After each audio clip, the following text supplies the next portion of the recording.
Think and Grow Rich by Napoleon Hill. Author's Preface.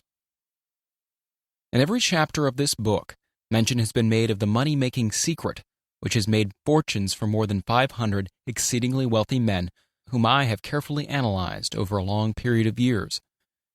The secret was brought to my attention by Andrew Carnegie more than a quarter of a century ago. The canny, lovable old Scotsman carelessly tossed it into my mind when I was but a boy. Then he sat back in his chair, with a merry twinkle in his eyes, and watched carefully to see if I had brains enough to understand the full significance of what he had said to me. When he saw that I had grasped the idea, he asked if I would be willing to spend 20 years or more preparing myself to take it to the world, to men and women who, without the secret, might go through life as failures. I said I would, and with Mr. Carnegie's cooperation, I've kept my promise. This book contains the secret, after having been put to the practical test by thousands of people in almost every walk of life. It was Mr. Carnegie's idea that the magic formula which gave him a stupendous fortune ought to be placed within reach of people who do not have time to investigate how men make money, and it was his hope that I might test and demonstrate the soundness of the formula through the experience of men and women in every calling. He believed the formula should be taught in all public schools and colleges, and expressed the opinion that if it were properly taught, it would so revolutionize the entire educational system that the time spent in school would be reduced to less than half. His experience with Charles M. Schwab and other young men of Mr. Schwab's type convinced Mr. Carnegie that much of which was taught in schools is of no value whatsoever in connection with the business of earning a living or accumulating riches. He had arrived at this decision because he had taken into his business one young man after another, many of them with but little schooling, and by coaching them in the use of this formula, developed in them rare leadership. Moreover, his coaching made fortunes for every one of them who followed his instructions.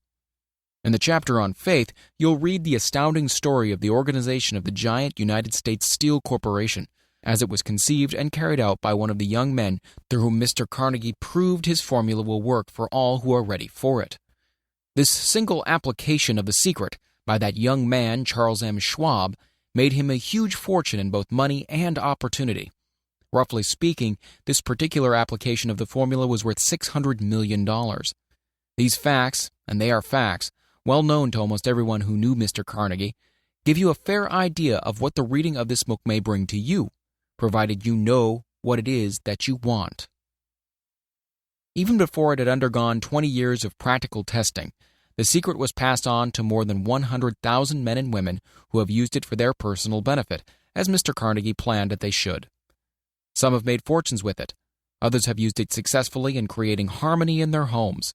A clergyman used it so effectively that it brought him an income of upwards of $75,000 a year. Arthur Nash, a Cincinnati tailor, used his near-bankrupt business as a guinea pig on which to test the formula. The business came to life and made a fortune for its owners, and it's still thriving, though Mr. Nash is gone. The experiment was so unique that newspapers and magazines gave it more than $1 million worth of laudatory publicity. The secret was passed on to Stuart Austin Weir of Dallas, Texas. He was ready for it, so ready that he gave up his profession and studied law. Did he succeed? That story is told too. I gave the secret to Jennings Randolph the day he graduated from college, and he has used it so successfully that he is now serving his third term as a member of Congress with an excellent opportunity to keep on using it until it carries him to the White House. While serving as an advertising manager of the LaSalle Extension University, when it was little more than a name, I had the privilege of seeing J.G. Chaplin, president of the university, use the formula so effectively that he has since made the LaSalle one of the great extension schools of the country. The secret to which I refer has been mentioned no fewer than 100 times throughout this book. It has not been named directly, for it seems to work more successfully when it is merely uncovered and left in sight, where those who are ready and searching for it may pick it up.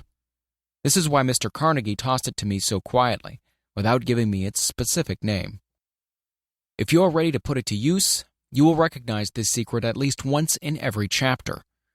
I wish I might feel privileged to tell you how you will know if you are ready, but that would deprive you of much of the benefit you will receive when you make the discovery in your own way. While this book was being written, my own son, who was then finishing the last year of his college work, picked up the manuscript of Chapter 2, read it, and discovered the secret himself. He used the information so effectively that he went directly into a responsible position at the beginning salary greater than the average man ever earns. His story has been briefly described in Chapter 2. When you read it, perhaps you'll dismiss any feeling you may have had at the beginning of the book that it promised too much. And, too, if you have ever been discouraged, if you have had difficulties to surmount which took the very soul out of you, if you have tried and failed, if you were ever handicapped by illness or physical affliction, this story of my son's discovery and the use of the Carnegie formula may prove to be the oasis in the desert of lost hope for which you have been searching. This secret has extensively been used by President Woodrow Wilson during the World War. It is passed on to every soldier who fought in the war, carefully wrapped in the training received before going to the front. President Wilson told me it was a strong factor in raising the funds needed for the war. More than 20 years ago, Honorable Manuel L. Quezon, then resident commissioner of the Philippine Islands, was inspired by the secret to gain freedom for his people. He has gained freedom for the Philippines and is the first president of the Free State.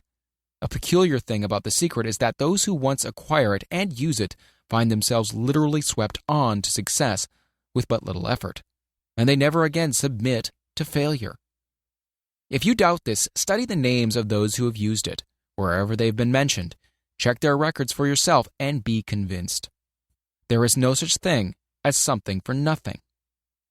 The secret to which I refer can be had without a price, although the price is far less than its value. It cannot be had at any price by those who are not intentionally searching for it. It cannot be given away. It cannot be purchased for money, for the reason that it comes in two parts. One part is already in possession of those who already are ready for it. The secret serves equally well all who are ready for it. Education has nothing to do with it. Long before I was born, the secret had found its way into the possession of Thomas Edison, and he used it so intelligently that he became the world's leading inventor, although he had but 3 months of schooling. The secret was passed on to a business associate of Mr. Edison. He used it so effectively that, although he was then making only $12,000 a year, he accumulated a great fortune, and retired from active business while still a young man. You'll find his story at the beginning of the first chapter. It should convince you that riches are not beyond your reach, that you can still be what you wish to be, that money, fame, recognition, and happiness can be had by all who are ready and determined to have these blessings. How do I know these things? You should have the answer before you finish this book. You may find it in the very first chapter or on the last page. While I was performing the 20-year task of research which I had undertaken at Mr. Carnegie's request, I analyzed hundreds of well-known men, many of whom admitted that they have accumulated their vast fortunes through the aid of the Carnegie secret.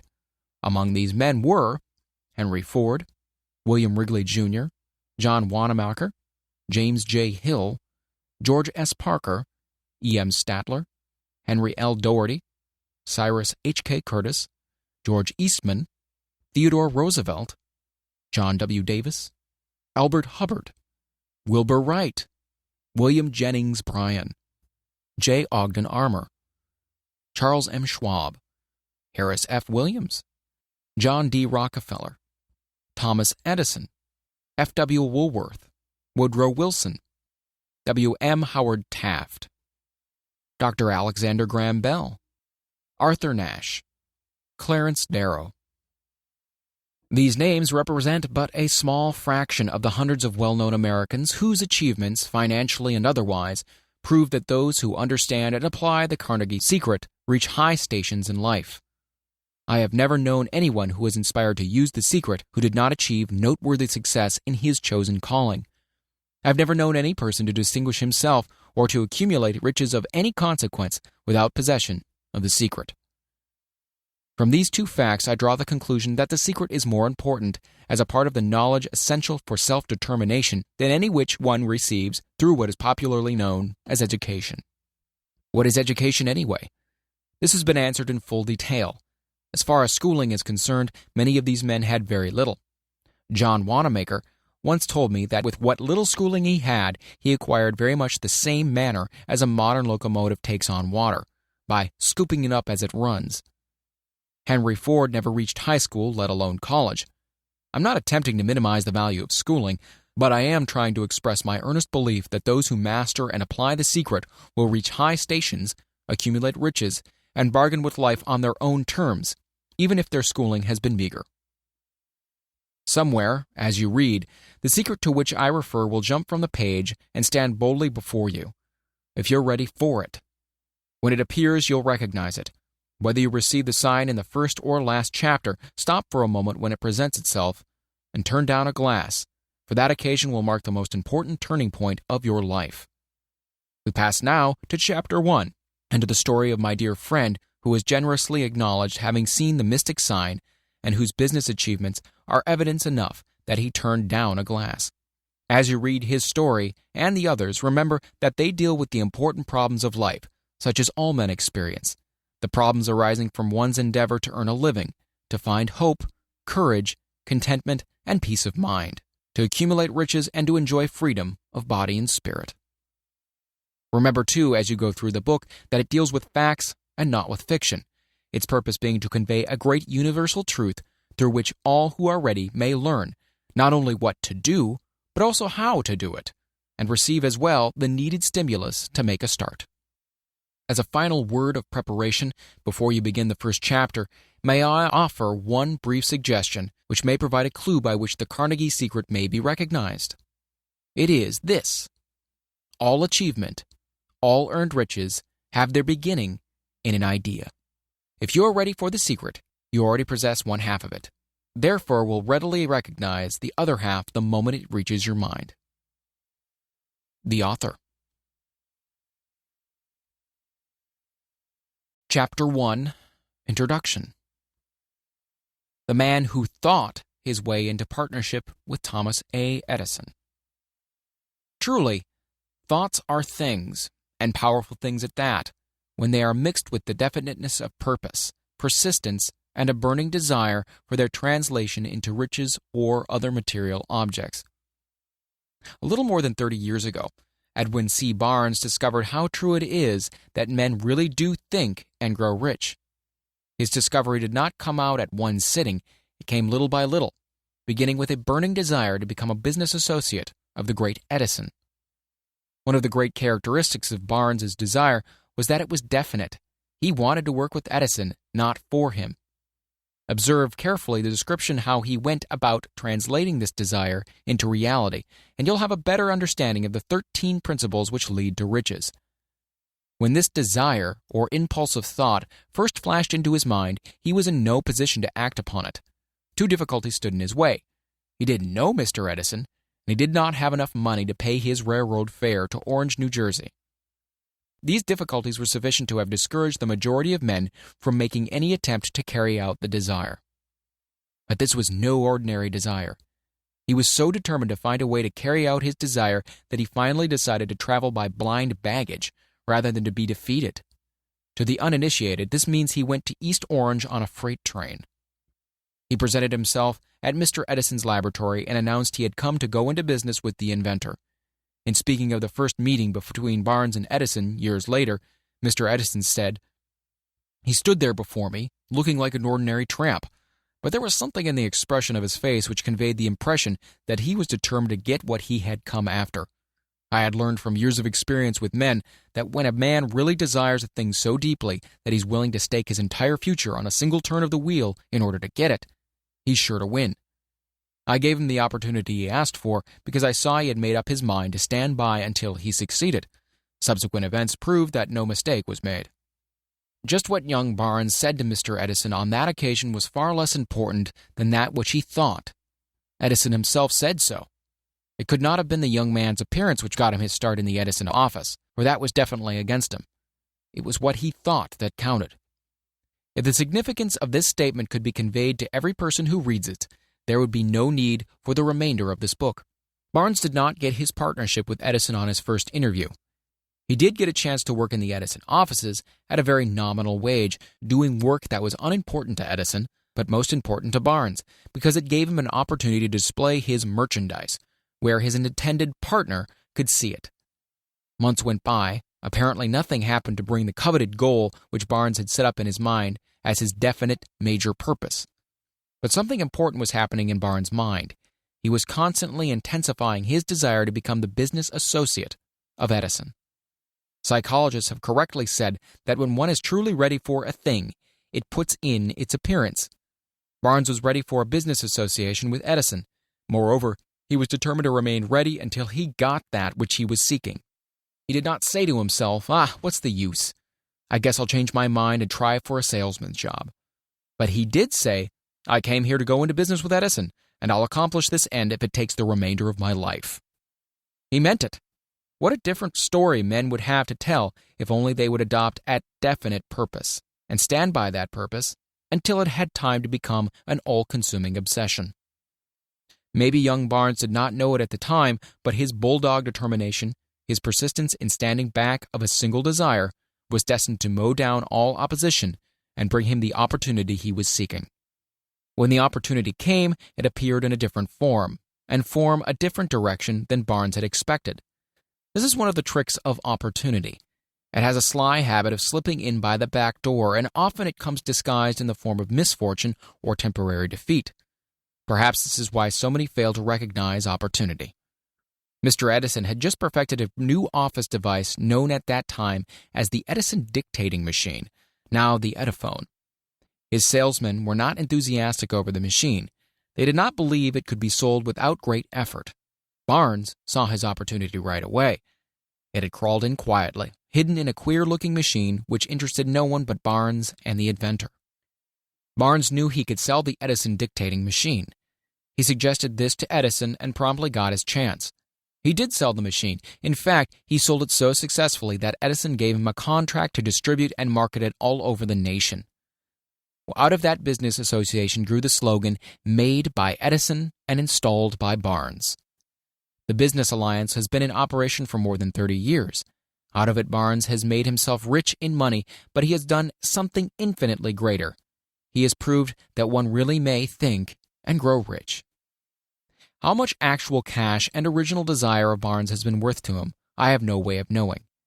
Perhaps it has brought him $2 or $3 million, but the amount, whatever it is, becomes insignificant when compared with the greater asset he acquired in the form of definite knowledge that an intangible impulse of thought can be transmuted into its physical counterpart by the application of known principles. Barnes literally thought himself into a partnership with the great Edison. He thought himself into a fortune. He had nothing to start with except the capacity to know what he wanted and the determination to stand by that desire until he realized it. He had no money to begin with. He had but little education. He had no influence. But he did have initiative, faith, and the will to win. With these intangible forces, he made himself number one man with the greatest inventor who has ever lived.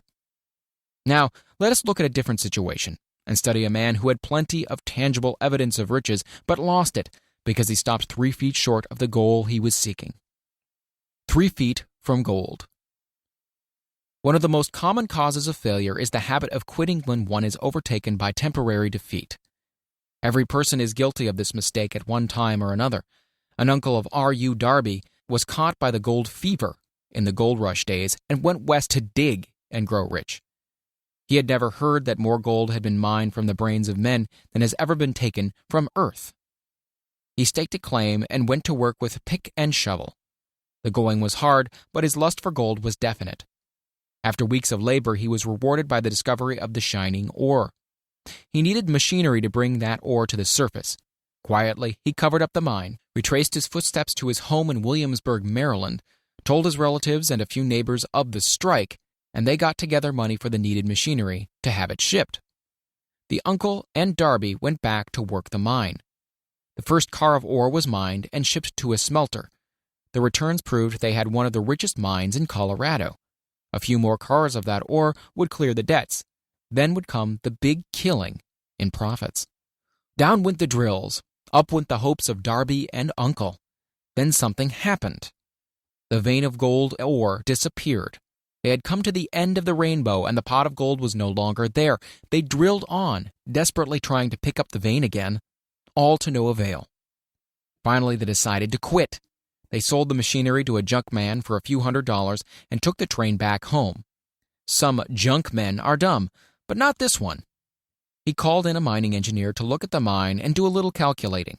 The engineer advised that the project had failed because the owners were not familiar with fault lines.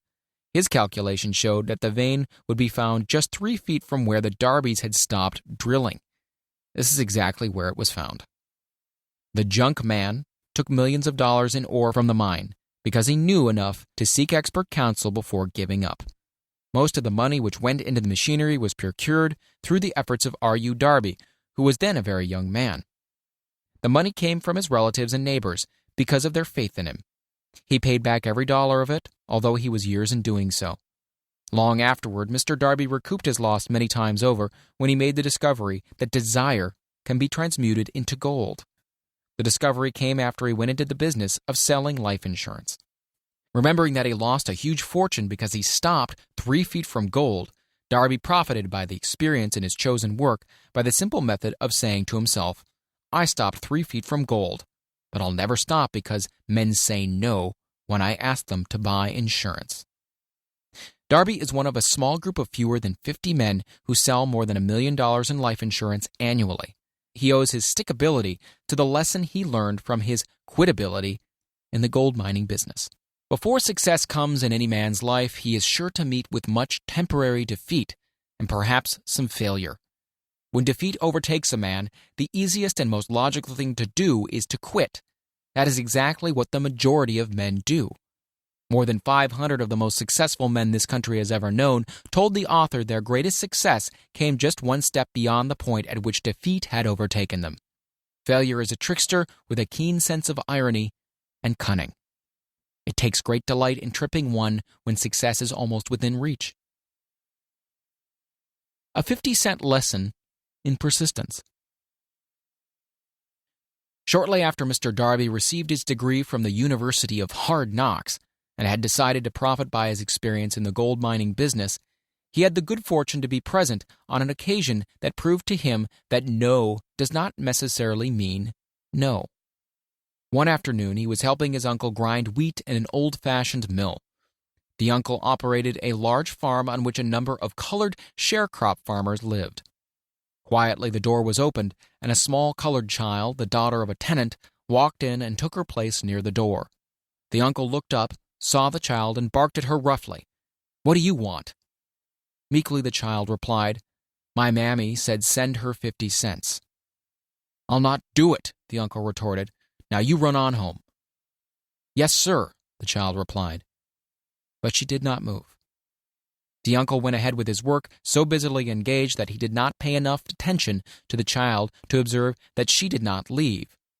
When he looked up and saw her still standing there, he yelled at her, "I told you to go home. Now go, or I'll take a switch to you." The little girl said, "Yes, sir," but she did not budge an inch.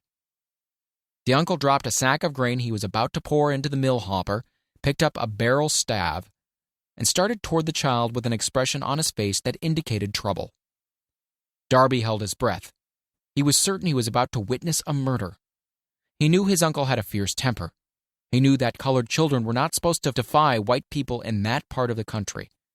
When the uncle reached the spot where the child was standing, she quickly stepped forward one step, looked into his eyes, and screamed at the top of her shrill voice, "My mammy's got to have that 50 cents. The uncle stopped, looked at her for a minute, then slowly laid the barrel staff down on the floor, put his hand in his pocket, took out $50 and gave it to her. The child took the money and slowly backed towards the door, never taking her eyes off the man whom she had just conquered. After she had gone, the uncle sat down on a box and looked out the window into space for more than 10 minutes. He was pondering with awe over the whipping he had just taken. Mr. Darby, too, was doing some thinking. That was the first time in his experience that he had seen a colored child deliberately master an adult white person. How did she do it? What happened to his uncle that caused him to lose his fierceness and become as docile as a lamb? What strange power did this child use that made her master over her superior? These and other similar questions flashed into Darby's mind, but he did not find the answer until years later when he told me the story. Strangely, the story of this unusual experience was told to the author in the old mill on the very spot where the uncle took his whipping. Strangely, too, I had devoted nearly a quarter of a century to the study of the power which enabled an ignorant, illiterate colored child to conquer an intelligent man. As we stood there in that musty old mill, Mr. Darby repeated the story of the unusual conquest and finished by asking, "What can you make of it? What strange power did that child use that so completely whipped my uncle?" The answer to this question will be found in the principles described in this book. The answer is full and complete. It contains details and instructions sufficient to enable anyone to understand and apply the same force which the little girl accidentally stumbled upon. Keep your mind alert, and you'll observe exactly what strange power came to the rescue of the child. You will catch a glimpse of this power in the next chapter. Somewhere in the book, you'll find an idea that will quicken your receptive powers and place at your command, for your own benefit, the same irresistible power.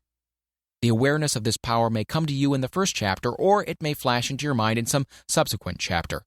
It may come in the form of a single idea, or it may come in the nature of a plan or a purpose. Again, it may cause you to go back into your past experience of failure or defeat and bring to the surface the same lesson by which you can regain all that you lost through defeat. After I had described to Mr. Darby the power unwittingly used by the colored girl, he quickly retraced his 30 years of experience as a life insurance salesman, and frankly acknowledged that his success in that field was due in no small degree to the lesson he had learned from the child. Mr. Darby pointed out, "Every time a prospect tried to bow me out without buying, I saw that child standing there in the old mill, her big eyes glaring in defiance, and I said to myself, I've got to make this sale. The better portion of all sales I have made were made after people had said no." He recalled, too, his mistake in having stopped only 3 feet from gold. But, he said, that experience was a blessing in disguise. It taught me to keep on keeping on, no matter how hard the going may be, a lesson I needed to learn before I could succeed in anything. This story of Mr. Darby and his uncle, the colored girl and the gold mine, doubtless will be read by hundreds of men who make their living by selling life insurance. And to all of these, the author wishes to offer the suggestion that Darby owes to these two experiences his ability to sell more than $1 million of life insurance every year. Life is strange and often imponderable. Both the successes and failures have their roots in simple experiences. Mr. Darby's experiences were commonplace and simple enough, yet they held the answer to his destiny in life. Therefore, they were as important to him as life itself. He profited by these two dramatic experiences because he analyzed them and found the lesson they taught. But what of the man who has neither the time nor the inclination to study failure in search of knowledge that may lead to success? Where and how is he to learn the art of converting defeat into stepping stones to opportunity? In answer to these questions, this book was written.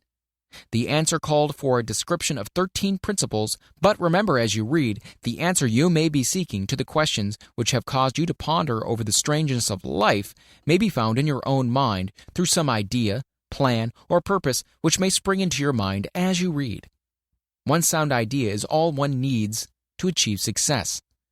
The principles described in this book contain the best and the most practical of all that is known concerning ways and means of creating useful ideas.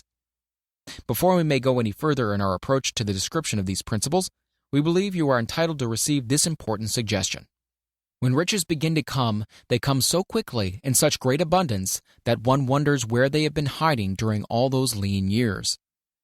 This is an astounding statement, and all the more so when we take into consideration the popular belief that riches come only to those who work hard and long. When you begin to think and grow rich, you will observe that riches begin with a state of mind, with definiteness of purpose, with little or no hard work. You and every other person ought to be interested in knowing how to acquire that state of mind which will attract riches. I spent 25 years in research analyzing more than 25,000 people because I too wanted to know how wealthy men became that way. Without that research, this book could not have been written. Here take notice of a very significant truth, viz., the business depression started in 1929 and continued on to an all-time record of destruction until sometime after President Roosevelt entered office. Then the depression began to fade into nothingness. Just as an electrician in a theater raises the light so gradually that darkness is transmuted into light before you realize it, so did the spell of fear in the minds of the people gradually fade away and become faith. Observe very closely as soon as you master the principles of this philosophy and begin to follow the instructions for applying those principles. Your financial status will begin to improve, and everything you touch will begin to transmute itself into an asset for your benefit. Impossible? Not at all. One of the main weaknesses of mankind is the average man's familiarity with the word impossible. He knows all the rules which will not work. He knows all the things which cannot be done. This book was written for those who seek the rules which have made others successful and are willing to stake everything on those rules. A great many years ago, I purchased a fine dictionary. The first thing I did with it was to turn the word impossible and neatly clip it out of the book. That would not be an unwise thing for you to do. Success comes to those who become success conscious. Failure comes to those who indifferently allow themselves to become failure conscious. The object of this book is to help all who seek it to learn the art of changing their minds from failure consciousness to success consciousness. Another weakness found in altogether too many people is the habit of measuring everything and everyone by their own impressions and beliefs. Some who will read this will believe that no one can think and grow rich. They cannot think in terms of riches because their thought habits have been steeped in poverty, want, misery, failure, and defeat. These unfortunate people remind me of a prominent Chinese person who came to America to be educated in American ways. He attended the University of Chicago. One day, President Harper met this young Oriental on the campus, stopped to chat with him for a few minutes, and asked what had impressed him as being the most noticeable characteristic of the American people. "Why," this Chinese man exclaimed, "the queer slant of your eyes. Your eyes are off slant." What do we say about the Chinese? We refuse to believe that which we do not understand. We foolishly believe that our own limitations are the proper measure of all limitations. Sure, the other fellow's mans are off slant because they are not the same as our own. Millions of people look at the achievements of Henry Ford after he had arrived and envy him because of his good fortune, or luck, or genius, or whatever it is they credit for Ford's fortune. Perhaps one person in every 100,000 knows the secret of Ford's success, and those who do know are too modest or too reluctant to speak of it because of its simplicity. A single transaction will illustrate the secret perfectly. A few years back, Ford decided to produce his now famous V8 motor. He chose to build an engine with the entire 8 cylinders cast in one block and instructed his engineers to produce a design for the engine. The design was placed on paper, but the engineers agreed to a man that it was simply impossible to cast an 8-cylinder gas engine block in one piece. Ford said, "Produce it anyway." "But," they replied, "it's impossible." "Go ahead," Ford commanded, "and stay on the job until you succeed, no matter how much time is required." The engineers went ahead. There was nothing else for them to do, if they were to remain on Ford's staff, that is. 6 months went by, nothing happened. Another 6 months passed, and still nothing happened.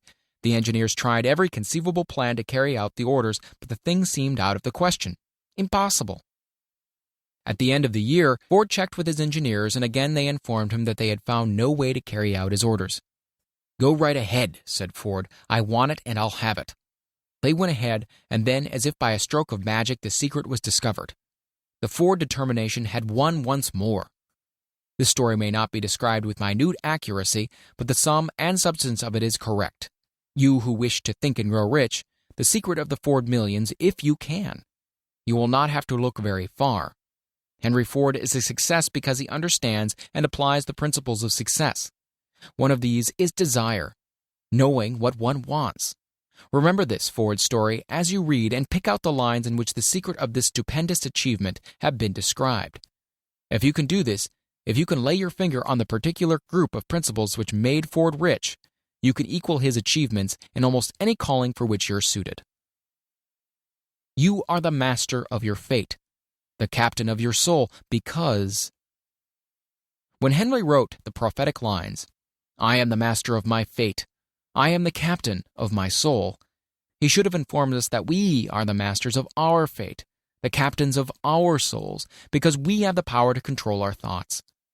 He should have told us that the ether in which these little earths float, in which we move and have our being, is a form of energy moving at an inconceivably high rate of vibration, and that the ether is filled with a form of universal power which adapts itself to the nature of the thoughts we hold in our minds, and influences us in natural ways to transmute our thoughts into their physical equivalent.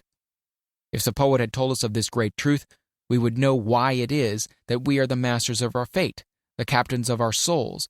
He should have told us, with great emphasis, that this power makes no attempt to discriminate between destructive thoughts and constructive thoughts, that it will urge us to translate into physical reality thoughts of poverty just as quickly as it will influence us to act upon thoughts of riches.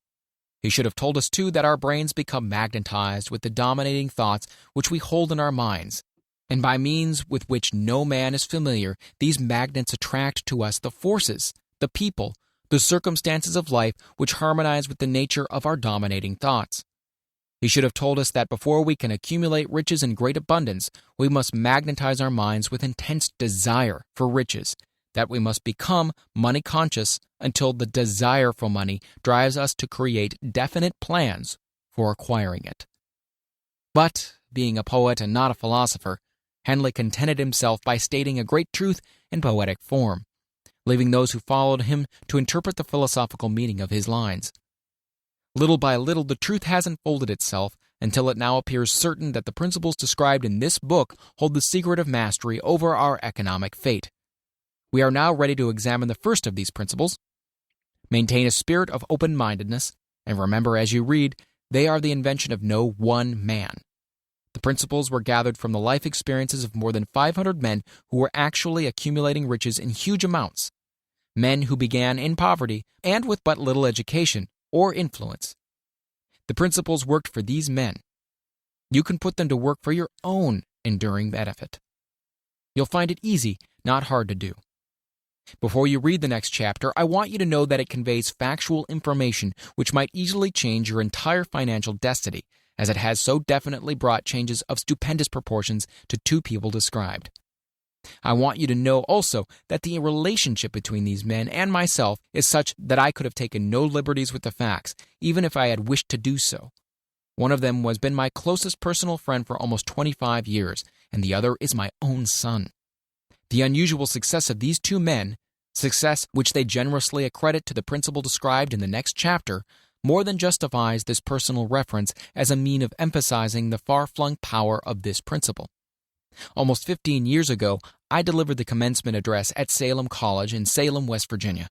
I emphasized the principle described in the next chapter with so much intensity that one of the members of the graduating class definitely appropriated it and made it a part of his own philosophy.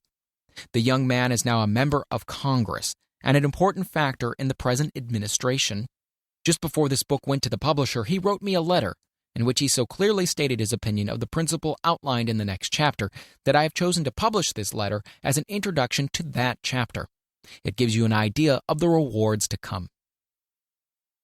My dear Napoleon, my service as a member of Congress having given me an insight into the problems of men and women, I am writing to offer a suggestion which may become helpful to thousands of worthy people. With apologies, I must state that the suggestion, if acted upon, will mean several years of labor and responsibility for you, but I am enheartened to make this suggestion because I know your great love for rendering useful service. In 1922, you delivered the commencement address at Salem College when I was a member of the graduating class. In that address, you planted in my mind an idea which has become responsible for the opportunity I now have to serve the people of my state, and will be responsible in a very large measure for whatever success I may have in the future. The suggestion I have in mind is that you put into a book the sum and substance of the address you delivered at Salem College, and in that way give the people of America an opportunity to profit by your many years of experience and association with the men who, by their greatness, have made America the richest nation on earth. I recall, as though it were yesterday, the marvelous description you gave of the method by which Henry Ford, with but little schooling, without a dollar, with no influential friends, rose to great heights. I made up my mind then, even before you had finished your speech, that I would make a place for myself no matter how many difficulties I had to surmount. Thousands of young people will finish their schooling this year and within the next few years. Every one of them will be seeking just such a message of practical encouragement as the one I received from you. They will want to know where to turn, what to do to get started in life. You can tell them because you have helped to solve the problems of so many people.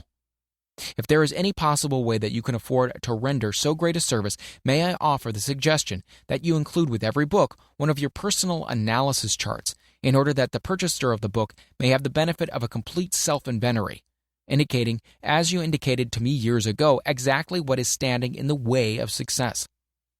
Such a service as this, providing the reader of your book with a complete, unbiased picture of their faults and their virtues, would mean to them the difference between success and failure. The service would be priceless. Millions of people are now facing the problems of staging a comeback because of the Depression. And I speak from personal experience when I say I know these earnest people would welcome the opportunity to tell you their problems and to receive your suggestions for the solution. You know the problems of those who face the necessity of beginning all over again. There are thousands of people in America today who would like to know how they can convert ideas into money. People who must start at scratch, without finances, and recoup their losses. If anyone can help them, you can. If you publish this book, I would like to own the first copy that comes from the press, personally autographed by you. With best wishes, believe me, cordially yours, Jennings Randolph. Chapter 2. Desire, the starting point of all achievement. The first step toward riches. When Edwin C. Barnes climbed down in Orange, New Jersey, more than 30 years ago, he may have resembled a tramp, but his thoughts were those of a king. As he made his way from the railroad tracks to Thomas A. Edison's office, his mind was at work. He saw himself standing in Edison's presence. He heard himself asking Mr. Edison for an opportunity to carry out that one consuming obsession of his life, a burning desire to become the business associate of the great inventor. Barnes' desire was not a hope. It was not a wish.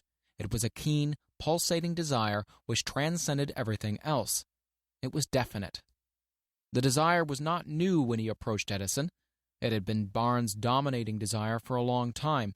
In the beginning, when the desire first appeared in his mind, it may have been, or probably was, only a wish, but it was no mere wish when he appeared before Edison with it.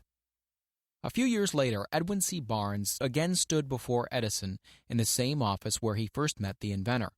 This time his desire had been translated into a reality. He was in business with Edison. The dominating dream of his life had become a reality. Today, people who know Barnes envy him because of the break life yielded him. They see him in the days of his triumph without taking the trouble to investigate the cause of his success. Barnes succeeded because he chose a definite goal, placed all his energy, all his willpower, all his effort, everything back of that goal. He did not become the partner of Edison the day he arrived. He was content to start in the most menial work, as long as it provided an opportunity to take even one step towards his cherished goal. 5 years passed before the chance he had been seeking made its appearance.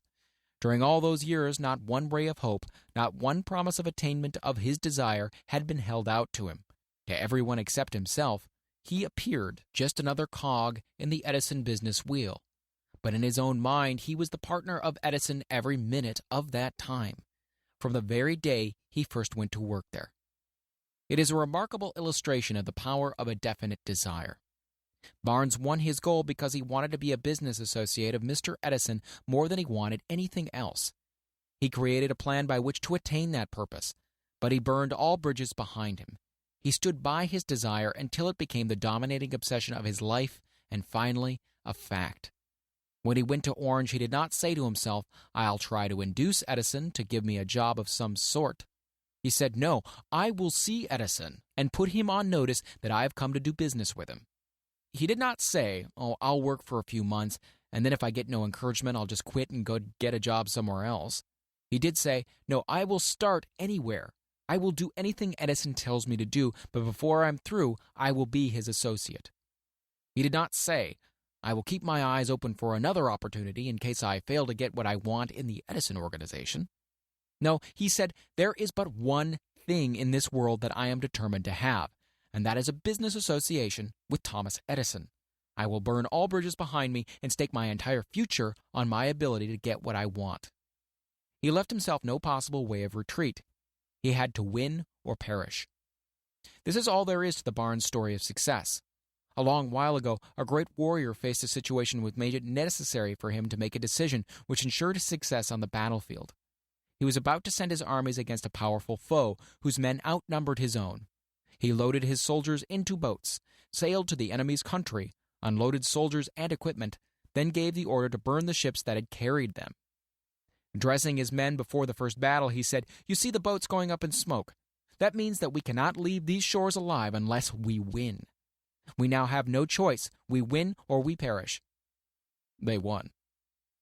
Every person who wins in an undertaking must be willing to burn his ships and cut all sources of retreat. Only by doing so can one be sure of maintaining that state of mind known as a burning desire to win, which is essential to success. The morning after the Great Chicago Fire, a group of merchants stood on State Street, looking at the smoking remains of what had been their stores.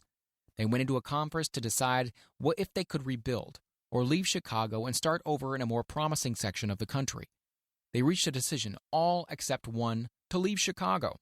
The merchant who decided to stay and rebuild pointed a finger at the remains of his store and said, "Gentlemen, on that very spot, I'm going to build the world's greatest store, no matter how many times it may burn down." This was more than 50 years ago. The store was built. It stands there today, a towering monument to the power of that state of mind known as a burning desire. The easy thing for Marshall Field to have done would have been exactly what his fellow merchants did. When the going was hard and the future looked dismal, they pulled up and went where the going seemed easier. Mark well this difference between Marshall Field and the other merchants, because it is the same difference which distinguishes Edwin C. Barnes from thousands of other young men who have worked in the Edison organization. It is the same difference which distinguishes practically all who succeed from those who fail. Every human being who reaches the age of understanding of the purpose of money wishes for it. Wishing will not bring riches, but desiring riches with a state of mind that becomes an obsession, then planning definite ways and means to acquire riches, and backing those plans with persistence, which does not recognize failure, will bring riches. The method by which desire for riches can be transmuted into its financial equivalent consists of 6 definite practical steps. These: first, fix in your mind the exact amount of money you desire. It is not sufficient merely to say, "I want plenty of money." First, be definite as to the amount. There is a psychological reason for definiteness, which will be described in a subsequent chapter. Second, determine exactly what you intend to give in return for the money you desire. There is no such reality as something for nothing. Third, establish a definite date when you intend to possess the money you desire. Fourth, create a definite plan for carrying out your desire and begin at once, whether you are ready or not, to put this plan into action. Fifth, write out a clear, concise statement of the amount of money you intend to acquire. Name the time limit for its acquisition, state what you intend to give in return for the money, and describe clearly the plan through which you intend to accumulate it. Sixth, read your written statement aloud twice daily, once just before retiring at night and once after arising in the morning. As you read, see and feel and believe yourself already in possession of the money. It is important that you follow the instructions described in these 6 steps. It is especially important that you observe and follow the instructions in the 6th paragraph. You may complain that it is impossible for you to see yourself in possession of money before you actually have it. Here is where a burning desire will come to your aid. If you truly desire money so keenly that your desire is an obsession, you will have no difficulty in convincing yourself that you will acquire it. The object is to want money and to become so determined to have it that you convince yourself you will have it. Only those who become money conscious ever accumulate great riches. Money consciousness means that the mind has become so thoroughly saturated with the desire for money that one can see one's self already in possession of it. To the uninitiated, who has not been schooled on the working principles of the human mind, these instructions may appear impractical.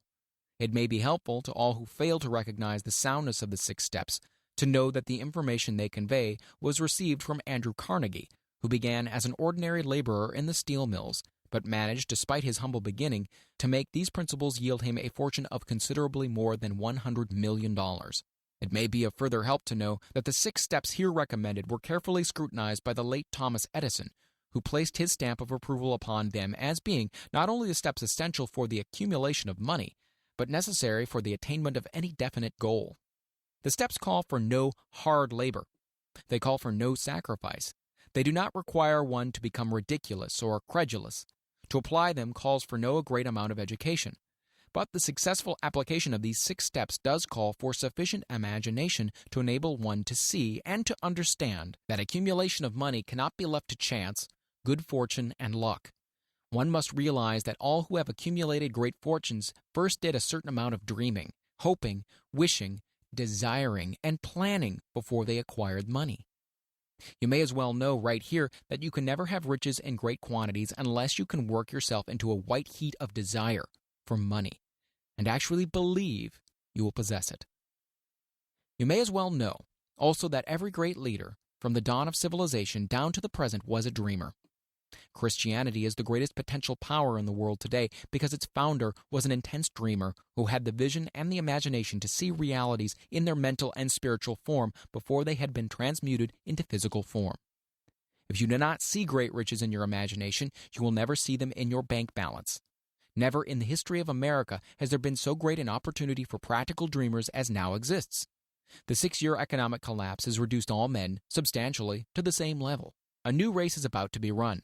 The stakes represent huge fortunes which will be accumulated within the next 10 years. The rules of the race have changed because we now live in a changed world, and that definitely favors the masses, those who had but little or no opportunity to win under the conditions existing during the Depression, when fear paralyzed growth and development. We who are in this race for riches should be encouraged to know that this changed world in which we live is demanding new ideas, new ways of doing things, new leaders, new inventions, new methods of teaching, new methods of marketing, new books, new literature, new features for the radio, new ideas for moving pictures. Back of all this demand for new and better things, there is one quality which one must possess to win, and that is definiteness of purpose. The knowledge of what one wants, and a burning desire to possess it. The business depression marked the death of one age and the birth of another. This changed world requires practical dreamers who can and will put their dreams into action. The practical dreamers have always been and always will be the pattern makers of civilization. We who desire to accumulate riches should remember the real leaders of the world always have been men who harnessed and put into practical use the intangible, unseen forces of unborn opportunity, and have converted those forces, or impulses of thought, into skyscrapers, cities, factories, airplanes, automobiles, and every form of convenience that makes life more pleasant. Tolerance and an open mind are practical necessities of the dreamer of today. Those who are afraid of new ideas are doomed before they start. Never has there been a time more favorable to pioneers than the present. True, there is no wild and woolly West to be conquered, as in the days of covered wagon, but there is a vast business, financial, and industrial world to be remolded and redirected along new and better lines. In planning to acquire your share of the riches, let no one influence you to scorn the dreamer. To win the big stakes in this changed world, you must catch the spirit of the great pioneers of the past, whose dreams have given to civilization all that it has of value, the spirit which serves as the lifeblood of your own country, your opportunities, and mine, to develop and market our talents. Let us not forget, Columbus dreamed of an unknown world, staked his life on the existence of such a world, and discovered it. Copernicus, the great astronomer, dreamed of a multiplicity of worlds and revealed them. No one denounced him as impractical after he had triumphed. Instead, the world worshipped at his shrine, thus proving once more that success requires no apologies. Failure permits no alibis. If the thing you wish to do is right, go ahead and do it. Put your dream across and never mind what they say if you meet with temporary defeat, or they perhaps do not know that every failure brings with it the seeds of an equivalent success. Henry Ford, poor and uneducated, dreamed of a horseless carriage, went to work with what tools he possessed without waiting for opportunity to favor him, and now evidence of his dream belts the entire earth. He has put more wheels into operation than any man who ever lived because he was not afraid to back his dreams. Thomas Edison dreamed of a lamp that could be operated by electricity, began where he stood to put his dream into action. Despite more than 10,000 failures, he stood by that dream until he made it a physical reality. Practical dreamers do not quit. Whelan dreamed of a chain of cigar stores, transformed his dream into action, and now the United Cigar Stores occupy the best corners in America. Lincoln dreamed of freedom for the black slaves, put his dream into action, and barely missed living to see a united North and South translate his dream into reality. The Wright brothers dreamed of a machine that would fly through the air. Now one may see evidence all over the world that they dreamed soundly. Marconi dreamed of a system for harnessing the intangible forces of the ether. Evidence that he did not dream in vain may be found in every wireless and radio in the world. Moreover, Marconi's dream brought the humblest cabin and the most stately manor house side by side. It made the people of every nation on earth backdoor neighbors. It gave the President of the United States a medium by which he may talk to all the people of America at one time and on short notice. It may interest you to know that Marconi's friends had him taken into custody and examined in a psychopathic hospital when he announced he had discovered a principle through which he could send messages through the air without the aid of wires or other direct physical means of communication. The dreamers of today fare better. The world has become accustomed to new discoveries. Nay, it has shown a willingness to reward the dreamer who gives the world a new idea. Quote, the greatest achievement was at first, and for a time, but a dream. The oak sleeps in the acorn. The bird waits in the egg. And in the highest vision of the soul, a waking angel stirs. Dreams are the seedlings of reality. Awake, arise, and assert yourself, you dreamers of the world. Your star is now in the ascendancy. The world of the Depression brought the opportunity you have been waiting for. It taught people humility, tolerance, and open-mindedness. The world is filled with an abundance of opportunity which the dreamers of the past never knew. A burning desire to be and to do is the starting point from which the dreamer must take off. Dreams are not born of indifference, laziness, or lack of ambition. The world no longer scoffs at the dreamer, nor calls him impractical. If you think it does, take a trip to Tennessee and witness what a dreamer president has done in the way of harnessing and using the great water power of America. A score of years ago, such a dream would have seemed like madness. You have been disappointed. You have undergone defeat during the Depression. You have felt the great heart within you crushed until it bled. Take courage, for these experiences have tempered the spiritual metal of which you are made. They are assets of incomparable value. Remember, too, that all who succeed in life get off to a bad start and pass through many heartbreaking struggles before they, quote-unquote, arrive. The turning point in the lives of those who succeed usually comes at a moment of some crisis, through which they are introduced to their other selves. John Bunyan wrote The Pilgrim's Progress, which is among the finest of all English literature, after he had been confined in prison and sorely punished because of his views on the subject of religion. O. Henry discovered the genius which slept within his brain after he had met with great misfortune and was confined in a prison cell in Columbus, Ohio. Forced, through misfortune, to become acquainted with his other self and to use his imagination, he discovered himself to be a great author instead of a miserable criminal and outcast. Strange and varied are the ways of life, and stranger still are the ways of infinite intelligence, through which men are sometimes forced to undergo all sorts of punishment before discovering their own brains and their own capacity to create useful ideas through imagination. Edison, the world's greatest inventor and scientist, was a quote-unquote tramp telegraph operator. He failed innumerable times before he was driven finally to the discovery of the genius which slept within his brain. Charles Dickens began by pasting labels on blacking pots. The tragedy of his first love penetrated the depths of his soul and converted him into one of the world's truly great authors. That tragedy produced first David Copperfield, then a succession of other works that made this a richer and better world for all who read his books. Disappointment over love affairs generally has the effect of driving men to drink and women to ruin, and this because most people never learn the art of transmuting their strongest emotions into dreams of a constructive nature. Helen Keller became deaf, dumb, and blind shortly after birth. Despite her greatest misfortune, she has written her name indelibly in the pages of the history of the great. Her entire life has served as evidence that no one ever is defeated until defeat has been accepted as a reality. Robert Burns was an illiterate country lad. He was cursed by poverty and grew up to be a drunkard in the bargain. The world was made better for his having lived because he clothed beautiful thoughts in poetry and thereby plucked a thorn and planted a rose in its place.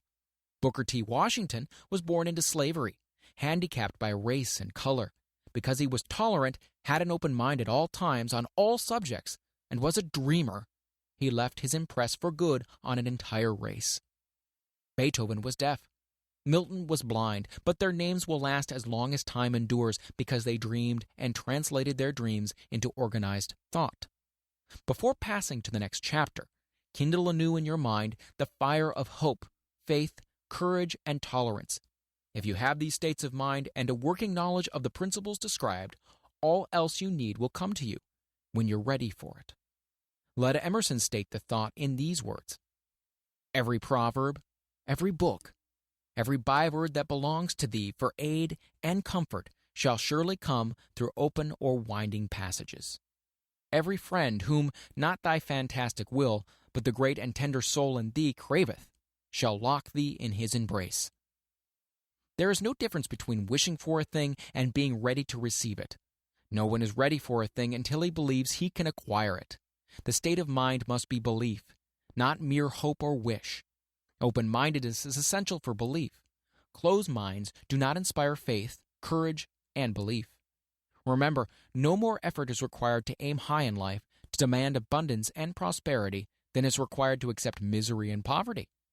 A great poet has correctly stated this universal truth through these lines: I bargained with life for a penny, and life would pay no more. However, I begged at evening, when I counted my scanty store. For life is a just employer, he gives you what you ask, but once you have set the wages, why you must bear the task. I worked for a menial's hire, only to learn dismayed, that any wage I had hoped of life, life would have willingly paid. Desire outwits Mother Nature. As a fitting climax to this chapter, I wish to introduce one of the most unusual persons I have ever known. I first saw him 24 years ago, a few minutes after he was born. He came into the world without any physical sign of ears, and the doctor admitted, when pressed for an opinion, that the child might be deaf and mute for life. I challenged the doctor's opinion. I had the right to do so. I was the child's father. I, too, reached a decision and rendered an opinion, but I expressed the opinion silently in the secrecy of my own heart. I decided that my son would hear and speak. Nature could send me a child without ears, but nature could not induce me to accept the reality of the affliction. In my own mind, I knew that my son would hear and speak. How? I was sure there must be a way, and I knew I would find it. I thought of the words of the immortal Emerson. The whole course of things goes to teach us faith. We need only obey. There is guidance for each of us, and by lowly listening, we shall hear the right word. The right word? Desire. More than anything else, I desired that my son should not be deaf-mute. From that desire I never receded, not for a second. Many years previously I had written, our only limitations are those we set up in our own minds. For the first time I wondered if that statement were true. Lying on the bed in front of me was a newly born child without the natural equipment of hearing. Even though he might hear and speak, he was obviously disfigured for life. Surely, this was a limitation which that child had not set up in his own mind. What could I do about it? Somehow I would find a way to transplant into that child's mind my own burning desire for ways and means of conveying sound to his brain without the aid of ears. As soon as the child was old enough to cooperate, I would fill his mind so completely with the burning desire to hear that nature would, by methods of her own, translate it into physical reality. All this thinking took place in my own mind, but I spoke of it to no one. Every day I renewed the pledge I had made to myself not to accept a deaf-mute for a son. As he grew older, he began to take notice of things around him. We observed that he had a slight degree of hearing. When he reached the age when children usually begin talking, he made no attempt to speak, but we could tell by his actions that he could hear certain sounds slightly. That was all I wanted to know. I was convinced that if he could hear, even slightly, he might develop still greater hearing capacity. Then something happened that gave me hope, and it came from an entirely unexpected source. We bought a Victrola. When the child heard the music for the first time, he went into ecstasies and promptly appropriated the machine. He soon showed a preference for certain records, among them It's a Long Way to Tipperary. On one occasion, he played that piece over and over for almost 2 hours, standing in front of the Victrola with his teeth clamped on the edge of the case. The significance of the self-formed habit of his did not become clear to us until years afterward, for we had never heard of the principle of bone conduction of sound at the time.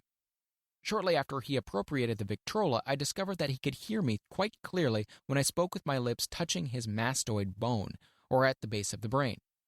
These discoveries placed in my possession the necessary media by which I began to translate into reality my burning desire to help my son develop hearing and speech. By that time, he was making stabs at speaking certain words. The outlook was far from encouraging, but desire, backed by faith, knows no such word as impossible. Having determined that he could hear the sound of my voice plainly, I began immediately to transfer to his mind the desire to speak and hear. I soon discovered that the child enjoyed bedtime stories, so I went to work creating stories designed to develop in him self-reliance, imagination, and a keen desire to hear and to be normal. There was one story in particular which I emphasized by giving it some new and dramatic coloring each time it was told. It was designed to plant in his mind the thought that his affliction was not a liability but an asset of great value. Despite the fact that all the philosophy I had examined clearly indicated that every adversity brings with it the seed of an equivalent advantage, I must confess that I had not the slightest idea how this affliction could ever become an asset. However, I continued my practice of wrapping that philosophy in bedtime stories, hoping the time would come when he would find some plan by which his handicap could be made to serve some useful purpose. Reason told me plainly that there was no adequate compensation for the lack of ears and natural hearing equipment. Desire, backed by faith, pushed reason aside and inspired me to carry on. As I analyze the experience in retrospect, I can see now that my son's faith in me had much to do with the astounding results. He did not question anything I told him. I sold him the idea that he had a distinct advantage over his older brother and that his advantage would reflect itself in many ways. For example, the teachers in school would observe that he had no ears, and because of this, they would show him special attention and treat him with extraordinary kindness. They always did. His mother saw to that by visiting the teachers and arranging with them to give the child the extra attention necessary. I sold him the idea, too, that when he became old enough to sell newspapers, his older brother had already become a newspaper merchant, he would have a big advantage over his brother for the reason that people would pay him extra money for his wares because they could see that he was a bright, industrious boy, despite the fact that he had no ears. We could notice that, gradually, the child's hearing was improving. Moreover, he had not the slightest tendency to become self-conscious because of his affliction. When he was about 7, he showed the first evidence that our method of servicing his mind was bearing fruit. For several months he begged for the privilege of selling newspapers, but his mother would not give her consent. She was afraid that his deafness might make it unsafe for him to go on the street alone. Finally, he took matters into his own hands.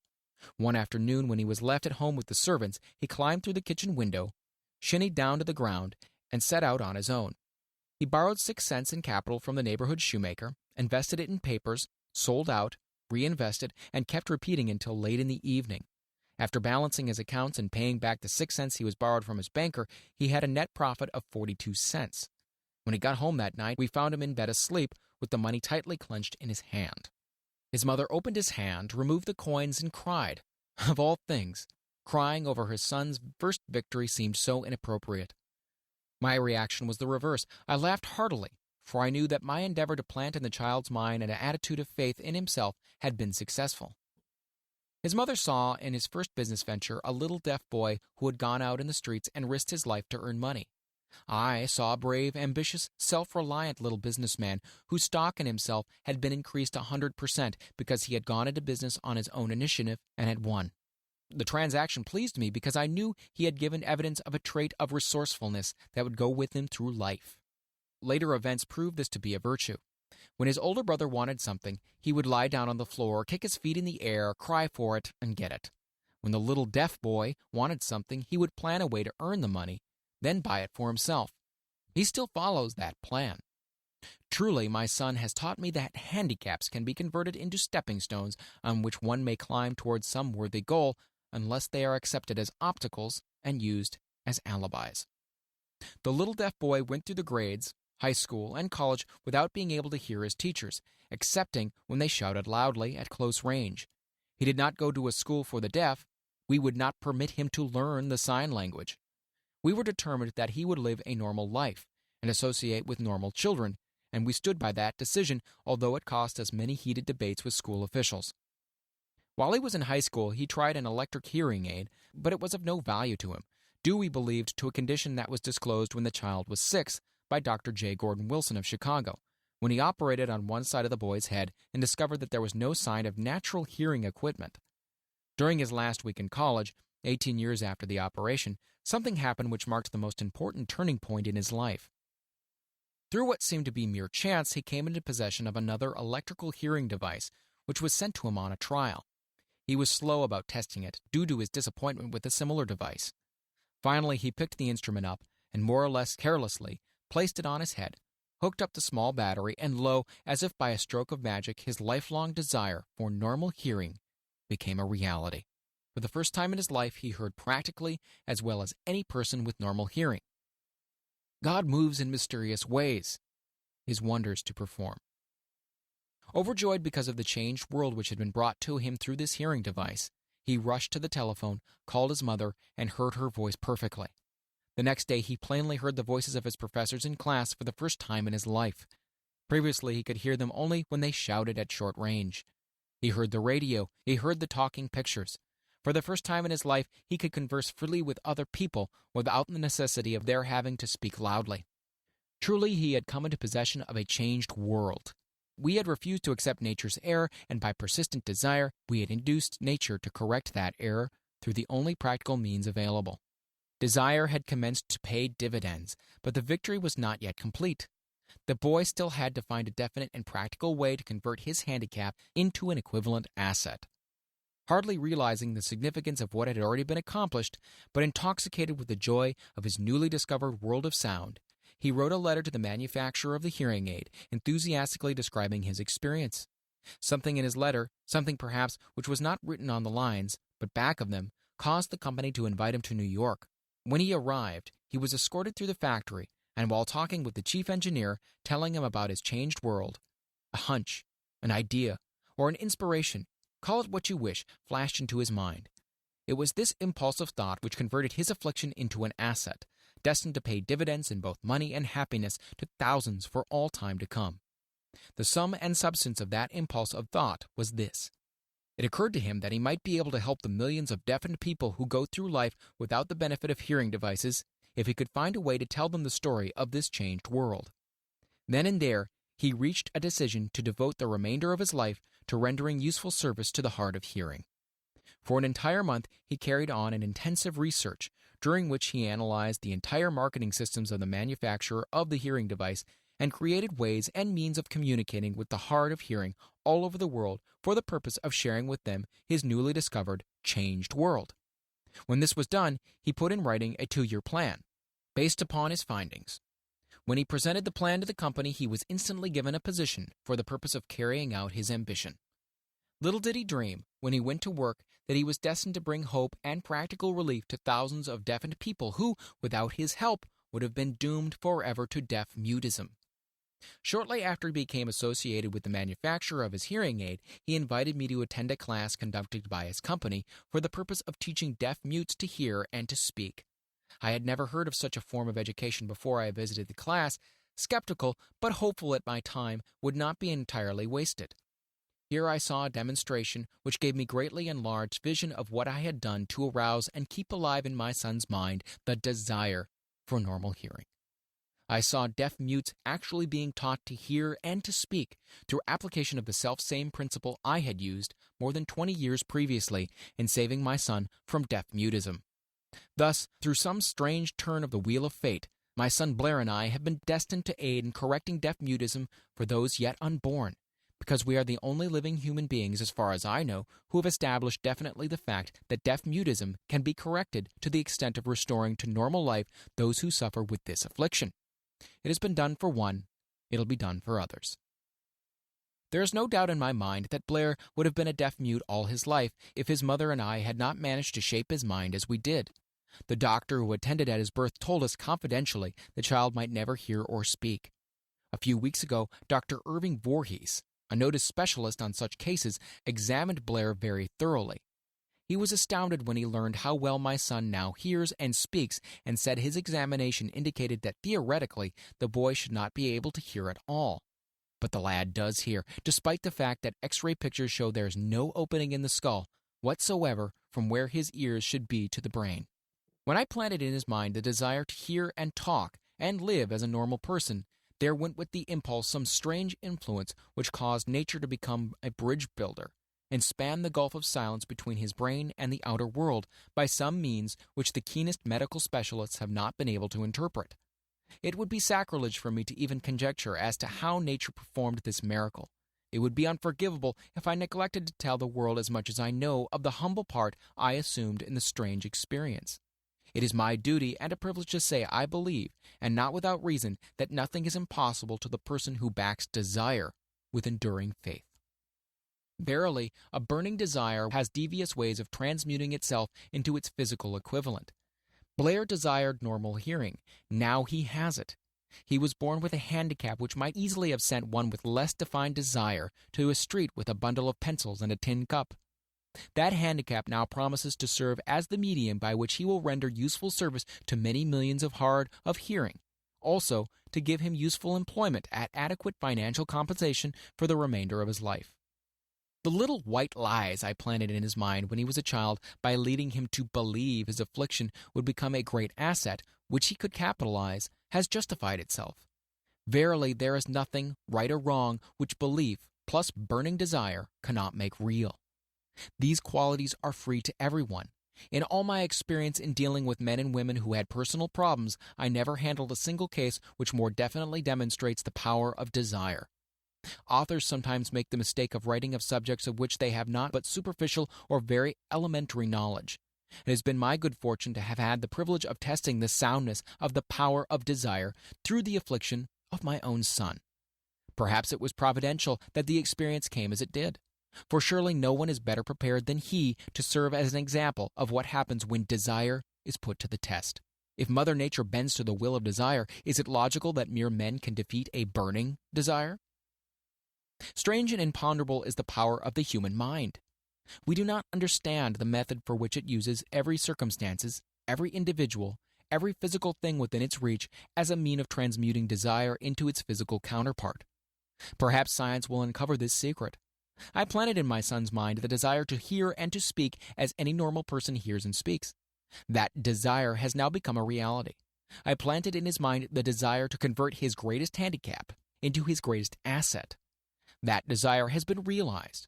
The modus operandi by which the astounding result was achieved is not hard to describe. It consisted of three very definite facts. First, I mixed faith with the desire for normal hearing, which I passed on to my son. Second, I communicated my desire to him in every conceivable way available, through persistent, continuous effort over a period of years. Third, he believed me. As this chapter was being completed, news came of the death of Madame Schumannheink. One short paragraph of the news dispatch gives the clue to this unusual woman's stupendous success as a singer. I quote the paragraph because the clue it contains is none other than desire. Early in her career, Madame Schumannheink visited the director of the Vienna Court Opera to have him test her voice. But he did not test it. After taking one look at the awkward and poorly dressed girl, he exclaimed none too gently, "With such a face, and with no personality at all, how can you ever expect to succeed in opera? My good child, give up the idea. Buy a sewing machine and go to work. You can never be a singer." Never is a long time. The director of the Vienna Court Opera knew much about the technique of singing. He knew little about the power of desire when it assumes the proportion of an obsession. If he had known more of that power, he would have not made the mistake of condemning genius without giving it an opportunity. Several years ago, one of my business associates became ill. He became worse as time went on, and finally was taken to the hospital for an operation. Just before he was wheeled into the operating room, I took a look at him and wondered how anyone as thin and emaciated as he could possibly go through a major operation successfully. The doctor warned me that there was little of any chance of me ever seeing him alive again. But that was the doctor's opinion. It was not the opinion of the patient. Just before he was wheeled away, he whispered feebly, "Don't be disturbed, Chief. I'll be out of here in a few days." The attending nurse looked at me with pity, but the patient did come through safely. After it was all over, his physician said, "Nothing but his own desire to live saved him. He would never have pulled through if he had not refused to accept the possibility of death."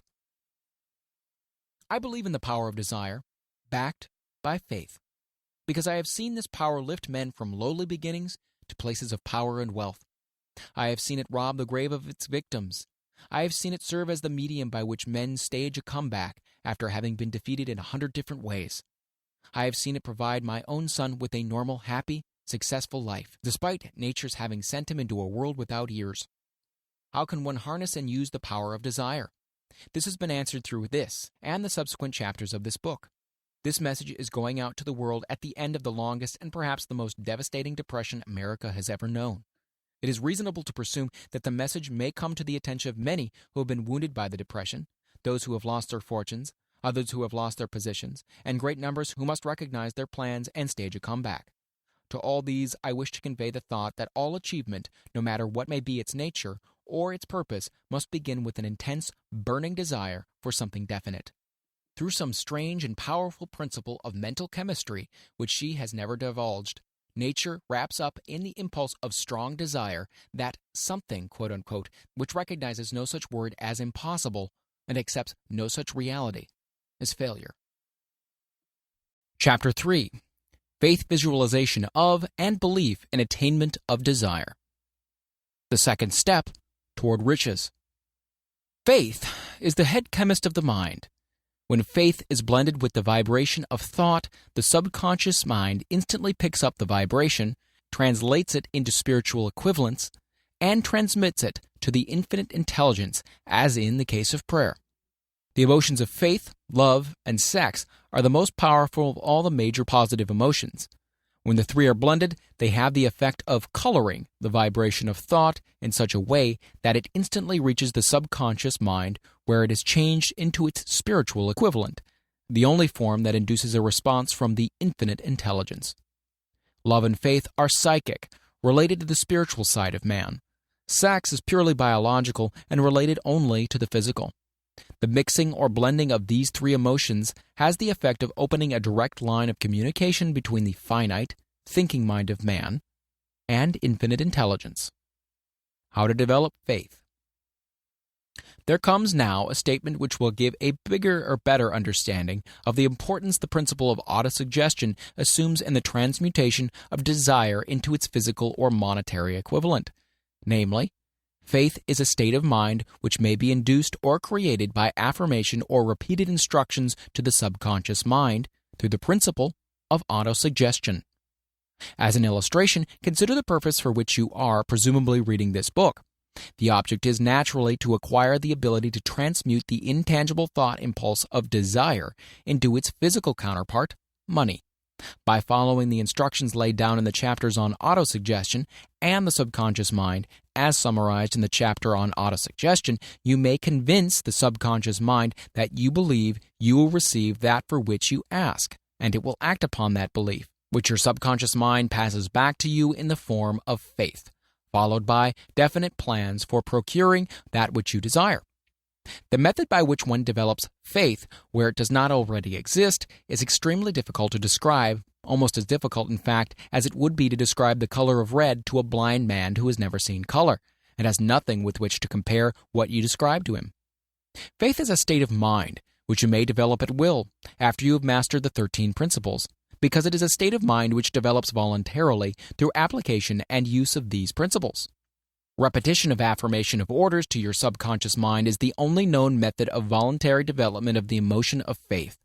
Perhaps the meaning may be made clearer through the following explanation as to the way men sometimes become criminals. Stated in the words of a famous criminologist, when men first come into contact with crime, they abhor it. If they remain in contact with crime for a time, they become accustomed to it and endure it. When they remain in contact with it for long enough, they finally embrace it and become influenced by it.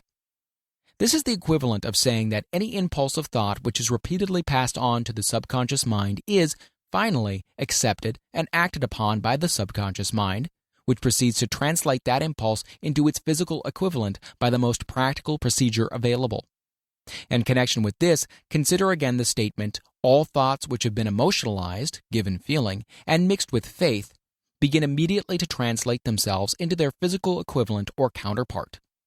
The emotions, or the feeling portion of thoughts, are the factors which give thoughts vitality, life, and action. The emotions of faith, love, and sex, when mixed with any thought impulse, give it greater action than any of these emotions can do singly. Not only thought impulses which have been mixed with faith, but those which have been mixed with any of the positive emotions or any of the negative emotions may reach and influence the subconscious mind. From this statement, you will understand that the subconscious mind will translate into its physical equivalent a thought impulse of a negative or destructive nature, just as readily as it will act upon the thought impulses of a positive or constructive nature. This accounts for the strange phenomenon so many millions of people experience, referred to as misfortune or bad luck.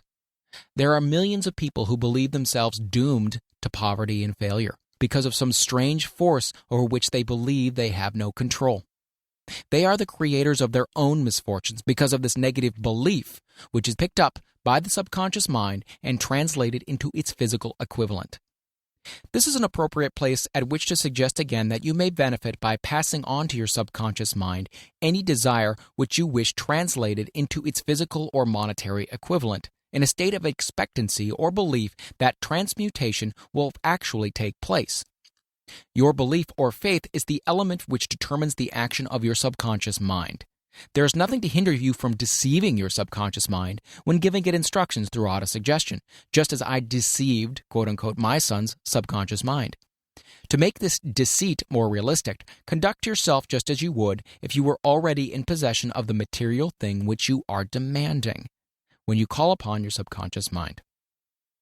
The subconscious mind will transmute into its physical equivalent by the most direct and practical media available any order which is given to it in a state of belief or faith that the order will be carried out.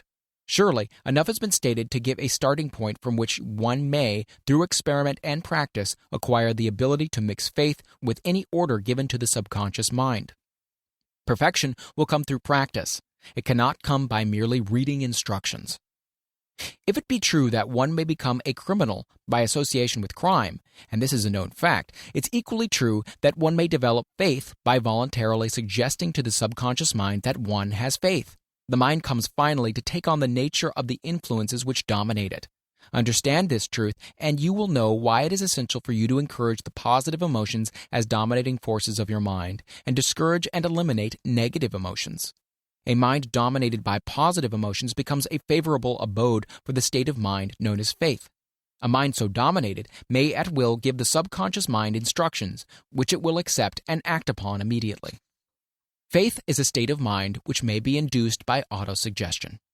All down the ages, religionists have admonished struggling humanity to have faith in this, that, and other dogma or creed, but they have failed to tell people how to have faith.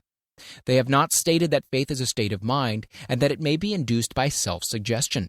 In language which any normal human being can understand, we will describe all that is known about the principle through which faith may be developed, where it does not already exist. Have faith in yourself, faith in the infinite. Before we begin, you should be reminded again that faith is the eternal elixir which gives life, power, and action to the impulse of thought. The foregoing sentence is worth reading a second time, and a third, and a fourth. It is worth reading aloud. Faith is the starting point of all accumulation of riches. Faith is the basis of all miracles and all mysteries which cannot be analyzed by the rules of science. Faith is the only known antidote for failure.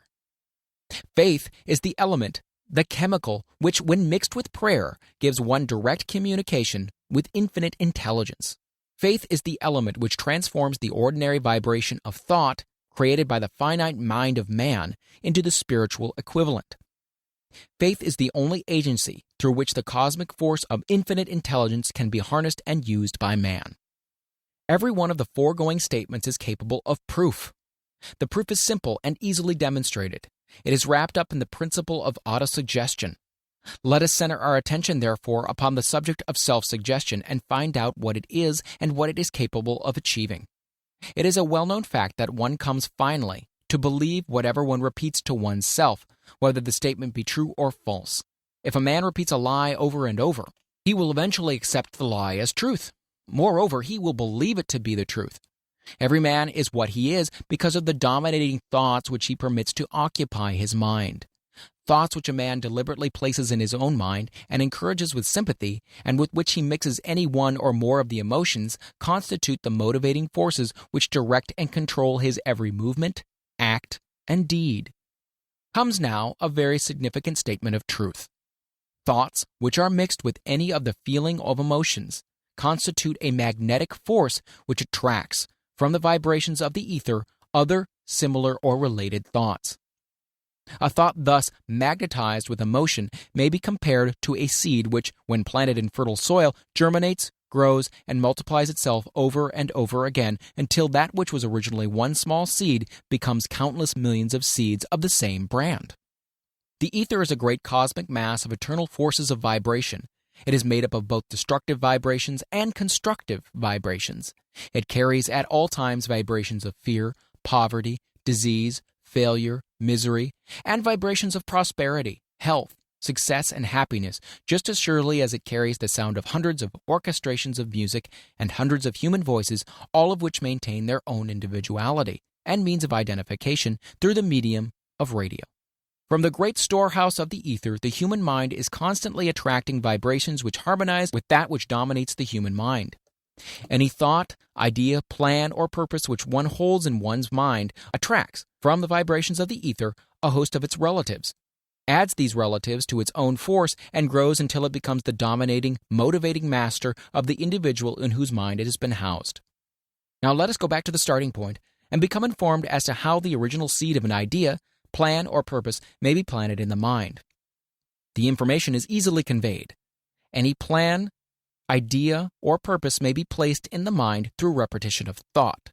This is why you are asked to write out a statement of your major purpose, or definite chief aim, commit it to memory, and repeat it in audible words day after day until these vibrations of sound have reached your subconscious mind. We are what we are because of the vibrations of thought which we pick up and register through the stimuli of our daily environment. Resolve to throw off the influences of any unfortunate environment and to build your own life to order. Taking inventory of mental assets and liabilities, you will discover that your greatest weakness is a lack of self-confidence. This handicap can be surmounted and timidity translated into courage through the aid of the principle of autosuggestion. The application of this principle may be made through a simple arrangement of positive thought impulses stated in writing, memorized and repeated until they become a part of the working equipment of the subconscious faculty of your mind. Self-confidence formula. First, I know that I have the ability to achieve the object of my definite purpose in life. Therefore, I demand of myself persistent, continuous action towards its attainment, and I here and now promise to render such action. Second, I realize that the dominating thoughts of my mind will eventually reproduce themselves in outward physical action and gradually transform themselves into physical reality. Therefore, I will concentrate my thoughts for 30 minutes daily upon the task of thinking of the person I intend to become, thereby creating in my mind a clear mental picture of that person. Third, I know through the principle of autosuggestion, any desire that I persistently hold in my mind will eventually seek expression through some practical means of attaining the object back of it. Therefore, I will devote 10 minutes a day to demanding of myself the development of self-confidence.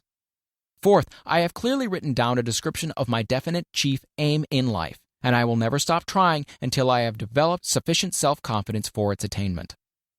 Fifth, I fully realize that no wealth or position can long endure unless built upon truth and justice. Therefore, I will engage in no transaction which does not benefit all whom it affects. I will succeed by attracting to myself the forces I wish to use and the cooperation of other people. I will induce others to serve me because of my willingness to serve others. I will eliminate hatred, envy, jealousy, selfishness, and cynicism by developing love for all humanity, because I know that a negative attitude towards others can never bring me success. I will cause others to believe in me because I will believe in them and in myself. I will sign my name to this formula, commit it to memory, and repeat it aloud once a day with full faith that it will gradually influence my thoughts and actions so that I will become a self-reliant and successful person. Because this formula is a law of nature which no man has yet been able to explain, it has baffled the scientists of all ages. The psychologists have named this law autosuggestion and let it go at that. The name by which one calls this law is of little importance. The important fact about it is that it works for the glory and success of mankind, if, that is, it is used constructively. On the other hand, if used destructively, it will destroy just as readily. In this statement may be found a very significant truth, namely that those who go down in defeat and end their lives in poverty, misery, and distress do so because of negative application of the principle of autosuggestion.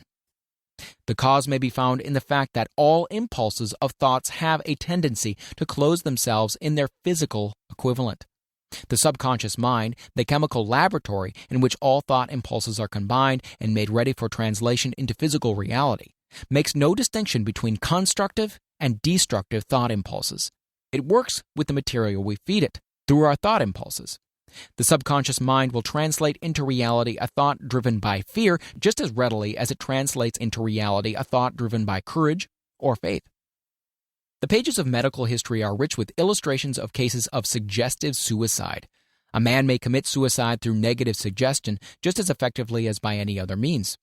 In a Midwestern city, a man by the name of Joseph Grant, a bank official, borrowed a large sum of the bank's money without the consent of the directors. He lost the money through gambling. One afternoon, the bank examiner came and began to check the accounts. Grant left the bank, took a room in a hotel, and when they found him 3 days later, he was lying in bed, wailing and moaning, repeating over and over again these words, "My God, this'll kill me. I cannot stand the disgrace." In a short time, he was dead. The doctors pronounced the case one of mental suicide. Just as electricity will turn the wheels of industry and render useful service if used constructively, or snuff out life if wrongly used, so will the law of autosuggestion lead you to peace and prosperity, or down into the valley of misery, failure, death, according, that is, to your degree of understanding and application of it. If you fill your mind with fear, doubt, and unbelief in your ability to connect with and use the forces of infinite intelligence, the law of autosuggestion will take the spirit of unbelief and use it as a pattern by which your subconscious mind will translate it into its physical equivalent. This statement is as true as the statement that 2 and 2 are 4. Like the wind which carries one ship east and another west, the law of autosuggestion will lift you up or pull you down according to the way you set your sails of thought. The law of autosuggestion, through which any person may rise to the altitudes of achievement which stagger the imagination, is well described in the following verse. If you think you are beaten, you are. If you dare not, you don't. If you like to win but think you can't, it is almost certain you won't. If you think you'll lose, you're lost. For out of the world we find, success begins with a fellow's will. It's all in the state of mind. If you think you are outclassed, you are. You've got to think high to rise. You've got to be sure of yourself before you can ever win a prize. Life's battles don't always go to the stronger or faster man, but soon or late the man who wins is the man who thinks he can. Observe the words which have been emphasized, and you will catch the deep meaning which this poet had in mind. Somewhere in your makeup, perhaps in the cells of your brain, there lies sleeping the seed of achievement which, if aroused and put into action, would carry you to heights such as you may never have hoped to attain. Just as a master musician may cause the most beautiful strains of music to pour forth from the strings of a violin, so you may arouse the genius which lies asleep in your brain and cause it to drive you upward to whatever goal you wish to achieve. Abraham Lincoln was a failure at everything he tried until he was well past the age of 40. He was a Mr. Nobody from nowhere until a great experience came into his life, aroused the sleeping genius within his heart and brain, and gave the world one of its really great men. That experience was mixed with the emotions of sorrow and love. It came to him through Anne Rutledge, the only woman whom he ever truly loved. It is a known fact that the emotion of love is closely akin to the state of mind known as faith, and it's for this reason that love comes very near to translating one's thought impulses into their spiritual equivalent. During his work of research, the author discovered, from the analysis of life work and achievements of hundreds of men of outstanding accomplishment, that there was the influence of a woman's love back of nearly every one of them. The emotion of love in the human heart and brain creates a favorable field of magnetic attraction which causes an influx of the higher and finer vibrations which are afloat in the ether. If you wish evidence of the power of faith, study the achievements of men and women who have employed it. At the head of the list comes the Nazarene. Christianity is the greatest single force which influences the minds of men. The basis of Christianity is faith. No matter how many people may have perverted or misinterpreted the meaning of this great force, and no matter how many dogmas and creeds have been created in its name, which do not reflect its tenets. The sum and substance of the teachings and achievements of Christ, which may have been interpreted as miracles, were nothing more nor less than faith. If there are any such phenomena as miracles, they are produced only through the state of mind known as faith. Some teachers of religion, and many who call themselves Christians, never understand nor practice faith. Let us consider the power of faith as it is now being demonstrated by a man who is well known to all of civilization, Mahatma Gandhi of India. In this man, the world has one of the most astounding examples known to civilization of the possibilities of faith. Gandhi wields more potential power than any man living at his time, and this despite the fact that he has none of the orthodox tools of power, such as money, battleships, soldiers, and materials of warfare. Gandhi has no power, he has no home, he does not own a suit of clothes, but he does have power. How does he come by that power? He created it out of his own understanding of the principle of faith, and through his ability to transplant that faith into the minds of 200 million people. Gandhi has accomplished through the influence of faith that which the strongest military power on earth could not and never will accomplish through soldiers and military equipment. He has accomplished the astounding feat of influencing 200 million minds to coalesce and move in unison as a single mind. What other force on earth except faith could do as much? There will come a day when employees as well as employers will discover the possibilities of faith. The day is dawning. The whole world has had ample opportunity during the recent business depression to witness what the lack of faith will do to business. Surely civilization has produced a sufficient number of intelligent human beings to make use of this great lesson which the depression has taught the world. During this depression, the world had evidence in abundance that widespread fear will paralyze the wheels of industry and business. Out of this experience will arise leaders in business and industry who will profit by the example which Gandhi has set for the world, and they will apply to business the same tactics which he has used in building the greatest following known in the history of the world. These leaders will come from the rank and file of the unknown men who now labor in the steel plants, the coal mines, and automobile factories, and in small towns and cities of America. Business is due for a reform. Make no mistake about this. The methods of the past, based upon economic combinations of force and fear, will be supplanted by the better principles of faith and cooperation. Men who labor will receive more than daily wages. They will receive dividends from business, the same as others who supply the capital for business. But first, they must give more to their employers and stop this bickering and bargaining by force at the expense of the public. They must earn the right to dividends.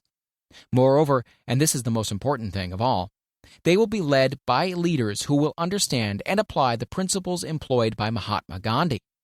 Only in this way may leaders get from their followers the spirit of full cooperation which constitutes power in its highest and most enduring form. This stupendous machine age in which we live and from which we are just emerging has taken the soul out of men. Its leaders have driven men as though they were pieces of cold machinery. They were forced to do so by the employers who have bargained at the expense of all concerned to get and not to give. The watchword of the future will be human happiness and contentment, and when this state of mind shall have been attained, the production will take care of itself more effectively than anything that has been accomplished where men did not and could not mix faith and individual interest with their labor. Because of the need of faith and cooperation in operating business and industry, it will be both interesting and profitable to analyze an event which provides an excellent understanding of the method by which industrialists and businessmen accumulate great fortunes, by giving before they try to get. The event chosen for this illustration dates back to 1900, when the United States Steel Corporation was first being formed. As you read the story, keep in mind these fundamental facts, and you will understand how ideas have been converted into huge fortunes. First, the huge United States Steel Corporation was born in the mind of Charles M. Schwab in the form of an idea he created through his imagination. Second, he mixed faith with this idea. Third, he formulated a plan for the transformation of his idea into physical and financial reality. Fourth, he put his plan into action with his famous speech at the University Club. Fifth, he applied and followed through on his plan with persistence and backed it with a firm decision until it had been fully carried out. Sixth, he prepared the way for success by a burning desire for success. If you are one of those who have often wondered how great fortunes are accumulated, this story of the creation of the United States Steel Corporation will be enlightening. If you have any doubt that men can think and grow rich, this story should dispel that doubt, because you can plainly see in the story of the United States Steel the application of a major portion of the 13 principles described in this book. This astounding description of the power of an idea was dramatically told by John Lowell in the New York World Telegram, with whose courtesy it is here reprinted. A pretty after-dinner speech for $1 billion. When, on the evening of December 12, 1900, some 80 of the nation's financial nobility gathered in the banquet hall of the University Club on Fifth Avenue to do honor to a young man from out of the West, not half a dozen of the guests realized they were witness to the most significant episode in American industrial history. J. Edward Simmons and Charles Stewart Smith, their hearts full of gratitude for the lavish hospitality bestowed on them by Charles M. Schwab during a recent visit to Pittsburgh, had arranged the dinner to introduce the 38-year-old steel man to Eastern banking society. But they didn't expect him to stampede the convention.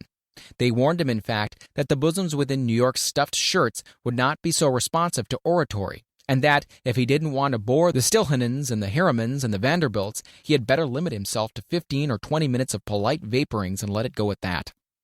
Even John Pierpont Morgan, sitting on the right hand of Schwab, as became his imperial dignity, intended to grace the banquet table with his presence only briefly. And so far as the press and public were concerned, the whole affair was of so little moment that no mention of it found its way into print the next day. So the two hosts and their distinguished guests ate their way through the usual 7 or 8 courses. There was little conversation, and what there was of it was restrained. Few of the bankers and brokers had met Schwab, whose career had flowered along the banks of the Monongahela, and none knew him well. But before the evening was over, they, and with them Money Master Morgan, were to be swept off their feet, and $1 million baby, the United States Steel Corporation, was to be conceived. It is perhaps unfortunate for the sake of history that no record of Charlie Schwab's speech at the dinner was ever made. He repeated some parts of it at a later dinner during a similar meeting of Chicago bankers, and still later, when the government brought suit to dissolve the Steel Trust, he gave his own version, from the witness stand, of the remarks that stimulated Morgan into a frenzy of financial activity. It is probable, however, that it was a homely speech, somewhat ungrammatical, for the niceties of language never bothered Schwab, full of epigram and threaded with wit. But aside from that, it had a galvanic force and effect upon the $5 billion of estimated capital that was represented by the diners. After it was over and the gathering was still under its spell, although Schwab had talked for 90 minutes, Morgan led the orator to a recessed window where, dangling their legs from the high, uncomfortable seat, they talked for an hour more. The magic of the Schwab personality had been turned on full force, but what was more important and lasting was the full-fledged, clear-cut program he laid down for the aggrandizement of steel. Many other men had tried to interest Morgan in slapping together a steel trust after the pattern of the biscuit, wire and hoop, sugar, rubber, whiskey, oil, or chewing gum combinations. John W. Gates, the gambler, had urged it, but Morgan distrusted him. The Moore boys, Bill and Jim, Chicago stock jobbers who had glued together a match trust and a cracker corporation, had urged it and failed. Albert H. Gary, the sanctimonious country lawyer, wanted to foster it, but he wasn't big enough to be impressive. Until Schwab's eloquence took J.P. Morgan to the heights from which he could visualize the solid results of the most daring financial undertaking ever conceived, the project was regarded as a delirious dream of easy money crackpots. The financial magnetism that began a generation ago to attract thousands of small and sometimes inefficiently managed companies into large and competition-crushing combinations had become operative in the steel world through the devices of that jovial business pirate, John W. Gates. Gates already had formed the American Steel and Wire Company out of a chain of small concerns, and together with Morgan had created the Federal Steel Company. The National Tube and American Bridge Companies were two more Morgan concerns, and the Moore brothers had forsaken the match and cookie business to form the American Group: Tin Plate, Steel Hoop, Sheet Steel, and National Steel Company. But by the side of Andrew Carnegie's gigantic vertical trust, a trust owned and operated by 53 partners, those other combinations were picayune.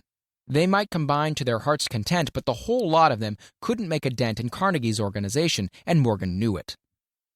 The eccentric old Scot knew it too.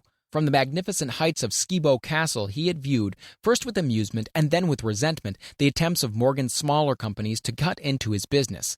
When the attempts became too bold, Carnegie's temper was translated into anger and retaliation. He decided to duplicate every mill owned by his rivals. Hitherto, he hadn't been interested in wire, pipe, hoops, or sheet. Instead, he was content to sell such companies the raw steel and let them work it into whatever shape they wanted. Now, with Schwab as his chief and able lieutenant, he planned to drive his enemies to the wall. So it was that in the speech of Charles M. Schwab, Morgan saw the answer to his problem of combination. A trust without Carnegie, giant of them all, would be no trust at all. A plum pudding, as one writer said, without the plums. Schwab's speech on the night of December 12, 1900, undoubtedly carried the influence, though not the pledge, that the vast Carnegie enterprise could be brought under the Morgan tent. He talked of the world future for steel, of reorganization for efficiency, of specialization, of the scrapping of unsuccessful mills and concentration of effort on the flourishing properties, of economies in the ore traffic, of economies in overhead and administrative departments, of capturing foreign markets. More than that, he told the buccaneers among them wherein lay the errors of their customary piracy. Their purposes, he inferred, had been to create monopolies, raise prices, and pay themselves fat dividends out of privilege. Schwab condemned the system in his heartiest manner. The short-sightedness of such policy, he told his hearers, lay in the fact that it restricted the market in an era when everything carried for expansion. By cheapening the cost of steel, he argued, an ever-expanding market would be created. More uses for steel would be devised, and a goodly portion of the world trade could be captured. Actually, though he did not know it, Schwab was an apostle of modern mass production. So the dinner at the University Club came to an end. Morgan went home to think about Schwab's rosy predictions. Schwab went back to Pittsburgh to run the steel business, while Gary and the rest went back to their stock tickers to fiddle around in anticipation of the next move. It was not long coming. It took Morgan about 1 week to digest the feast of reason Schwab had placed before him. When he had assured himself that no financial indigestion was to result, he sent for Schwab and found that young man rather coy. Mr. Carnegie, Schwab indicated, might not like it if he found his trust company president had been flirting with the Emperor of Wall Street, the street upon which Carnegie had resolved never to tread. Then it was suggested by John W. Gates, the go-between, that if Schwab happened to be in the Bellevue Hotel in Philadelphia, J.P. Morgan might also happen to be there. When Schwab arrived, however, Morgan was inconveniently ill at his New York home, and so, on the elder man's pressing invitation, Schwab went to New York and presented himself at the door of the financier's library. Now, certain economic historians have professed the belief that from the beginning to the end of the drama, the stage was set by Andrew Carnegie, that the dinner to Schwab, the famous speech, the Sunday night conferences between Schwab and the Money King were events arranged by the canny Scot. The truth is exactly the opposite. When Schwab was called in to consummate the deal, he didn't even know whether the little boss, as Andrew was called, would so much as listen to an offer to sell, particularly to a group of men whom Andrew regarded as being endowed with something less than holiness. But Schwab did take into the conference with him, in his own handwriting, 6 sheets of copperplate figures, representing to his mind the physical worth and potential earning capacity of every steel company he regarded as an essential star in the new metal firmament. 4 men pondered over these figures all night. The chief, of course, was Morgan, steadfast in his belief in the divine right of money. With him was his aristocratic partner, Robert Bacon. The third was John W. Gates, whom Morgan scorned as a gambler and used as a tool. The fourth was Schwab, who knew more about the processes of making and selling steel than any whole group of men then living. Throughout that conference, the Pittsburghers' figures were never questioned. If he had said a company was worth so much, then it was worth that much and no more. He was insistent, too, upon including in the combination only those concerns he nominated. He had conceived a corporation in which there would be no duplication, not even to satisfy the greed of friends who wanted to unload their companies upon the broad Morgan shoulders. Thus he left out, by design, a number of the larger concerns upon which the walruses and carpenters of Wall Street had cast hungry eyes. When dawn came, Morgan rose and straightened his back. Only one question remained. "Do you think you can persuade Andrew Carnegie to sell?" he asked. "I can try," said Schwab. "If you can get him to sell, I will undertake the matter," said Morgan. So far is good, but would Carnegie sell? How much would he demand? Schwab thought about $320 million. What would he take payment in? Common or preferred stocks? Bonds? Cash? Nobody could raise $350 million in cash. There was a golf game in January on the frost-cracking heath of the St. Andrews Links in Westchester, with Andrew bundled up in sweaters against the cold and Charlie talking volubly as usual to keep his spirits up. But no word of business was mentioned until the pair sat down in the cozy warmth of the Carnegie cottage hard by. Then, with the same persuasiveness that had hypnotized 80 millionaires at the University Club, Schwab poured out the glittering promises of retirement and comfort, of untold millions to satisfy the old man's social caprices. Carnegie capitulated, wrote a figure on a slip of paper, handed it to Schwab, and said, "All right, that's what we'll sell for." The figure was approximately $400 million, and was reached by taking the $320 million mentioned by Schwab as a basic figure and adding to it $80 million to represent the increased capital value over the previous 2 years. Later on the deck of a transatlantic liner, the Scotsman said ruefully to Morgan, "I really wish I'd asked you for $100 million more." "If you asked for it, you'd have gotten it," Morgan told him cheerfully. There was an uproar, of course. A British correspondent cabled that the foreign steel world was appalled by the gigantic combination. President Hadley of Yale declared that unless trusts were regulated, the country might expect an emperor in Washington within the next 25 years. But that able stock manipulator, Keene, went at his work of shoving the new stock at the public so vigorously that all the excess water, estimated by some at nearly $600 million, was absorbed in a twinkling. So, Carnegie had his millions, and Morgan Syndicate had $62 million for all its trouble. And all the boys from Gates to Gary had their millions. The 38-year-old Schwab had his reward. He was made president of the new corporation and remained in control until 1930. The dramatic story of Big Business, which you have just finished, was included in this book because it is a perfect illustration of the method by which desire can be transmuted into its physical equivalent. I imagine some readers will question the statement that a mere intangible desire can be converted into its physical equivalent. Doubtless some will say, you cannot convert nothing into something. The answer is in the story of United States Steel. That giant organization was created in the mind of one man. The plan by which the organization was provided with the steel mills that gave it financial stability was created in the mind of the same man. His faith, his desire, his imagination, his persistence were the real ingredients that went into United States Steel. The steel mills and mechanical equipment acquired by the corporation after it had been brought into legal existence were incidental, but careful analysis will disclose the fact that the appraised value of the properties acquired by the corporation increased in value by an estimated $600 million just by the mere transaction which consolidated them into one management. In other words, Charles M. Schwab's idea, plus the faith with which he conveyed it in the minds of J.P. Morgan and the others, was marketed for a profit of approximately $600 million. That is not an insignificant sum for a single idea. What happened to some of the men who took their share of the millions of dollars of profit made by this transaction is a matter with which we are not now concerned. The important feature of the astounding achievement is that it serves as unquestionable evidence of the soundness of the philosophy described in this book, because this philosophy was the warp and the woof of the entire transaction. Moreover, the practicability of the philosophy has been established by the fact that the United States Steel Corporation prospered and became one of the richest and most powerful corporations in America, employing thousands of people, developing new uses for steel, and opening new markets, thus proving that the $600 million in profit which the Schwab idea produced was earned. Riches begin in the form of thought. The amount is limited only by the persons in whose mind the thought is put into motion. Faith removes limitations.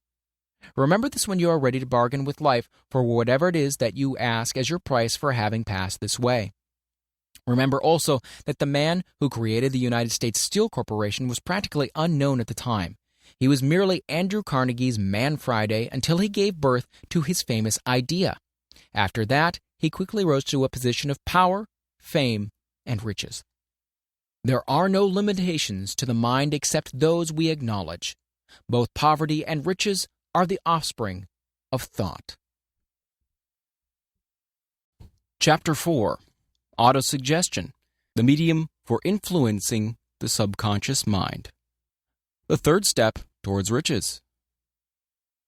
Autosuggestion is a term which applies to all suggestions and all self-administered stimuli which reach one's mind through the five senses.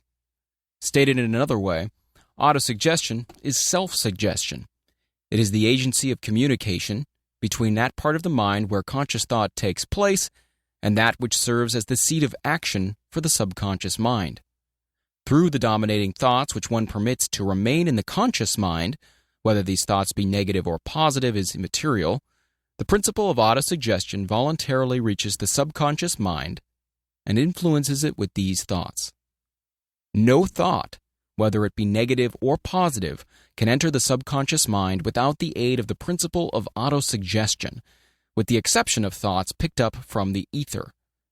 Stated differently, all sense impressions, which are perceived through the five senses, are stopped by the conscious thinking mind, and may be either passed on to the subconscious mind or rejected at will. The conscious faculty serves, therefore, as an outer guard to the approach of the subconscious. Nature has so built man that he has absolute control over the material which reaches his subconscious mind through his five senses, although this is not meant to be construed as a statement that man always exercises this control. In the great majority of instances, he does not exercise it, which explains why so many people go through life in poverty. Recall what has been said about the subconscious mind resembling a fertile garden spot, in which weeds will grow in abundance if the seeds of more desirable crops are not sown therein. Autosuggestion is the agency of control through which an individual may voluntarily feed his subconscious mind on thoughts of a creative nature, or, by neglect, permit thoughts of a destructive nature to find their way into the rich garden of the mind. You were instructed in the last of the 6 steps described in the chapter on desire to read aloud twice daily the written statement of your desire for money, and to see and feel yourself already in possession of the money. By following these instructions, you communicate the object of your desire directly to your subconscious mind in a spirit of absolute faith. Through repetition of this procedure, you voluntarily create thought habits which are favorable to your efforts to transmute desire into its monetary equivalent. Go back to these 6 steps described in Chapter 2 and read them again very carefully before you proceed further. Then, when you come to it, read very carefully the 4 instructions for the organization of your master mind group, described in the chapter on organized planning. By comparing these 2 sets of instructions with that which has been stated on autosuggestion, you, of course, will see that the instructions involve the application of the principle of autosuggestion. Remember, therefore, when reading aloud the statement of your desire, through which you are endeavoring to develop a money consciousness, that the mere reading of the words is of no consequence unless you mix emotion or feeling with your words. If you repeat 1,000,000 times the famous Emile Coué formula, day by day and every way I'm getting better and better, without mixing emotion and faith with your words, you will experience no desirable results. Your subconscious mind recognizes and acts upon only thoughts which have been well mixed with the emotion or feeling. This is a fact of such importance as to warrant repetition in practically every chapter, because the lack of understanding of this is the main reason the majority of people who try to apply the principle of autosuggestion get no desirable results. Plain, unemotional words do not influence the subconscious mind. You will get no appreciable results until you learn to reach your subconscious mind with thoughts or spoken words which have been well emblazoned with belief. Do not be discouraged if you cannot control and direct your emotions the first time you try to do so. Remember, there is no such possibility as something for nothing. Ability to reach and influence your subconscious mind has its price, and you must pay that price. You cannot cheat, even if you desire to do so. The price of ability to influence your subconscious mind is everlasting persistence in applying the principles described here. You cannot develop the desired ability for a lower price. You and you alone must decide whether or not the reward for which you are striving, the money consciousness, is worth the price you must pay for it in effort. Wisdom and cleverness alone will not attract and retain money except in very rare instances where the law of averages favors the attraction of money through these sources. The method of attracting money described here does not depend upon the law of averages. Moreover, the method plays no favorites. It will work for one person as effectively as it will for another. Where failure is experienced, it is the individual, not the method, which has failed. If you try and fail, make another effort and still another until you succeed. Your ability to use the principle of autosuggestion will depend very largely upon your capacity to concentrate upon a given desire until the desire becomes a burning obsession. When you begin to carry out the instructions in connection with the 6 steps described in the 2nd chapter, it will be necessary for you to make use of the principle of concentration. Let us here offer suggestions for the effective use of concentration. When you begin to carry out the first of the 6 steps, which instructs you to fix in your mind the exact amount of money you desire, hold your thoughts on that amount of money by concentration, or fixation of attention, with your eyes closed, until you can actually see the physical appearance of the money. Do this at least once each day. As you go through these exercises, follow the instructions given in the chapter on faith, and see yourself actually in possession of the money. Here is the most significant fact. The subconscious mind takes any orders given it in a spirit of absolute faith, and acts upon those orders, although the orders often have to be presented over and over again through repetition before they are interpreted by the subconscious mind. Following the preceding statement, consider the possibility of playing a perfectly legitimate trick on your subconscious mind by making it believe, because you believe it, that you must have the amount of money you are visualizing, that this money is already awaiting your claim, that the subconscious mind must hand over to you practical plans for acquiring the money which is yours. Hand over the thought suggested in the preceding paragraph to your imagination and see what your imagination can or will do to create practical plans for the accumulation of money through transmutation of your desire. Do not wait for a definite plan through which you intend to exchange services or merchandise in return for the money you are visualizing, but begin at once to see yourself in possession of the money, demanding and expecting, meanwhile, that your subconscious mind will hand over the plan or plans you need. Be on the alert for these plans, and when they appear, put them into action immediately. When the plans appear, they will probably flash into your mind through the 6th sense in the form of an inspiration. This inspiration may be considered a direct telegram or message from infinite intelligence. Treat it with respect and act upon it as soon as you receive it. Failure to do this will be fatal to your success. In the 4th of the 6 steps, you were instructed to create a definite plan for the carrying out your desire and begin at once to put this plan into action. You should follow this instruction in the manner described in the preceding paragraph.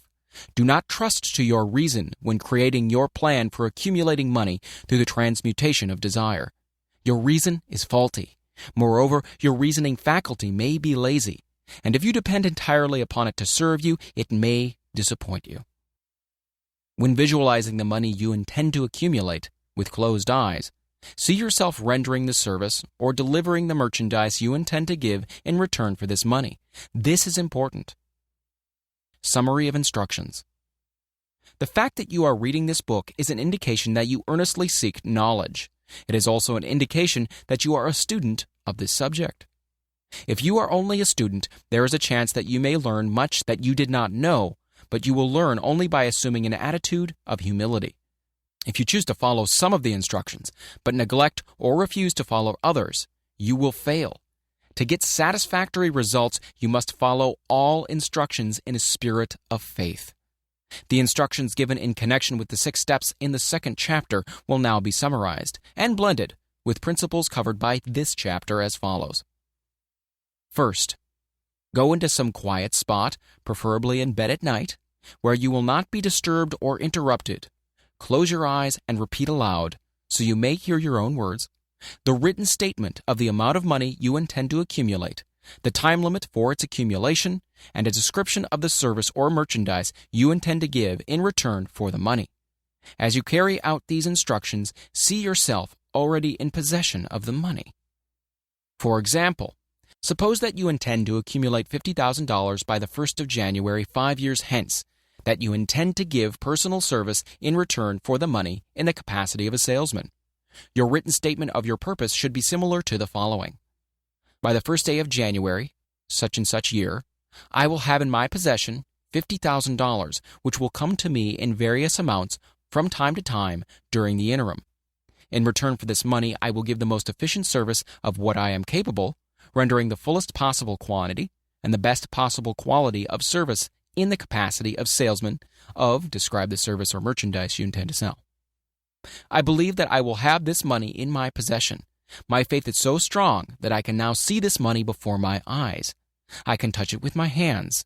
It is now awaiting transfer to me at the time and in the proportion that I deliver the service I intend to render in return for it. I am awaiting a plan by which to accumulate this money, and I will follow that plan when it is received. Second, repeat this program night and morning until you can see, in your imagination, the money you intend to accumulate. Third, place a written copy of your statement where you can see it night and morning, and read it before retiring and upon arising until it has been memorized. Remember, as you carry out these instructions, that you are applying the principle of autosuggestion for the purpose of giving orders to your subconscious mind. Remember also that your subconscious mind will act only upon instructions that are emotionalized and handed over to it with feeling. Faith is the strongest and most productive of the emotions. Follow the instructions given in the chapter on faith. These instructions may at first seem abstract. Do not let this disturb you. Follow the instructions no matter how abstract or how impractical they may at first appear to be. The time will soon come, if you do as you've been instructed, in spirit as well in act, when a whole new universe of power will unfold to you. Skepticism in connection with all new ideas is characteristic of all human beings.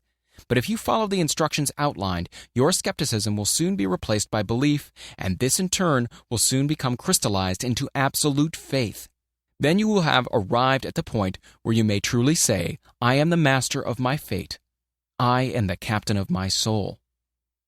Many philosophers have made the statement that man is the master of his own earthly destiny, but most of them have failed to say why he is the master. The reason that man may be the master of his own earthly status, and especially his financial status, is thoroughly explained in this chapter. Man may become the master of himself and of his environment because he has the power to influence his own subconscious mind, and through it, gain the cooperation of infinite intelligence. You are now reading the chapter which represents the keystone to the arc of this philosophy. The instructions contained in this chapter must be understood and applied with persistence if you are to succeed in transmuting desire into money. The actual performance of transmuting desire into money involves the use of autosuggestion as an agency by which one may reach and influence the subconscious mind. The other principles are simply tools with which to apply autosuggestion. Keep this thought in mind, and you will at all times be conscious of the important part the principle of autosuggestion is to play in your efforts to accumulate money through the methods described in this book. Carry out these instructions as though you were a small child. Inject into your efforts something of the faith of a child. The author has been most careful to see that no impractical instructions were included because of his sincere desire to be helpful. After you have read the entire book, come back to this chapter and follow in spirit and in action this instruction. Read the entire chapter aloud once every night until you become thoroughly convinced that the principle of autosuggestion is sound, that it will accomplish for you all that has been claimed for it. As you read, underscore with a pencil every sentence which impresses you favorably. Follow the foregoing instruction to the letter, and it will open the way for complete understanding and mastery of the principles of success. Chapter 5. Specialized knowledge, personal experience or observations. The fourth step toward riches. There are two kinds of knowledge. One is general, the other specialized. General knowledge, no matter how great in quantity or variety it may be, is of but little use in the accumulation of money. The faculties of the great universities possess, in aggregate, practically every form of general knowledge known to civilization. Most of the professors have but little or no money. They specialize on teaching knowledge, but they do not specialize on the organization or the use of knowledge. Knowledge will not attract money unless it is organized and intelligently directed through practical plans of action to the definite end of accumulation of money. Lack of understanding of this fact has been the source of confusion to millions of people who falsely believe that knowledge is power. It is nothing of the sort. Knowledge is only potential power. It becomes power only when and if it is organized into definite plans of action and directed to a definite end. This missing link in all systems of education known to civilization today may be found in the failure of educational institutions to teach their students how to organize and use knowledge after they acquire it. Many people make the mistake of assuming that because Henry Ford had but little schooling, he is not a man of education. Those who make this mistake do not know Henry Ford, nor do they understand the real meaning of the word educate. That word is derived from the Latin word educo, meaning to educe, to draw out, to develop from within. An educated man is not necessarily one who has an abundance of general or specialized knowledge. An educated man is one who has so developed the faculties of his mind that he may acquire anything he wants, or its equivalent, without violating the rights of others. Henry Ford comes well within the meaning of this definition. During the World War, a Chicago newspaper published certain editorials in which, among other statements, Henry Ford was called an ignorant pacifist. Mr. Ford objected to the statements and brought suit against the paper for libeling him. When the suit was tried in the courts, the attorneys for the paper pleaded justification and placed Mr. Ford himself on the witness stand for the purpose of proving to the jury that he was ignorant. The attorneys asked Mr. Ford a great variety of questions, all of them intended to prove, by his own evidence, that while he might possess considerable specialized knowledge pertaining to the manufacture of automobiles, he was in the main ignorant. Mr. Ford was plied with such questions as the following. Who was Benedict Arnold? And how many soldiers did the British send over to America to put down the rebellion of 1776? In answer to the last question, Mr. Ford replied, I do not know the exact number of soldiers the British sent over, but I have heard that it was a considerably larger number than ever went back. Finally, Mr. Ford became tired of this line of questioning, and in reply to a particularly offensive question, he leaned over, pointed his finger at the lawyer who asked the question, and said, If I should really want to answer the foolish question you have just asked, or any of the other questions you have just been asking me, let me remind you that I have a row of electric push buttons on my desk, and by pushing the right button, I can summon to my aid men who can answer any question I desire to ask concerning the business to which I am devoting most of my efforts. Now, will you kindly tell me, why should I clutter up my mind with general knowledge for the purpose of being able to answer questions when I have men around me who can supply any knowledge I require? There certainly was good logic to that reply. That answer floored the lawyer. Every person in the courtroom realized it was the answer, not of an ignorant man, but of a man of education. Any man is educated who knows where to get knowledge when he needs it, and how to organize that knowledge into definite plans of action. Through the assistance of his mastermind group, Henry Ford had at his command all the specialized knowledge he needed to enable him to become one of the wealthiest men in America. It was not essential that he have this knowledge in his own mind. Surely no person who has sufficient inclination and intelligence to read a book of this nature can possibly miss the significance of this illustration. Before you can be sure of your ability to transmute desire into its monetary equivalent, you will require specialized knowledge of the service, merchandise, or profession which you intend to offer in return for fortune. Perhaps you may need more specialized knowledge than you have the ability or the inclination to acquire, and if this should be true, you may bridge your weakness through the aid of your mastermind group. Andrew Carnegie stated that he personally knew nothing about the technical end of the steel business. Moreover, he did not particularly care to know anything about it. The specialized knowledge which he required for the manufacture and marketing of steel, he found available through the individual units of his mastermind group.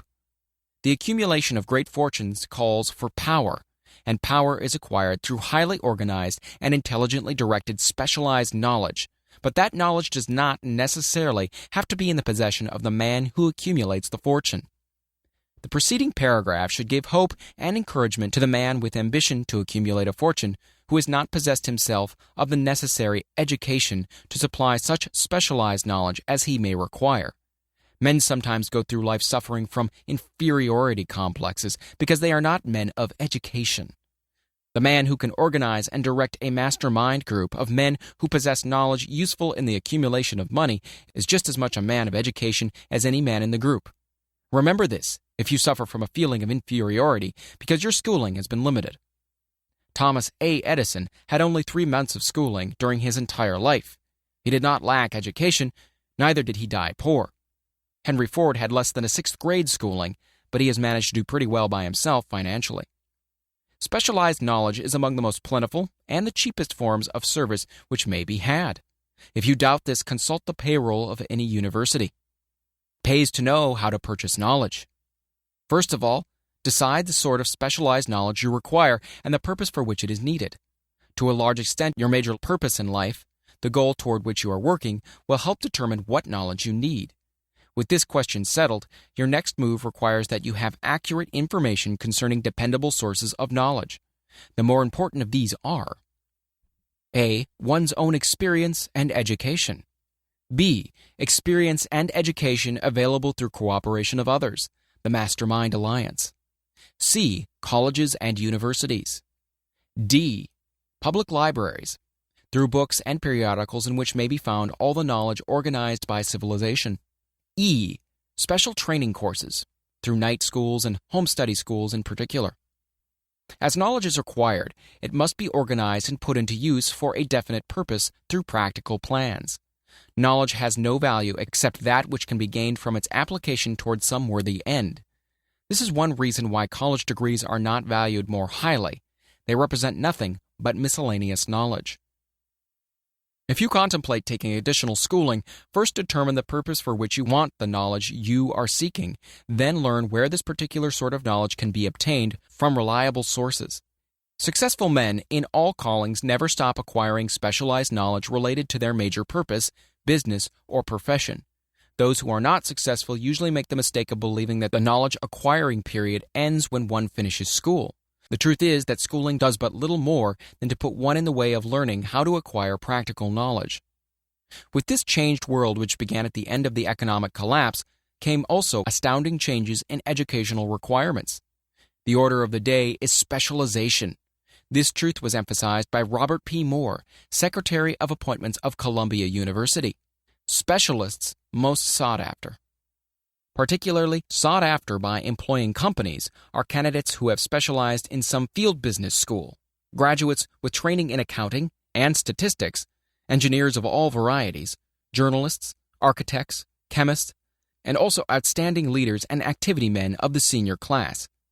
The man who has been active on the campus, whose personality is such that he gets along with all kinds of people and who has done an adequate job with his studies, has a most decided edge over the strictly academic student.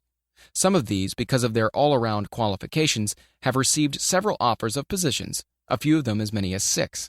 In departing from the conception that the straight-A student was invariably the one to get the choice of the better jobs, Mr. Moore said that most companies look not only to academic records but to activity records and personalities of the students.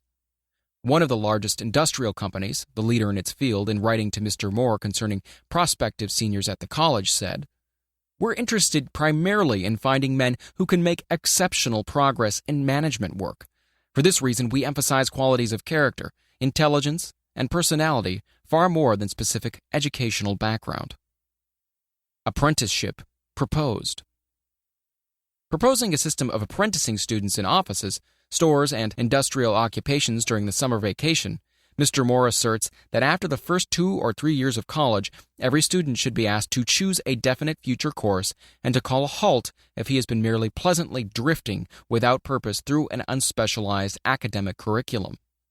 Colleges and universities must face the practical consideration that all professions and occupations now demand specialists, urging that educational institutions accept more direct responsibility for vocational guidance. One of the most reliable and practical sources of knowledge available to those who need specialized schooling is the night schools operated in most large cities. The correspondence schools give specialized training anywhere the U.S. mails go, on all subjects that can be taught by the extension method. One advantage of home study training is the flexibility of the study program, which permits one to study during spare time. Another stupendous advantage of home study training, if the school is carefully chosen, is the fact that most courses afforded by home study schools carry with them generous privileges of consultation, which can be of priceless value to those needing specialized knowledge.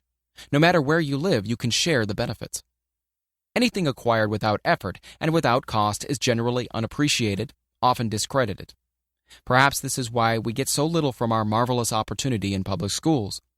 The self-discipline one receives from a definite program of specialized study makes up to some extent for the wasted opportunity when knowledge has been available without cost. Correspondence schools are highly organized business institutions. Their tuition fees are so low that they are forced to insist upon prompt payments. Being asked to pay, whether the student makes good grades or poor, has the effect of causing one to follow through with the course when he would otherwise drop it. The correspondence schools have not stressed this point sufficiently, for the truth is that their collection departments constitute the very finest sort of training on decision, promptness, action, and the habit of finishing that which one begins. I learned this from experience more than 25 years ago. I enrolled for a home study course in advertising. After completing 8 or 10 lessons, I stopped studying, but the school did not stop sending me bills. Moreover, it insisted upon payment, whether I kept up my studies or not. I decided that if I had to pay for the course, which I had legally obligated myself to do, I should complete the lessons and get my money's worth. I felt at first at the time that the collection system of the school was somewhat too well organized, but I learned later in life that it was a valuable part of my training for which no charge had been made. Being forced to pay, I went ahead and completed the course. Later in life, I discovered that the efficient collection system of that school had been worth much in the form of money earned because of the training in advertising I had so reluctantly taken. We have in this country what is said to be the greatest public school system in the world. We have invested fabulous sums for fine buildings. We have provided convenient transportation for children living in rural districts so they may attend the best schools. But there is one astounding weakness to this marvelous system. It is free. One of the strange things about human beings is that they value only that which has a price. The free schools of America and the free public libraries do not impress people because they are free. This is the major reason why so many people find it necessary to acquire additional training after they quit school and go to work. It is also one of the major reasons why employers give greater consideration to employees who take home study courses. They have learned from experience that any person who has the ambition to give up a part of his spare time to studying at home has in him those qualities which make for leadership. This recognition is not a charitable gesture, it is a sound business judgment upon the part of the employers. There is one weakness in people for which there is no remedy. It is the universal weakness of lack of ambition. Persons, especially salaried people, who schedule their spare time to provide for home study seldom remain at the bottom very long. Their action opens the way for the upward climb, removes many obstacles from their path, and gains the friendly interest of those who have the power to put them in the way of opportunity. The home study method of training is especially suited to the needs of employed people who find after leaving school that they must acquire additional specialized knowledge but cannot spare the time to go back to school. The changed economic conditions prevailing since the Depression have made it necessary for thousands of people to find additional or new sources of income. For the majority of these, the solution to their problem may be found only by acquiring specialized knowledge. Many will be forced to change their occupations entirely. When a merchant finds that a certain line of merchandising is not selling, he usually supplants it with another that is in demand. The person whose business is that of marketing personal services must also be an efficient merchant. If his service does not bring adequate returns in one occupation, he must change to another where broader opportunities are available. Stuart Austin Weir prepared himself as a construction engineer and followed this line of work until the Depression limited his market to where it did not give him the income he required. He took inventory of himself, decided to change his profession to law, went back to school, and took special courses by which he prepared himself as a corporation lawyer. Despite the fact that the Depression had not ended, he completed his training, passed the bar exam, and quickly built a lucrative law practice in Dallas, Texas. In fact, he's turning away clients. Just to keep the record straight and to anticipate the alibis of those who will say, "I couldn't go to school because I have a family to support," or "I'm too old," I will add the information that Mr. Weir was past 40 and married when he went back to school. Moreover, by carefully selecting highly specialized courses in colleges best prepared to teach the subjects chosen, Mr. Weir completed in 2 years the work for which the majority of law students require 4 years. It pays to know how to purchase knowledge. The person who stops studying merely because he has finished school is forever hopelessly doomed to mediocrity, no matter what may be his calling. The way of success is the way of continuous pursuit of knowledge. Let us consider a specific instance. During the Depression, a salesman in a grocery store found himself without a position. Having had some bookkeeping experience, he took a special course in accounting, familiarized himself with all the latest bookkeeping and office equipment, and went into business for himself. Starting with the grocer for whom he had formerly worked, he made contracts with more than 100 small merchants to keep their books, all at a very nominal monthly fee. His idea was so practical that he soon found it necessary to set up a portable office in a light delivery truck, which he equipped with modern bookkeeping machinery. He now has a fleet of these bookkeeping offices on wheels and employs a large staff of assistants, thus providing small merchants with accounting service equal to the best that money can buy at a very nominal cost. Specialized knowledge plus imagination were the ingredients that went into this unique and successful business. Last year, the owner of that business paid an income tax of almost 10 times as much as paid by the merchant for whom he worked when the Depression forced upon him a temporary adversity, which proved to be a blessing in disguise. The beginning of this successful business was an idea. Inasmuch as I had the privilege of supplying the unemployed salesman with that idea, I now assume the further privilege of suggesting another idea which has within it the possibility of even greater income. Also, the possibility of rendering useful service to thousands of people who badly need that service. The idea was suggested by the salesman who gave up selling and went into the business of keeping books on a wholesale basis. When the plan was suggested as a solution to his unemployment problem, he quickly exclaimed, "Well, I like the idea, but I would not know how to turn it into cash." In other words, he complained he would not know how to market his bookkeeping knowledge after he acquired it. So, that brought up another problem which had to be solved. With the aid of a young woman typist, clever at hand lettering, and who could put the story together, a very attractive book was prepared describing the advantages of the new system of bookkeeping. The page was neatly typed and pasted in an ordinary scrapbook, which was used as a silent salesman through which the story of this new business was so effectively told that its owner soon had more accounts than he could handle. There are thousands of people all over the country who need the services of a merchandising specialist capable of preparing an attractive brief for use in marketing personal services. The aggregate annual income from such a service might easily exceed that received by the largest employment agency, and the benefits of that service might be made far greater to the purchaser than to any obtained from an employment agency. The idea here described was born of necessity, to bridge an emergency which had to be covered. But it did not stop by merely serving one person. The woman who created the idea has a keen imagination. She saw in her newly born brainchild the making of a new profession, one that is destined to render valuable services to thousands of people who need practical guidance in marketing personal services. Spurred to action by the instantaneous success of her first prepared plan to market personal services, this energetic woman turned next to the solution of a similar problem for her son who had just finished college, but had been totally unable to find a market for his services. The plan she originated for his use was the finest specimen of merchandising of personal services I have ever seen. When the plan book had been completed, it contained nearly 50 pages of beautifully typed, properly organized information telling the story of her son's native ability, schooling, personal experiences, and a great variety of other information too extensive for description. The plan book also contained a complete description of the position her son desired, together with a marvelous word picture of the exact plan he would use in filling the position. The preparation of the plan book required several weeks' labor, during which time its creator sent her son to the public library almost every day to procure data needed in selling his services to best advantage.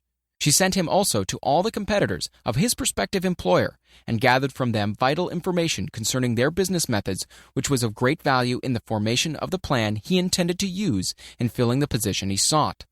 When the plan had been finished, it contained more than half a dozen very fine suggestions for the use and benefit of the prospective employer. The suggestions were put into use by that company. One may be inclined to ask, why go to all this trouble just to secure a job? The answer is straight and to the point.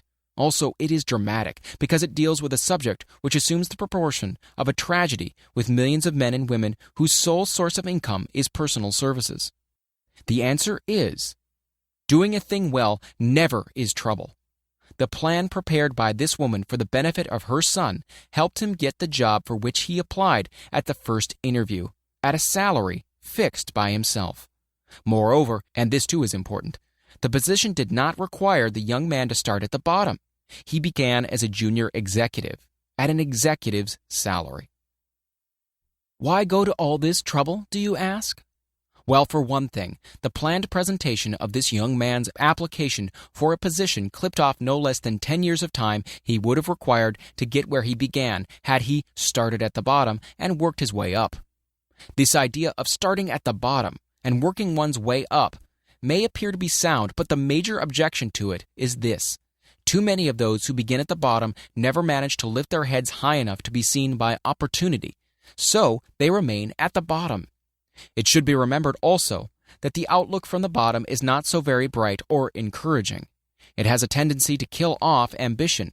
We call it getting into a rut, which means that we accept our fate because we form the habit of daily routine, a habit that finally becomes so strong we cease to throw it off.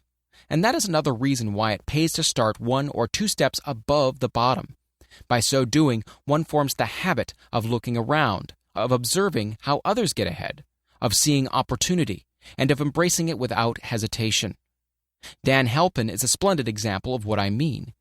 During his college days, he was the manager of a famous 1930 national championship Notre Dame football team, when it was under the direction of the late Knute Rockne.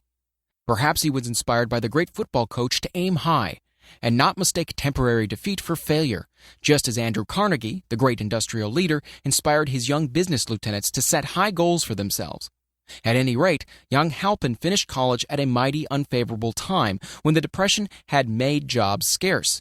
So, after a fling at investment banking and motion pictures, he took the first opening with a potential future he could find, selling electrical hearing aids on a commission basis. Anyone could start in that sort of job, and Halpin knew it, but it was enough to open the door of opportunity to him. For almost 2 years he continued in a job not to his liking, and he would never have risen above that job if he had not done something about his dissatisfaction. He aimed at first at the job of assistant sales manager of this company, and got the job. That one step upward placed him high enough above the crowd to enable him to see still greater opportunity. Also, it placed him where opportunity could see him. He made such a fine record selling hearing aids that A.M. Andrews, chairman of the board of the Dictograph Products Company, a business competitor of the company for which Halpin worked, wanted to know something about that man Dan Halpin, who was taking big sales away from the long-established Dictograph Company. He sent for Halpin. When the interview was over, Halpin was the new sales manager in charge of the Acousticon division. Then, to test young Halpin's mettle, Mr. Andrews went away to Florida for 3 months, leaving him to sink or swim in his new job. He didn't sink. Knute Rockne's spirit of all the world loves a winner and has no time for a loser inspired him to put so much into his job that he was recently elected vice president of the company and general manager of Acousticon and silent radio divisions, a job which most men would be proud to earn through 10 years of loyal effort. Halpin turned this trick in little more than 6 months. It is difficult to say whether Mr. Andrews or Mr. Halpin is more deserving of eulogy, for the reason that both showed evidence of having an abundance of that very rare quality known as imagination. Mr. Andrews deserves credit for seeing in young Halpin a go-getter of the highest order. Halpin deserves credit for refusing to compromise with life by accepting and keeping a job he did not want. And that is one of the major points I am trying to emphasize through this entire philosophy, that we rise to high positions or remain at the bottom because of conditions we can control if we desire to control them. I'm also trying to emphasize another point, namely that both success and failure are largely the results of habit. I have not the slightest doubt that Dan Halpin's close association with the greatest football coach America ever knew planted in his mind the same brand of desire to excel which made the Notre Dame football team world famous. Truly, there is something to the idea that hero worship is helpful, provided one worships a winner. Halpin tells me that Rockne was one of the world's greatest leaders of men in all history. My belief in the theory that business associations are vital factors both in failure and in success were recently demonstrated when my son Blair was negotiating with Dan Halpin for a position. Mr. Halpin offered him a beginning salary of about 1/2 that he could have gotten from a rival company. I brought parental pressure to bear and induced him to accept the place with Mr. Halpin because I believe that close association with one who refuses to compromise with circumstances he does not like is an asset that can never be measured in terms of money. The bottom is a monotonous, dreary, unprofitable place for any person. That is why I've taken the time to describe how lowly beginnings may be circumvented by proper planning. Also, that is why so much space has been devoted to a description of this new profession, created by a woman who was inspired to do a fine job of planning because she wanted her son to have a favorable break. With the changed conditions ushered in by the world economic collapse came also the need for newer and better ways of marketing personal services. It is hard to determine why someone had not previously discovered this stupendous need, in view of the fact that more money changes hands in return for personal services than for any other purpose. The same paid out monthly to people who work for wages and salaries is so huge that it runs into hundreds of millions, and the annual distribution amounts to billions. Perhaps some will find in the idea here briefly described the nucleus of the riches they desire. Ideas with much less merit have been the seedlings from which great fortunes have grown. Woolworth's 5 and 10 cent store idea, for example, had far less merit, but it piled up a fortune for its creator. Those seeing opportunity lurking in this suggestion will find valuable aid in the chapter on organized planning. Incidentally, an efficient merchandiser of personal services would find a growing demand for his services wherever there are men and women who seek better markets for their services. By applying the mastermind principle, a few people with a suitable talent could form an alliance and have a paying business very quickly. One would need to be a fair writer with a flair for advertising and selling, one handy at typing and hand lettering, and one should be a first-class business getter who would let the world know about the service. If one person possessed all these abilities, he might carry on the business alone until it outgrew him. The woman who prepared the personal service sales plan for her son now receives requests from all parts of the country for her cooperation in preparing similar plans for others who desire to market their personal services for more money. She has a staff of expert typists, artists, and writers who have the ability to dramatize the case history so effectively that one's personal services can be marketed for much more money than the prevailing wages for similar services. She is so confident of her ability that she accepts as the major portion of her fee a percentage of the increased pay she helps her clients to earn.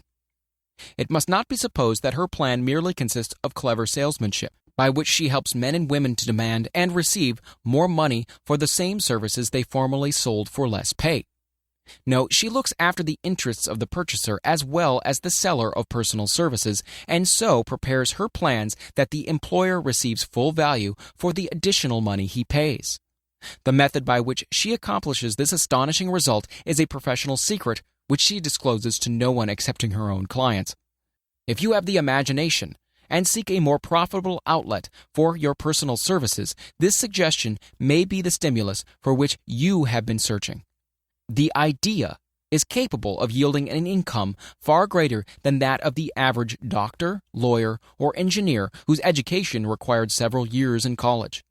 The idea is saleable to those seeking new positions, in practically all positions calling for managerial or executive ability, and those desiring rearrangement of incomes in their present positions. There is no fixed price for sound ideas. Back of all ideas is specialized knowledge.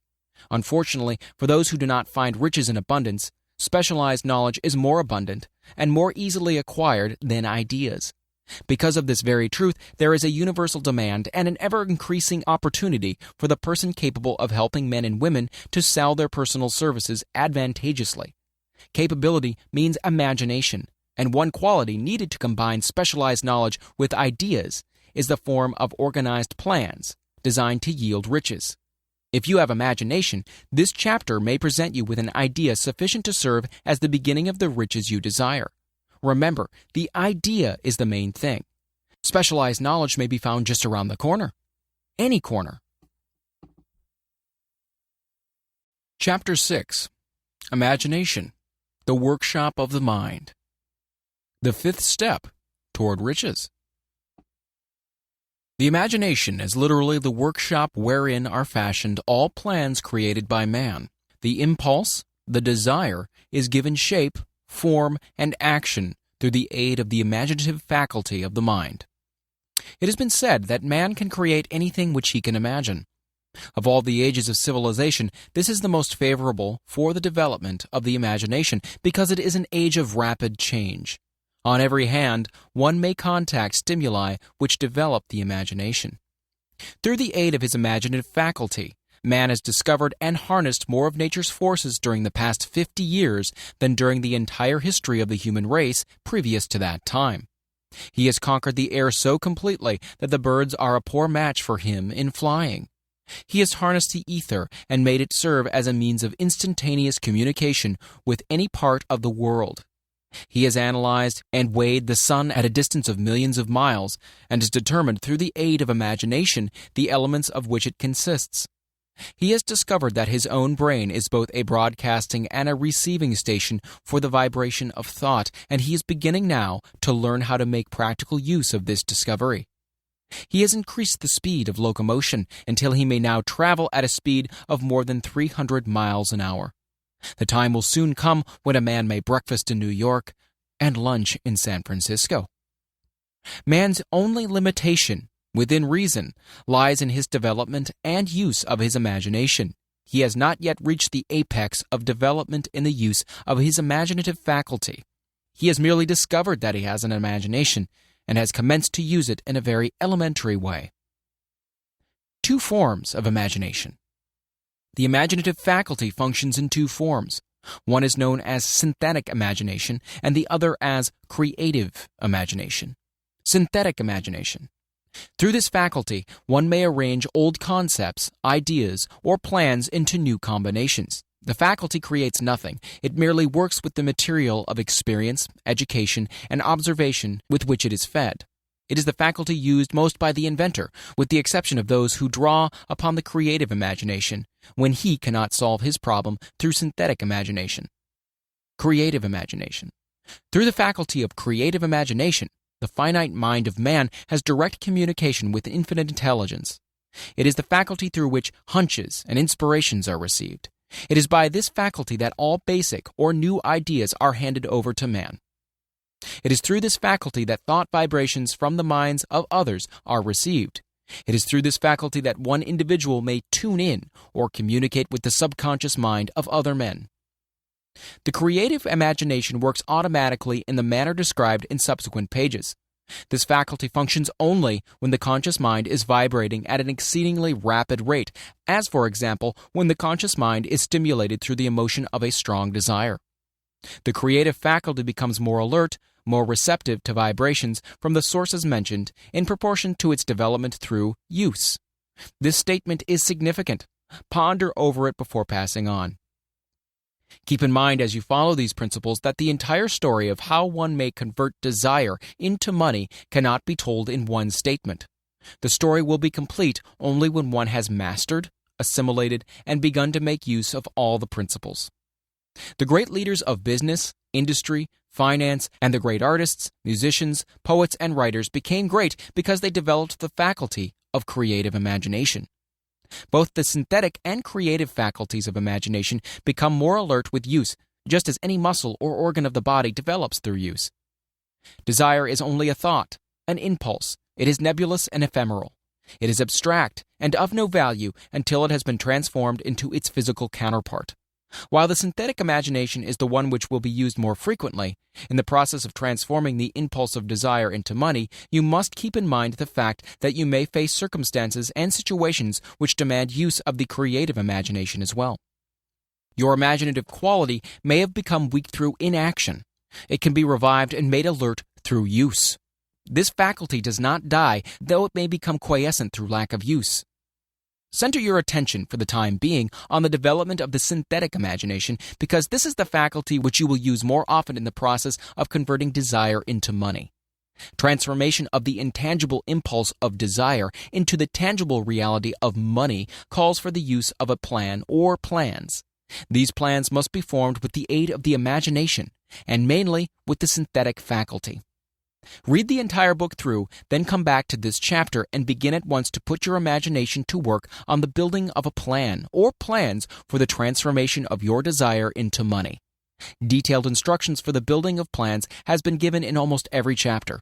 Carry out the instructions best suited to your needs. Reduce your plan to writing if you have not already done so. The moment you complete this, you will have definitely given concrete form to the intangible desire. Read the preceding sentence once more. Read it aloud, very slowly, as you do so.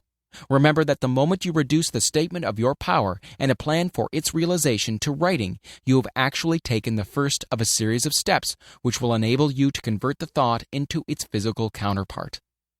The earth on which you live, you yourself, and every other material thing are the result of evolutionary change, through which microscopic bits of matter have been organized and arranged in an orderly fashion. Moreover, and this statement is of stupendous importance, this earth, every one of the billions of individual cells of your bodies, and every atom of matter began as an intangible form of energy. Desire is thought impulse. Thought impulses are forms of energy. When you begin with the thought impulse, desire, to accumulate money, you are drafting into your service the same stuff that nature used in creating this earth and in every material form in the universe, including the body and brain in which the thought impulses function. As far as science has been able to determine, the entire universe consists of but two elements, matter and energy. Through the combination of energy and matter has been created everything perceptible to man, from the largest star which floats in the heavens down to and including himself. You are now engaged in the task of trying to profit by nature's method. You are sincerely and earnestly, we hope, trying to adapt yourself to nature's laws by endeavoring to convert desire into its physical or monetary equivalent. You can do it. It has been done before. You can build a fortune through the aid of laws which are immutable, but first you must become familiar with these laws and learn to use them. Through the repetition and by approaching the description of these principles from every conceivable angle, the author hopes to reveal to you the secret through which every great fortune has been accumulated. Strange and paradoxical as it may seem, the secret is not a secret. Nature herself advertises it in the earth on which we live, the stars, the planets suspended within our view, in the elements above and around us, in every blade of grass, and every form of life within our vision. Nature advertises this secret in terms of biology, in the conversion of a tiny cell so small that it may be lost on the point of a pin, into the human being now reading this line. The conversion of desire into its physical equivalent is certainly no more miraculous. Do not become discouraged if you do not fully comprehend all that has been stated. Unless you have long been a student of the mind, it is not to be expected that you will assimilate all that is in this chapter upon a first reading. But you will in time make good progress. The principles which follow will open the way for understanding of imagination. Assimilate that which you understand as you read this philosophy for the first time. Then, when you reread and study it, you will discover that something has happened to clarify it and give you a broader understanding of the whole.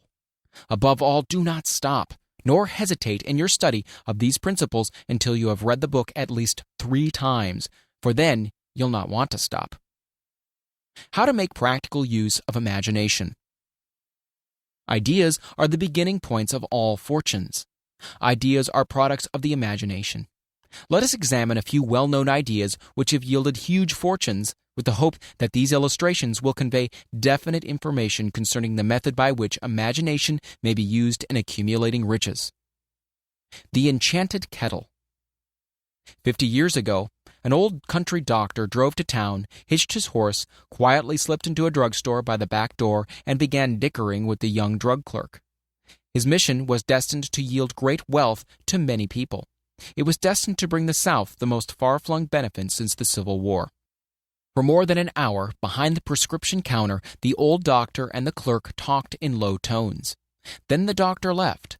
He went out to the buggy and brought back a large, old-fashioned kettle, a big wooden paddle, used for stirring the contents of the kettle, and deposited them in the back of the store. The clerk inspected the kettle, reached into his inside pocket, took out a roll of bills, and handed it over to the doctor. The roll contained exactly $500, the clerk's entire savings. The doctor handed over a small slip of paper on which was written a secret formula. The words on that small slip of paper were worth a king's ransom, but not to the doctor.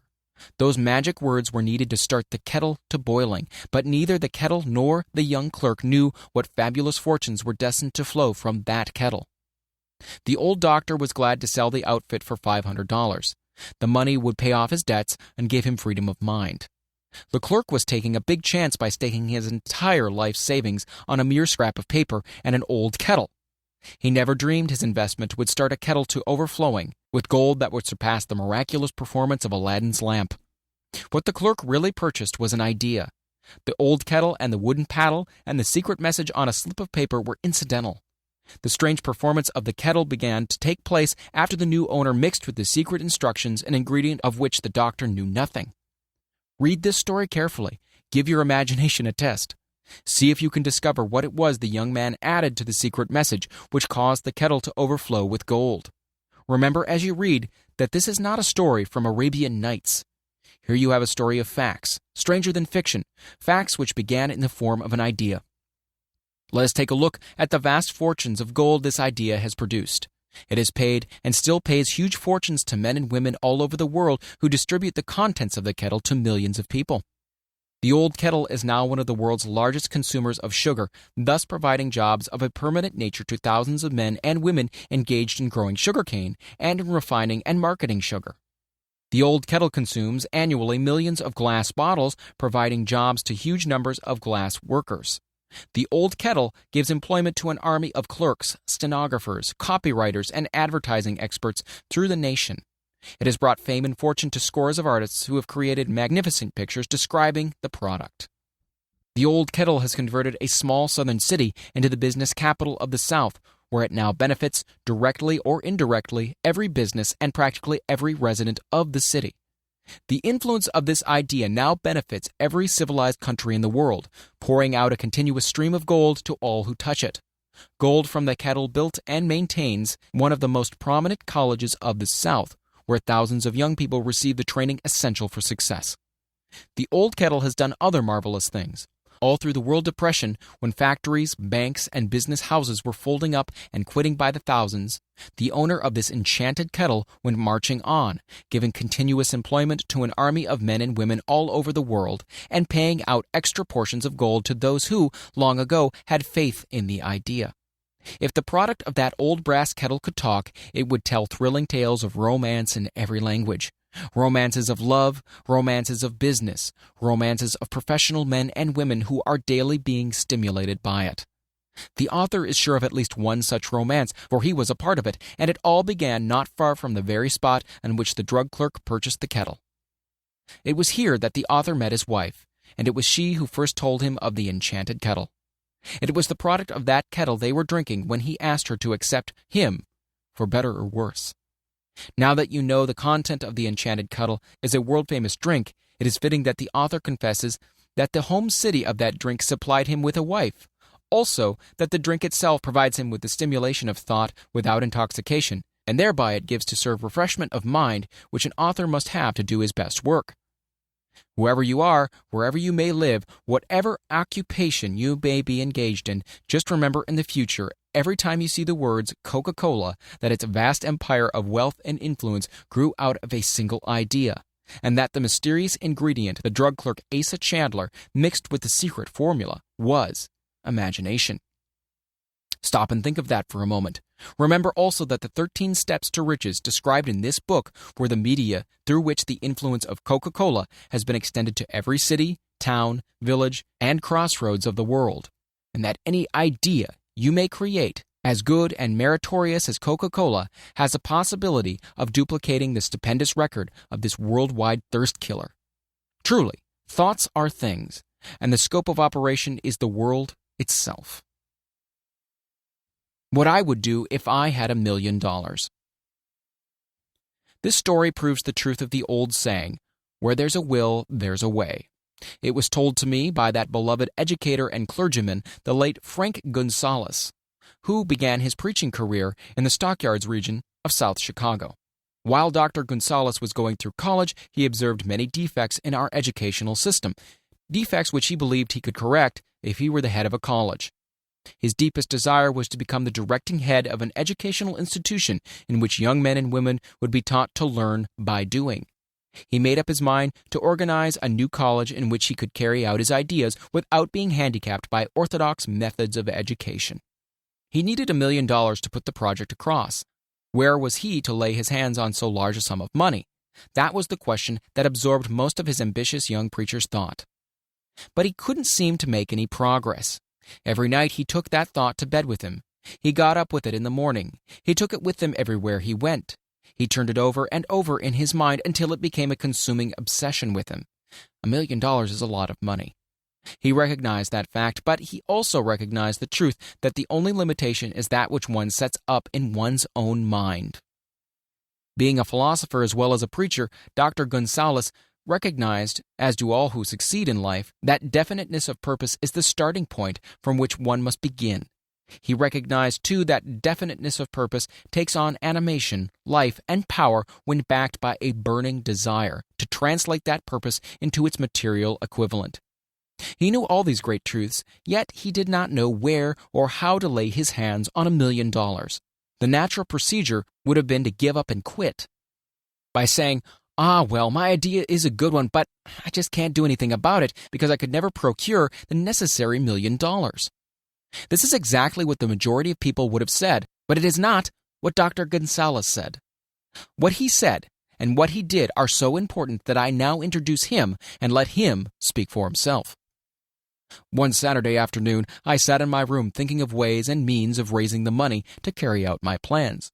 For nearly 2 years I had been thinking, but I had done nothing but think. The time had come for action. I made up my mind then and there that I would get the necessary $1 million within a week. How? I wasn't concerned about that. The main thing of importance was the decision to get the money within a specified time. And I want to tell you that the moment I reached a definite decision to get the money within a specified time, a strange feeling of assurance came over me, such as I had never before experienced. Something inside me seemed to say, "Why didn't you reach that decision a long time ago? The money was waiting for you all that time." Things began to happen in a hurry. I called the newspapers and announced that I would preach a sermon that following morning entitled, "What I Would Do If I Had $1 Million." I went to work on the sermon immediately, but I must tell you frankly, the task was not difficult because I had been preparing that sermon for almost 2 years. The spirit back of it was a part of me. Long before midnight, I had finished writing the sermon. I went to bed and slept with a feeling of confidence, for I could already see myself already in possession of the $1 million. Next morning, I arose early, went into the bathroom, read the sermon, then knelt on my knees and asked that my sermon might come to the attention of someone who could supply the needed money. While I was praying, I again had that feeling of assurance that the money would be forthcoming. In my excitement, I walked out without my sermon and did not discover the oversight until I was in my pulpit and about ready to begin delivering it.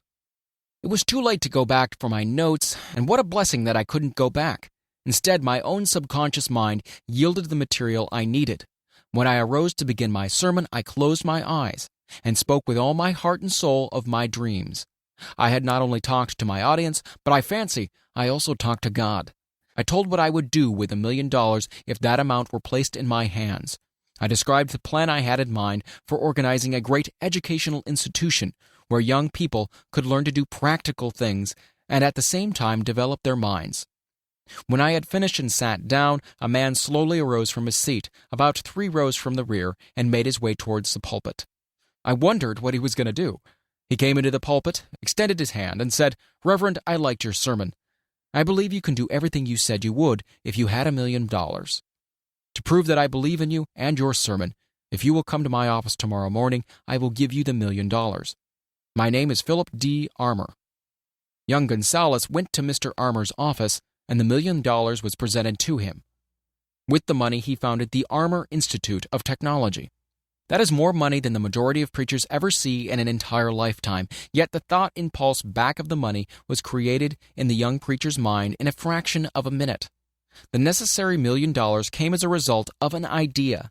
Back of the idea was a desire which young Gonzalez had been nursing in his mind almost 2 years.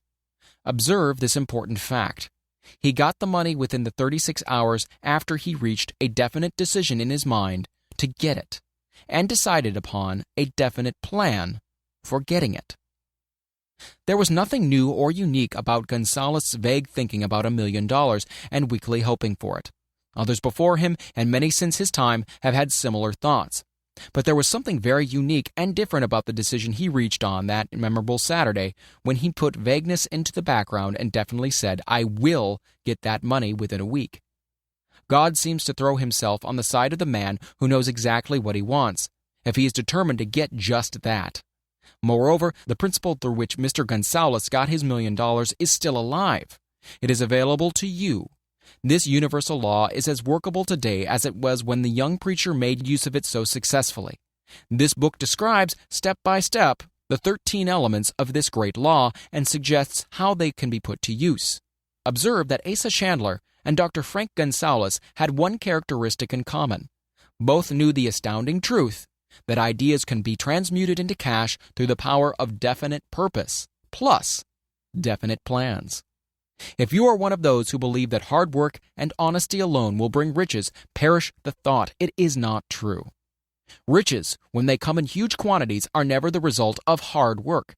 Riches come, if they come at all, in response to definite plans, based upon the application of definite principles, and not by chance or luck. Generally speaking, an idea is an impulse of thought that impels action, by an appeal to the imagination.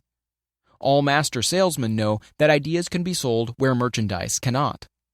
Ordinary salesmen do not know this. That is why they're ordinary. A publisher of books, which sell for a nickel, made a discovery that should be worth much to publishers generally. He learned that many people buy titles and not contents of books. By merely changing the name of one book that was not moving, his sales on the book jumped upward more than 1 million copies. The inside of the book was not changed in any way. He merely ripped off the cover bearing the title that did not sell and put on a new cover with a title that had box office value. That, as simple as it may seem, was an idea. It was imagination. There is no standard price on ideas. The creator of ideas makes his own price, and if he is smart, gets it. The moving picture industry created a whole flock of millionaires. Most of them were men who couldn't create ideas, but they had the imagination to recognize ideas when they saw them. The next flock of millionaires will probably grow out of the radio business, which is new and not overburdened with men of keen imagination. The money will be made by those who discover or create new and more meritorious radio programs and have the imagination to recognize merit, and to give the radio listeners a chance to profit by it. The sponsor, that unfortunate victim who now pays the cost of all radio entertainment, soon will become idea-conscious and demand something for his money. The man who beats the sponsor to the draw and supplies programs that render useful service is the man who will become rich in this new industry. Crooners and light chatter artists who now pollute the air with wisecracks and silly giggles will go the way of light timbers, and their places will be taken by real artists who interpret carefully planned programs which have been designed to service the minds of men as well as provide entertainment. Here is a wide-open field of opportunity screaming its protest at the way it is being butchered because of lack of imagination and begging for rescue at any price. Above all, the thing that radio needs is new ideas. If this new field of opportunity intrigues you, perhaps you might profit by the suggestion that the successful radio programs of the future will give more attention to creating buyer audiences and less attention to listener audiences. Stated more plainly, the builder of radio programs who succeeds in the future must find practical ways to convert listeners into buyers. Moreover, the successful producer of radio programs in the future must key his features so that he can definitely show its effect upon the audience. Sponsors are becoming a bit wary of buying glib, selling talks based upon statements grabbed out of thin air. They want, and in the future will demand, indisputable proof that the Who's It program not only gives millions of people the silliest giggle ever, but that the silly giggler can sell merchandise. Another thing that might as well be understood by those who contemplate entering this new field of opportunity: radio advertising is going to be handled by an entirely new group of advertising experts, separate and distinct from the old-time newspaper and magazine advertising agency men. The old-timers in the advertising game cannot read the modern radio scripts because they have not been schooled to see ideas. The new radio technique demands men who can interpret ideas from a written manuscript in terms of sound. It cost the author a year of hard labor and many thousands of dollars to learn this. Radio right now is about where the moving pictures were when Mary Pickford and her curls first appeared on the screen. There is plenty of room in radio for those who can produce or recognize ideas. If the foregoing comment on the opportunity of radio has not started your idea factory to work, you had better forget it. Your opportunity is in some other field.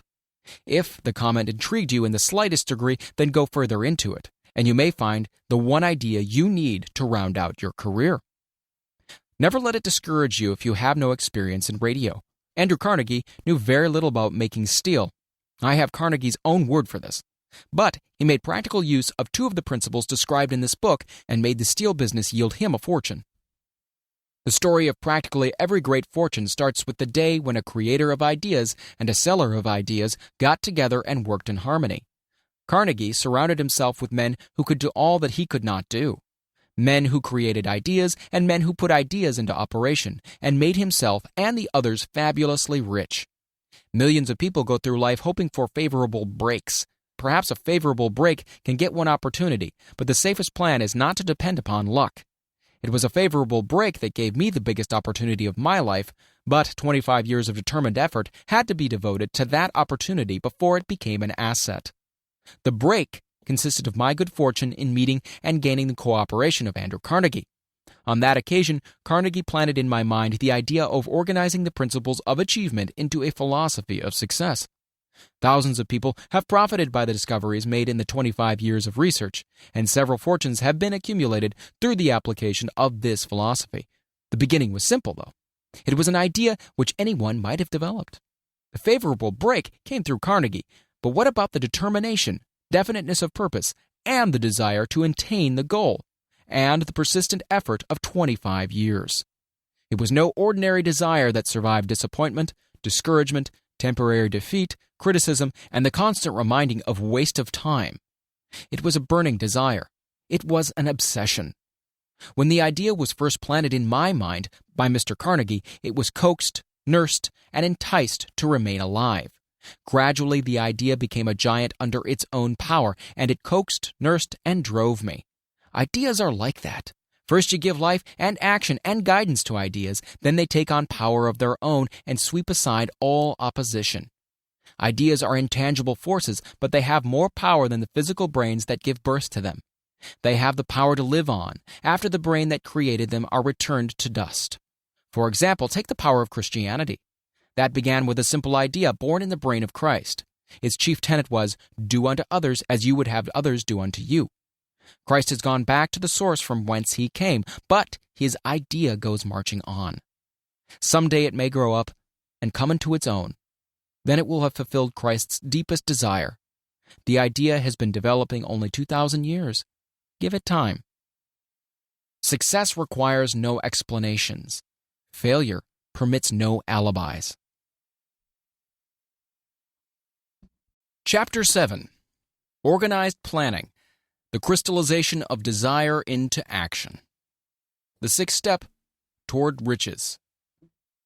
You have learned that everything man creates or acquires begins in the form of desire. That desire is taken on the first lap of its journey from the abstract to the concrete into the workshop of the imagination, where plans for its transition are created and organized. In Chapter 2, you are instructed to take 6 definite practical steps as your first move in translating the desire for money into its monetary equivalent. One of these steps is the formation of a definite, practical plan or plans through which this transformation may be made. You will now be instructed how to build plans which will be practical. These: A. Ally yourself with a group of as many people as you may need for the creation and carrying out of your plan or plans for the accumulation of money-making use of the mastermind principle described in a later chapter. Compliance with this instruction is absolutely essential. Do not neglect it. B. Before forming your mastermind alliance, decide what advantages and benefits you may offer the individual members of your group in return for their cooperation. No one will work indefinitely without some form of compensation. No intelligent person will either request or expect another to work without adequate compensation, though this may not always be in the form of money. C. Arrange to meet with the members of your mastermind group at least twice a week, and more often if possible, until you have jointly perfected the necessary plan or plans for the accumulation of money. D. Maintain perfect harmony between yourself and every member of your mastermind group. If you fail to carry out this instruction to the letter, you may expect to meet with failure. The mastermind principle cannot obtain where perfect harmony does not prevail. Keep in mind these facts. First, you are engaged in an undertaking of major importance to you. To be sure of success, you must have plans which are faultless. Second, you must have the advantage of the experience, education, native ability, and imagination of other minds. This is in harmony with the methods followed by every person who has accumulated a great fortune. No individual has sufficient experience, education, native ability, and knowledge to ensure the accumulation of a great fortune without the cooperation of other people. Every plan you adopt in your endeavor to accumulate wealth should be the joint creation of yourself and every other member of your mastermind group. You may originate your own plans, either in whole or in part, but see that those plans are checked and approved by the members of your mastermind alliance. If the first plan which you adopt does not work successfully, replace it with a new plan. If this new plan fails to work, replace it, in turn with still another, and so on, until you find a plan which does work. Right here is the point at which the majority of men meet with failure because of their lack of persistence in creating new plans to take the place of those which fail. The most intelligent men living cannot succeed in accumulating money, nor in any other undertaking, without plans which are practical and workable. Just keep this fact in mind and remember when your plans fail that temporary defeat is not permanent failure. It may only mean that your plans have not been sound. Build other plans. Start all over again. Thomas Edison failed 10,000 times before he perfected the incandescent electric light bulb. That is, he met with temporary defeat 10,000 times before his efforts were crowned with success. Temporary defeat should mean only one thing, the certain knowledge that there is something wrong with your plan. Millions of men go through life in misery and poverty because they lack a sound plan through which to accumulate a fortune. Henry Ford accumulated a fortune not because of his superior mind, but because he adopted and followed a plan which proved to be sound. 1,000 men could be pointed out, each with a better education than Ford's, yet each of whom lives in poverty, because he does not possess the right plan for the accumulation of money. Your achievement can be no greater than your plans are sound. That may seem to be an axiomatic statement, but it is true. Samuel Insull lost his fortune of over $100 million. The Insull fortune was built on plans which were sound. The business depression forced Mr. Insull to change his plans, and the change brought temporary defeat because his new plans were not sound. Mr. Insull is now an old man. He may consequently accept failure instead of temporary defeat, but if his experience turns out to be a failure, it will be for the reason that he lacks the fire of persistence to rebuild his plans. No man is ever whipped until he quits in his own mind. This fact will be repeated many times because it is so easy to take the count at the first sign of defeat. James J. Hill met with temporary defeat when he first endeavored to raise the necessary capital to build a railroad from east to west, but he too turned defeat into victory through new plans. Henry Ford met with temporary defeat not only at the beginning of his automobile career, but after he had gone far towards the top. He created new plans and went marching on to financial victory. We see men who have accumulated great fortunes, but we often recognize only their triumph, overlooking the temporary defeats which they had to surmount before arriving. No follower of this philosophy can reasonably expect to accumulate a fortune without experiencing temporary defeat. When defeat comes, accept it as a signal that your plans are not sound. Rebuild those plans and set sail once more towards your coveted goal. If you give up before your goal has been reached, you're a quitter. A quitter never wins, and a winner never quits. Lift this sentence out, write it on a piece of paper in letters an inch high, and place it where you will see it every night before you go to sleep, and every morning before you go to work. When you begin to select members of your mastermind group, endeavor to select those who do not take defeat seriously. Some people foolishly believe that only money can make money. That's not true. Desire, transmuted into its monetary equivalent through the principles laid down here, is the agency through which money is made. Money of itself is nothing but inert matter. It cannot move, think, or talk, but it can hear when a man who desires it calls it to come. Planning the sale of services. The remainder of this chapter has been given over to a description of ways and means of marketing personal services. The information here covered will be of practical help to any person having any form of personal services to market, but it will be of priceless benefit to those who aspire to leadership in their chosen occupations. Intelligent planning is essential for success in any undertaking designed to accumulate riches. Here will be found detailed instructions to those who must begin the accumulation of riches by selling personal services. It should be encouraging to know that practically all the great fortunes began in the form of compensation for personal services, or from the sale of ideas. What else, except ideas and personal services, would one not possessed of property have to give in return for riches? Broadly speaking, there are two types of people in the world. One type is known as leaders and the other as followers. Decide at the outset whether you intend to become a leader in your chosen calling or remain a follower. The difference in compensation is vast. The follower cannot reasonably expect the compensation to which the leader is entitled, although many followers make the mistake of expecting such pay. It is no disgrace to be a follower. On the other hand, it's no credit to remain a follower. Most great leaders began in the capacity of followers. They became great leaders because they were intelligent followers. With few exceptions, the man who cannot follow a leader intelligently cannot become an efficient leader. The man who can follow a leader most efficiently is usually the man who develops into leadership most rapidly. An intelligent follower has many advantages, among them the opportunity to acquire knowledge from his leader. The major attributes of leadership.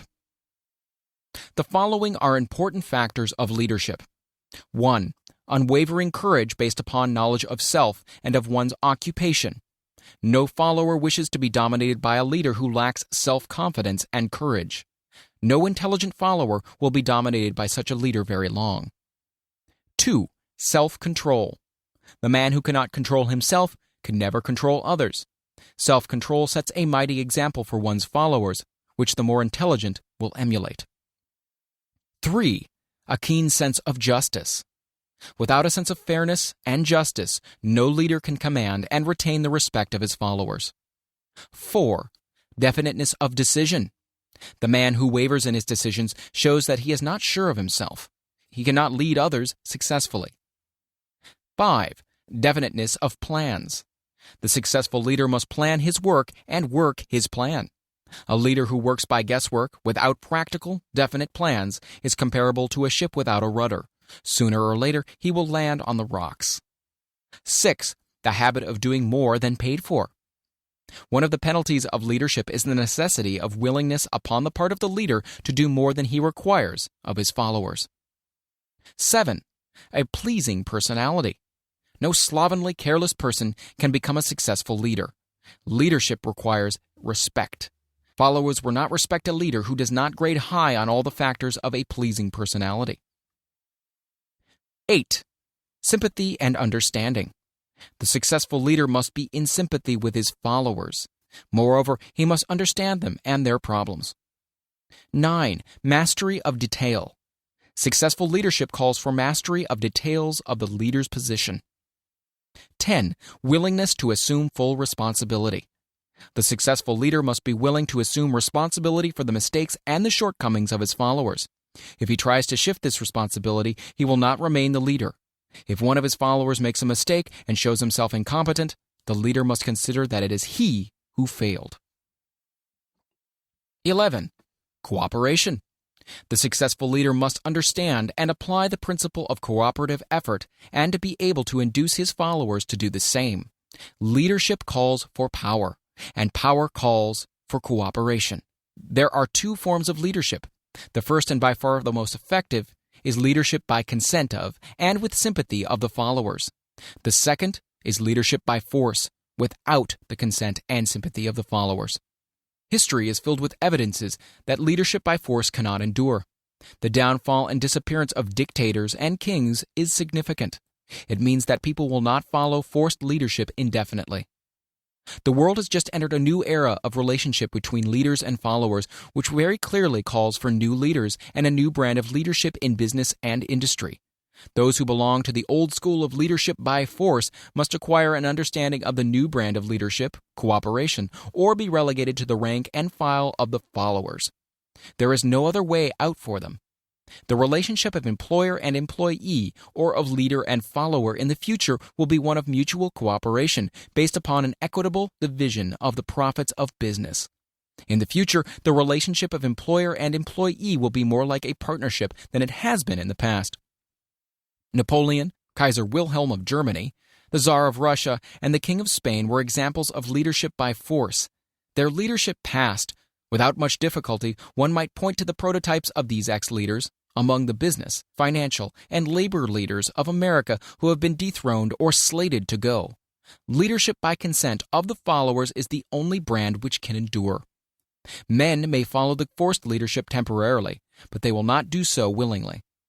The new brand of leadership will embrace the 11 factors of leadership described in this chapter, as well as some other factors. The man who makes these the basis of his leadership will find abundant opportunity to lead in any walk of life. The Depression has prolonged, largely because the world lacked leadership of the new brand. At the end of the Depression, the demand for leaders who are competent to apply the new methods of leadership has greatly exceeded the supply. Some of the old type of leaders will reform and adapt themselves to the new brand of leadership, but, generally speaking, the world will have to look for a new timber for its leadership. This necessity may be your opportunity. The 10 major causes of failure in leadership. We come now to the major faults of leaders who fail, because it is just as essential to know what not to do as it is to know what to do. 1. Inability to organize details. Efficient leadership calls for ability to organize and master details. No genuine leader is ever too busy to do anything which may be required of him in his capacity as leader. When a man, whether he is a leader or a follower, admits that he is too busy to change his plans or to give attention to any emergency, he admits his inefficiency. The successful leader must be the master of all details connected with his position. That means, of course, that he must acquire the habit of relegating details to capable lieutenants. 2. Unwillingness to render humble service. Truly great leaders are willing, when occasion demands, to perform any sort of labor which they would ask another to perform. The greatest among ye shall be the servant of all, is a truth which all able leaders observe and respect. 3. Expectation of pay for what they know instead of what they do with that which they know. The world does not pay men for that which they know. It pays them for what they do or induce others to do. 4. Fear of competition from followers. The leader who fears that one of his followers may take his position is practically sure to realize that fear sooner or later. The able leader trains understudies to whom he may delegate at will any of the details of his position. Only in this way may a leader multiply himself and prepare himself to be at many places and give attention to many things at one time. It is an eternal truth that men receive more money for their ability to get others to perform than they could possibly earn by their own efforts. An efficient leader may, through his knowledge of his job and the magnetism of his personality, greatly increase the efficiency of others and induce them to render more service and better service than they could render without his aid. 5. Lack of imagination. Without imagination, the leader is incapable of meeting emergencies and of creating plans by which to guide his followers efficiently. 6. Selfishness. The leader who claims all the honor for the work of his followers is sure to be met by resentment. The really great leader claims none of the honors. He is contented to see the honors, when there are any, to go to his followers, because he knows that most men will work harder for commendation and recognition than they will for money alone. 7. Intemperance. Followers do not respect an intemperate leader. Moreover, intemperance in any of its various forms destroys the endurance and the vitality of all who indulge in it. 8. Disloyalty. Perhaps this should have come at the head of the list. The leader who is not loyal to his trust and to his associates, those above him, and those below him, cannot long maintain his leadership. Disloyalty marks one as being less than the dust of the earth, and brings down on one's head the contempt he deserves. Lack of loyalty is one of the major causes of failure in every walk of life. 9. Emphasis of the authority of leadership. The efficient leader leads by encouraging and not by trying to instill fear in the hearts of his followers. The leader who tries to impress his followers with his authority comes within the category of leadership through force. If a leader is a real leader, he will have no need to advertise that fact except by his conduct, his sympathy, understanding, fairness, and a demonstration that he knows his job. 10. Emphasis of title. The competent leader requires no title to give him the respect of his followers. The man who makes too much over his title generally has little else to emphasize. The doors to the office of the real leader are open to all who wish to enter, and his working quarters are free from formality or ostentation. These are among the more common of the causes of failure in leadership. Any one of these faults is sufficient to induce failure. Study the list carefully if you aspire to leadership and make sure that you are free of these faults. Some fertile fields in which new leadership will be required. Before leaving this chapter, your attention is called to a few of the fertile fields in which there have been a decline of leadership and in which the new type of leader may find an abundance of opportunity. First, in the field of politics, there is a most insistent demand for new leaders, a demand which indicates nothing less than an emergency. The majority of politicians have seemingly become high-grade, legalized racketeers. They have increased taxes and debauched the machinery of industry and business until the people can no longer stand the burden. Second, the banking business is undergoing a reform. The leaders in this field have almost entirely lost the confidence of the public. Already the bankers have sensed the need of reform, and they have begun it. Third, industry calls for new leaders. The old type of leaders thought and moved in terms of dividends instead of thinking and moving in terms of human equations. The future leader in industry, to endure, must regard himself as a quasi-public official whose duty it is to manage his trust in such a way that it will work hardship on no individual or group of individuals. Exploitation of working men is a thing of the past. Let the man who aspires to leadership in the field of business, industry, and labor remember this. Fourth, the religious leader of the future will be forced to give more attention to the temporary needs of his followers in the solution of their economic and personal problems of the present, and less attention to the dead past and yet unborn future. Fifth, in the professions of law, medicine, and education, a new brand of leadership, and to some extent, new leaders will become a necessity. This is especially true in the field of education. The leader in that field must, in the future, find ways and means of teaching people how to apply the knowledge they receive in school. He must deal more with practice and less with theory. Sixth, new leaders will be required in the field of journalism. Newspapers of the future, to be conducted successfully, must be divorced from special privilege and relieved from the subsidy of advertising. They must cease to be organs of propaganda for the interests which patronize their advertising columns. The type of newspaper which publishes scandal and lewd pictures will eventually go the way of all forces which debauch the human mind.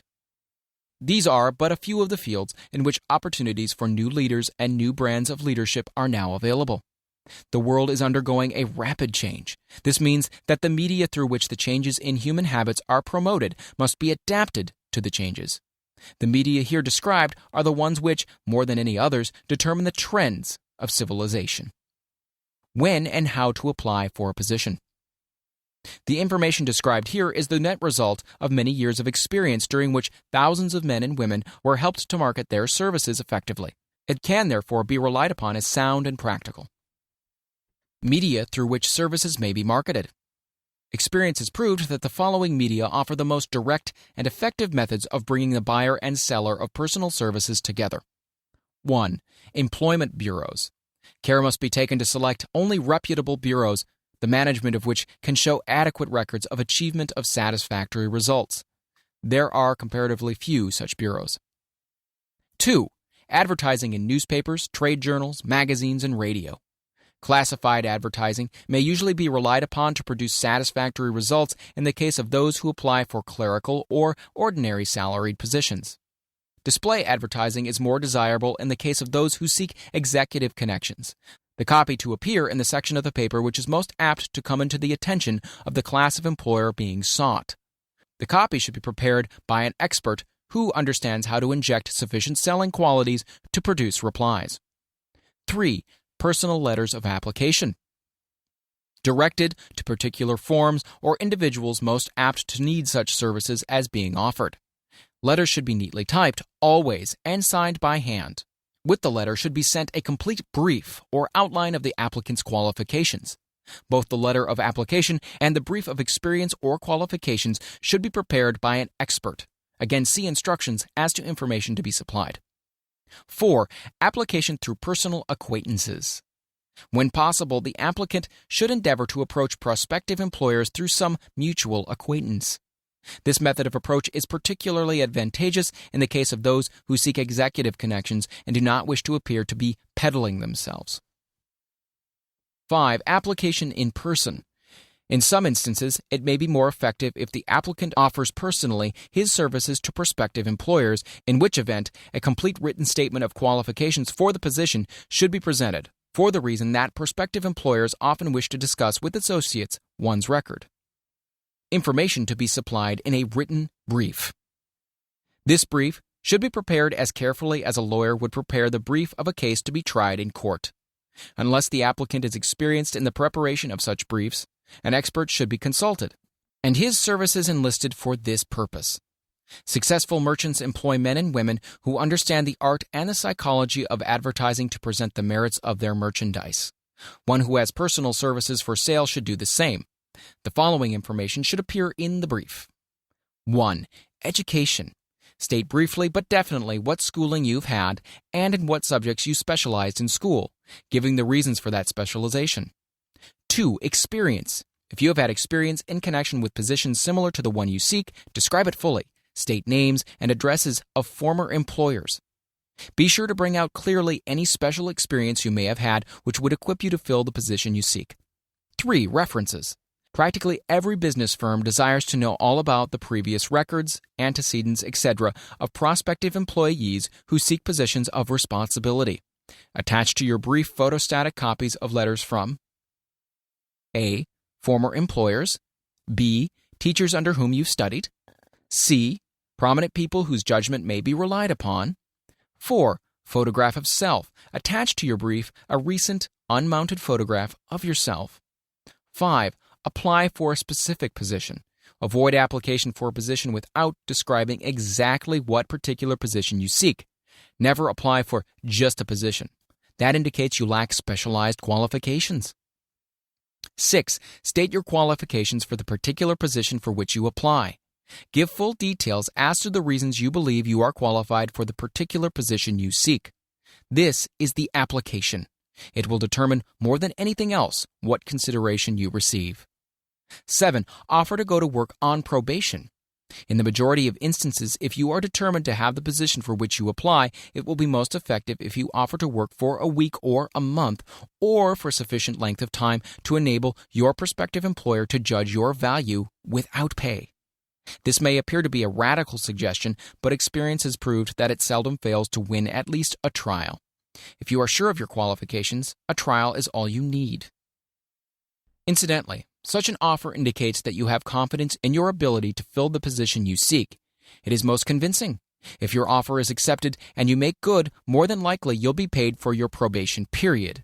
Make clear the fact that your offer is based upon A. Your confidence in your ability to fill the position, B. Your confidence in your prospective employer's decision to employ you after trial, C. Your determination to have the position you seek. 8. Knowledge of your prospective employer's business. Before applying for a position, do sufficient research in connection with the business to familiarize yourself thoroughly with that business, and indicate in your brief the knowledge you have acquired in this field. This will be impressive, as it will indicate that you have imagination and a real interest in the position you seek. Remember that it is not the lawyer who knows the most law, but the one who best prepares his case who wins. If your case is properly prepared and presented, your victory will have been more than half won at the outset. Do not be afraid of making your brief too long. Employers are just as much interested in purchasing the services of well-qualified applicants as you are in securing employment. In fact, the success of most successful employers is due in the main to their ability to select well-qualified lieutenants. They want all the information available. Remember another thing. Neatness in the preparation of your brief will indicate that you are a painstaking person. I have helped prepare briefs for clients which are so striking and out of the ordinary that they have resulted in the employment of the applicant without a personal interview. When your brief has been completed, have it neatly bound by an experienced binder and lettered by an artist or printer similar to the following. Brief of the qualifications of Robert K. Smith, applying for the position of private secretary to the president of the blank company incorporated. Of course, change names each time brief is shown. This personal touch is sure to command attention. Have your brief neatly typed or mimeographed on the finest paper you can obtain, and bound with a heavy paper of the book cover variety, the binder to be changed, and the proper firm name to be inserted if it is to be shown to more than one company. Your photograph should be pasted on one of the pages of your brief. Follow these instructions to the letter, improving upon them wherever your imagination suggests. Successful salesmen groom themselves with care. They understand that a first impression is everything. Your brief is your salesman. Give it a good suit of clothes so that it'll stand out in bold contrast to anything your prospective employers ever saw in the way of an application for a position. If the position you seek is worth having, it is worth going after with care. Moreover, if you sell yourself to an employer in a manner that impresses him with your individuality, you probably will receive more money for your services from the very start than if you applied for employment in the usual, conventional way. If you seek employment through an advertising agency or an employment agency, have the agent use copies of your brief in marketing your services. This will help to gain preference for you, both with the agent and the prospective employers. How to get the exact position you desire. Everyone enjoys doing the kind of work for which he is best suited. An artist loves to work with paints, a craftsman with his hands, a writer loves to write. Those with less definite talents have their preference for certain fields of business and industry. If America does anything well, it offers a full range of occupations: tilling the soil, manufacturing, marketing, and the professions. First, decide exactly what kind of job you want. If the job doesn't already exist, perhaps you can create it. Second, choose the company or individual for whom you wish to work. Third, study your prospective employer as to policies, personnel, and chances of advancement. Fourth, by analysis of yourself, your talents and capabilities, figure out what you can offer and plan ways and means of giving advantages, services, developments, and ideas that you believe you can successfully deliver. Fifth, forget about a job. Forget whether or not there is an opening. Forget the usual routine of "have you got a job for me?" Concentrate rather on what you can give. Sixth, once you have your plan in mind, arrange with an experienced writer to put it in paper in neat form and in full detail. Seventh, present it to the proper person with authority, and he will do the rest. Every company is looking for men who can give something of value, whether it be ideas, services, or connections. Every company has room for the man who has a definite plan of action, which is to the advantage of that company. This line of procedure may take a few days or weeks of extra time, but the difference in income, in advancement, in gaining recognition will save years of hard work at small pay. It has many advantages, the main one being that it will often save from 1 to 5 years of time in reaching a chosen goal. Every person who starts or gets in halfway up the ladder does so by deliberate and careful planning, excepting, of course, the boss's son. The new way of marketing services, jobs, are now partnerships. Men and women who market their services to best advantage in the future must recognize the stupendous change which has taken place in connection with the relationship between employer and employee. In the future, the golden rule, and not the rule of gold, will be the dominating factor in marketing of merchandise as well as personal services. The future relationship between employers and their employees will be more in the nature of a partnership consisting of A. The employer, B. The employee, C. The public they serve. This new way of marketing personal services is called new for many reasons. First, both the employer and the employee of the future will be considered as fellow employees whose business it will be to serve the public efficiently. In times past, employers and employees have bartered among themselves, driving the best bargains they could with one another, not considering that in the final analysis they were in reality bargaining at the expense of the third party, the public they served. The Depression served as a mighty protest from an injured public, whose rights have been trampled upon in every direction by those who are clamoring for individual advantages and profits. When the debris of the Depression shall have cleared away and business shall have been once again restored to balance, both employers and employees will recognize that they are no longer privileged to drive bargains at the expense of those whom they serve. The real employer of the future will be the public. This should be kept uppermost in mind by every person seeking to market personal services effectively. Nearly every railroad in America is in financial difficulty. Who does not remember the day when, if a citizen inquired at the ticket office the time of departure of a train, he was abruptly referred to the bulletin board instead of being politely given the information? The streetcar companies have experienced a change of times also. There was a time not so long ago when streetcar conductors took pride in giving argument to passengers. Many of the streetcar tracks have been removed and passengers ride on a bus, whose driver is the last word in politeness. All over the country, streetcar tracks are rusting from abandonment or have been taken up. Wherever streetcars are still in operation, passengers may now ride without argument, and one may even hail the car in the middle of the block, and the motorman will obligingly pick him up. How times have changed. That is just the point I am trying to emphasize. Times have changed. Moreover, the change is reflected not merely in railroad offices and on streetcars, but in other walks of life as well. The public be damned policy is now passé. It has been supplanted by the "we are obligingly at your service, sir" policy. The bankers have learned a thing or two during this rapid change which has taken place during the past few years. Impoliteness on the part of a bank official or bank employee today is as rare as it was conspicuous a dozen years ago. In the years past, some bankers, not all of them of course, carried an atmosphere of austerity which gave every would-be borrower a chill when he even thought of approaching his banker for a loan. The thousands of bank failures during the Depression had the effect of removing the mahogany doors behind which bankers formerly barricaded themselves. They now sit at desks in the open, where they may be seen and approached at will by any depositor or by anyone who wishes to see them, and the whole atmosphere of the bank is one of courtesy and understanding.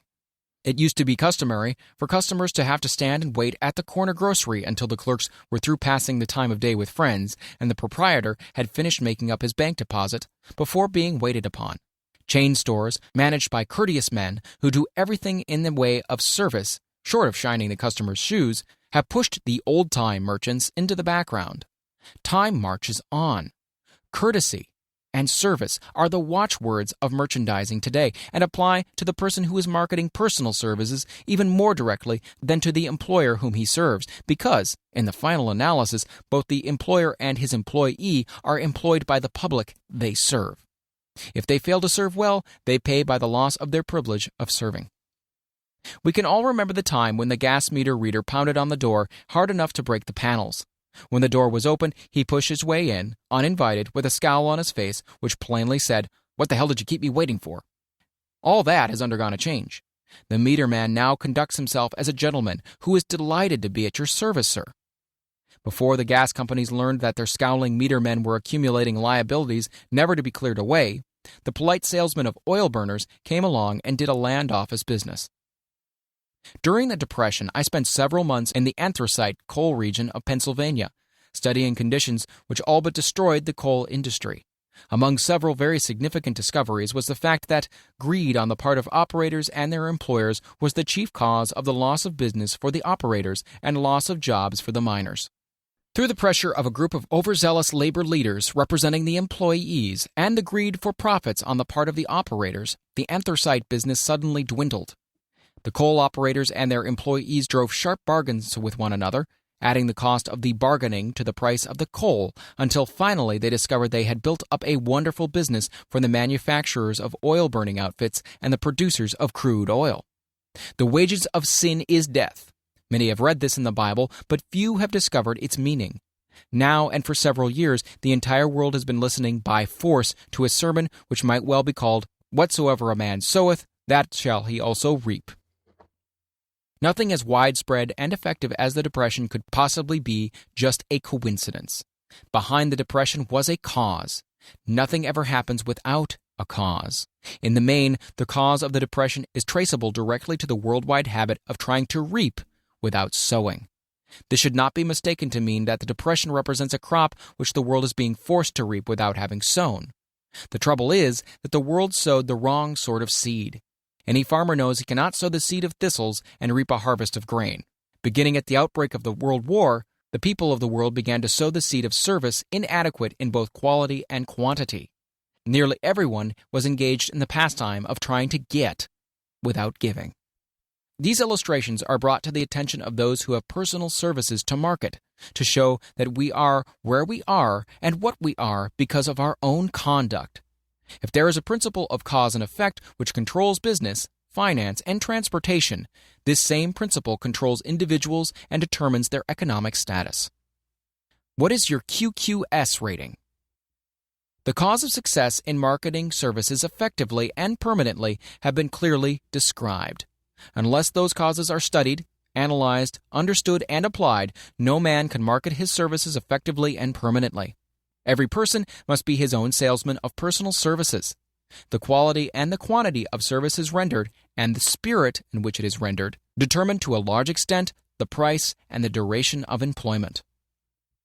To market personal services effectively, which means a permanent market at a satisfactory price under pleasant conditions, one must adopt and follow the QQS formula, which means the quality plus quantity plus the proper spirit of cooperation, which equals perfect salesmanship of service. Remember the QQS formula, but do more. Apply it as a habit. Let us analyze the formula to make sure we understand exactly what it means.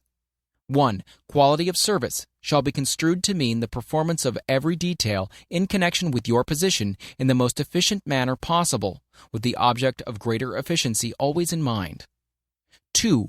Quantity of service shall be understood to mean the habit of rendering all the service of which you are capable at all times with the purpose of increasing the amount of service rendered as greater skill is developed through practice and experience. Emphasis is again placed on the word habit. Spirit of service shall be construed to mean the habit of agreeable, harmonious conduct, which will induce cooperation from associates and fellow employees. Adequacy of quality and quantity of service is not sufficient to maintain a permanent market for your services. The conduct or the spirit in which you deliver service is a strong determining factor in connection with both the price you receive and the duration of employment. Andrew Carnegie stressed this point more than others in connection with his description of the factors which lead to success in the marketing of personal services. He emphasized again and again the necessity for harmonious conduct. He stressed the fact that he would not retain any man, no matter how great a quantity or how efficient the quality of his work, unless he worked in a spirit of harmony. Mr. Carnegie insisted upon men being agreeable. To prove that he placed a high value upon this quality, he permitted many men who conformed to his standards to become very wealthy. Those who did not conform had to make room for others. The importance of pleasing personality has been stressed because it is a factor which enables one to render service in the proper spirit. If one has a personality which pleases and renders service in a spirit of harmony, these assets often make up for deficiencies in both the quality and the quantity of services one renders. Nothing, however, can be successfully substituted for pleasing conduct. The capital value of your services. The person whose income is derived entirely from the sale of personal services is no less a merchant than the man who sells commodities. And it might well be added, such a person is subject to exactly the same rules of conduct as the merchant who sells merchandise. This has been emphasized because the majority of people who live by the sale of personal services make the mistake of considering themselves free from the rules of conduct and the responsibilities attached to those who are engaged in marketing commodities. The new way of marketing services has practically forced both employer and employee into partnership alliances, through which both take into consideration the rights of the third party, the public they serve. The day of the go-getter has passed. He has been supplanted by the go-giver. High-pressure methods in business finally blew the lid off. There will never be the need to put the lid back on because in the future, business will be conducted by methods that will require no pressure. The actual capital value of your brains may be determined by the amount of income you can produce by marketing your services. A fair estimate of the capital value of your services may be made by multiplying your annual income by 16 2/3, as it is reasonable to estimate that your annual income represents 6% of your capital value. Money rents for 6% per annum. Money is worth no more than brains. It is often worth much less. Competent brains, if effectively marketed, represent a much more desirable form of capital than that which is required to conduct a business dealing in commodities, because brains are a form of capital which cannot be permanently depreciated through depressions, nor can this form of capital be stolen or spent. Moreover, the money which is essential for the conduct of business is as worthless as a sand dune until it has been mixed with efficient brains. The 30 major causes of failure. How many of these are holding you back? Life's greatest tragedy consists of men and women who earnestly try and fail. The tragedy lies in the overwhelmingly large majority of people who fail as compared to the few who succeed. I've had the privilege of analyzing several thousand men and women, 98% of whom were classed as failures. There is something radically wrong with a civilization and a system of education which permit 98% of the people to go through life as failures. But I did not write this book for the purpose of moralizing on the rights and wrongs of the world. That would require a book of 100 times the size of this one. My analysis work proved that there are 30 major reasons for failure and 13 major principles through which people accumulate fortunes.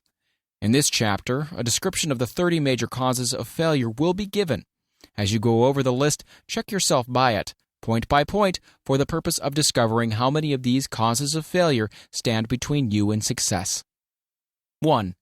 Unfavorable hereditary background. There is but little, if anything, which can be done for people who are born with a deficiency in brain power. This philosophy offers but one method of bridging this weakness, through the aid of the master mind. Observe with profit, however, that this is the only one of the 30 causes of failure which may not be easily corrected by any individual. 2. Lack of a well-defined purpose in life. There is no hope of success for the person who does not have a central purpose or definite goal at which to aim. 98 out of every 100 of those whom I have analyzed had no such aim. 3. Lack of ambition to aim above mediocrity. We offer no hope for the person who is so indifferent as not to want to get ahead in life and who is not willing to pay the price. 4. Insufficient education.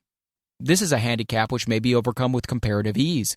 Experience has proven that the best educated people are often those who are known as self-made or self-educated. It takes more than a college degree to make one a person of education.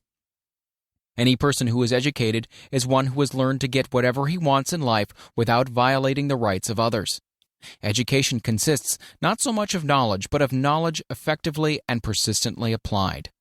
Men are paid not merely for what they know, but more particularly for what they do with that which they know. 5. Lack of self-discipline. Discipline comes through self-control. This means that one must control all negative qualities. Before you can control conditions, you must control yourself first. Self-mastery is the hardest job you will ever tackle. If you do not conquer self, you will be conquered by self. You may see at one and the same time both your best friend and your greatest enemy by stepping in front of the mirror. 6. Ill health. No person may enjoy outstanding success without good health.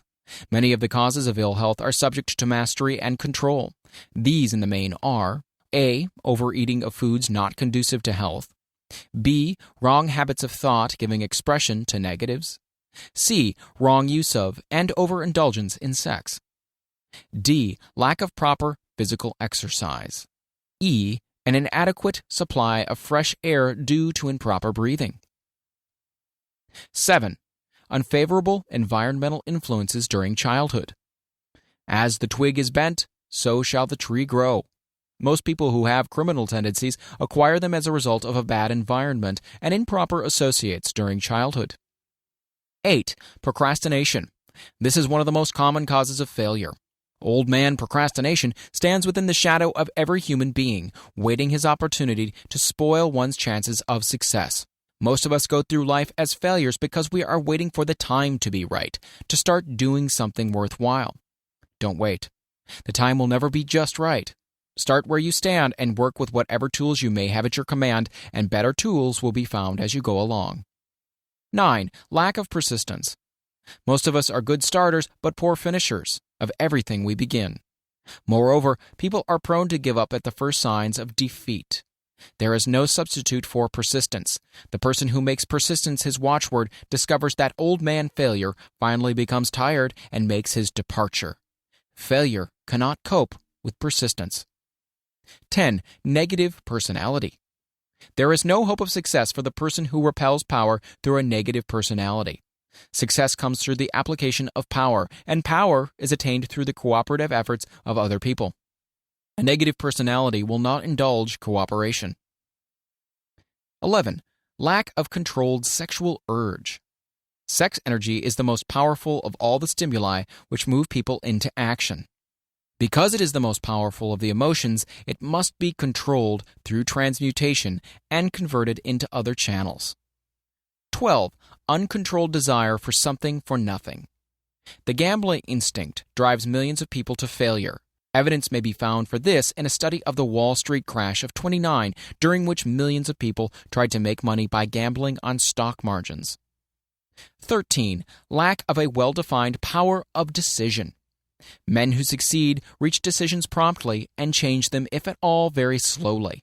Men who fail reach decisions, if at all, very slowly and change them frequently and quickly. Indecision and procrastination are twin brothers. Where one is found, the other usually will be found also.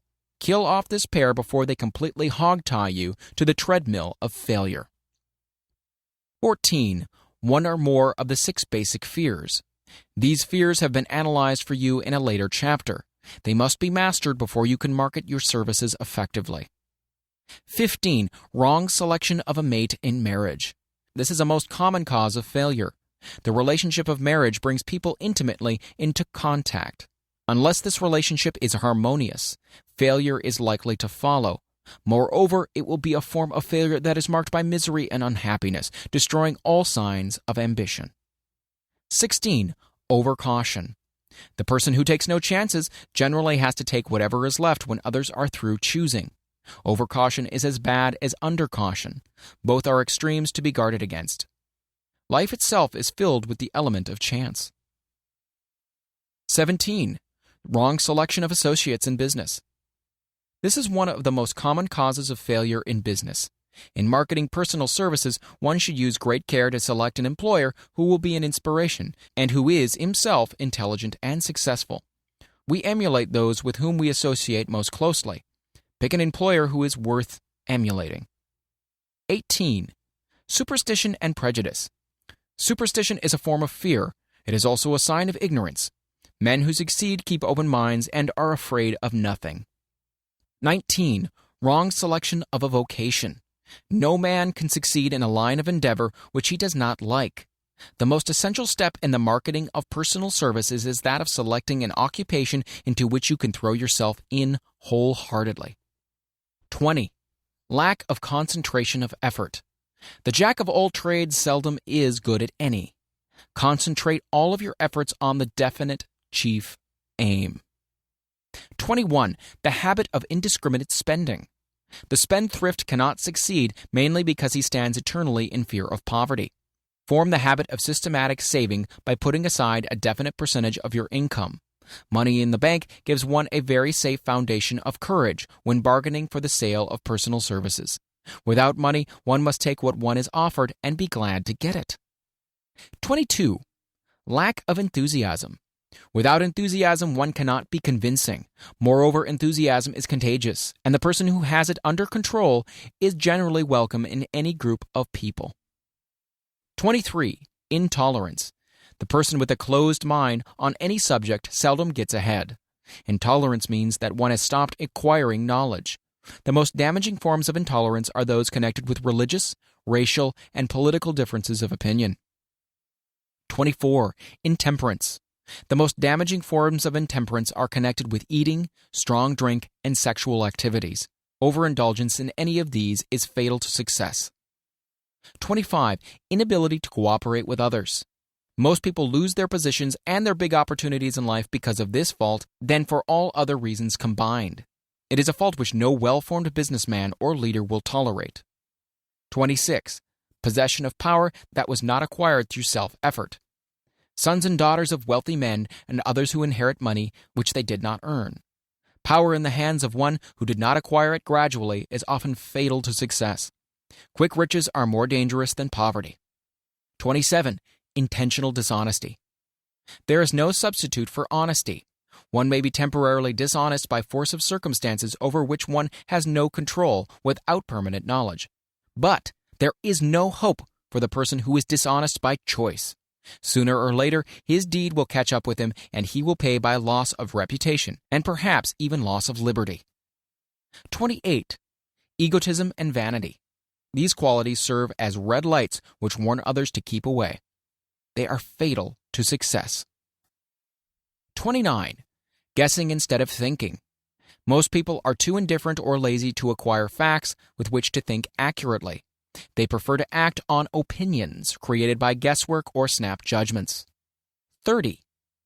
Lack of capital. This is a common cause of failure among those who start out in business for the first time, without sufficient reserve of capital to absorb the shock of their mistakes and to carry them over until they have established a reputation. 31. Under this, name any particular cause of failure from which you have suffered that has not been included in the foregoing list. In these 30 major causes of failure is found a description of the tragedy of life, which obtains for practically every person who tries and fails. It will be helpful if you can induce someone who knows you well to go over this list with you and help to analyze you by the 30 causes of failure. It may be beneficial if you try this alone. Most people cannot see themselves as others see them. You may be one who can't. The oldest of admonition is man, know thyself.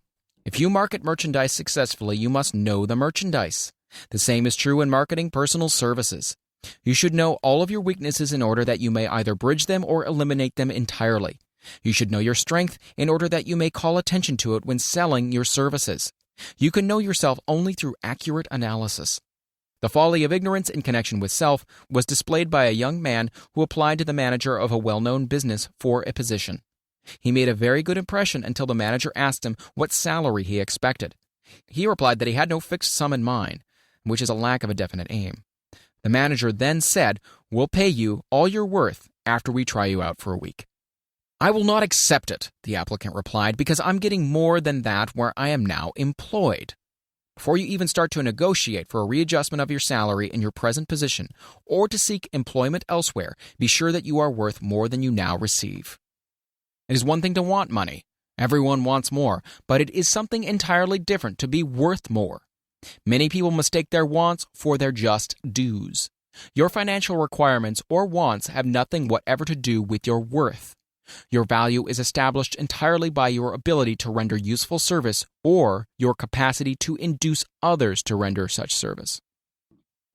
Take inventory of yourself. 28 questions you should answer. Annual self-analysis is an essential in the effective marketing of personal services, as is annual inventory in merchandising. Moreover, the yearly analysis should disclose a decrease in faults and an increase in virtues. One goes ahead, stands still, or goes backward in life. One's subject should be, of course, to go ahead. Annual self-analysis will disclose whether advancement has been made, and if so, how much. It will also disclose any backward steps one may have made. The effective marketing of personal services requires one to move forward even if the progress is slow. Your annual self-analysis should be made at the end of each year, so you can include in your New Year's resolution any improvements which the analysis indicates should be made.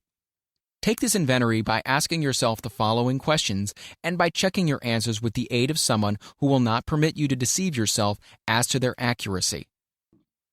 Self-analysis questionnaire for personal inventory. 1. Have I attained the goal which I established as my objective for this year? You should work with a definite yearly objective to be attained as a part of your major life objective. 2. Have I delivered a service of the best possible quality of which I was capable, or could I have improved any part of this service? 3. Have I delivered service in the greatest possible quantity of which I was capable? 4. Has the spirit of my conduct been harmonious and cooperative at all times? 5. Have I permitted the habit of procrastination to decrease my efficiency, and if so, to what extent? 6. Have I improved my personality, and if so, in what ways? 7. Have I been persistent in following my plans through to completion? 8. Have I reached decisions promptly and definitely on all occasions? 9. Have I permitted any one or more of the 6 basic fears to decrease my efficiency? 10. Have I been either overcautious or undercautious? 11. Has my relationship with my associates in work been pleasant or unpleasant? If it has been unpleasant, has the fault been partly or wholly mine? 12. Have I dissipated any of my energy through lack of concentration of effort? 13. Have I been open-minded and tolerant in connection with all subjects? 14. In what way have I improved my ability to render service? 15. Have I been intemperate in any of my habits? 16. Have I expressed, either openly or secretly, any form of egotism? 17. Has my conduct towards my associates been such that it has induced them to respect me? 18. Have my opinions and decisions been based upon guesswork or accuracy of analysis and thought? 19. Have I followed the habit of budgeting my time, my expenses, and my income, and have I been conservative in these budgets? 20. How much time have I devoted to unprofitable effort, which I might have used to better advantage? 21. How may I rebudget my time and change my habits so I will be more efficient during the coming year? 22. Have I been guilty of any conduct which has not been approved by my conscience? 23. In what ways have I rendered more service and better service than I was paid to render? 24. Have I been unfair to anyone, and if so, in what way? 25. If I had been the purchaser of my own services for the year, would I be satisfied with my purchase? 26. Am I in the right vocation, and if not, why not? 27. Has the purchaser of my services been satisfied with the service I have rendered, and if not, why not?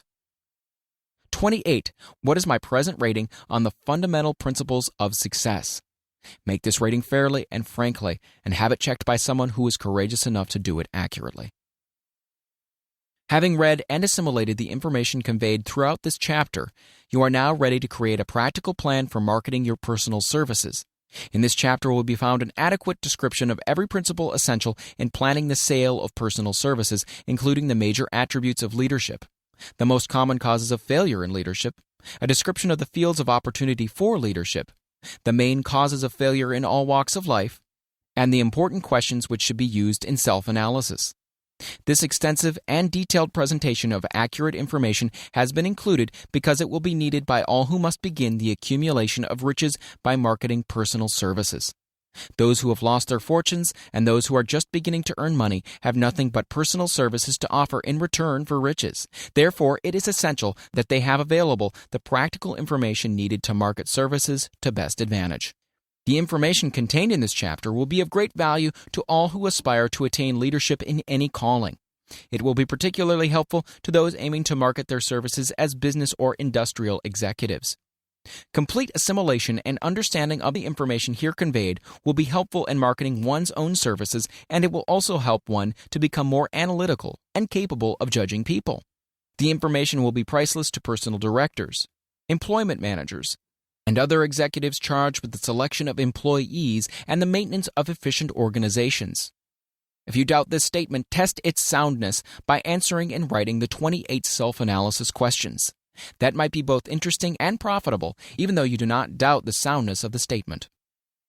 Where and how one may find opportunities to accumulate riches. Now that we have analyzed the principles by which riches may be accumulated, we naturally ask, where may one find favorable opportunities to apply these principles? Well, very well. Let us take inventory and see what the United States of America offers the person seeking riches, great or small. To begin with, let us remember, all of us, that we live in a country where every law-abiding citizen enjoys freedom of thought and freedom of deed unequaled anywhere in the world. Most of us have never taken inventory of the advantages of this freedom. We have never compared our unlimited freedom with the curtailed freedom in other countries. Here we have freedom of thought, freedom in the choice and enjoyment of education, freedom in religion, freedom in politics, freedom in the choice of a business, profession, or occupation, freedom to accumulate and own without molestation all the property we can accumulate, freedom to choose our place of residence, freedom in marriage, freedom through equal opportunity to all races, freedom of travel from one state to another, freedom in our choice of foods, freedom to aim for any station in life for which we have prepared ourselves, even for the presidency of the United States. We have other forms of freedom, but this list will give a bird's-eye view of the most important, which constitute opportunity of the highest order. This advantage of freedom is all the more conspicuous because the United States is the only country guaranteeing to every citizen, whether native-born or naturalized, so broad and varied a list of freedom. Next, let us recount some of the blessings which our widespread freedom has placed within our hands. Take the average American family, for example, meaning the family of average income, and sum up the benefits available to every member of the family in this land of opportunity and plenty. A. Food. Next to freedom of thought and deed comes food, clothing, and shelter, the three basic necessities of life. Because of our universal freedom, the average American family has available at its very door the choicest selection of food to be found anywhere in the world, and at prices within its financial range. A family of two living in the heart of the Times Square district of New York City, far removed from the sources of production of foods, took careful inventory of the cost of a simple breakfast with this astonishing result. Articles of food. Cost at the breakfast table. Grapefruit juice from Florida, 2 cents. Rippled wheat breakfast food from a Kansas farm, 2 cents. Tea from China, 2 cents. Bananas from South America, 2.5 cents. Toasted bread from a Kansas farm, 1 cent. Fresh country eggs from Utah, 7 cents. Sugar from Cuba or Utah, half of a cent. Butter and cream from New England, 3 cents. And the grand total, 20 cents. It is not very difficult to obtain food in a country where two people can have a breakfast consisting of all they want or need for a dime apiece. Observe that this simple breakfast was gathered by some strange form of magic from China, South America, Utah, Kansas, and the New England states, and delivered on the breakfast table, ready for consumption, in the very heart of the most crowded city in America, at a cost well within the means of the most humble laborer. The cost included all federal, state, and city taxes. Here is a fact that politicians did not mention when they were crying out to the voters to throw their opponents out of office because the people were being taxed to death. B. Shelter. This family lives in a comfortable apartment, heated by steam, lighted with electricity, with gas for cooking, all for $65 a month. In a smaller city or more sparsely settled part of New York City, the same apartment could be had for as low as $20 a month. The toast they had for breakfast in the food estimate was toasted on an electric toaster, which cost but a few dollars. The apartment is cleaned with a vacuum sweeper that is run by electricity. Hot and cold water is available at all times in the kitchen and in the bathroom. The food is kept cold in a refrigerator that is run by electricity. The wife curls her hair, washes her clothes, and irons them with easily operated electrical equipment on power obtained by sticking a plug in the wall.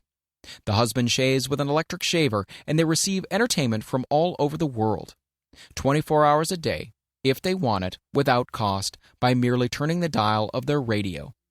There are other conveniences in this apartment, but the foregoing list will give a fair idea of some of the concrete evidences of the freedom we of America enjoy. And this is neither political nor economic propaganda. C. Clothing. Anywhere in the United States, the woman of average clothing requirements can dress very comfortably and neatly for less than $200 a year, and the average man can dress for the same or less. Only the three basic necessities of food, clothing, and shelter have been mentioned. The average American citizen has other privileges and advantages available in return for modest effort, not exceeding 8 hours per day of labor. Among those is the privilege of automobile transportation, with which one can go and come at will at very small cost. The average American has security of property rights not found in any other country in the world.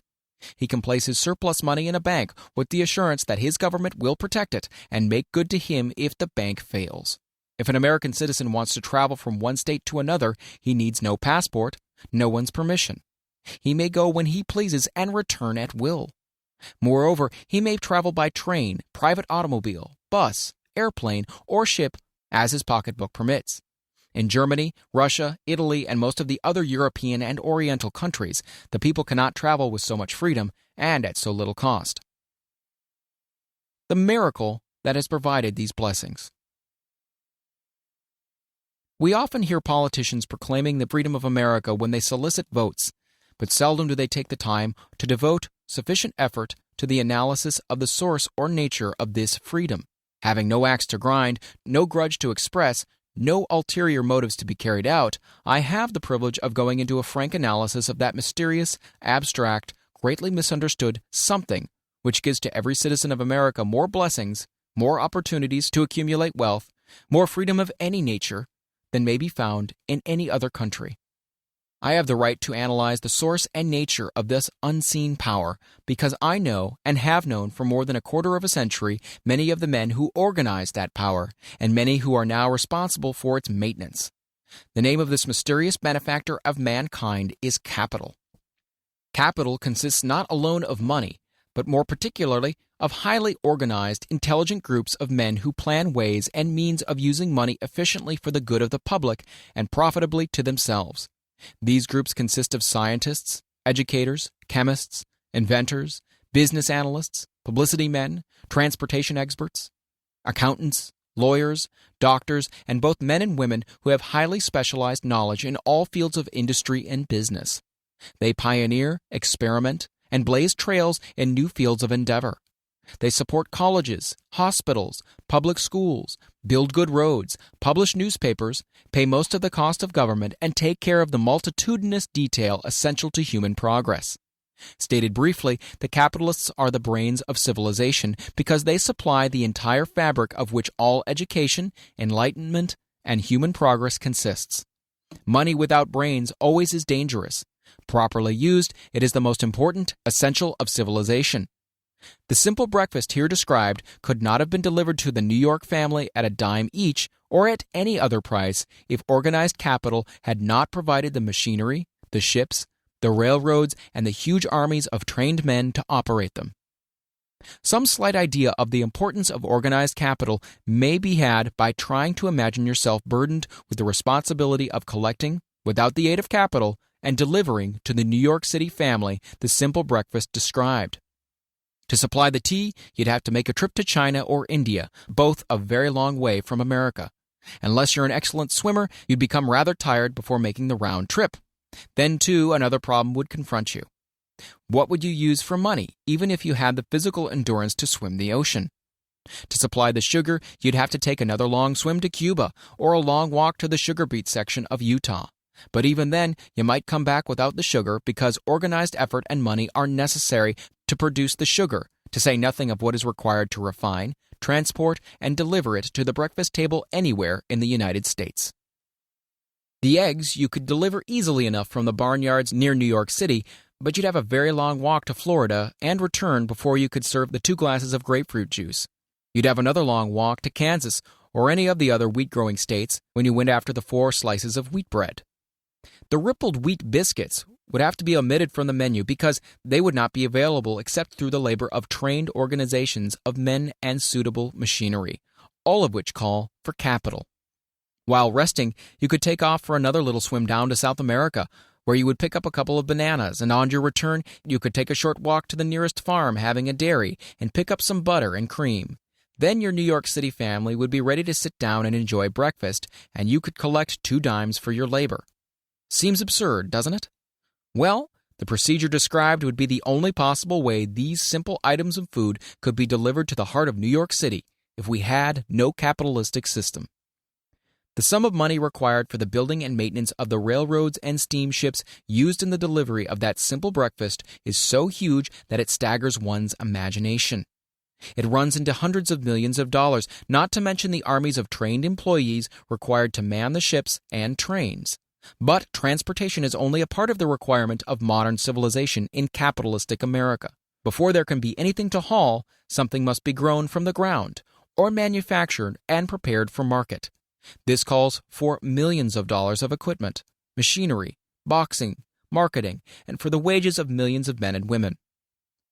Steamships and railroads do not spring up from the earth and function automatically. They come in response to the call of civilization, through the labor and ingenuity and organizing ability of men who have imagination, faith, enthusiasm, decision, persistence. These men are known as capitalists. They are motivated by the desire to build, construct, achieve, render useful service, earn profits, and accumulate riches. And because they render service without which there would be no civilization, they put themselves in the way of great riches. Just to keep the record simple and understandable, I will add that these capitalists are the self-same men of whom most of us have heard soapbox orators speak. They are the same men to whom radicals, racketeers, dishonest politicians, and grafting labor leaders refer to as predatory interests, or Wall Street. I'm not attempting to present a brief for or against any group of men or any system of economics. I'm not attempting to condemn the collective bargaining when I refer to the grafting labor leaders, nor do I aim to give a clean bill of health to all individuals known as capitalists. The purpose of this book, a purpose to which I have faithfully devoted over a quarter of a century, is to present to all who want the knowledge the most dependable philosophy through which individuals may accumulate riches in whatever amounts they desire. I have here analyzed the economic advantages of the capitalistic system for the twofold purpose of showing, 1, that all who seek riches must recognize and adapt themselves to the system that controls all approaches to fortunes, large or small, and 2, to present the side of the picture opposite to that being shown by politicians and demagogues who deliberately becloud the issues they bring up by referring to organized capital as if it were something poisonous. This is a capitalistic country.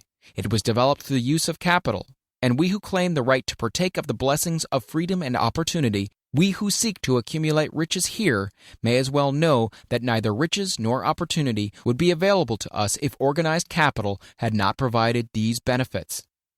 For more than 20 years, it has been a somewhat popular and growing pastime for radicals, self-seeking politicians, racketeers, crooked labor leaders, and on occasion religious leaders to take potshots at Wall Street, the money changers, and big business. The practice became so general that we witnessed during the business depression the unbelievable sight of high government officials lining up with the cheap politicians and labor leaders with the openly avowed purpose of throttling the system which had made industrial America the richest country on earth. The lineup was so general and so well organized that it prolonged the worst depression America has ever known.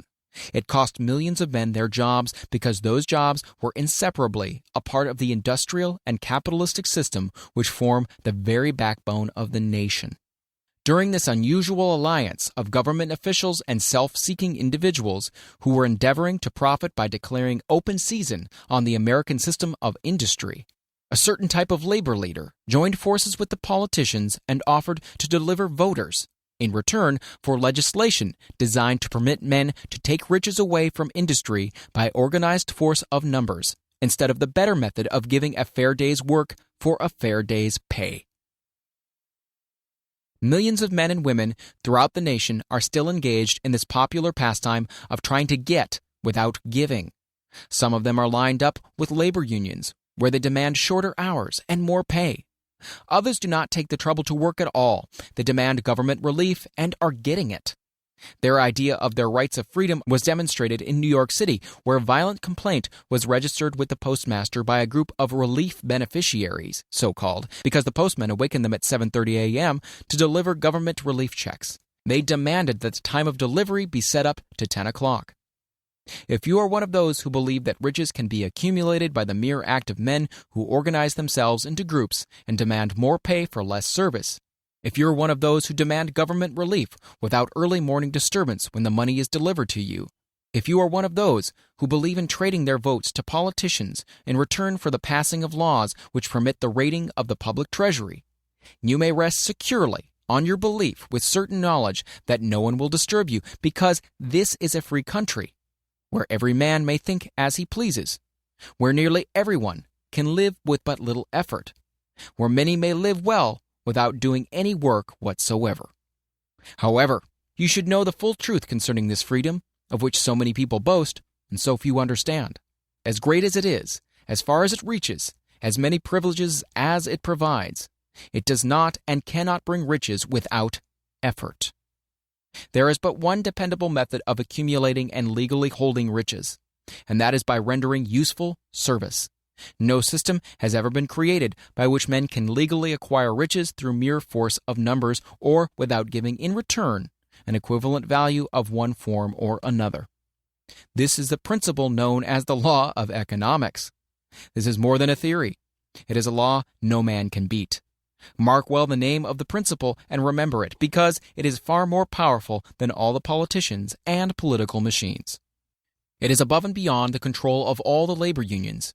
It cannot be swayed, nor influenced, nor bribed by racketeers or self-appointed leaders in any calling. Moreover, it has an all-seeing eye and a perfect system of bookkeeping in which it keeps an accurate account of the transactions of every human being engaged in the business of trying to get without giving. Sooner or later, its auditors come around, look over the records of individuals both great and small, and demand an accounting. Wall Street, big business, capital predatory interests, or whatever name you choose to give the system which has given us American freedom, represents a group of men who understand, respect, and adapt themselves to this powerful law of economics. Their financial continuation depends upon their respecting the law. Most people living in America like this country, its capitalistic system and all. I must confess I know of no better country where one may find greater opportunities to accumulate riches. Judging by their acts and deeds, there are some in this country who don't like it. That, of course, is their privilege. If they don't like this country, its capitalistic system, its boundless opportunities, they have the privilege of clearing out. Always there are other countries, such as Germany, Russia, and Italy, where one may try one's hand at enjoying freedom and accumulating riches, providing one is not too particular. America provides all the freedom and all the opportunity to accumulate riches that any honest person may require. When one goes hunting for game, one selects hunting grounds where game is plentiful. When seeking riches, the same rules would naturally obtain. If it is riches you're seeking, do not overlook the possibilities of a country whose citizens are so rich that women alone spend over $200 million annually for lipsticks, rouge, and cosmetics. Think twice, you who are seeking riches, before trying to destroy the capitalistic system of a country whose citizens spend over $50 million a year for greeting cards, with which to express their appreciation of their freedom. If it is money you are seeking, consider carefully a country that spends hundreds of millions of dollars annually for cigarettes, the bulk of the income from which goes to only 4 major companies engaged in supplying this national builder of nonchalance and quiet nerves.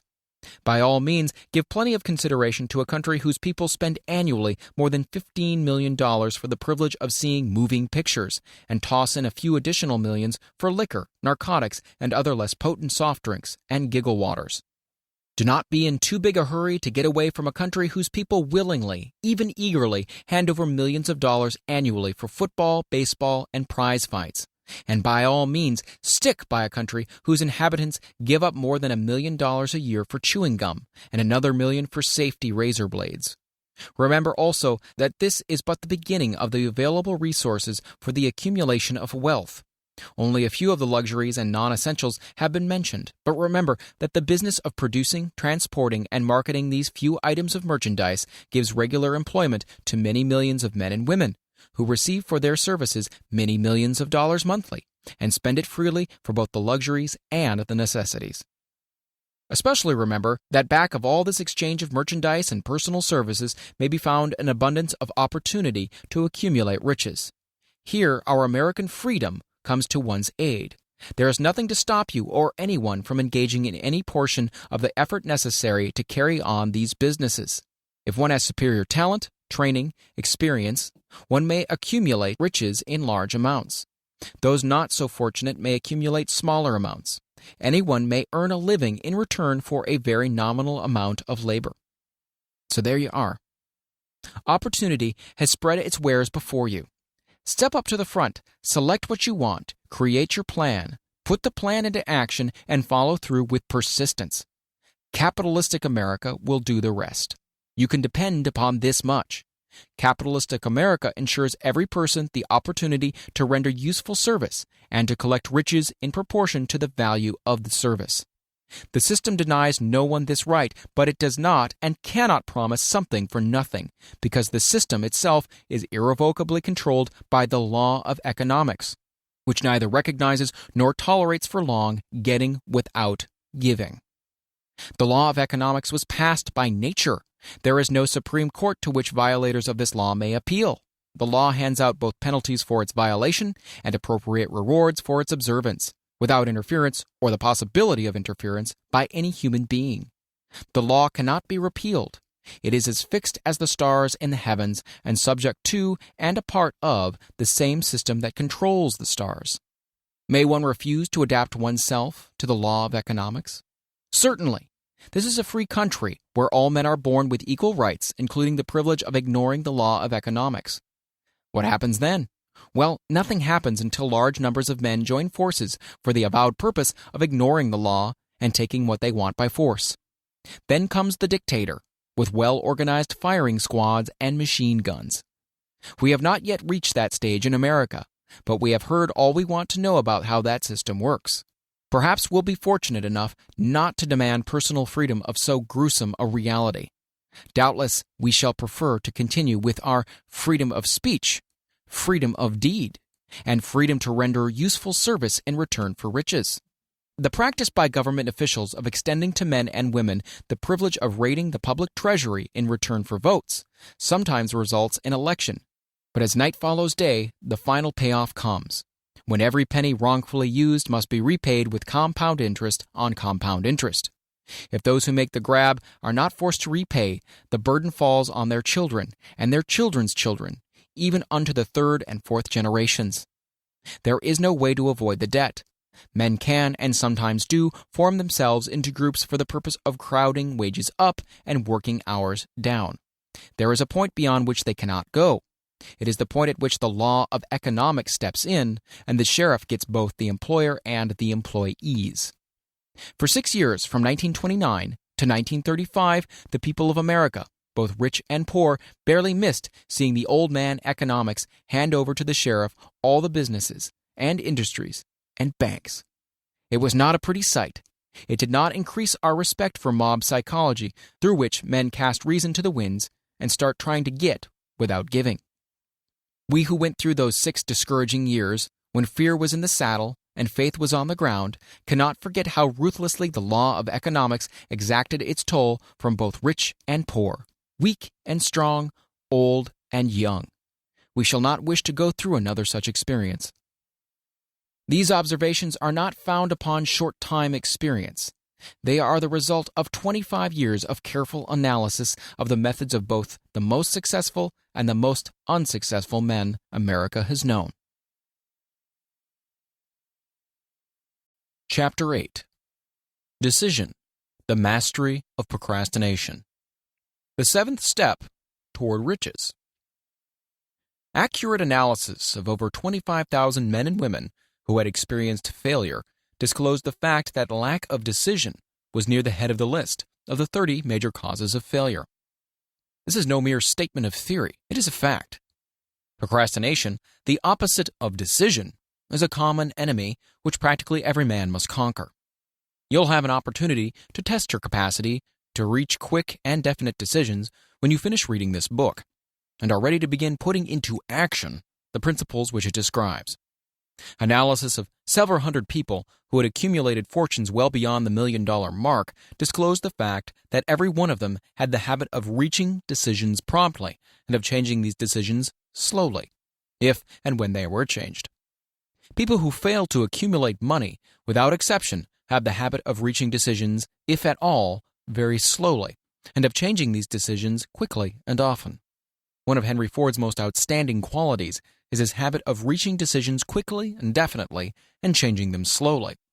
This quality is so pronounced in Mr. Ford that it has given him the reputation of being obstinate. It was this quality which prompted Mr. Ford to continue to manufacture his famous Model T, the world's ugliest car, when all of his advisors and many of the purchasers of the car were urging him to change it. Perhaps Mr. Ford delayed too long in making the change, but the other side of the story is that Mr. Ford's firmness of decision yielded a huge fortune before the change in model became necessary. There is but little doubt that Mr. Ford's habit of definiteness of decision assumes the proportion of obstinacy, but this quality is preferable to slowness in reaching decisions and quickness in changing them. The majority of people who fail to accumulate money sufficient for their needs are generally easily influenced by the opinions of others. They permit the newspapers and gossiping neighbors to do their thinking for them. Opinions are the cheapest commodities on earth. Everyone has a flock of opinions ready to be wished upon anyone who will accept them. If you are influenced by opinions when you reach your decisions, you will not succeed in any undertaking, much less that of transmuting your own desire into money. If you're influenced by the opinions of others, you will have no desire of your own.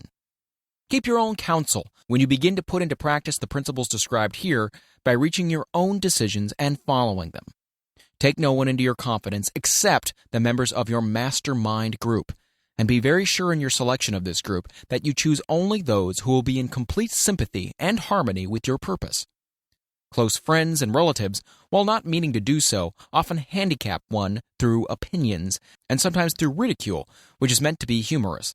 Thousands of men and women carry inferiority complexes with them all through life because some well-meaning but ignorant person destroyed their confidence through opinions or ridicule. You have a brain and mind of your own. Use it and reach your own decisions. If you need facts or information from other people to enable you to reach decisions, as you probably will in many instances, acquire these facts or secure the information you need quietly without disclosing your purpose. It is characteristic of people who have but a smattering or a veneer of knowledge to try to give the impression that they have much knowledge. Such people generally do too much talking and too little listening. Keep your eyes and ears wide open and your mouth closed if you wish to acquire the habit of prompt decision. Those who talk too much do little else. If you talk more than you listen, you not only deprive yourself of many opportunities to accumulate useful knowledge, but you also disclose your plans and purposes to people who will take great delight in defeating you, because they envy you. Remember also that every time you open your mouth in the presence of a person who has an abundance of knowledge, you display to that person your exact stock of knowledge, or your lack of it. Genuine wisdom is usually conspicuous through modesty and silence. Keep in mind the fact that every person with whom you associate is like yourself, seeking the opportunity to accumulate money. If you talk about your plans too freely, you may be surprised when you learn that some other person has beaten you to your goal by putting into action ahead of you the plans of which you talked unwisely. Let one of your first decisions be to keep a closed mouth and open ears and eyes. As a reminder to yourself, follow this advice. It will be helpful if you copy the following epigram in large letters and place it where you will see it daily. Tell the world what you intend to do, but first show it. This is the equivalent of saying that deeds and not words are what count most. Freedom or death on a decision. The value of decisions depends upon the courage required to render them. The great decisions, which served as the foundation of civilization, were reached by assuming great risks, which often meant the possibility of death. Lincoln's decision to issue his famous Proclamation of Emancipation, which gave freedom to the colored people of America, was rendered with full understanding that this act would turn thousands of friends and political supporters against him. He knew, too, that the carrying out of this proclamation would mean death to thousands of men on the battlefield. In the end, it cost Lincoln his life. That required courage. Socrates' decision to drink the cup of poison rather than compromise in his personal belief was a decision of courage. It turned time ahead 1,000 years and gave to people then unborn the right to freedom of thought and of speech. The decision of General Robert E. Lee when he came to the parting of the way with the Union and took up the cause of the South was a decision of courage, for he well knew that it might cost him his own life, that it would surely cost the lives of others. But the greatest decision of all time, as far as any American citizen is concerned, was reached in Philadelphia on July 4, 1776, when 56 men signed their names to a document which they well knew would bring freedom to all Americans or leave every one of those 56 hanging from the gallows. You've heard of this famous document, but you may not have drawn from it the great lesson in personal achievement it so plainly taught. We all remember the date of this momentous decision, but few of us realize what courage that decision required. We remember our history as it was taught. We remember dates and the names of the men who fought. We remember Valley Forge and Yorktown. We remember George Washington and Lord Cornwallis. But we know little of the real forces back of these names, dates, and places. We know still less of the intangible power which ensured us freedom long before Washington's armies reached Yorktown. We read the history of the Revolution and falsely imagine that George Washington was the father of our country, that it was he who won our freedom, while the truth is, Washington was only an accessory after the fact, because victory for his armies had been ensured long before Lord Cornwallis surrendered. This is not intended to rob Washington of any of the glory he so richly merited. Its purpose, rather, is to give greater attention to the astounding power that was the real cause of his victory. It's nothing short of a tragedy that the writers of history have missed entirely even the slightest reference to the irresistible power which gave birth and freedom to the nation destined to set up new standards of independence for all the peoples of the earth. I say it is a tragedy because it is the self-same power which must be used by every individual who surmounts the difficulties of life and forces life to pay the price asked. Let us briefly review the events which gave birth to this power. The story begins with an incident in Boston on March 5, 1770. British soldiers were patrolling the streets, openly threatening the citizens. The colonists resented armed men marching in their midst. They began to express their resentment openly, hurling stones as well as epithets at the marching soldiers until the commanding officer gave orders, fix bayonets, and charge. The battle was on. It resulted in the death and injury of many. The incident aroused such resentment that the Provincial Assembly, made up of prominent colonists, called a meeting for the purpose of taking definite action. Two of the members of this assembly were John Hancock and Samuel Adams. Long live their names. They spoke up courageously and declared that a move must be made to eject all British soldiers from Boston. Remember this. A decision in the minds of two men might properly be called the beginning of the freedom which we of the United States now enjoy. Remember, too, that the decision of these two men called for faith and courage, because it was dangerous. Before the assembly adjourned, Samuel Adams was appointed to call on the governor of the province, Hutchinson, and demand the withdrawal of the British troops. The request was granted, the troops were removed from Boston, but the incident was not closed. It had caused a situation destined to change the entire trend of civilization. Strange, is it not, how the great changes, such as the American Revolution and the World War, often have their beginnings in circumstances which seem unimportant. It is interesting also to observe that these important changes usually begin in the form of a definite decision in the minds of a relatively small number of people. Few of us know the history of our country well enough to realize that John Hancock, Samuel Adams, and Richard Henry Lee of the province of Virginia were the real fathers of our country. Richard Henry Lee became an important factor in this story by reason of the fact that he and Samuel Adams communicated frequently by correspondence, sharing freely their fears and their hopes concerning the welfare of the people of their provinces. From this practice, Adams conceived the idea that a mutual exchange of letters between the 13 colonies might help to bring about the coordination of efforts so badly needed in connection with the solution of their problems. 2 years after the clash with the soldiers in Boston of March of 72, Adams presented the idea to the Assembly in the form of a motion that a correspondence committee be established among the colonies, with definitely appointed correspondents in each colony, for the purpose, quote, of friendly cooperation for the betterment of the colonies of British America. Mark well this incident. It was the beginning of the organization of the far-flung power destined to give freedom to you and me. The mastermind had already been organized. It consisted of Adams, Lee, and Hancock. Quote, I tell you further that if two of you agree upon the earth concerning anything for which you ask, it will come to you from my Father, who is in heaven. The Committee of Correspondence was organized. Observe that this move provided the way for increasing the power of the mastermind by adding to it men from all the colonies. Take notice that this procedure constituted the first organized planning of the disgruntled colonists. In union, there is strength. The citizens of the colonies had been waging disorganized warfare against the British soldiers through incidents similar to the Boston riot, but nothing of benefit had been accomplished. Their individual grievances had not been consolidated under one master mind. No group of individuals had put their minds, souls, and hearts and bodies together in one definite decision to settle their difficulty with the British once and for all, until Adams, Hancock, and Lee got together. Meanwhile, the British were not idle. They too were doing some planning and masterminding on their own account, with the advantage of having back of them money and organized soldiery. The Crown appointed Gage to supplant Hutchinson as the governor of Massachusetts. One of the new governor's first acts was to send a messenger to call on Samuel Adams for the purpose of endeavoring to stop his opposition by fear. We can best understand the spirit of what happened by quoting the conversation between Colonel Fenton, the messenger sent by Gage, and Adams.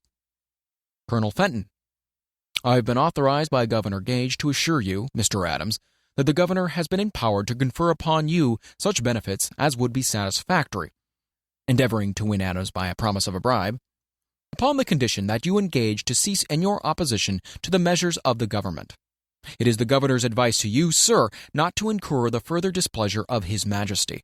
Your conduct has been such as makes you liable to penalties of an amount of Henry VIII, by which persons can be sent to England for trial for treason or misprision of treason, at the discretion of a governor of a province. But, by changing your political course, you will not only receive great personal advantages, but you'll also make your peace with the king. Samuel Adams had the choice of two decisions here. He could cease his opposition and receive personal bribes, or he could continue and run the risk of being hanged. Clearly, the time had come when Adams was forced to reach instantly a decision which could have cost him his life. The majority of men would have found it difficult to reach such a decision. The majority would have sent back an evasive reply, but not Adams.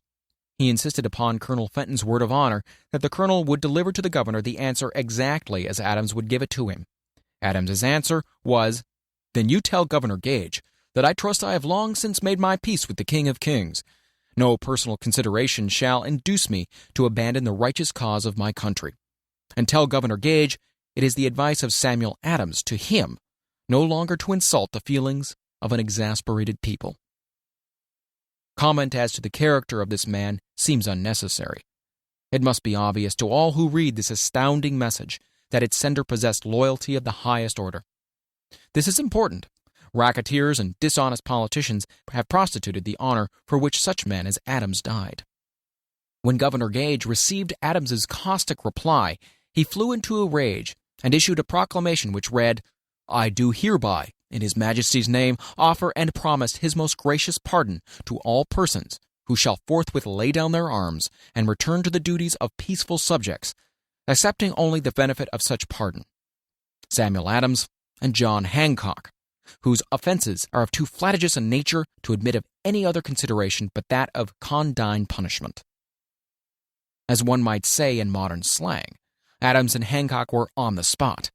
The threat of the irate governor forced the two men to reach another decision, equally as dangerous. They hurriedly called a secret meeting of their staunchest followers. Here the mastermind began to take on a momentum. After the meeting had been called to order, Adams locked the door, placed the key in his pocket, and informed all present that it was imperative that a Congress of the colonists be organized, and that no man should leave the room until the decision for such a Congress had been reached. Great excitement followed. Some weighed the possible consequences of such radicalism, old man fear. Some expressed grave doubts as to the wisdom of so definite a decision in defiance of the Crown. Locked in that room were two men immune to fear, blind to the possibility of failure, Hancock and Adams. Through the influence of their minds, the others were induced to agree that, through the Correspondence Committee, arrangements should be made for a meeting of the First Continental Congress to be held in Philadelphia on September 5, 1774. Remember this date. It is more important than July 4, 76.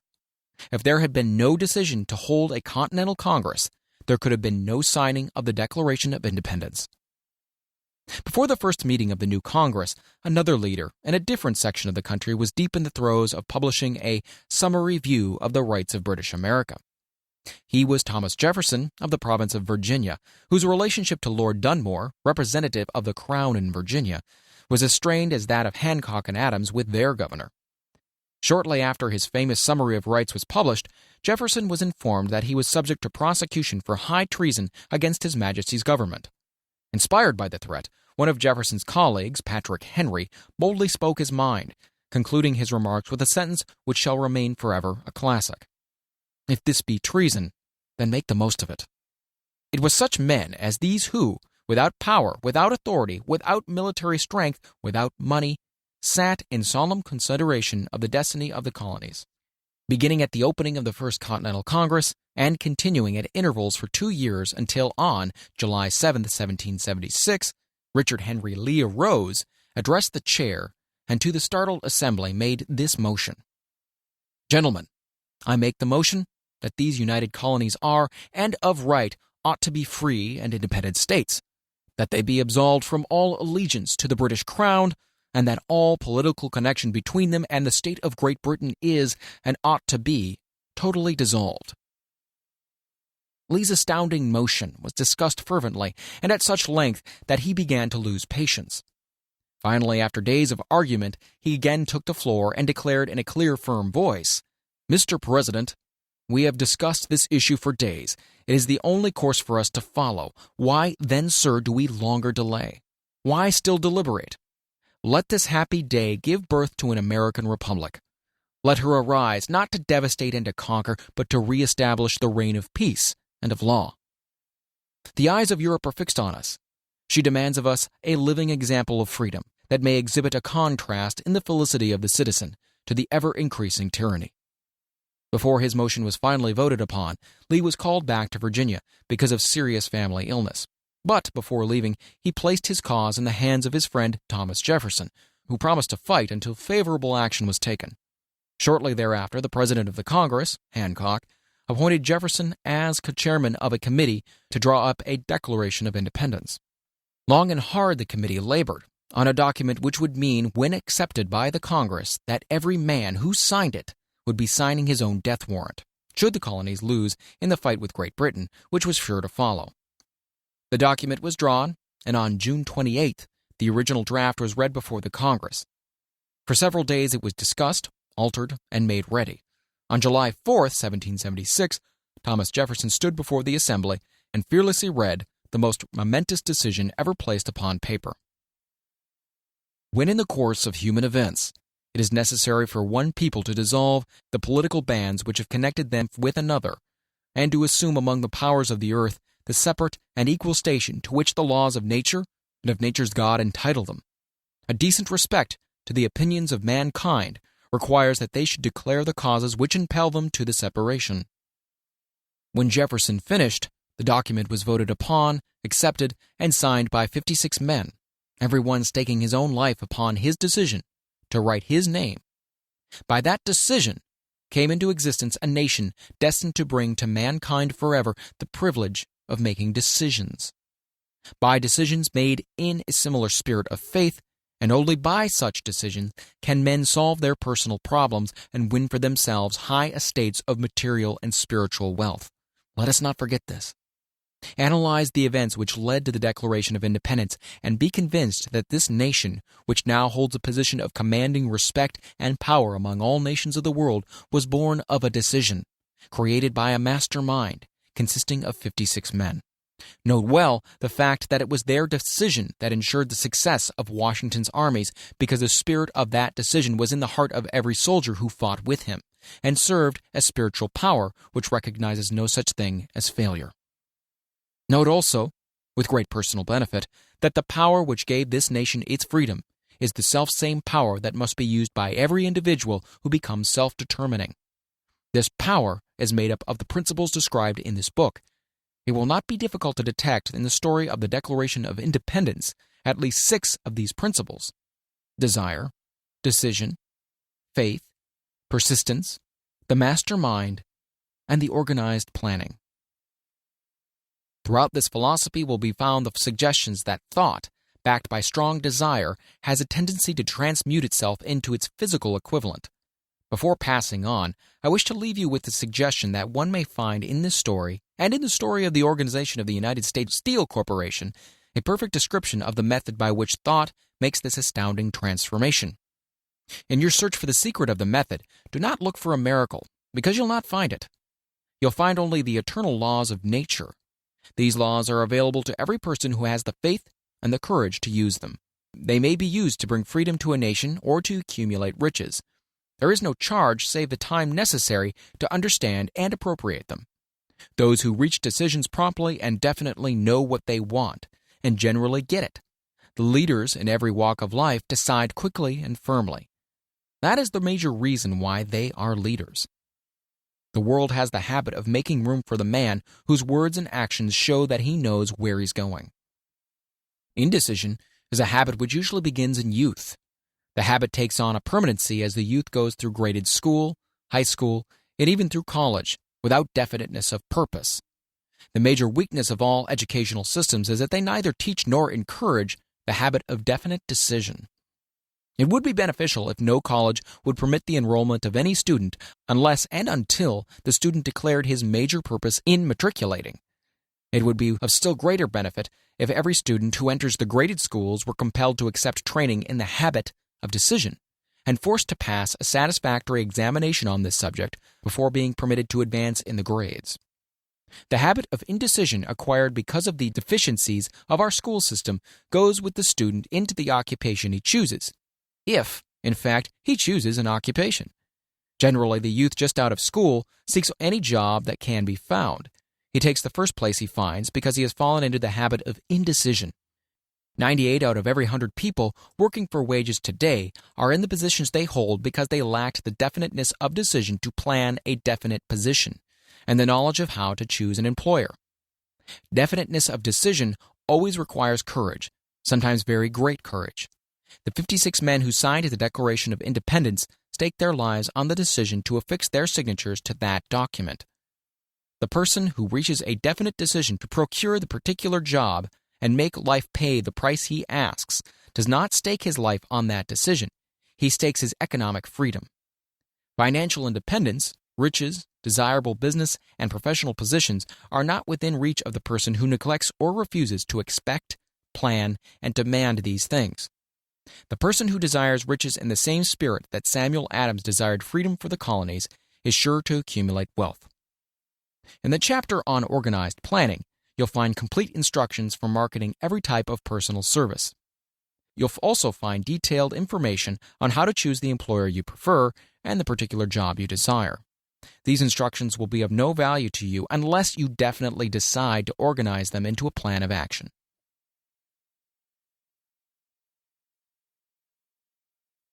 Chapter 9. Persistence. The sustained effort necessary to induce faith. The 8th step toward riches. Persistence is an essential factor in the procedure of transmuting desire into its monetary equivalent. The basis of persistence is the power of will. Willpower and desire, when properly combined, make an irresistible pair. Men who accumulate great fortunes are generally known as cold-blooded and sometimes ruthless. Often they are misunderstood. What they have is willpower, which they mix with persistence and place back of their desires to ensure the attainment of their objectives. Henry Ford has been generally misunderstood to be ruthless and cold-blooded. This misconception grew out of Ford's habit of following through in all of his plans with persistence. The majority of people are ready to throw their aims and purposes overboard and give up at the first sign of opposition or misfortune. A few carry on, despite all opposition, until they attain their goal. These few are the Fords, Carnegies, Rockefellers, and Edisons. There may be no heroic connotation to the word persistence, but the quality is to the character of man what carbon is to steel. The building of a fortune generally involves the application of the entire 13 factors of this philosophy. These principles must be understood. They must be applied with persistence by all who accumulate money. If you are following this book with the intention of applying the knowledge it contains, your first test is to your persistence. Your first test as to your persistence will come when you begin to follow the 6 steps described in the 2nd chapter. Unless you are one of the 2 out of every 100 who already have a definite goal at which you are aiming and a definite plan for its attainment, you may read the instructions and then pass on with your daily routine and never comply with those instructions.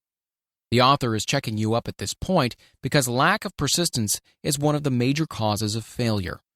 Moreover, experience with thousands of people has proved that lack of persistence is a weakness common to the majority of men. It is a weakness which may be overcome by effort. The ease with which lack of persistence may be conquered will depend entirely upon the intensity of one's desire. The starting point of all achievement is desire. Keep this constantly in mind. Weak desires bring weak results, just as a small amount of fire makes a small amount of heat. If you find yourself lacking in persistence, this weakness may be remedied by building a stronger fire under your desires. Continue to read through to the end, then go back to Chapter 2 and start immediately to carry out the instructions given in connection with the 6 steps. The eagerness with which you follow these instructions will indicate clearly how much or how little you really desire to accumulate money. If you find that you are indifferent, You may be sure that you have not yet acquired the money consciousness, which you must possess before you can be sure of accumulating a fortune. Fortunes gravitate to men whose minds have been prepared to attract them, just as surely as water gravitates to the ocean. In this book may be found all the stimuli necessary to attune any normal mind to the vibrations which will attract the object of one's desires. If you find you're weak in persistence, center your attention upon the instructions contained in the chapter on power. Surround yourself with a mastermind group, and through the cooperative efforts of the members of this group, you can develop persistence. You will find additional instructions for the development of persistence in the chapters on autosuggestion and on the subconscious mind. Follow the instructions outlined in these chapters until your habit nature hands over to your subconscious mind a clear picture of the object of your desire. From that point on, you will not be handicapped by a lack of persistence. Your subconscious mind works continuously while you're awake and while you're asleep. Spasmodic or occasional effort to apply the rules will be of no value to you. To get results, you must apply all of the rules until their application becomes a fixed habit with you. In no other way can you develop the necessary money consciousness. Poverty is attracted to the one whose mind is favorable to it, as money is attracted to him whose mind has been deliberately prepared to attract it, and through the same laws.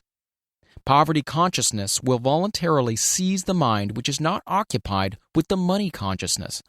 A poverty consciousness develops without conscious application of habits favorable to it. The money consciousness must be created to order, unless one is born with such a consciousness.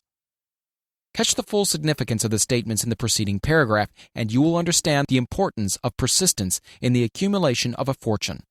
Without persistence, you will be defeated, even before you start. With persistence, you will win. If you have ever experienced a nightmare, you'll realize the value of persistence. You're lying in bed, half awake, with a feeling that you're about to smother. You're unable to turn over or to move a muscle.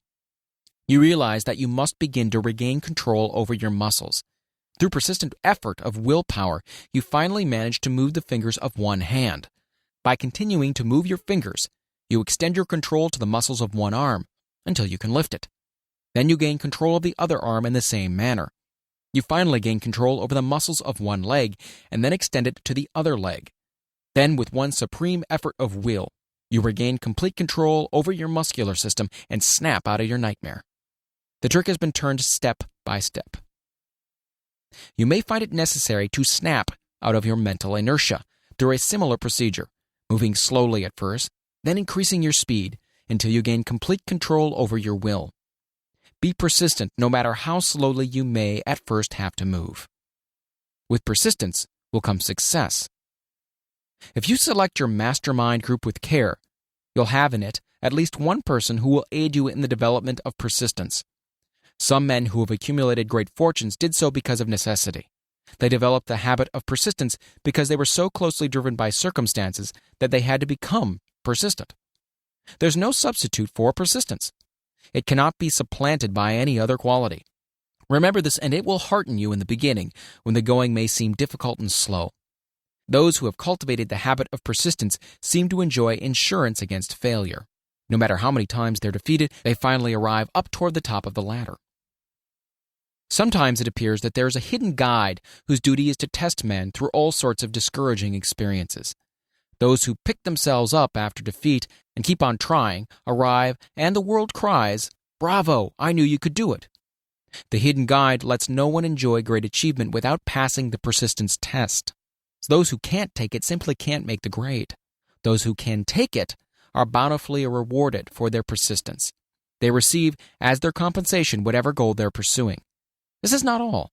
They receive something infinitely more important than material compensation, the knowledge that every failure brings with it the seed of an equivalent advantage. There are exceptions to this rule. A few people know from experience the soundness of persistence. They are the ones who have not accepted defeat as being anything more than temporary. They are the ones whose desires are so persistently applied that defeat is finally changed into victory. We who stand on the sidelines of life see the overwhelmingly large number who go down in defeat, never to rise again. We see the few who take the punishment of defeat as an urge to greater effort. These fortunately never learn to accept life's reverse gear. But what we do not see, what most of us never suspect of existing, is the silent but irresistible power which comes to the rescue of those who fight on in the face of discouragement. If we speak of this power at all, we call it persistence, and let it go at that. One thing we all know, if one does not possess persistence, one does not achieve noteworthy success in any calling. As these lines are being written, I look up from my work and see before me, less than a block away, the great mysterious Broadway, the graveyard of dead hopes, and the front porch of opportunity. From all over the world, people have come to Broadway, seeking fame, fortune, power, love, or whatever it is that human beings call success. Once in a great while, someone steps out from the long procession of seekers, and the world hears that another person has mastered Broadway. But Broadway is not easily nor quickly conquered. She acknowledges talent, recognizes genius, pays off in money only after one has refused to quit. Then we know he has discovered the secret of how to conquer Broadway. The secret is always inseparably attached to one word: persistence. The secret is told in the struggle of Fannie Hurst, whose persistence conquered the Great White Way. She came to New York in 1915 to convert writing into riches. The conversion did not happen quickly, but it came. For 4 years, Miss Hurst learned about the, quote, sidewalks of New York from first-hand experience. She spent her days laboring and her nights hoping. When hope grew dim, she did not say, "All right, Broadway, you win." She said, "Very well, Broadway, you may whip some, but not for me. I'm going to force you to give up." One publisher, the Saturday Evening Post, sent her 36 rejection slips before she broke the ice and got a story across. The average writer, like the average in other walks of life, would have given up the job when the first rejection slip came.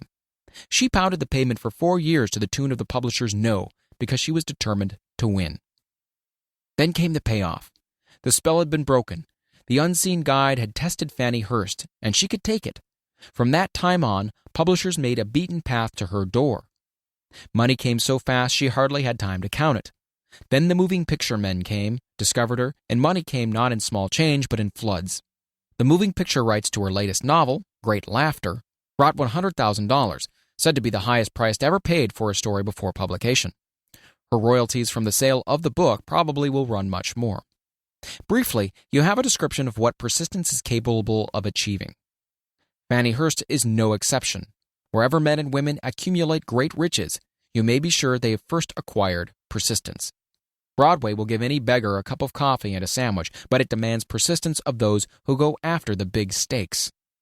Kate Smith will say amen when she reads this. For years, she sang without money and without price before any microphone she could reach. Broadway said to her, "Come on, get it, if you can take it."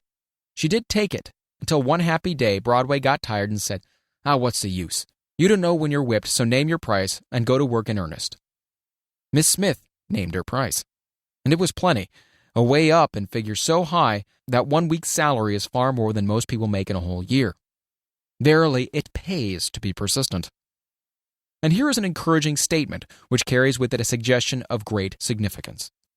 Thousands of singers who excel Kate Smith are walking up and down Broadway looking for a break without success. Countless others have come and gone. Many of them sang well enough, but they failed to make the grade because they lacked the courage to keep on keeping on, until Broadway became tired of turning them away. Persistence is a state of mind, therefore it can be cultivated. Like all states of mind, persistence is based upon definite causes, among them these. A. Definiteness of purpose. Knowing what one wants is the first and perhaps the most important step towards the development of persistence. A strong motive forces one to surmount many difficulties. B.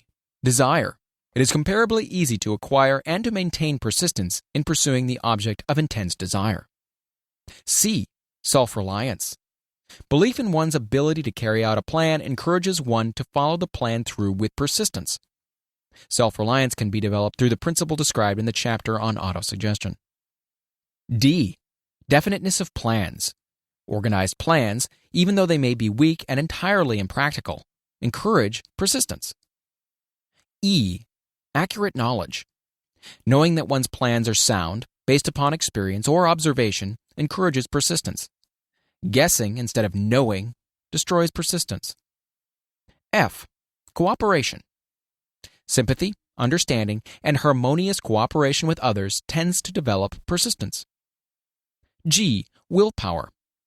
The habit of concentrating one's thoughts upon the building of plans for the attainment of definite purpose leads to persistence. H. Habit. Persistence is the direct result of habit. The mind absorbs and becomes a part of the daily experiences upon which it feeds. Fear, the worst of all enemies, can be effectively cured by forced repetition of courage. Everyone who has seen active service in a war knows this. Before leaving the subject of persistence, take inventory of yourself and determine in what particular, if any, you are lacking in this essential quality. Measure yourself courageously, point by point, and see how many of the 8 factors of persistence you lack. The analysis may lead to discoveries that will give you a new grip on yourself. Symptoms of lack of persistence.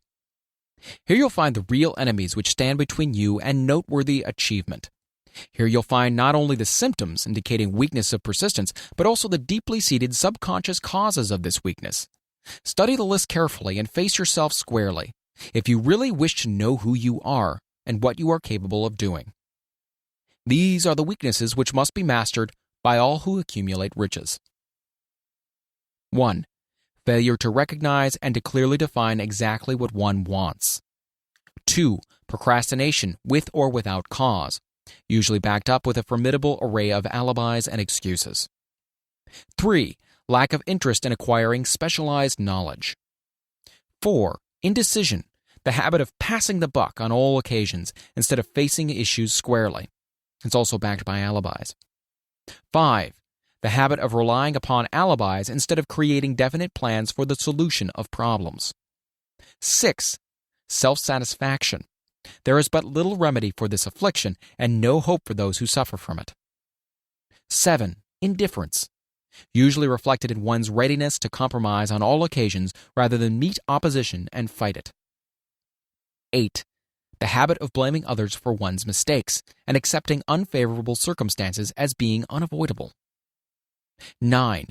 Weakness of desire, due to neglect in the choice of motives that impel action. 10. Willingness, even eagerness, to quit at the first sign of defeat, based upon one or more of the 6 basic fears. 11. Lack of organized plans, placed in writing where they may be analyzed. 12. The habit of neglecting to move on ideas or to grasp opportunity when it presents itself. 13. Wishing instead of willing. 14. The habit of compromising with poverty instead of aiming at riches, generally absence of ambition to be, to do, and to own. 15. Searching for all the shortcuts to riches, trying to get without giving, a fair equivalent. Usually reflected in the habit of gambling, endeavoring to drive sharp bargains. 16. Fear of criticism. Failure to create plans and to put them into action because of what other people will think, do, or say. This enemy belongs at the head of the list because it generally exists in one's subconscious mind, where its presence is not easily recognized. See the 6 basic fears in a later chapter. Let us examine some of the symptoms of the fear of criticism. The majority of people permit relatives, friends, and the public at large to so influence them that they cannot live their own lives because they fear criticism. Huge numbers of people make mistakes in marriage, stand by the bargain, and go through life miserable and unhappy because they fear criticism, which may follow if they correct the mistake. Anyone who has submitted to this form of fear knows the irreparable damage it does by destroying ambition, self-reliance, and the desire to achieve. Millions of people neglect to acquire belated educations after having left school because they fear criticism. Countless numbers of men and women, both young and old, permit relatives to wreck their lives in the name of duty because they fear criticism. Duty does not require any person to submit to the destruction of his personal ambitions and the right to live his own life in his own way. People refuse to take chances in business because they fear the criticism which may follow if they fail. The fear of criticism in such cases is stronger than the desire for success. Too many people refuse to set high goals for themselves or even neglect selecting a career because they fear the criticism of relatives and friends, quote-unquote, who may say, "Don't aim so high. People think you're crazy." When Andrew Carnegie suggested that I devote 20 years to the organization of a philosophy of individual achievement, my first impulse of thought was fear of what people might say. The suggestion set up a goal for me, far out of proportion to any I had ever conceived. As quick as a flash, my mind began to create alibis and excuses, all of them traceable to the inherent fear of criticism. Something inside of me said, "You can't do it. The job is too big and requires too much time. What will your relatives think of you? How you will earn a living? No one has ever organized a philosophy of success. What right have you to believe you can do it? Who are you, anyway, to aim so high? Remember your humble birth. What do you know about philosophy? People will think you're crazy," and they did. "Why hasn't some other person done this before now?" These and many other questions flashed into my mind and demanded attention. It seemed as if the whole world had suddenly turned its attention to me with the purpose of ridiculing me into giving up all desire to carry out Mr. Carnegie's suggestion. I had a fine opportunity then and there to kill off ambition before it gained control of me. Later in life, after having analyzed thousands of people, I discovered that most ideas are stillborn and need the breath of life injected into them through definite plans of immediate action. The time to nurse an idea is at the time of its birth. Every minute it lives gives it a better chance of surviving. The fear of criticism is at the bottom of the destruction of most ideas which never reach the planning and action stage. Many people believe that material success is the result of favorable breaks. There's an element of ground for the belief, but those depending entirely upon luck are nearly always disappointed because they overlook another important factor which must be present before one can be sure of success. It is the knowledge with which favorable breaks can be made to order. During the Depression, W.C. Fields, the comedian, lost all of his money and found himself without income, without a job, and his means of earning a living, vaudeville, which no longer existed. Moreover, he was past 60 when many men considered themselves old. He was so eager to stage a comeback that he offered to work without pay in a new field, movies. In addition to his other troubles, he fell and injured his neck. To many that would have been the place to give up and quit. But Fields was persistent. He knew that if he carried on, he would get the breaks sooner or later. And he did get them, but not by chance. Marie Dressler found herself down and out, with her money gone, with no job, when she was about 60. She too went after the breaks and got them. Her persistence brought on astounding triumph late in life, long beyond the age when most men and women are done with ambition to achieve. Eddie Cantor lost his money in the 1921 stock crash, but he still had his persistence and his courage. With these plus 2 prominent eyes, he exploited himself back into the income of $10,000 a week. Verily, if one has persistence, one can get along very well without many other qualities.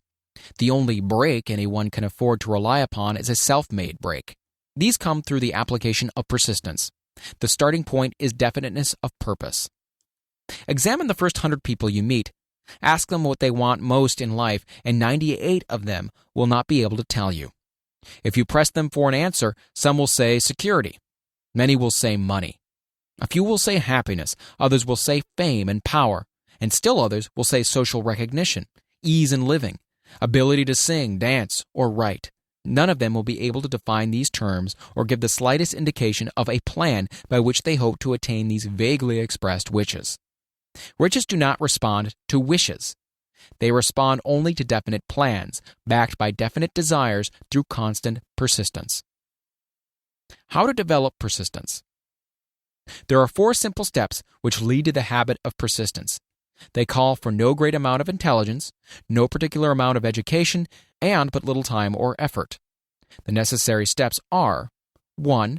A definite purpose backed by a burning desire for its fulfillment. 2. A definite plan expressed in continuous action. 3. A mind closed tightly against all negative and discouraging influence, including negative suggestions of relatives, friends, and acquaintances. 4. A friendly alliance with one or more persons who will encourage one to follow through with both plan and purpose. These 4 steps are essential for success in all walks of life. The entire purpose of the 13 principles of this philosophy is to enable one to take these 4 steps as a matter of habit. These are the steps by which one may control one's economic destiny. They are the steps that lead to freedom and independence of thought. They are the steps that lead to riches in small or great quantities. They lead the way to power, fame, and worldly recognition. They are the 4 steps which guarantee favorable breaks. They are the steps that convert dreams into physical realities. They lead also to the mastery of fear, discouragement, indifference. There is a magnificent reward for all who learn to take these 4 steps. It is the privilege of writing one's own ticket and of making life yield whatever price is asked. I have no way of knowing the facts, but I venture to conjecture that Mrs. Wallace Simpson's great love for a man was not accidental, nor the result of favorable breaks alone. There was a burning desire and careful searching at every step of the way. Her first duty was to love. What is the greatest thing on earth? The master called it love, not man, made rules. Criticism, bitterness, slander, or political marriages. But love. The master called it love, not man-made rules, criticism, bitterness, slander, or political marriages, but love. She knew what she wanted, not after she met the Prince of Wales, but long before that. Twice when she had failed to find it, she had the courage to continue her search. To thine own self be true, and it must follow, as the night the day, thou canst not be false to any man. Her rise from obscurity was of the slow, progressive, persistent order, but it was sure. She triumphed over unbelievably long odds, and no matter who you are or what you may think of Wallace Simpson or the king who gave up his crown for her love, she is an astounding example of applied persistence, an instructor on the rules of self-determination from whom the entire world might profitably take lessons. When you think of Wallace Simpson, think of one who knew what she wanted and shook the greatest empire on earth to get it. Women who complain that this is a man's world, that women do not have an equal chance to win, owe it to themselves to study carefully the life of this unusual woman, who, at an age which most women consider old, captured the affection of the most desirable bachelor in the entire world. And what of King Edward? What lesson may we learn from his part in the world's greatest drama of recent times? Did he pay too high a price for the affection of the woman of his choice? Surely no one but he can give the correct answer. The rest of us can only conjecture. This much we know: the king came into the world without his own consent. He was born to great riches without requesting them. He was persistently sought in marriage. Politicians and statesmen throughout Europe tossed dowagers and princesses at his feet. Because he was the firstborn of his parents, he inherited a crown, which he did not seek and perhaps did not desire. For more than 40 years he was not a free agent, could not live his life in his own way, but had little privacy, and finally assumed duties inflicted upon him when he ascended the throne. Some will say, with all these blessings, King Edward should have found peace of mind, contentment, and joy of living. The truth is that back of all the privileges of a crown, all the money, the fame, and the power inherited by King Edward, there was an emptiness which could be filled only by love. His greatest desire was for love. Long before he met Wallace Simpson, he doubtless felt this great universal emotion tugging at the strings of his heart, beating upon the door of his soul, and crying out for expression. But when he met a kindred spirit, crying out for the same holy privilege of expression, he recognized it, and without fear or apology, opened his heart and bade it enter. All the scandal-mongers in the world cannot destroy the beauty of this international drama, through which 2 people found love and had the courage to face open criticism, renounce all else, to give it holy expression. King Edward's decision to give up the crown of the world's most powerful empire for the privilege of going the remainder of the way through life with the woman of his choice was a decision that required courage. The decision also had a price, but who has the right to say the price was too great?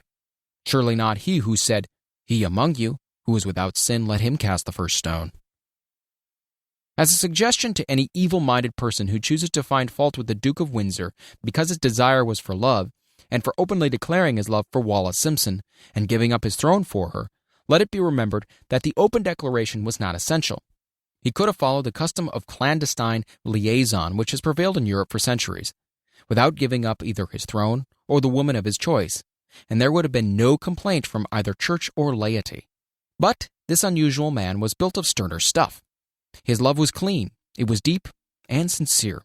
It represented one thing which above all else he truly desired. Therefore, he took what he wanted and paid the price demanded. If Europe had been blessed with more rulers with the human heart and the traits of honesty of ex-King Edward for the past century, that unfortunate hemisphere, now seething with greed, hate, lust, political connivance, and threats of war, would have a different and a better story to tell, a story of which love and not hate would rule. In the words of Stuart Austin Weir, we raise our cup and drink this toast to ex-King Edward and Wallace Simpson. Blessed is the man who has come to know that our muted thoughts are our sweetest thoughts.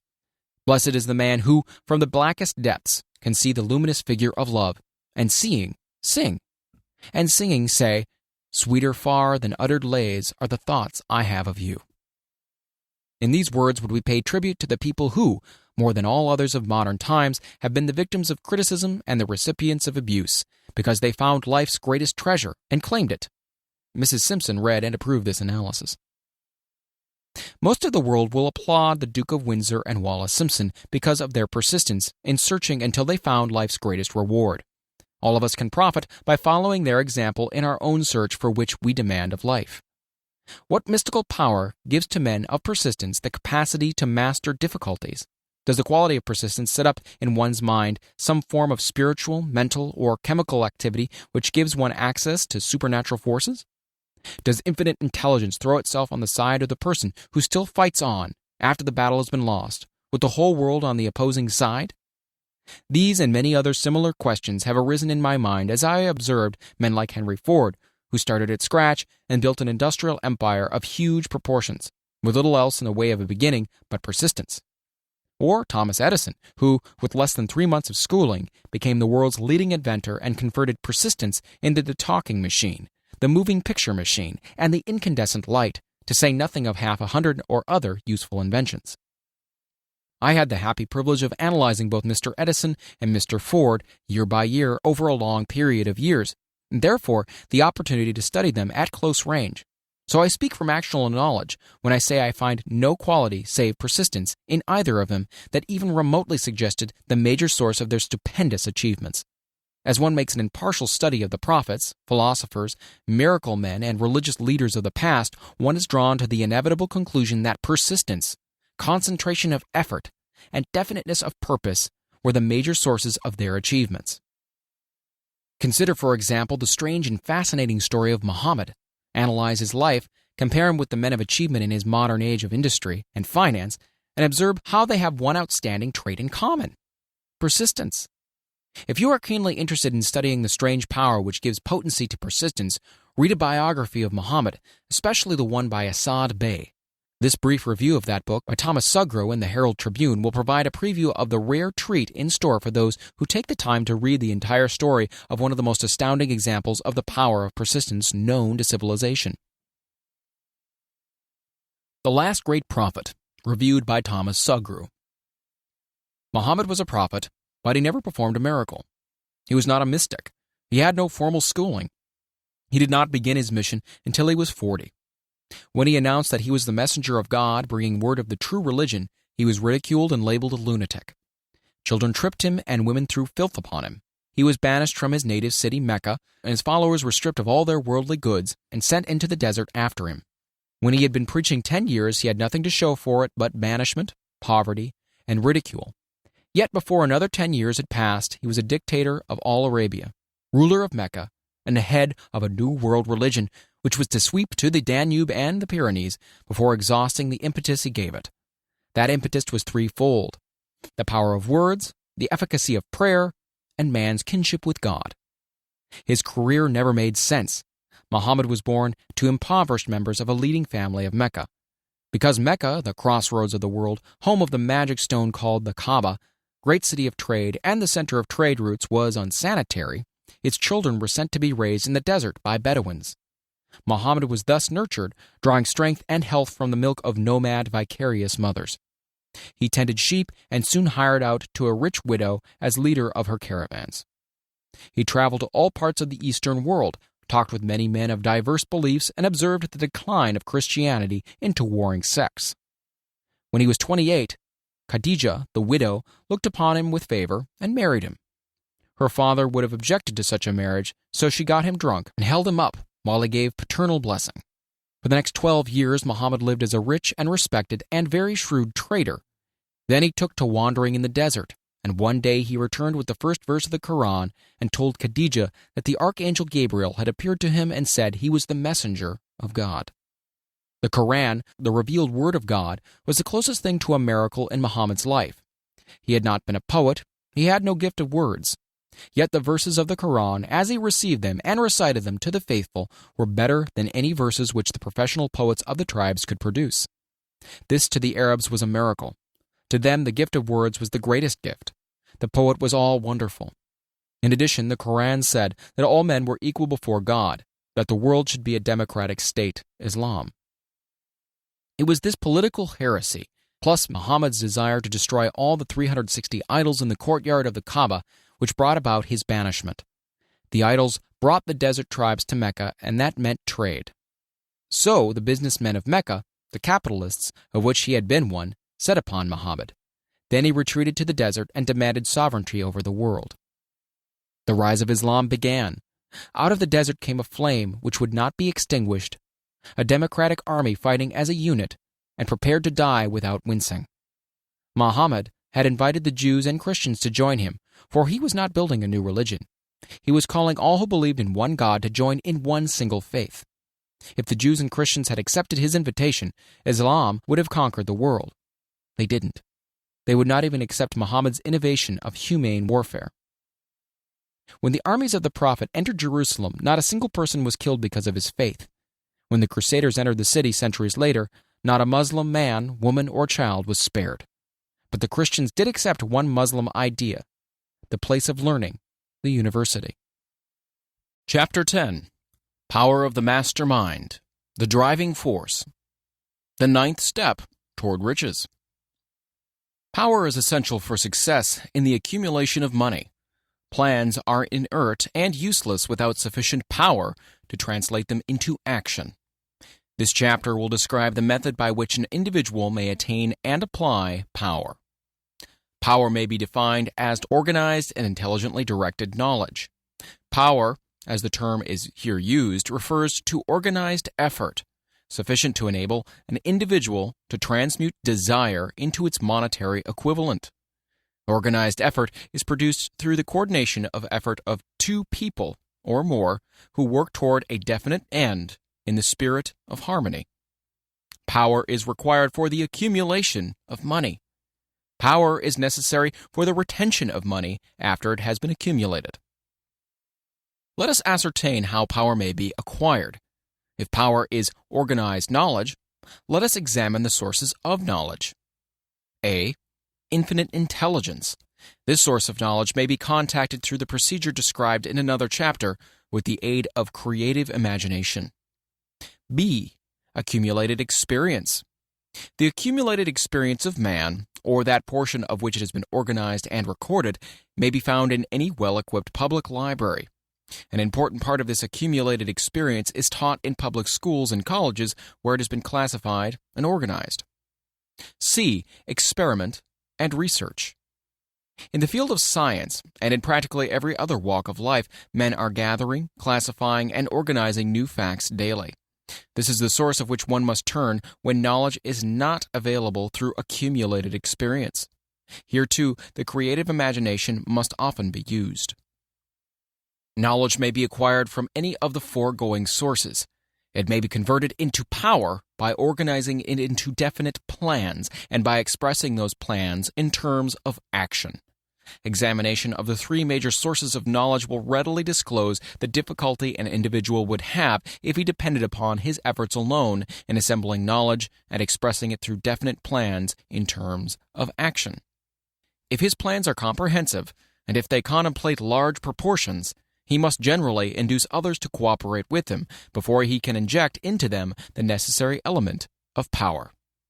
Gaining power through the mastermind. The mastermind may be defined as coordination of knowledge and effort in a spirit of harmony between two or more people for the attainment of a definite purpose. No individual may have great power without availing himself of the mastermind. In a preceding chapter, instructions were given for the creation of plans for the purpose of translating desire into its monetary equivalent. If you carry out these instructions with persistence and intelligence and use discrimination in the selection of your mastermind group, your objective will have been halfway reached even before you begin to recognize it. So you may better understand the intangible potentialities of power available to you through a properly chosen mastermind group, we will here explain the two characteristics of the mastermind principle, one of which is economic in nature and the other psychic. The economic feature is obvious. Economic advantages may be created by any person who surrounds himself with the advice, counsel, and personal cooperation of a group of men who are willing to lend him wholehearted aid in the spirit of perfect harmony. This form of cooperative alliance has been the basis of nearly every great fortune. Your understanding of this great truth may definitely determine your financial status. The psychic phase of the mastermind principle is much more abstract, much more difficult to comprehend, because it has reference to the spiritual forces with which the human race as a whole is not well acquainted. You may catch a significant suggestion from the statement, "No two minds ever come together without thereby creating a third, invisible, intangible force which may be likened to a third mind." Keep in mind the fact that there are only two known elements in the whole universe, energy and matter. It is a well-known fact that matter may be broken down into units of molecules, atoms, and electrons. There are units of matter which may be isolated, separated, and analyzed. Likewise, there are units of energy. The human mind is a form of energy, a part of it being spiritual in nature. When the minds of two people are coordinated in a spirit of harmony, the spiritual units of energy of each mind form an affinity, which constitutes the psychic phase of the mastermind. The mastermind principle, or rather the economic feature of it, were first called to my attention by Andrew Carnegie over 25 years ago. Discovery of this principle was responsible for the choice of my life's work. Mr. Carnegie's mastermind group consisted of a staff of approximately 50 men, with whom he surrounded himself, for the definite purpose of manufacturing and marketing steel. He attributed his entire fortune to the power he accumulated through this mastermind. Analyze the record of any man who has accumulated a great fortune, and many of those who have accumulated modest fortunes, and you will find that they have either consciously or unconsciously employed the mastermind principle. Great power can be accumulated through no other principle.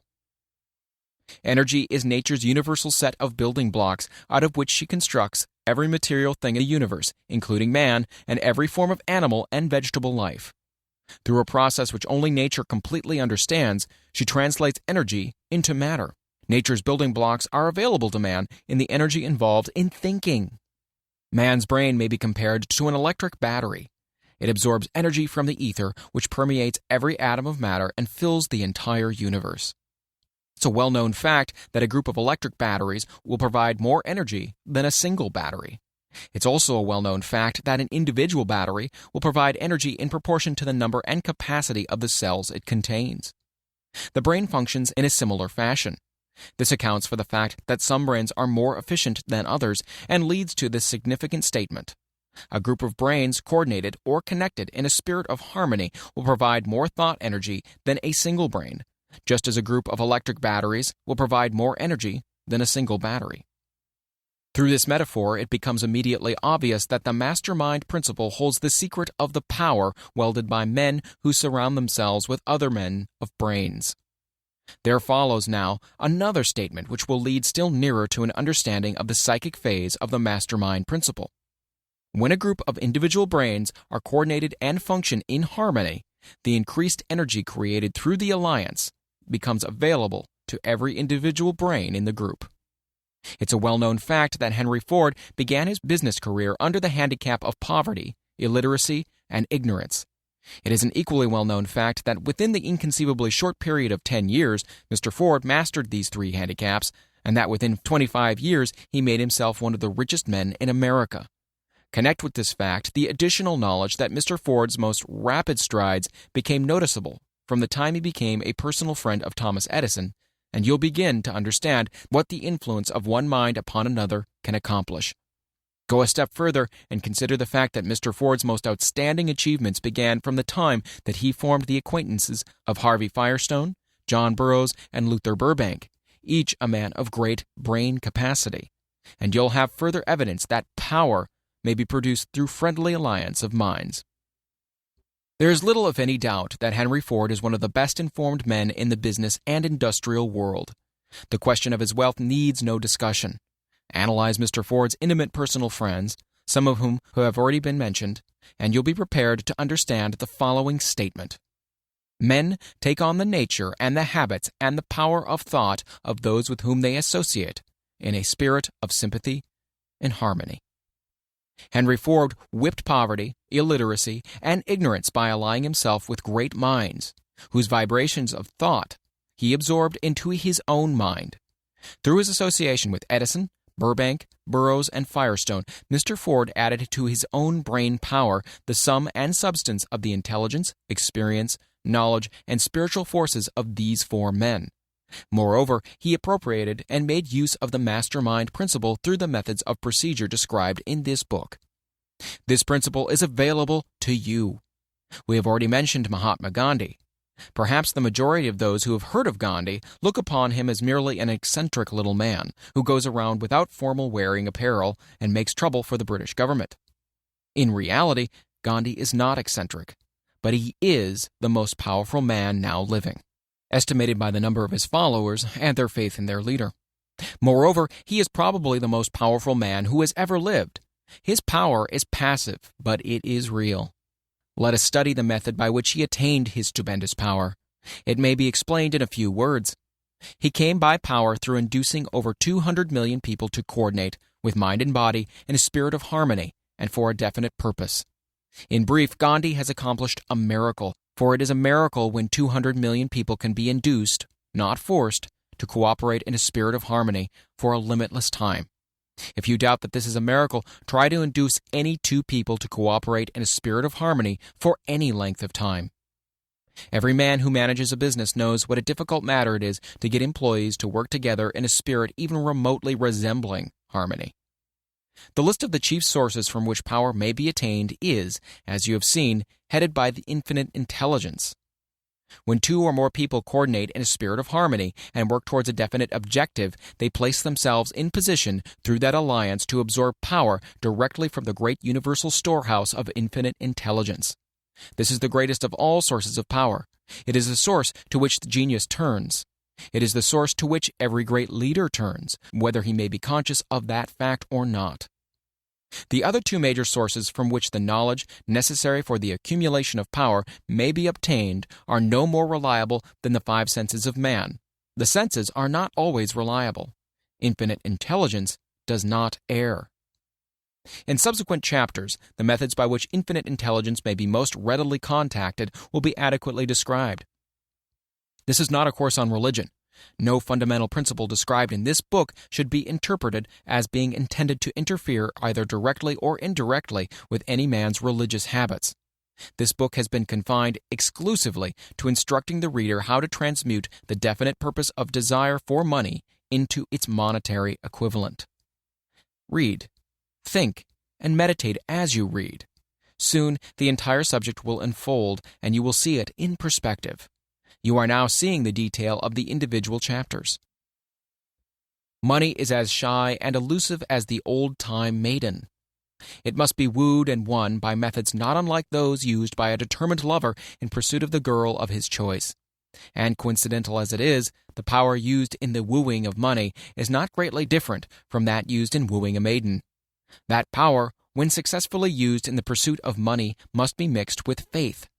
It must be mixed with desire. It must be mixed with persistence. It must be applied through a plan, and that plan must be set into action. When money comes in quantities known as the big money, it flows to the one who accumulates it as easily as water flows downhill. There exists a great unseen stream of power, which may be compared to a river, except that one side flows in one direction, carrying all who get into that side of the stream onward and upward to wealth, and the other side flows in the opposite direction, carrying all who are unfortunate enough to get into it, and not able to extricate themselves from it, downward, to misery and poverty. Every man who has accumulated a great fortune has recognized the existence of this stream of life. It consists of one's thinking process. The positive emotions of thought form the side of the stream which carries one to fortune. The negative emotions form the side which carries one down to poverty. This carries a thought of stupendous importance to the person who is following this book with the object of accumulating a fortune. If you are on the side of the stream of power which leads to poverty, this may serve as an oar by which you may propel yourself over into the other side of the stream. It can serve you only through application and use. Merely reading and passing judgment on it, either one way or another, will in no way benefit you. Some people undergo the experience of alternating between the positive and negative sides of the stream, being at times on the positive side and at times on the negative side. The Wall Street crash of '29 swept millions of people from the positive to the negative side of the stream. These millions are struggling, some of them in desperation and fear, to get back to the positive side of the stream. This book was written especially for these millions. Poverty and riches often change places. The crash taught the world this truth, although the world will not long remember the lesson. Poverty may, and generally does, voluntarily take the place of riches. When riches take the place of poverty, the change is usually brought out through well-conceived and carefully executed plans. Poverty needs no plan. It needs no one to aid it, because it's bold and ruthless. Riches are shy and timid. They have to be attracted. Anybody can wish for riches, and most people do, but only a few know that a definite plan, plus a burning desire for wealth, are the only dependable means of accumulating wealth. Chapter 11. The Mystery of Sex, Transmutation. The 10th step toward riches. The meaning of the word transmute is, in simple language, the changing or transferring of one element or form of energy into another. The emotion of sex brings into being a state of mind. Because of ignorance on the subject, this state of mind is generally associated with the physical, and because of improper influences, to which most people have been suggested, in acquiring knowledge of sex, things essentially physical have highly biased the mind. The emotion of sex has back of it the possibility of three constructive potentialities.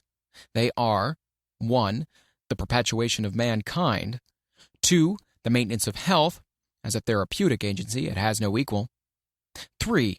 The transformation of mediocrity into genius through transmutation. Sex transmutation is simple and easily explained. It means the switching of the mind from thoughts of physical expression to thoughts of some other nature. Sex desire is the most powerful of human desires. When driven by this desire, men develop keenness of imagination, courage, willpower, persistence, and creative ability unknown to them at other times. So strong and impelling is the desire for sexual contact that men freely run the risk of life and reputation to indulge it. When harnessed and redirected along other lines, this motivating force maintains all of its attributes of keenness of imagination, courage, etc., which may be used as powerful creative forces in literature, art, or in any other profession or calling, including, of course, the accumulation of riches. The transmutation of sex energy calls for the exercise of willpower, to be sure, but the reward is worth the effort. The desire for sexual expression is inborn and natural. The desire cannot and should not be submerged or eliminated, but it should be given an outlet through forms of expression which enrich the body, mind, and spirit of man. If not given this form of outlet through transmutation, it will seek outlets through purely physical channels. A river may be dammed and its water controlled for a time, but eventually it will force an outlet. The same is true of the emotion of sex. It may be submerged and controlled for a time, but its very nature causes it to be ever seeking means of expression. If it is not transmuted into some creative effort, it'll find a less worthy outlet. Fortunate indeed is the person who has discovered how to give sex emotion an outlet through some form of creative effort, for he has, by that discovery, lifted himself to the state of a genius. Scientific research has disclosed these significant facts. 1. The men of greatest achievement are men with highly developed sex natures, men who have learned the art of sex transmutation.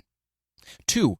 The men who have accumulated great fortunes and achieved outstanding recognition in literature, art, industry, architecture, and the professions were motivated by the influence of a woman. The research from which these astounding discoveries were made went back through the pages of biography and history for more than 2,000 years. Wherever there was evidence available in connection with the lives of men and women of great achievement, it indicated most convincingly that they had possessed highly developed sex natures. The emotion of sex is an irresistible force against which there can be no such opposition as an immovable body. When driven by this emotion, men become gifted with a superpower for action. Understand this truth, and you will catch the significance of the statement that sex transmutation will lift one to the status of a genius. The emotion of sex contains the secret of creative ability. Destroy the sex glands, whether in man or beast, and you have removed the major source of action. For proof of this, observe what happens in any animal after it has been castrated. A bull becomes as docile as a cow after it has been altered sexually. Sex alteration takes out of the male, whether man or beast, all the fight that he has in him. Sex alteration of the female has the same effect. The 10 mind stimuli.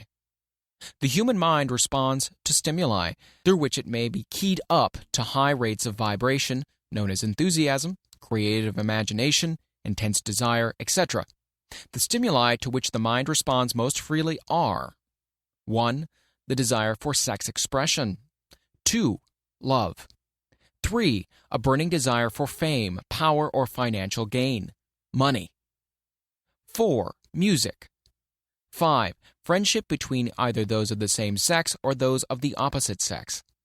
6. A mastermind alliance based upon the harmony of 2 or more people who ally themselves for spiritual or temporal advancement.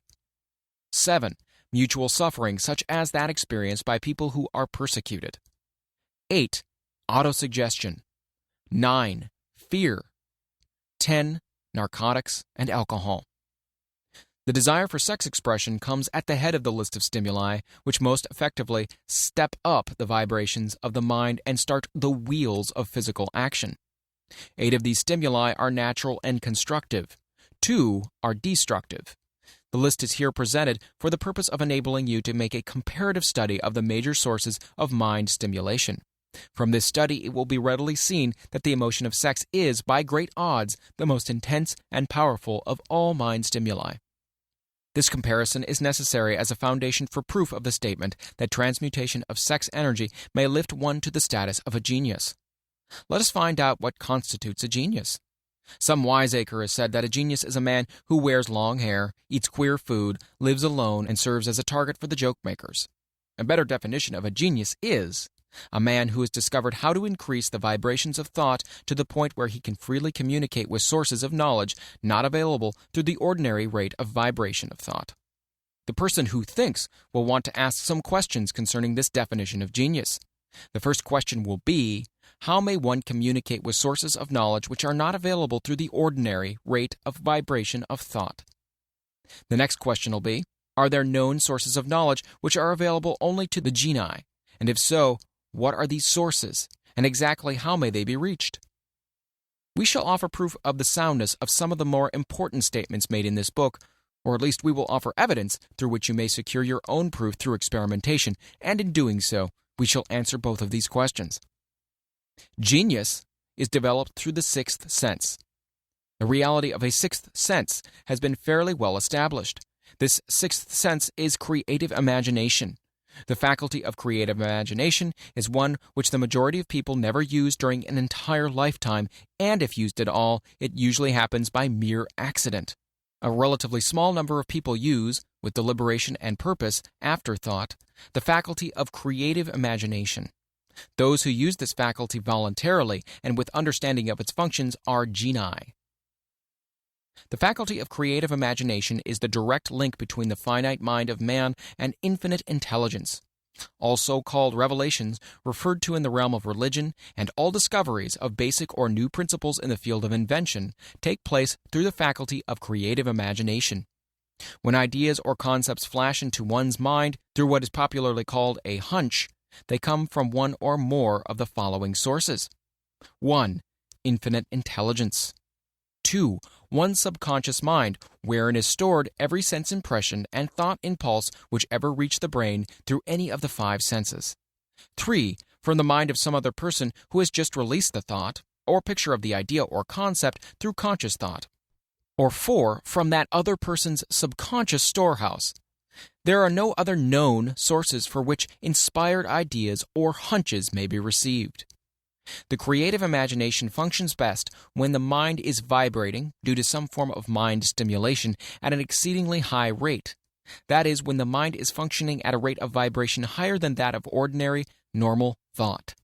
When brain action has been stimulated through one or more of the 10 mind stimulants, it has the effect of lifting the individual far above the horizon of ordinary thought and permits him to envision distance, scope, and quality of thoughts not available on the lower plane, such as that occupied while one is engaged in the solution of the problems of business and professional routine. When lifted to this higher level of thought, through any form of mind stimulation, an individual occupies, relatively, the same position as one who has ascended in an airplane to a height from which he may see over and beyond the horizon line which limits his vision while on the ground. Moreover, while on higher levels of thought, the individual is not hampered or bound by any of the stimuli which circumscribe and limit his vision while wrestling with the problems of gaining the 3 basic necessities of food, clothing, and shelter. He is in a world of thought in which the ordinary, workaday thoughts have been as effectively removed as are the hills and valleys and other limitations of physical vision when he rises in an airplane. While on this exalted plane of thought, the creative faculty of the mind is given freedom for action. The way has been cleared for the 6th sense to function. It becomes receptive to ideas which would not reach the individual under any other circumstances. This 6th sense is the faculty which marks the difference between a genius and an ordinary individual. The creative faculty becomes more alert and receptive to vibrations originating outside the individual's subconscious mind, and the more the individual relies upon it and makes demands upon it for thought impulses. This faculty can be cultivated and developed only through use. That which is known as one's conscience operates entirely through the faculty of the 6th sense. The great artists, writers, musicians, and poets became great because they acquire the habit of relying upon the still small voice which speaks from within, through the faculty of creative imagination. It is a fact well known to people who have keen imaginations that their best ideas come through so-called hunches. There is a great orator who does not attain to greatness until he closes his eyes and begins to rely entirely upon the faculty of creative imagination. When asked why he closed his eyes just before the climaxes of his oratory, he replied, "I do it because then I speak through ideas which come to me from within." One of America's most successful and best-known financiers followed the habit of closing his eyes for 2 or 3 minutes before making a decision. When asked why he did this, he replied, "With my eyes closed, I am able to draw upon a source of superior intelligence."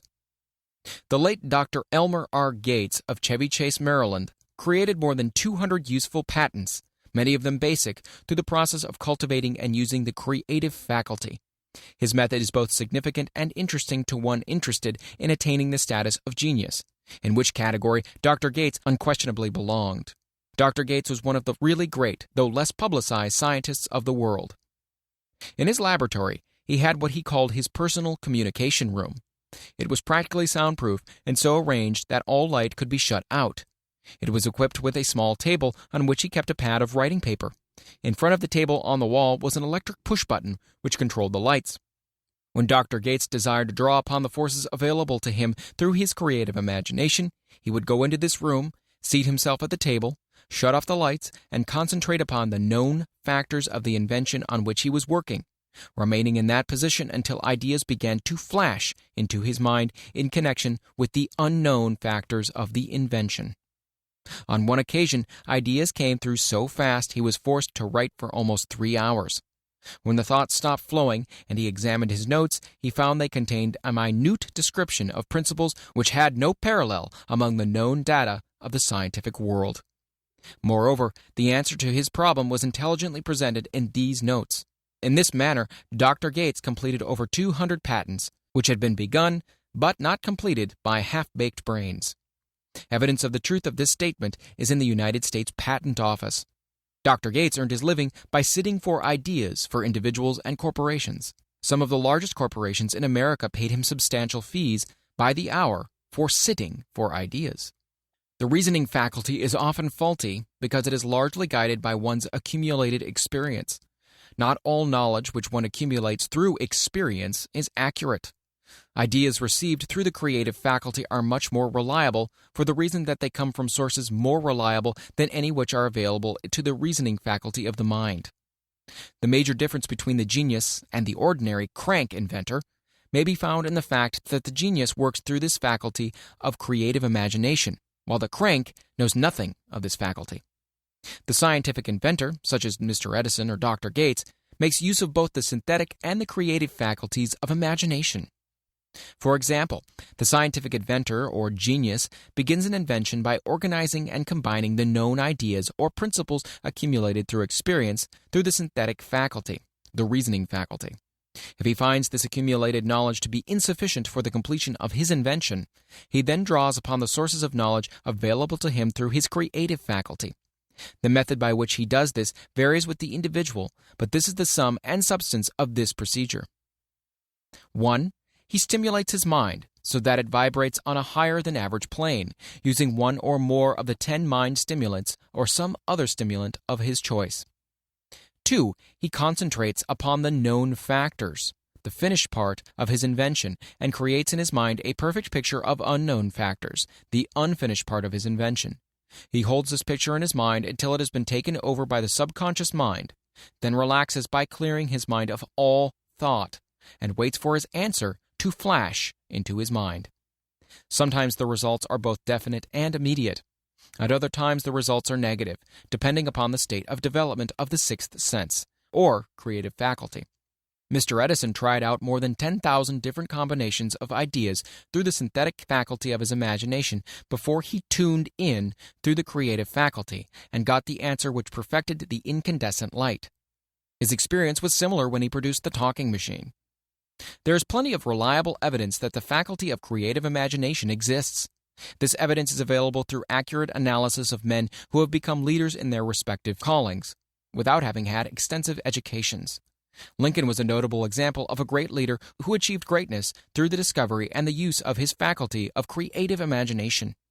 He discovered and began to use this faculty as a result of the stimulation of love which he experienced when he met Anne Rutledge, a statement of the highest significance in connection with the study of the source of genius. The pages of history are filled with the records of great leaders whose achievements may be traced directly to the influence of women who aroused the creative faculties of their minds through the stimulation of sex desire. Napoleon Bonaparte was one of these. When inspired by his first wife, Josephine, he was irresistible and invincible. When his better judgment or reasoning faculty prompted him to put Josephine aside, he began to decline. His defeat at St. Helena was not far distant. If good taste would permit, we might easily mention scores of men, well known to the American people, who climbed to the great heights of achievement under the stimulating influence of their wives, only to drop back to destruction after money and power went to their heads, and they put aside the old wife for a new one. Napoleon was not the only man to discover that sex influence from the right source is more powerful than any substitute of expediency which may be created by mere reason. The human mind responds to stimulation. Among the greatest and most powerful of these stimuli is the urge of sex. When harnessed and transmuted, this driving force is capable of lifting men into that higher sphere of thought which enables them to master the sources of worry and petty annoyance which beset their pathway on the lower plane. Unfortunately, only the genii have made the discovery. Others have accepted the experience of sex urge without discovering one of its major potentialities, a fact which accounts for the great number of others as compared to the limited number of genii. For the purpose of refreshing the memory in connection with facts available from the biographies of certain men, we here present the names of a few men of outstanding achievement, each of whom was known to have been of highly sexed nature. The genius which was theirs undoubtedly found its source of power in transmuted sex energy. George Washington, Napoleon Bonaparte, William Shakespeare, Abraham Lincoln, Ralph Waldo Emerson, Robert Burns, Thomas Jefferson, Albert Hubbard, Albert H. Gary, Oscar Wilde, Woodrow Wilson, John H. Patterson, Andrew Jackson, Enrico Caruso. Your own knowledge of biography will enable you to add to this list. Find, if you can, a single man in all of history of civilization who achieved outstanding success in any calling who was not driven by a well-developed sex nature. If you do not wish to rely upon biographies of men now living, take inventory of those whom you know to be men of great achievement, and see if you can find one among them who is not highly sexed. Sex energy is the creative energy of all genii. There has never been and never will be a great leader, builder, or artist lacking in this driving force of sex. Surely no one will misunderstand these statements to men that all who are highly sexed are genii. Man attains to the status of genius only when and if he stimulates his mind so that it draws upon the force available through the creative faculty of the imagination. Chief among the stimuli with which this stepping up of the vibrations may be procured is sex energy. The mere possession of this energy is not sufficient to produce a genius. The energy must be transmuted from desire for physical contact into some other form of desire and action before it will lift one to the status of genius. Far from becoming genii because of the great sex desires, the majority of men lower themselves through the misunderstanding and misuse of this great force to the status of the lower animals. Why men seldom succeed before 40. I discovered from the analysis of over 25,000 people that men who succeed in an outstanding way seldom do so before the age of 40, and more often they do not strike their real place until they are well beyond the age of 50. This fact was so astounding that it prompted me to go into the study of its cause most carefully, carrying the investigation over a period of more than 12 years. This study disclosed the fact that the major reason why the majority of men who succeed do not begin to do so before the age of 40 or 50 is their tendency to dissipate their energies through overindulgence in physical expression of the emotion of sex. The majority of men never learn that the urge of sex has other possibilities, which far transcend in importance that of mere physical expression. The majority of those who make this discovery do so after having wasted many years at a period when the sex energy is at its height, prior to the age of 45 to 50. This usually is followed by noteworthy achievement. The lives of many men up to and sometimes well past the age of 40 reflect continued dissipation of energies which could have been more profitably turned into better channels. Their finer and more powerful emotions are sown wildly to the four winds. Out of this habit of the male grew the term sowing his wild oats. The desire for sexual expression is by far the strongest and most impelling of all the human emotions, and for this very reason, this desire, when harnessed and transmuted into action other than that of physical expression, may raise one to the status of genius. One of America's most able businessmen frankly admitted that his attractive secretary was responsible for most of the plans he created. He admitted that her presence lifted him to the heights of creative imagination, such as he could experience under no other stimulus. One of the most successful men in America owes most of his success to the influence of a very charming young woman who has served as his source of inspiration for more than 12 years. Everyone knows that man to whom this reference is made, but not everyone knows the real source of his achievements. History is not lacking in examples of men who attained the status of genii as a result of the use of artificial mind stimulus in the form of alcohol and narcotics. Edgar Allan Poe wrote The Raven while under the influence of liquor, dreaming dreams that mortal never dared to dream before. James Whitcomb Riley did his best writing while under the influence of alcohol. Perhaps it was thus he saw the ordered intermingling of the real and the dream, the mill above the river and the mist above the stream. But let it be remembered that many such men have destroyed themselves in the end. Nature has prepared her own potions with which men may safely stimulate their minds so they vibrate on a plane that enables them to tune in to fine and rare thoughts which come from no one knows where. No satisfactory substitute for nature's stimulants has ever been found. It is a fact well known to psychologists that there is a very close relationship between sex desires and spiritual urges, a fact which accounts for the peculiar behavior of people who participate in orgies known as religious revivals, common among the primitive types. The world is ruled and the destiny of civilization is established by the human emotions. People are influenced in their actions not by reason so much as by feelings. The creative faculty of the mind is set into action entirely by emotions and not by cold reason. The most powerful of all human emotions is that of sex. There are other mind stimulants, some of which have been listed, but no one of them, nor all of them combined, can equal the driving power of sex. A mind stimulant is any influence which will either temporarily or permanently increase the vibrations of thought. The 10 major stimulants described are those most commonly resorted to.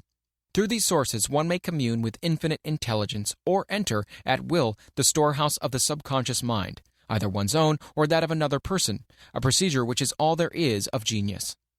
A teacher who has trained and directed the efforts of more than 30,000 salespeople made the astounding discovery that highly sexed men are the most efficient salesmen.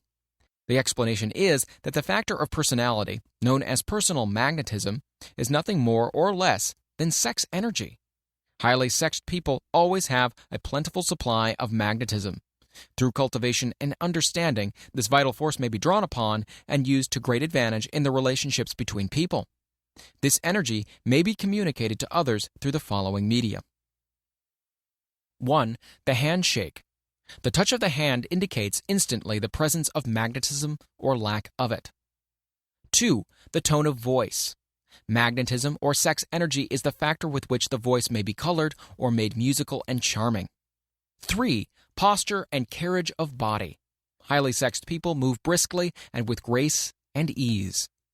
4. The vibrations of thought. Highly sexed people mix the emotion of sex with their thoughts, or may do so at will, and in that way may influence those around them. 5. Body adornment. People who are highly sexed are usually very careful about their personal appearance. They usually select clothing of a style becoming to their personality, physique, complexion, etc. When employing salesmen, the more capable sales manager looks for the quality of personal magnetism as the first requirement of a salesman. People who lack sex energy will never become enthusiastic or inspire others, and enthusiasm is one of the most important requisites in salesmanship, no matter what one is selling.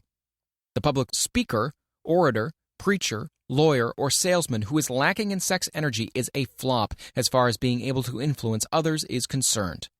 Couple this with the fact that most people can be influenced only through an appeal to their emotions, and you will understand the importance of sex energy as a part of the salesman's native ability. Master salesmen attain the status of mastery in selling because they, either consciously or unconsciously, transmute the energy of sex into sales enthusiasm. In this statement may be found a very practical suggestion as to the actual meaning of sex transmutation. The salesman who knows how to take his mind off the subject of sex and direct it in sales effort with as much enthusiasm and determination as he would apply to its original purpose has acquired the art of sex transmutation, whether he knows it or not. The majority of salesmen who transmute their sex energy do so without being in the least aware of what they are doing or how they're doing it. Transmutation of sex energy calls for more willpower than the average person cares to use for this purpose. Those who find it difficult to summon willpower sufficient for transmutation may gradually acquire this ability. Though this requires willpower, the reward for the practice is more than worth the effort. The entire subject of sex is one with which the majority of people appear to be unpardonably ignorant. The urge of sex has been grossly misunderstood, slandered, and burlesqued by the ignorant and evil-minded for so long that the very word sex is seldom used in polite society. Men and women who are now known to be blessed, yes blessed, with highly sexed natures are usually looked upon as being people who will bear watching. Instead of being called blessed, they're usually called cursed. Millions of people, even in this age of enlightenment, have inferiority complexes which they developed because of this false belief that a highly sexed nature is a curse.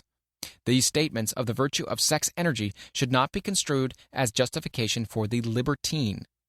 The emotion of sex is a virtue only when used intelligently and with discrimination.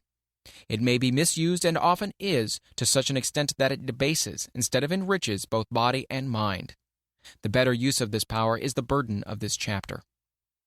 It seemed quite significant to the author when he made the discovery that practically every great leader whom he had the privilege of analyzing was a man whose achievements were largely inspired by a woman. In many instances, the woman in the case was a modest, self-denying wife of whom the public had heard but little or nothing. In a few instances, the source of inspiration has been traced to the other woman. Perhaps such cases may not be entirely unknown to you. Intemperance in sex habits is just as detrimental as intemperance in habits of drinking and eating. In this age in which we live, an age which began with the World War, intemperance in habits of sex is common. This orgy of indulgence may account for the shortage of great leaders. No man can avail himself of the forces of his creative imagination while dissipating them. Man is the only creature on earth which violates nature's purpose in this connection. Every other animal indulges its sex nature in moderation and with purpose which harmonizes with the laws of nature. Every other animal responds to the call of sex only in season. Man's inclination is to declare open season. Every intelligent person knows that stimulation in excess through alcoholic, drink, and narcotics is a form of intemperance which destroys the vital organs of the body, including the brain. Not every person knows, however, that overindulgence in sex expression may become a habit as destructive and as detrimental to creative effort as narcotics or liquor. A sex-mad man is not essentially different than a dope-mad man. Both have lost control over their faculties of reason and willpower. Sexual overindulgence may not only destroy reason and willpower, but it may also lead to either temporary or permanent insanity. Many cases of hypochondria, imaginary illness, grow out of habits developed in ignorance of the true function of sex. From these brief references to the subject, it may be readily seen that ignorance on the subject of sex transmutation forces stupendous penalties upon the ignorant on the one hand and withholds from them equally stupendous benefits on the other. Widespread ignorance on the subject of sex is due to the fact that the subject has been surrounded with mystery and beclouded by dark silence. The conspiracy of the mystery and silence has had the same effect upon the minds of young people that the psychology of prohibition had. The result has been increased curiosity and desire to acquire more knowledge on this verboten subject, and, to the shame of all lawmakers and most physicians, by training best qualified to educate youth on the subject, information has not been made easily available. Seldom does an individual enter upon highly creative efforts in any field of endeavor before the age of 40. The average man reaches the period of his greatest capacity to create between 40 and 60. These statements are based upon analysis of thousands of men and women who have been carefully observed.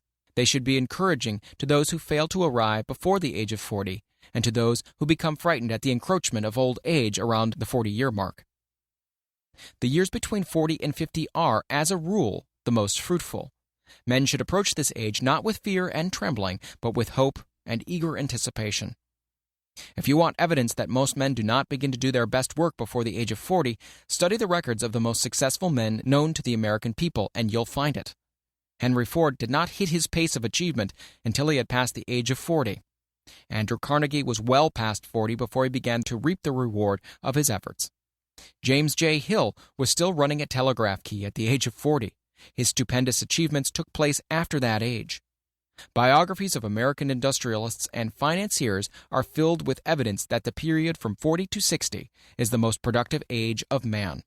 Between the ages of 30 and 40, man begins to learn, if he ever learns, the art of sex transmutation. This discovery is generally accidental, and more often than otherwise, the man who makes it is totally unconscious of this discovery. He may observe that his powers of achievement have increased around the age of 35 to 40, but in most cases he isn't familiar with the cause of this change. That nature begins to harmonize the emotions of love and sex in the individual between the ages of 30 and 40, so that he may draw upon these great forces and apply them jointly as stimuli to action. Sex alone is a mighty urge to action, but its forces are like cyclones. They are often uncontrollable. When the emotion of love begins to mix itself with the emotion of sex, the result is calmness of purpose, poise, accuracy of judgment, and balance. What person who has attained the age of 40 is so unfortunate as to be unable to analyze these statements and to corroborate them by his own experience? When driven by his desire to please a woman based solely upon the emotion of sex, a man may be, and usually is, capable of great achievement, but his actions may be disorganized, distorted, and totally destructive. When driven by his desire to please a woman based upon the motive of sex alone, a man may steal, cheat, and even commit murder. But when the emotion of love is mixed with the emotion of sex, that same man will guide his actions with more sanity, balance, and reason. Criminologists have discovered that the most hardened criminals can be reformed through the influence of a woman's love. There is no record of a criminal having been reformed solely through the sex influence. These facts are well known, but their cause is not. Reformation comes, if at all, through the heart, or the emotional side of man, not through his head or reasoning side. Reformation means a change of heart. It does not mean a change of head. A man may, because of reason, make certain changes in his personal conduct to avoid the consequences of undesirable effects. But genuine reformation comes only through a change of heart, through a desire to change. Love, romance, and sex are all emotions capable of driving men to heights of superachievement. Love is the emotion which serves as a safety valve and ensures balance, poise, and constructive effort. When combined, these three emotions may lift one to an altitude of a genius. Those are genii, however, who know but little of the emotion of love.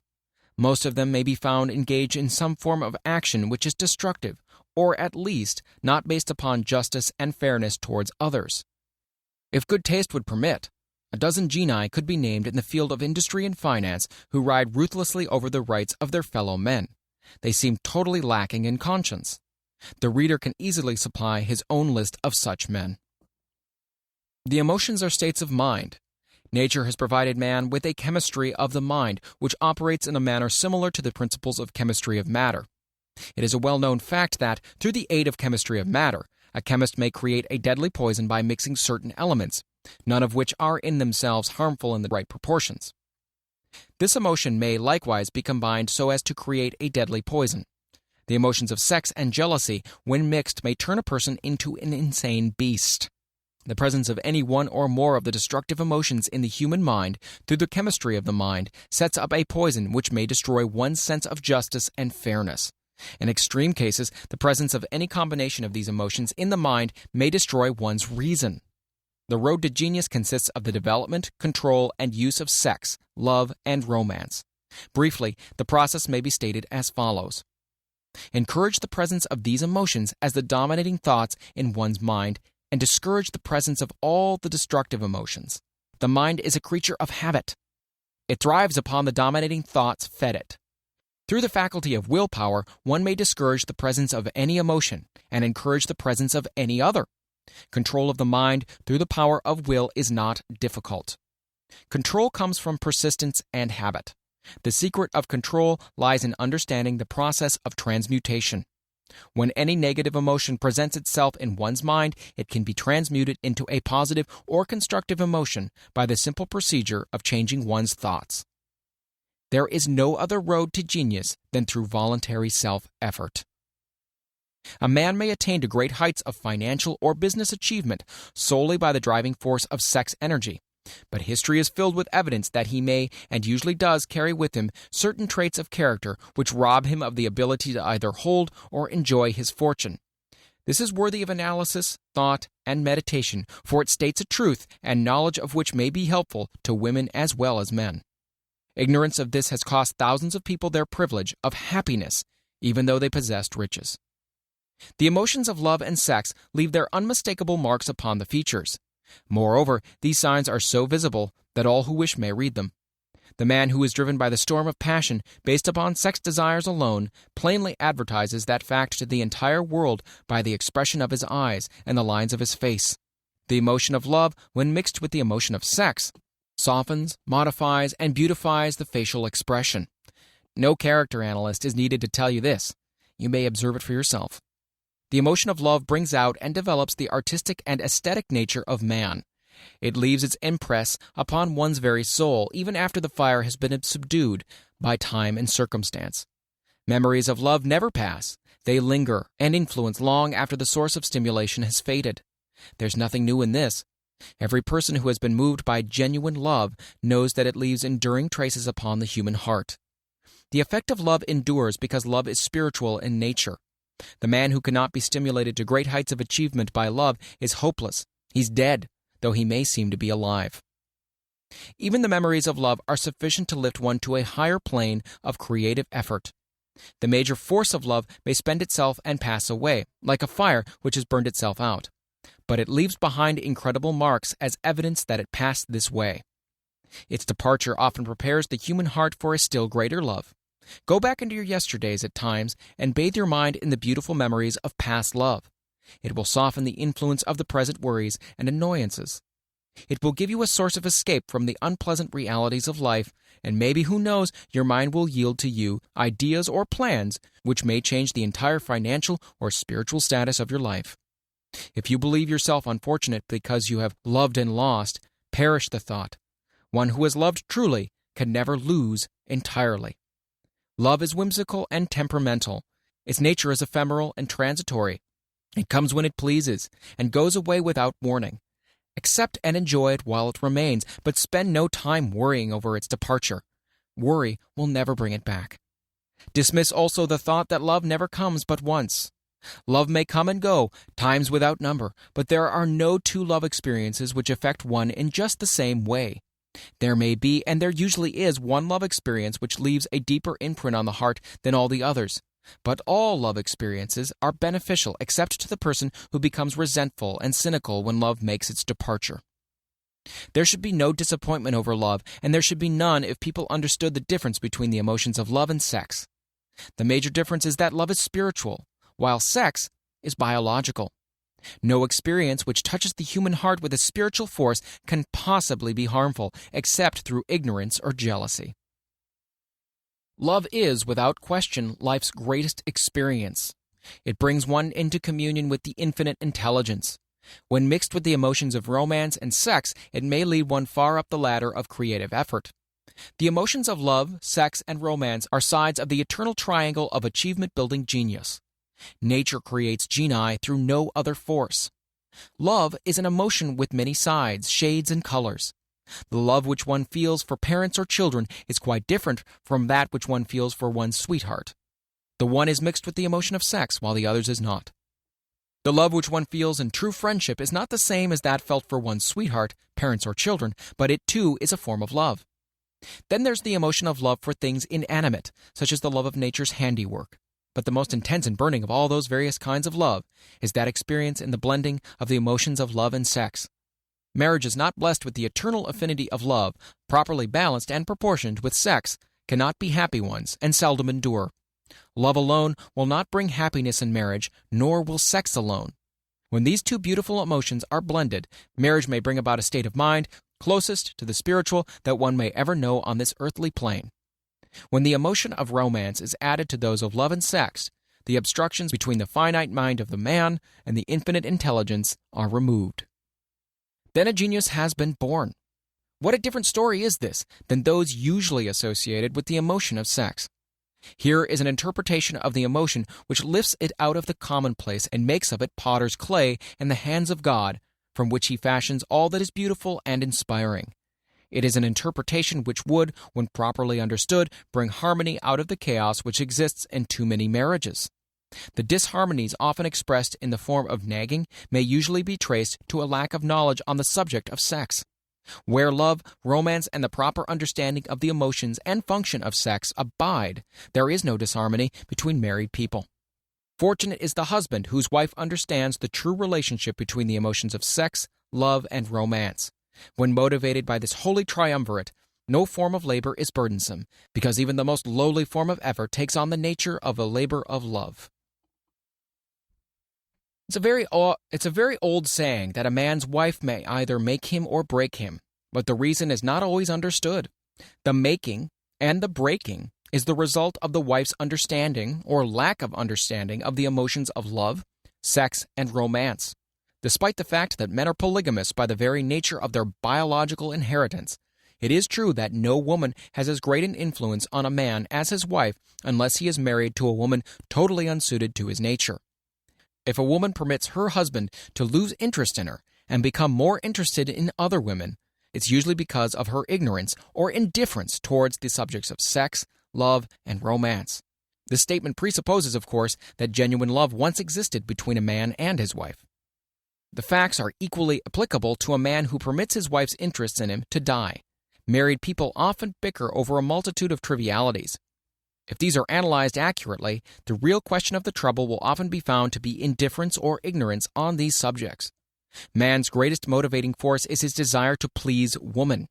The hunter who excelled during prehistoric days before the dawn of civilization did so because of his desire to appear great in the eyes of a woman. Man's nature has not changed in this respect. The hunter of today brings home no skins of wild animals, but he indicates his desire for her favor by supplying fine clothes, motor cars, and wealth.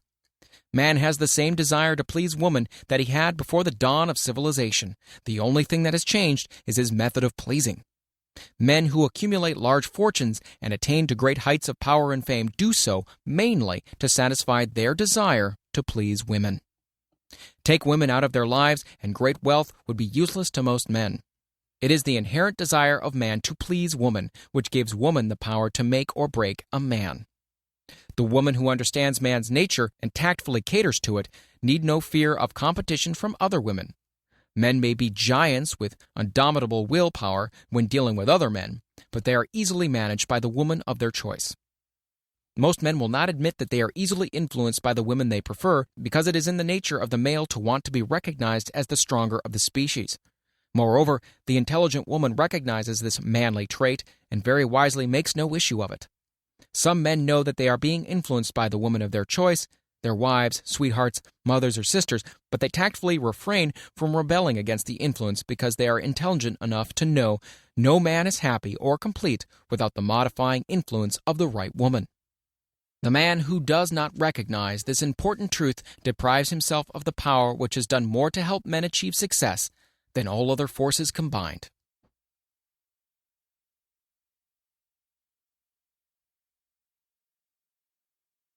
Chapter 12. The Subconscious Mind. The Connecting Link. The 11th Step Toward Riches. The subconscious mind consists of a field of consciousness in which every impulsive thought that reaches the objective mind through any of the 5 senses is classified and recorded, and from which thoughts may be recalled or withdrawn as letters may be taken from a filing cabinet. It receives and files sense impressions or thoughts regardless of their nature. You may voluntarily plant into your subconscious mind any plan, thought, or purpose which you desire to translate into its physical or monetary equivalent. The subconscious acts first on the dominating desires which have been mixed with emotional feeling, such as faith. Consider this in connection with the instructions given in the chapter on desire for taking the 6 steps there outlined, and the instructions given in the chapter on the building and execution of plans, and you will understand the importance of the thought conveyed. The subconscious mind works day and night. Through a method of procedure unknown to man, the subconscious mind draws upon the forces of infinite intelligence for the power with which it voluntarily transmutes one's desires into their physical equivalent, making use always of the most practical media by which this end may be accomplished. You cannot entirely control your subconscious mind, but you can voluntarily hand over to it any plan, desire, or purpose which you wish transformed into concrete form. Read again instructions for using the subconscious mind in the chapter on autosuggestion. There's plenty of evidence to support the belief that the subconscious mind is the connecting link between the finite mind of man and infinite intelligence. It is the intermediary through which one may draw upon the forces of infinite intelligence at will. It alone contains the secret process by which mental impulses are modified and changed into their spiritual equivalent. It alone is the medium through which prayer may be transmitted to the source capable of answering prayer. The possibilities of creative effort connected with the subconscious mind are stupendous and imponderable. They inspire one with awe. I never approach the discussion of the subconscious mind without a feeling of littleness and inferiority, due perhaps to the fact that man's entire stock of knowledge on this subject is so pitifully limited. The very fact that the subconscious mind is the medium of communication between the thinking mind of man and infinite intelligence is of itself a thought which most paralyzes one's reason. After you have accepted as a reality the existence of the subconscious mind and understand its possibilities as a medium for transmuting your desires into their physical or monetary equivalent, you will comprehend the full significance of the instructions given in the chapter on desire. You'll also understand why you have been repeatedly admonished to make your desires clear and to reduce them to writing. You will also understand the necessity of persistence in carrying out instructions. The 13 principles are the stimuli with which you acquire the ability to reach and to influence your subconscious mind. Do not become discouraged if you cannot do this upon the first attempt. Remember that the subconscious mind may be voluntarily directed only through habit under the directions given in the chapter on faith. You have not yet had time to master faith, but be patient and be persistent. A good many statements on the chapters on faith and autosuggestion will be repeated here for the benefit of your subconscious mind. Remember, your subconscious mind functions voluntarily whether you make any effort to influence it or not.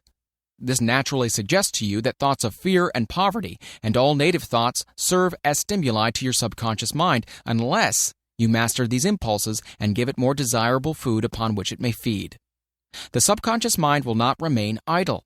If you fail to plant desires in your subconscious mind, it will feed upon the thoughts which reach it as a result of your neglect. We have already explained that thought impulses, both negative and positive, are reaching the subconscious mind continuously from the 4 sources which were mentioned in the chapter on sex transmutation. For the present, it's sufficient if you remember that you are living daily in the midst of all manner of thought impulses which are reaching your subconscious mind without your knowledge. Some of these impulses are negative and some are positive. You are now engaged in trying to help shut off the flow of negative impulses and to aid in voluntarily influencing your subconscious mind through positive impulses of desire. When you achieve this, you'll possess the key which unlocks the door to your subconscious mind. Moreover, you'll control that door so completely that no undesirable thought may influence your subconscious mind.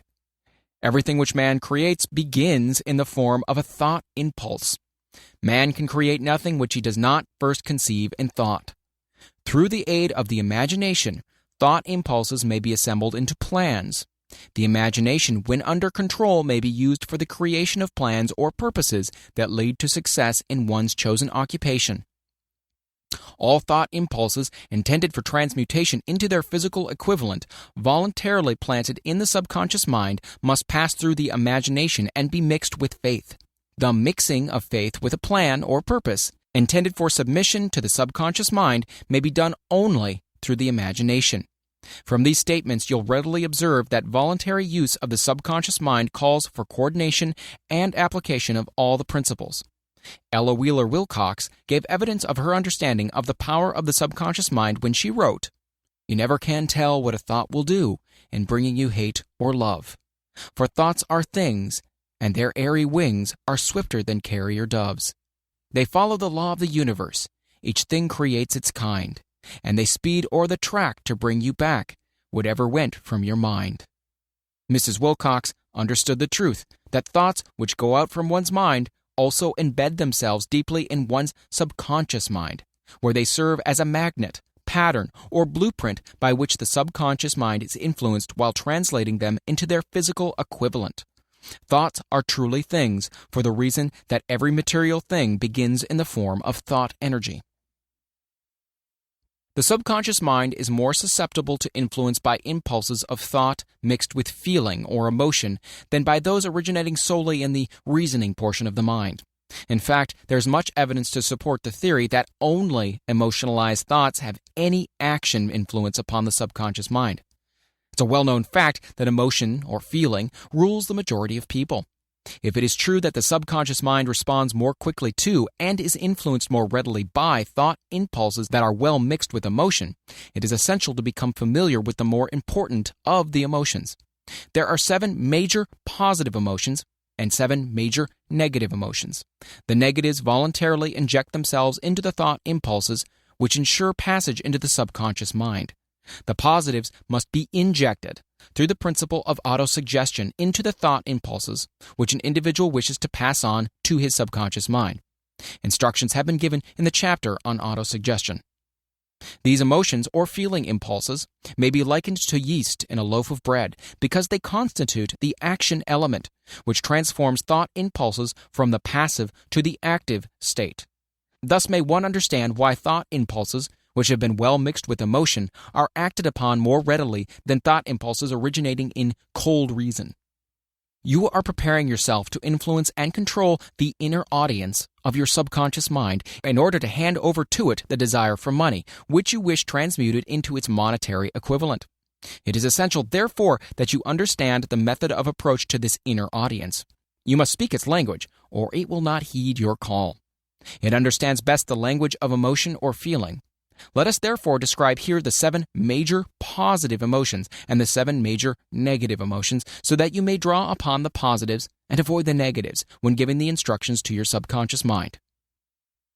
The 7 major positive emotions.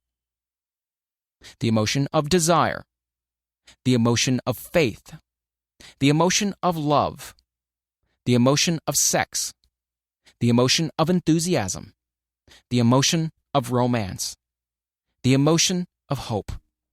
There are other positive emotions, but these are the most powerful and the ones most commonly used in creative effort. Master these 7 emotions, They can be mastered only by use. And the other positive emotions will be at your command when you need them. Remember in this connection that you are studying a book which is intended to help you develop a money consciousness by filling your mind with positive emotions. One does not become money conscious by filling one's mind with negative emotions. The 7 major negative emotions to be avoided. The emotion of fear, the emotion of jealousy, the emotion of hatred, the emotion of revenge, the emotion of greed, the emotion of superstition, the emotion of anger. Positive and negative emotions cannot occupy the mind at the same time. One or the other must dominate. It is your responsibility to make sure that the positive emotions constitute the dominating influence of your mind. Here, the law of habit will come to your aid. Form the habit of applying and using positive emotions. Eventually, they will dominate your mind so completely that the negatives cannot enter it. Only by following these instructions literally and continuously can you gain control over your subconscious mind. The presence of a single negative in your conscious mind is sufficient to destroy all chances of constructive aid from your subconscious mind. If you are an observing person, you may have noticed that most people resort to prayer only after everything has failed, or else they pray by a ritual of meaningless words. And because it is a fact that most people who pray do so only after everything else has failed, they go to prayer with their minds filled with fear and doubt, which are the emotions the subconscious mind acts upon and passes on to infinite intelligence. Likewise, this is the emotion which infinite intelligence receives and acts upon. If you pray for a thing, but you have fear as you pray that you might not receive it, or that your prayer will not be acted upon by infinite intelligence, your prayer will have been in vain. Prayer does sometimes result in the realization of that for which one prays. If you have had the experience of receiving that for which you prayed, go back in your memory and recall your actual state of mind while you were praying, and you'll know for sure that the theory here described is more than a theory. The time will come when the schools and educational institutions of the country will teach the science of prayer. Moreover, then prayer may be and will be reduced to a science. When that time comes, and it'll come as soon as mankind is ready for it and demands it, no one will approach the universal mind in a state of fear, for the very good reason that there will be no such emotion as fear. Ignorance, superstition, and false teaching will have disappeared, and man will have attained his true status as a child of infinite intelligence. A few have already attained this blessing. If you believe this prophecy is far-fetched, take a look at the human race in retrospect. Less than 100 years ago, men believed the lightning to be evidence of the wrath of God and feared it. Now, thanks to the power of faith, men have harnessed the lightning and made it turn the wheels of industry. Much less than 100 years ago, men believed the space between the planets to be nothing but a great void, a stretch of dead nothingness. Now, thanks to this same power of faith, men know that far from being either dead or a void, the space between the planets is very much alive, that it is the highest form of vibration known, excepting perhaps the vibration of thought. Moreover, men know that this living, pulsating, vibratory energy, which permeates every atom of matter and fills every niche of space, connects every human brain with every other human brain. What reason have men to believe that this same energy does not connect every human brain with infinite intelligence? There are no toll gates between the finite mind of man and infinite intelligence. The communication costs nothing except patience, faith, persistence, understanding, and a sincere desire to communicate. Moreover, the approach can be made only by the individual himself. Paid prayers are worthless. Infinite intelligence does no business by proxy. You either go direct or you do not communicate. You may buy prayer books and repeat them until the day of your doom without avail. Thoughts which you wish to communicate to infinite intelligence must undergo transformation, such as can be given only through your own subconscious mind. The method by which you may communicate with infinite intelligence is very similar to that through which the vibration of sound is communicated by radio. If you understand the working principles of radio, you of course know that sound cannot be communicated through the ether until it has been stepped up or changed into a rate of vibration which the human ear cannot detect. The radio sending station picks up the sound of the human voice and scrambles or modifies it by stepping up the vibration millions of times. Only in this way can the vibration of sound be communicated through the ether. After this transformation has taken place, The ether picks up the energy, which was originally in the forms of vibrations of sound, carries that energy to radio receiving stations, and these receiving sets step that energy back down to its original rate of vibration so it is recognized as sound. The subconscious mind is the intermediary, which translates one's prayers into terms which infinite intelligence can recognize, presents the message, and brings back the answer in the form of a definite plan or idea for procuring the object of the prayer. Understand this principle, and you will know why mere words read from a prayer book cannot and will never serve as an agency of communication between the mind of man and infinite intelligence.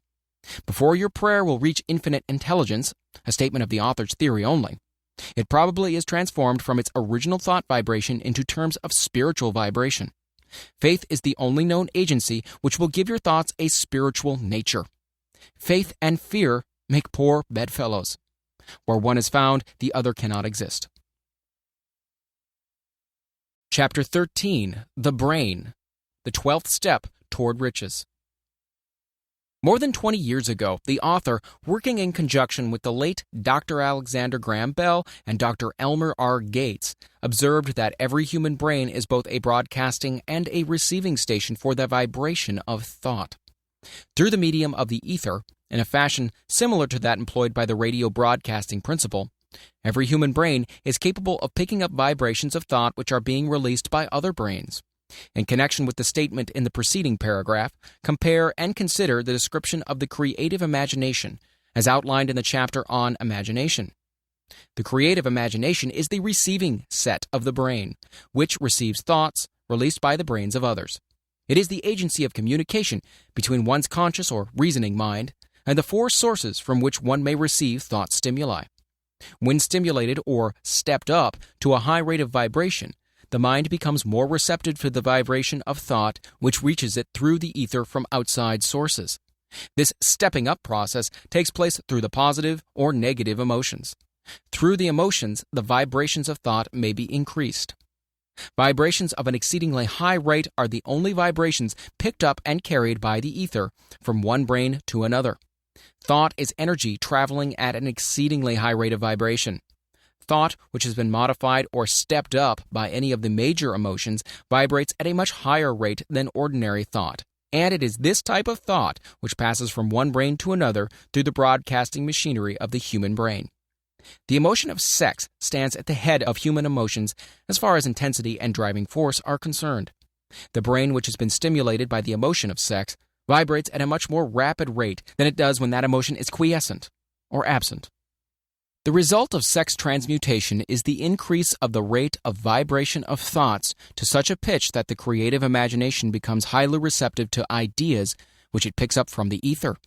On the other hand, when the brain is vibrating at a rapid rate, it not only attracts thoughts and ideas released by other brains through the medium of the ether, but it gives to one's own thoughts that feeling, which is essential before those thoughts will be picked up and acted upon by one's subconscious mind. Thus you'll see that the broadcasting principle is the factor through which you mix feeling or emotion with your thoughts and pass them on to your subconscious mind. The subconscious mind is the sending station of the brain, through which vibrations of thought are broadcast. The creative imagination is the receiving set, through which the vibrations of thought are picked up from the ether. Along with the important factors of the subconscious mind and the faculty of the creative imagination, which constitutes the sending and receiving sets of your mental broadcasting machinery, consider now the principle of autosuggestion, which is the medium by which you may put into operation your broadcasting station. Through the instructions described in the chapter on autosuggestion, you were definitely informed of the method by which desire may be transmuted into its monetary equivalent. Operation of your mental broadcasting station is a comparatively simple procedure. You have but three principles to bear in mind and to apply when you wish to use your broadcasting station: the subconscious mind, creative imagination, and autosuggestion. The stimuli through which you put these three principles into action have been described. The procedure begins with desire. The greatest forces are intangible. The Depression brought the world to the very borderline of understanding the forces which are intangible and unseen. Through the ages which have passed, man has depended too much upon his physical senses, and has limited his knowledge to physical things which he could see, touch, weigh, and measure. We are now entering the most marvelous of all ages, an age which will teach us something of the intangible forces of the world about us. Perhaps we shall learn as we pass through this age that the other self is more powerful than the physical self we see when we look into a mirror. Sometimes men speak lightly of the intangibles, the things that they cannot perceive through any of their five senses, and when we hear them, it should remind us that all of us are controlled by forces which are unseen and intangible. The whole of mankind has not the power to cope with nor to control the intangible force wrapped up in the rolling waves of the oceans. Man has not the capacity to understand the intangible force of gravity which keeps his little earth suspended into mid-air and keeps man from falling from it, much less the power to control that force. Man is entirely subservient to the intangible force which comes with a thunderstorm, and he is just as helpless in the presence of the intangible force of electricity. Nay, he does not even know what electricity is, where it comes from, or what its purpose is.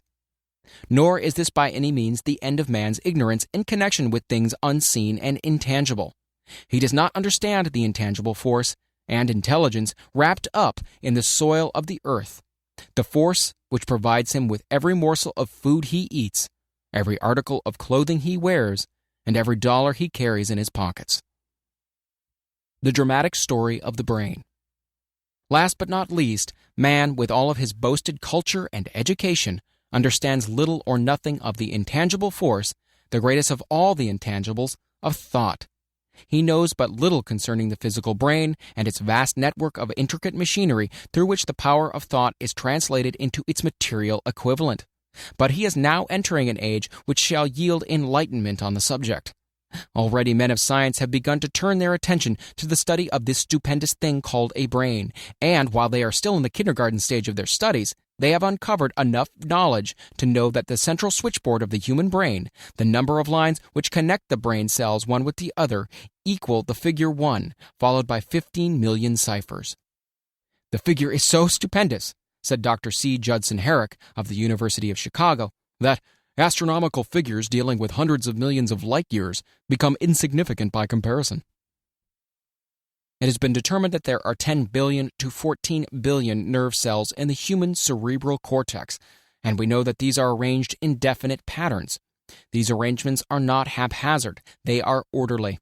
Recently developed methods of electrophysiology draw off action currents from very precisely located cells or fibers with microelectrodes, amplify them with radio tubes, and record potential differences to the millionth of a volt. It is inconceivable that such a network of intricate machinery should be in existence for the sole purpose of carrying on the physical functions incidental to growth and maintenance of the physical body. Is it not likely that the same system, which gives billions of brain cells the media of communication one with another, provides also the means of communication with other intangible forces? After this book had been written, just before the manuscript went to the publisher, there appeared in the New York Times an editorial showing that at least one great university and one intelligent investigator in the field of mental phenomena are carrying out an organized research through which conclusions have been reached that parallel many of these described in this and the following chapter. The editorial briefly analyzed the work carried on by Dr. Rhine and his associates at Duke University, viz., what is telepathy?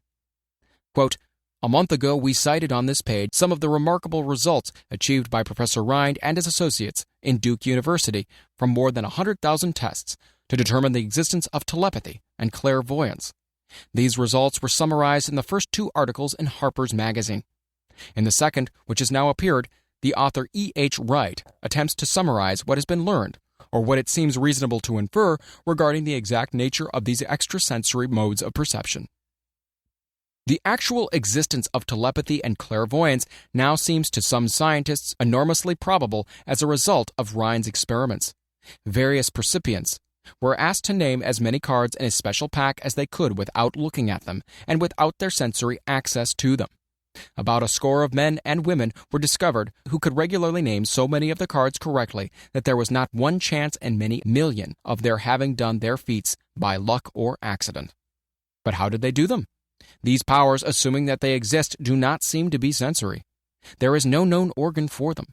The experiment worked just as well at distances of several hundred miles as they did in the same room. These facts also dispose, in Mr. Wright's opinion, of the attempt to explain telepathy, or clairvoyance through any physical theory of radiation. All known forms of radiant energy decline inversely as the square of the distance traversed. Telepathy and clairvoyance don't, but they do vary through physical causes, as our other mental powers do. Contrary to widespread opinion, they do not improve when the percipient is asleep or half asleep, but, on the contrary, when he is most wide awake and alert. Rhine discovered that a narcotic will invariably lower a percipient's score, while a stimulant will always send it higher. The most reliable performer apparently cannot make a good score unless he tries to do his best. One conclusion that Wright draws with some confidence is that telepathy and clairvoyance are really one and the same gift. That is, the faculty that sees a card face down and on a table seems to be exactly the same one that reads a thought residing only in another mind. There are several grounds for believing this. So far, for example, the two gifts have been found in every person who enjoys either of them. In every one so far, the two have been of equal vigor, almost exactly. Screens, walls, distances have no effect at all on either. One conclusion that Wright draws with some confidence is that telepathy and clairvoyance are really one and the same gift. That is, the faculty that sees a card face down on a table seems to be exactly the same one that reads a thought, residing only in another mind. There are several grounds for believing this. So far, for example, the two gifts have been found in every person who enjoys either of them. In every one so far, the two have been of equal vigor, almost exactly. Screens, walls, distances have no effect at all on either. Wright advances from this conclusion to express that he puts forward as no more than the mere hunch that other extrasensory experiences, such as prophetic dreams, premonitions of disaster, and the like, may also prove to be part of the same faculty. The reader is not asked to accept any of these conclusions unless he finds it necessary, but the evidence that Rhine has piled up must remain impressive. In view of Dr. Rhine's announcement in connection with the conditions under which the mind responds to what he terms extrasensory modes of perception, I now feel privileged to add to this testimony by stating that my associates and I have discovered what we believe to be the ideal conditions under which the mind can be stimulated, so that the sixth sense described in the next chapter can be made to function in a practical way. The conditions to which I refer consist of a close working alliance between myself and two members of my staff. Through experimentation and practice, we have discovered how to stimulate our minds by applying principles used in connection with the invisible counselors described in the next chapter, so that we can, by a process of blending our three minds into one, find the solution to a great variety of personal problems which are submitted by my clients. The procedure is very simple. We sit down at a conference table, clearly state the nature of the problem we have under consideration, then begin discussing it. Each contributes whatever thoughts that may occur. The strange thing about this method of mind stimulation is that it places each participant in communication with unknown sources of knowledge definitely outside his own experience. If you understand the principle described in the chapter on the master mind, you of course recognize the round table procedure here described as being a practical application of the master mind. This method of mind stimulation, through harmonious discussion of definite subjects between three people, illustrates the simplest and most practical use of the master mind. By adopting and following a similar plan, any student of this philosophy may come into possession of the famous Carnegie formula briefly described in the introduction. If it means nothing to you at this time, mark this page and read it again after you have finished the last chapter. The Depression was a blessing in disguise. It reduced the whole world to a new starting point that gives everyone a new opportunity. Chapter 14. The Sixth Sense. The Door to the Temple of Wisdom. The 13th Step Toward Riches. The 13th principle is known as the sixth sense, through which infinite intelligence may and will communicate voluntarily without any effort from or demands by the individual. This principle is the apex of the philosophy. It can be assimilated, understood, and applied only by first mastering the other 12 principles. The sixth sense is that portion of the subconscious mind which has been referred to as the creative imagination. It has also been referred to as the receiving set through which ideas, plans, and thoughts flash into the mind. The flashes are sometimes called hunches or inspirations. The sixth sense defies description. It cannot be described to a man who has not mastered the other principles of this philosophy, because such a person has no knowledge and no experience with which the sixth sense may be compared. Understanding of the sixth sense comes only by meditation through mind development from within. The sixth sense probably is the medium of contact between the finite mind of man and infinite intelligence, and for this reason it is a mixture of both the mental and the spiritual. It is believed to be the point at which the mind of man contacts the universal mind. After you've mastered the principle described in this book, you will be prepared to accept as truth a statement which may otherwise be incredible to you. Namely, through the aid of the sixth sense, you'll be warned of impending dangers in time to avoid them, and notified of opportunities in time to embrace them. There comes to your aid, and to do your bidding, with the development of the sixth sense, a guardian angel, who will open to you at all times the door to the temple of wisdom. Whether or not this is a statement of truth you will never know, except by following the instructions described in the pages of this book, or some similar method of procedure. The author is not a believer in, nor an advocate of, miracles, for the reason that he has enough knowledge of nature to understand that nature never deviates from her established laws. Some of her laws are so incomprehensible that they produce what appear to be miracles. The sixth sense comes as near to being a miracle as anything I have ever experienced, and it appears so only because I do not understand the method by which this principle is operated. This much the author does know, that there is a power or a first cause, or an intelligence which permeates every atom of matter, and embraces every unit of energy perceptible to man. That this infinite intelligence converts acorns into oak trees, causes water to flow downhill in response to the law of gravity, follows night with day and winter with summer, each maintaining its proper place and relationship to the other. This intelligence may, through the principles of this philosophy, be induced to aid in transmuting desires into concrete or material form. The author has this knowledge because he has experimented with it and has experienced it. Step by step, through the preceding chapters, you have been led to this, the first principle. If you have mastered each of the preceding principles, you are now prepared to accept, without being skeptical, the stupendous claims made here. If you have not mastered the other principles, you must do so before you may determine definitely whether or not the claims made in this chapter are fact or fiction.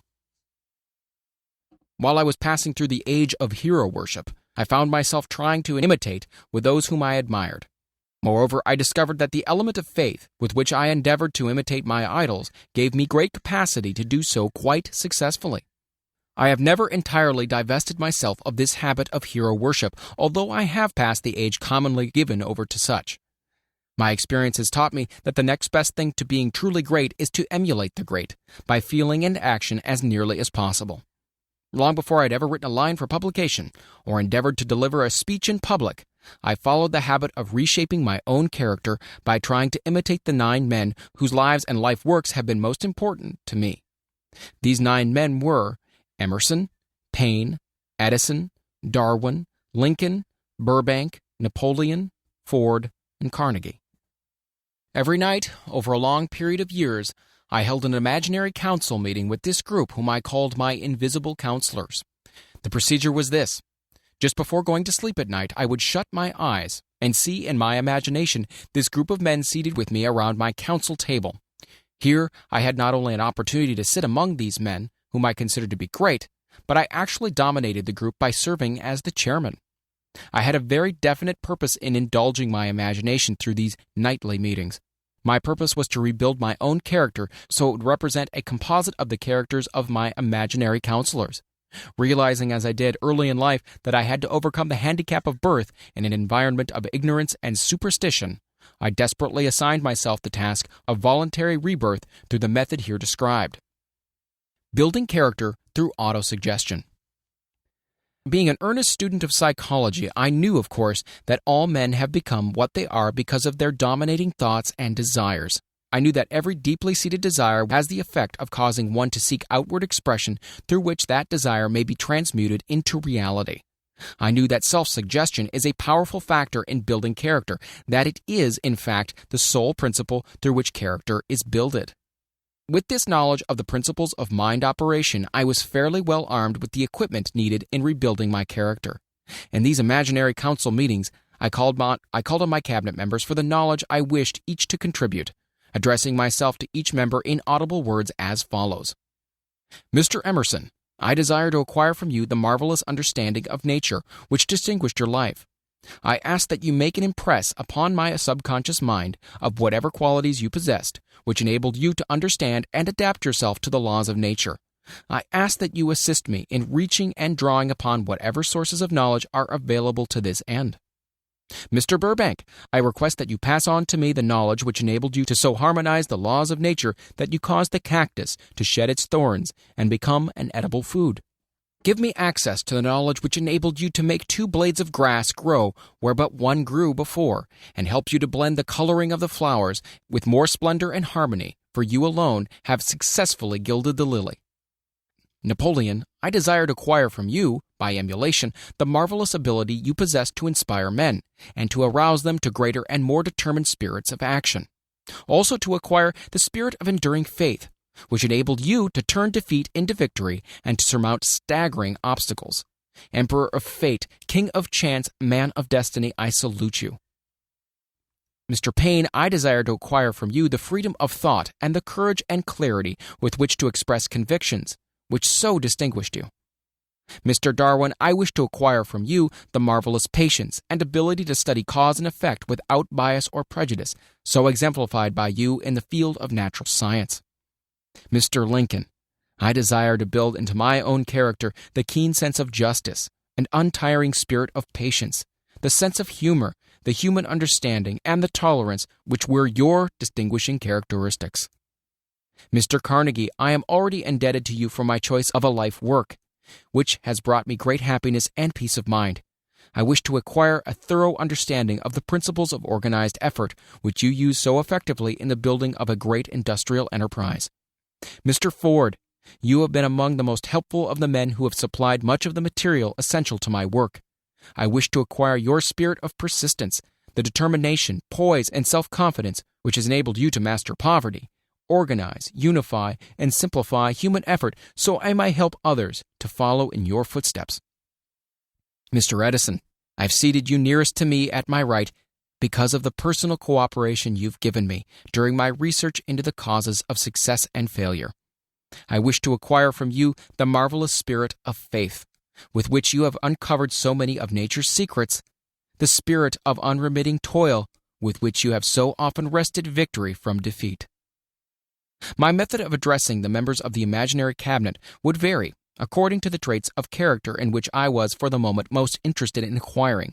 I studied the records of their lives with painstaking care. After some months of this nightly procedure, I was astounded by the discovery that these imaginary figures became apparently real. Each of these 9 men developed individual characteristics which surprised me. For example, Lincoln developed the habit of always being late when walking around in solemn parade. When he came, he walked very slowly with his hands clasped behind him, and once in a while he would stop as he passed and rest his hand momentarily upon my shoulder. He always wore an expression of seriousness upon his face. Rarely did I see him smile. The cares of a sundered nation made him grave. That was not true of the others. Burbank and Payne often indulged in witty repartee which seemed at times to shock the other members of the cabinet. One night Payne suggested that I prepare a lecture on the age of reason, and deliver it from the pulpit of a church which I formerly attended. Many around the table laughed heartily at the suggestion, but not Napoleon. He drew his mouth down at the corners and groaned so loudly that all turned and looked at him with amazement. To him the church was but a pawn of the state, not to be reformed, but to be used as a convenient inciter to mass activity by the people. On one occasion Burbank was late. When he came, he was excited with enthusiasm and explained that he had been late because of an experiment he was making, through which he hoped to be able to grow apples on any sort of tree. Payne chided him by reminding him that it was an apple which started all the trouble between man and woman. Darwin chuckled heartily as he suggested that Payne should watch out for little serpents when he went into the forest to gather apples, as they had the habit of growing into big snakes. Emerson observed, "No serpents, no apples," and Napoleon remarked, "No apples, no state." Lincoln developed the habit of always being the last one to leave the table after each meeting. On one occasion he leaned across the end of the table, his arms folded, and remained in that position for many minutes. I made no attempt to disturb him. Finally, he lifted his head slowly, got up and walked to the door, then turned around, came back, and laid his hand on my shoulder and said, "My boy, you will need much courage if you remain steadfast in carrying out your purpose in life. But remember, when difficulties overtake you, the common people have common sense. Adversity will develop it. One evening, Edison arrived ahead of all the others. He walked over and seated himself at my left, where Emerson was accustomed to sit, and said, "You are destined to witness the discovery of the secret of life.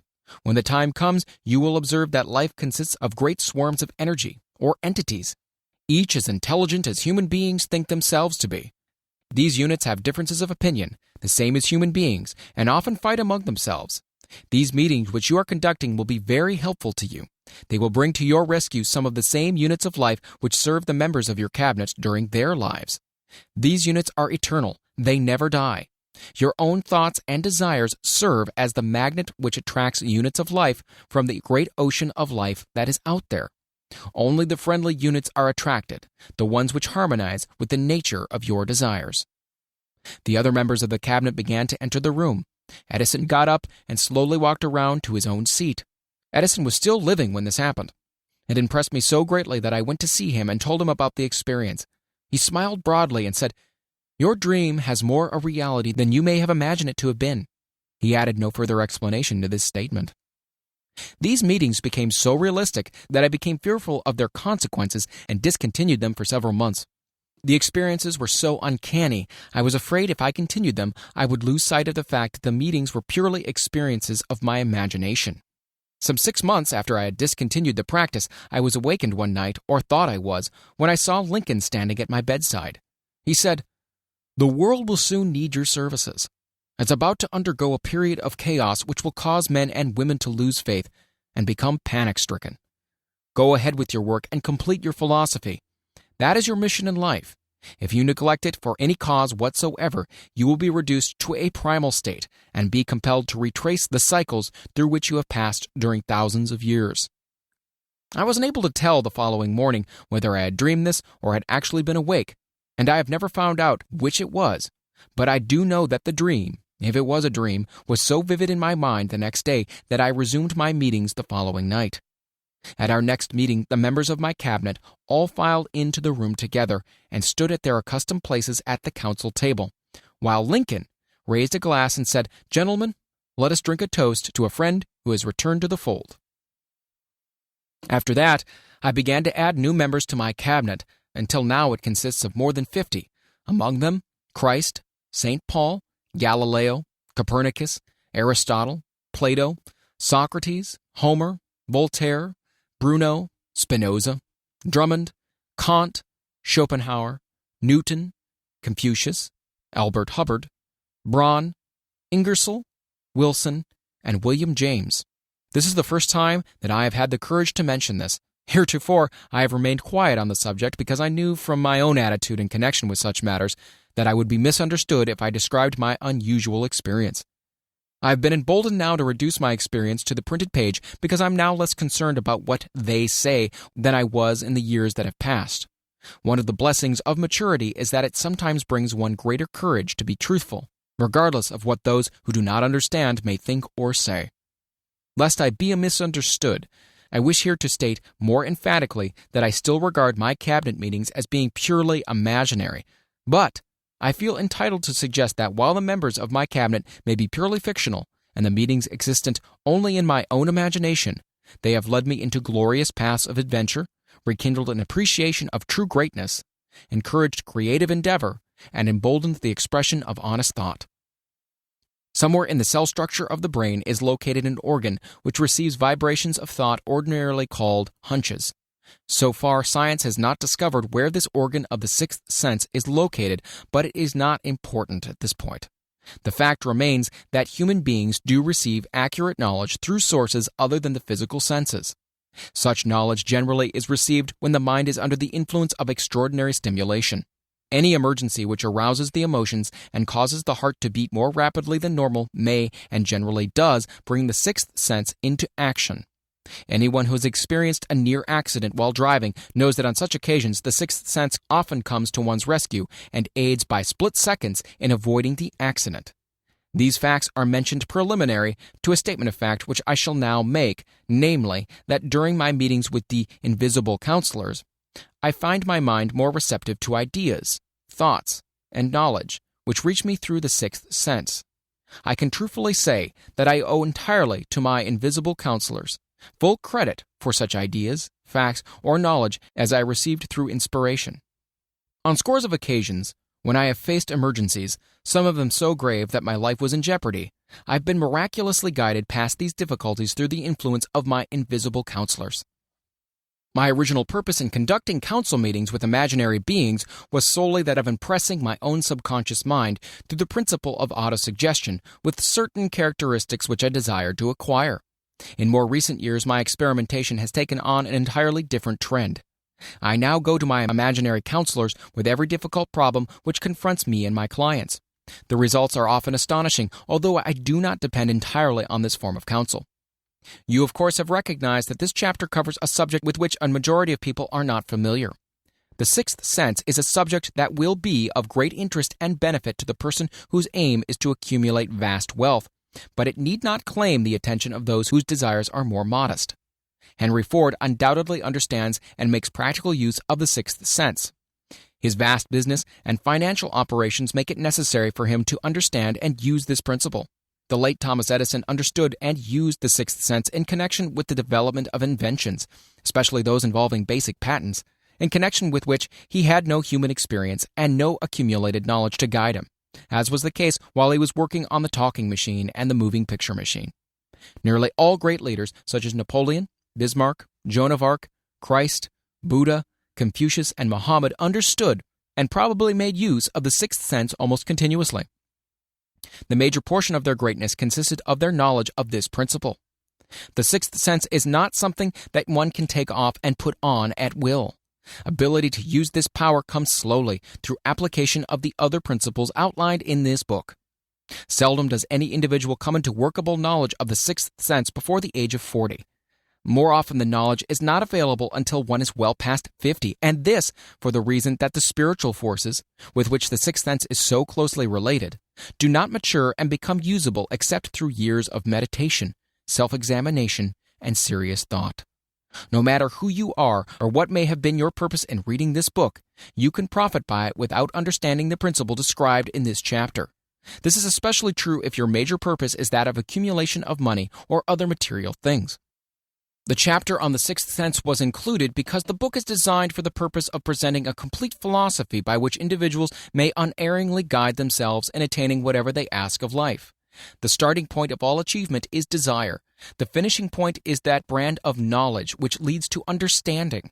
Understanding of self, understanding of others, understanding of the laws of nature, recognition, and understanding of happiness. This sort of understanding comes in its fullness only through familiarity with and the use of the principle of the sixth sense. Hence, that principle had to be included as a part of this philosophy for the benefit of those who demand more than money. Having read the chapter, you must have observed that while reading it, you were lifted to a high level of mental stimulation. Well, that's splendid. Come back to this again, a month from now, read it once more, and observe that your mind will soar to a still higher level of stimulation. Repeat this experience from time to time, giving no concern as to how much or how little you learn at the time, and eventually you'll find yourself in possession of a power that will enable you to throw off discouragement, master fear, overcome procrastination, and draw freely upon your imagination. Then you will have felt the touch of that unknown something, which has been the moving spirit of every truly great thinker, leader, artist, musician, writer, and statesman. Then you'll be in a position to transmute your desires into their physical or financial counterpart as easily as you may lie down and quit at the first sign of opposition. Faith versus fear. Previous chapters have described how to develop faith through autosuggestion, desire, and the subconscious. The next chapter presents detailed instructions for the mastery of fear. Here will be found a full description of the 6 fears which are the cause of all discouragement, timidity, procrastination, indifference, indecision, and the lack of ambition, self-reliance, initiative, self-control, and enthusiasm. Search yourself carefully as you study these 6 enemies, as they may exist only in your subconscious mind, where their presence will be hard to detect. Remember, too, as you analyze the 6 ghosts of fear, that they are nothing but ghosts, because they exist only in one's mind. Remember also that ghost creations of uncontrolled imagination have caused most of the damage people have done to their own minds. Therefore, ghosts can be as dangerous as if they lived and walked on the earth in physical bodies. The ghost of the fear of poverty, which seized the minds of millions of people in 1929, was so real that it caused the worst business depression this country has ever known. Moreover, this particular ghost still frightens some of us out of our wits. Chapter 15. How to Outwit the 6 Ghosts of Fear. Take inventory of yourself as you read this closing chapter and find out how many of the ghosts are standing in your way. Before you can put any portion of this philosophy into successful use, your mind must be prepared to receive it. The preparation is not difficult. It begins with study, analysis, and understanding of 3 enemies which you shall have to clear out. These are indecision, doubt, and fear. The 6th sense will never function while these 3 negatives, or any of them, remain in your mind. The members of this unholy trio are closely related. Where one is found, the other 2 are close at hand. Indecision is the seedling of fear. Remember this as you read. Indecision crystallizes into doubt. The 2 blend and become fear. The blending process is often slow. This is one reason why these 3 enemies are so dangerous. They germinate and grow without their presence being observed. The remainder of this chapter describes an end which must be attained before the philosophy as a whole can be put into practical use. It also analyzes a condition which has but lately reduced huge numbers of people to poverty, and it states a truth which must be understood by all who accumulate riches, whether measured in terms of money or a state of mind of far greater value than money. The purpose of this chapter is to turn the spotlight of attention upon the cause and the cure and of the 6 basic fears. Before we can master an enemy, we must know its name, its habits, and its place of abode. As you read, analyze yourself carefully and determine which, if any, of the 6 common fears have attached themselves to you. Do not be deceived by the habits of these subtle enemies. Sometimes they remain hidden in the subconscious mind where they are difficult to locate, and still more difficult to eliminate. The 6 basic fears. There are 6 basic fears with some combination of which every human suffers at one time or another. Most people are fortunate if they do not suffer from the entire 6. Named in the order of the most common appearance, they are the fear of poverty, the fear of criticism, the fear of ill health, these last 2 most people worry about most of all, the fear of the loss of love of someone, the fear of old age, the fear of death. All other fears are of minor importance. They can be grouped under these 6 headings. The prevalence of these fears as a curse to the world runs in cycles. For almost 6 years, while the Depression was on, we floundered in the cycle of fear of poverty. During the World War, we were in the cycle of fear of death. Just following the war, we were in the cycle of the fear of ill health, as evidenced by the epidemic of disease which spread itself all over the world. Fears are nothing more than states of mind. One state of mind is subject to control and direction. Physicians, as everyone knows, are less subject to attack by disease than ordinary laymen, for the reason that physicians do not fear disease. The physicians, without fear or hesitation, have been known to physically contact hundreds of people daily who are suffering from such contagious diseases as smallpox without being infected. Their immunity against the disease consisted largely, if not solely, in their absolute lack of fear. Man can create nothing which he does not first conceive in the form of an impulsive thought. Following this statement comes another of still greater importance, namely, man's thought impulses begin immediately to translate themselves into their physical equivalent, whether those thoughts are voluntary or involuntary. Thought impulses which are picked up through the ether by mere chance, thoughts which have been released by other minds, may determine one's financial, business, professional, or social destiny just as surely as do the thought impulses which one creates by intent and design. We are here laying the foundation for the presentation of a fact of great importance to the person who does not understand why some people appear to be lucky, while others of equal or greater ability, training, experience, and brain capacity seem destined to ride with misfortune. This fact may be explained by the statement that every human being has the ability to completely control his own mind, and with this control, obviously, every person may open his mind to the tramp thought impulses which are being released by other brains, or close the doors tightly and admit only thought impulses of his own choice. Nature has endowed man with absolute control over but one thing, and that is thought. This fact, coupled with the additional fact that everything which man creates begins in the form of a thought, leads one very near to the principle by which fear may be mastered. If it is true that all thought has a tendency to clothe itself in its physical equivalent, and this is true beyond any reasonable room for doubt, it is equally true that thought impulses of fear and poverty cannot be translated into terms of courage and financial gain. The people of America began to think of poverty following the Wall Street crash of 1929. Slowly but surely, that mass thought was crystallized into its physical equivalent, which is now known as a depression. This had to happen. It is in conformity with the laws of nature. The fear of poverty. There can be no compromise between poverty and riches. The two roads that lead to poverty and riches travel in opposite directions. If you want riches, you must refuse to accept any circumstances that lead toward poverty. The word riches is here used in its broadest sense, meaning financial, spiritual, mental, and material estates. The starting point of the path that leads to riches is desire. In Chapter 1, you received full instructions for the proper use of desire. In this chapter on fear, you have complete instructions for preparing your mind to make practical use of desire. Here, then, is the place to give yourself a challenge which will definitely determine how much of this philosophy you have absorbed. Here is the point at which you can turn prophet and foretell accurately what the future holds in store for you. If, after reading this chapter, you are willing to accept poverty, you may as well make up your mind to receive poverty. This is one decision you cannot avoid. If you demand riches, determine what form and how much will be required to satisfy you. You know the road that leads to riches. You have been given a road map which, if followed, will keep you on that road. If you neglect to make the start or stop before you arrive, no one will be to blame but you. This responsibility is yours. No alibi will save you from accepting the responsibility if you now fail or refuse to demand riches of life. Because the acceptance calls for but one thing. Incidentally, the only thing you can control, and that is a state of mind. A state of mind is something that one assumes. It cannot be purchased, it must be created. Fear of poverty is a state of mind, nothing else, but it is sufficient to destroy one's chances of achievement in any undertaking, a truth which became painfully evident during this depression.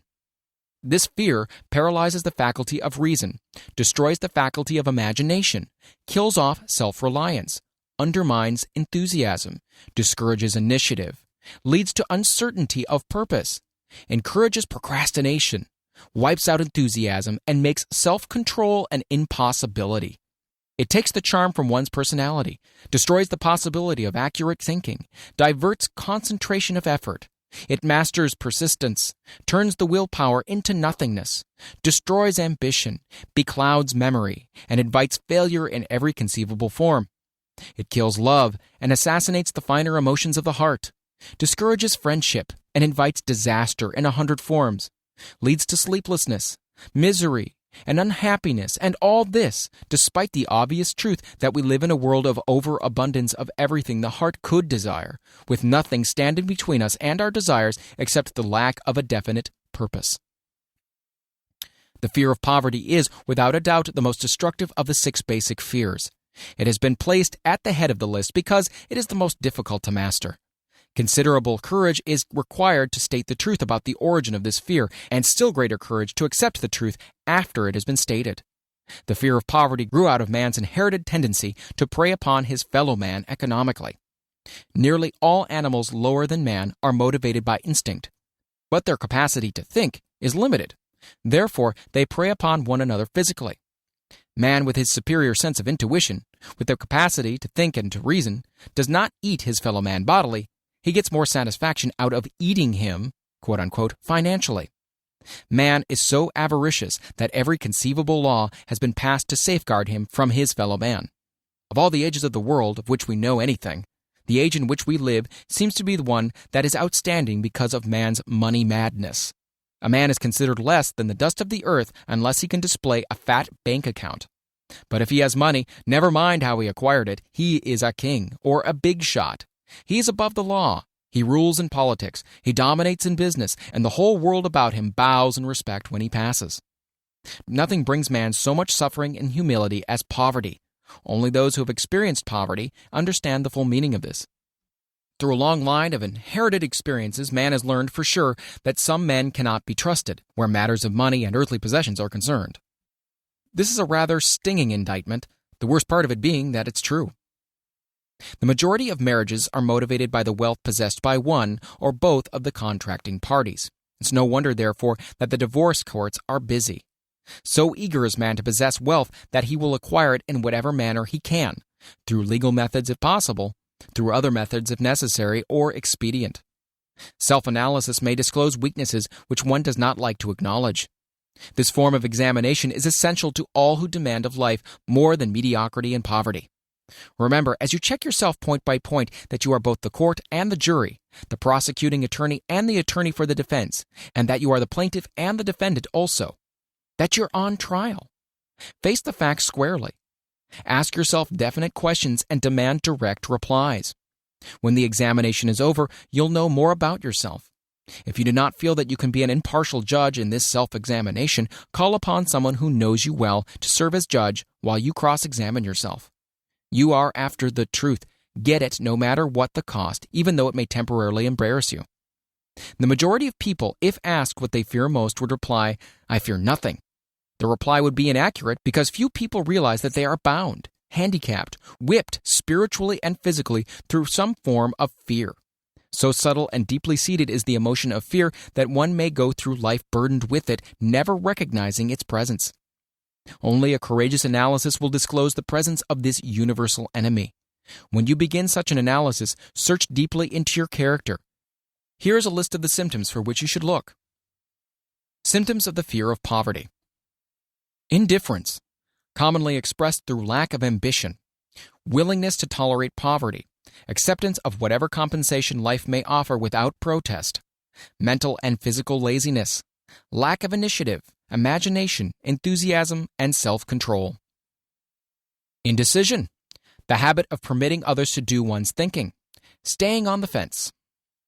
Doubt, generally expressed through alibis and excuses designed to cover up, explain away, or apologize for one's failures, sometimes expressed in the form of envy of those who are successful or by criticizing them. Worry, usually expressed by finding fault with others, a tendency to spend beyond one's income, neglect of personal appearance, scowling and frowning, intemperance in the use of alcoholic drink, sometimes through the use of narcotics, nervousness, lack of poise, self-consciousness, and lack of self-reliance. Overcaution, the habit of looking for the negative side of every circumstance, thinking and talking of possible failure instead of concentrating upon the means of succeeding, knowing all the roads to disaster but never searching for the plans to avoid failure, waiting for the right time to begin putting ideas and plans into action until the waiting becomes a permanent habit, remembering those who have failed and forgetting those who have succeeded, seeing the hole in the donut but overlooking the donut itself, pessimism leading to indigestion, poor elimination, auto-intoxication, bad breath, and bad disposition. Procrastination, the habit of putting off until tomorrow that which should have been done last year, spending enough time in creating alibis and excuses to have done the job. This system is closely related to overcaution, doubt, and worry. Refusal to accept responsibility when it can be avoided. Willingness to compromise rather than to put up a stiff fight. Compromising with difficulties instead of harnessing and using them as stepping stones to advancement. Bargaining with life for a penny instead of demanding prosperity, opulence, riches, contentment, and happiness.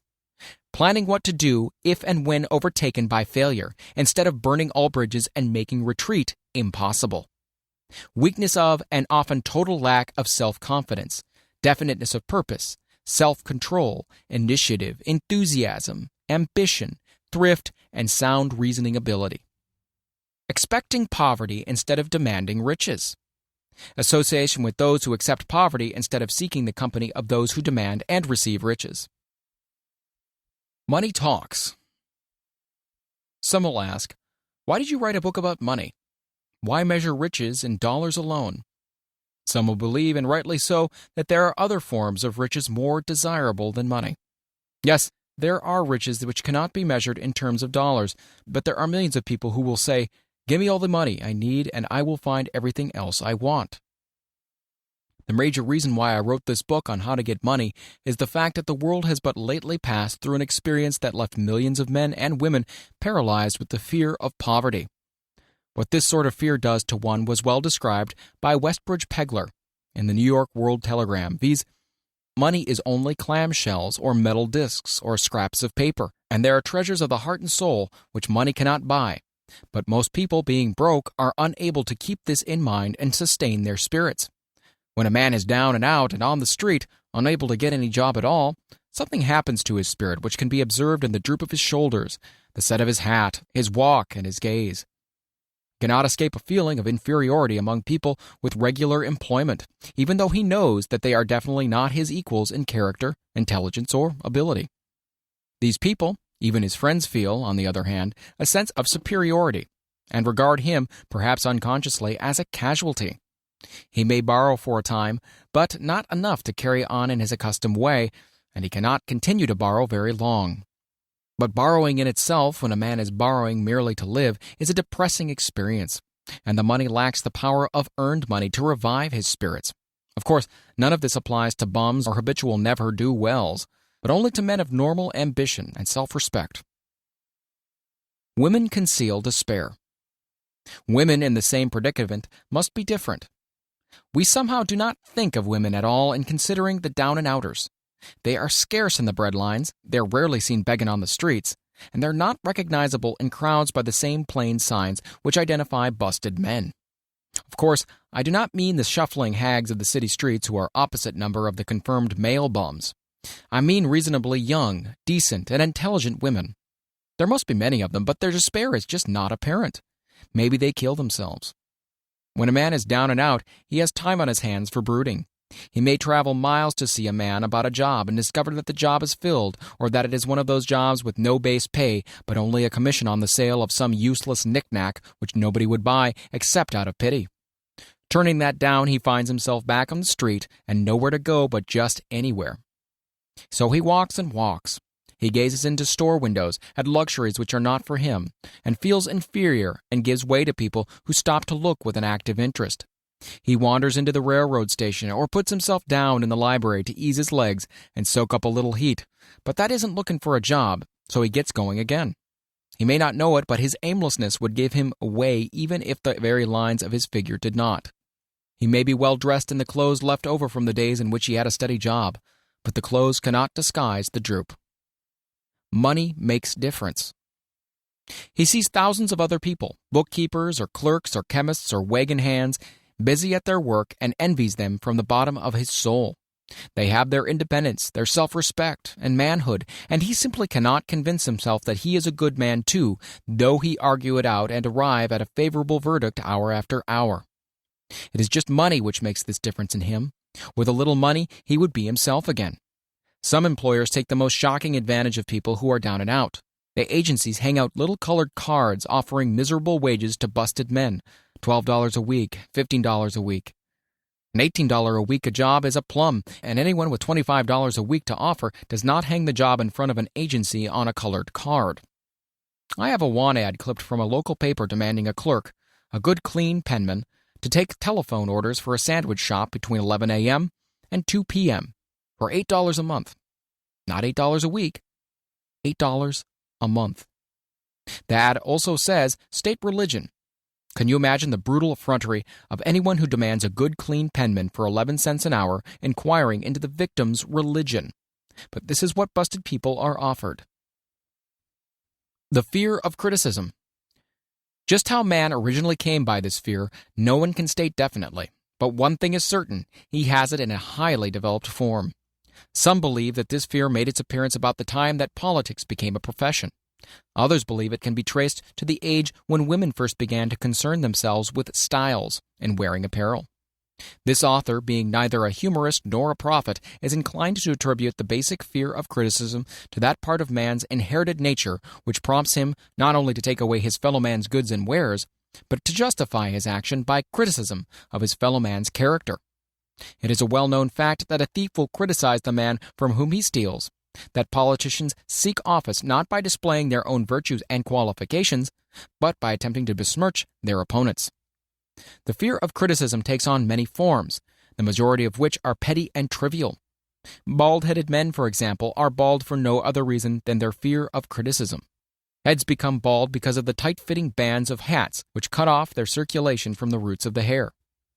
Men wear hats not because they actually need them, but mainly because everyone is doing it.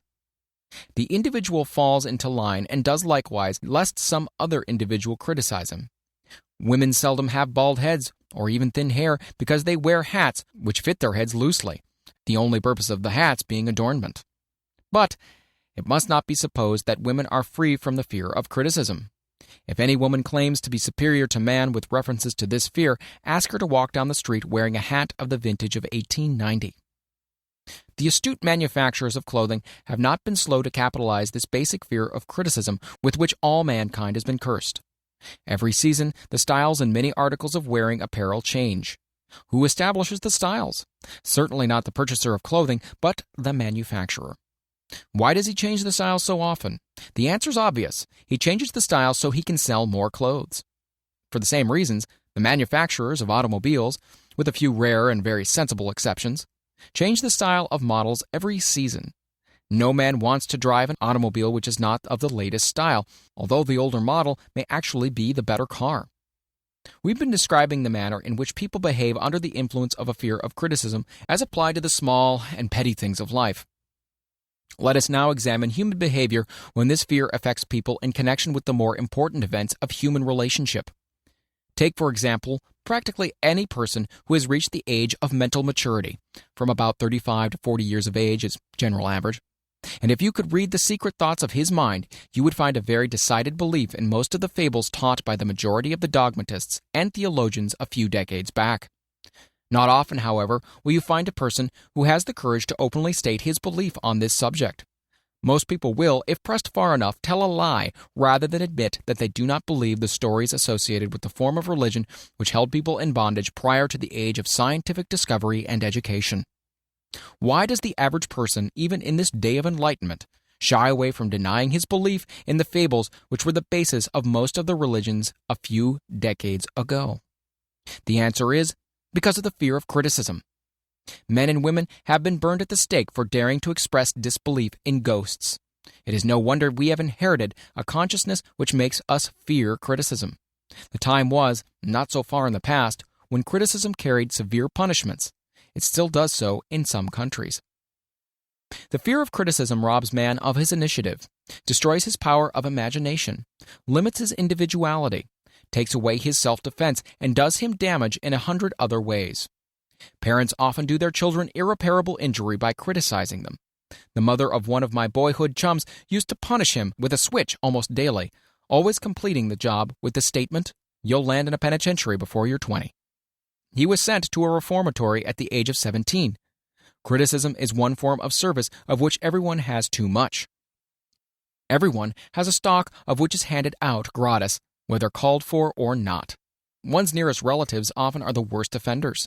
It should be recognized as a crime, in reality it is a crime of the worst nature, for any parent to build inferiority complexes in the mind of a child through unnecessary criticism. Employers who understand human nature get the best there is in men, not by criticism, but by constructive suggestion. Parents may accomplish the same results with their children. Criticism will plant fear in the human heart, or resentment, but it will not build love or affection. Symptoms of the fear of criticism. This fear is almost as universal as the fear of poverty, and its effects are just as fatal to personal achievement, mainly because this fear destroys initiative and discourages the use of imagination. The major symptoms of the fear are self-consciousness, generally expressed through nervousness, timidity in conversation and in meeting strangers, awkward movement of the hands, limbs, shifting of the eyes.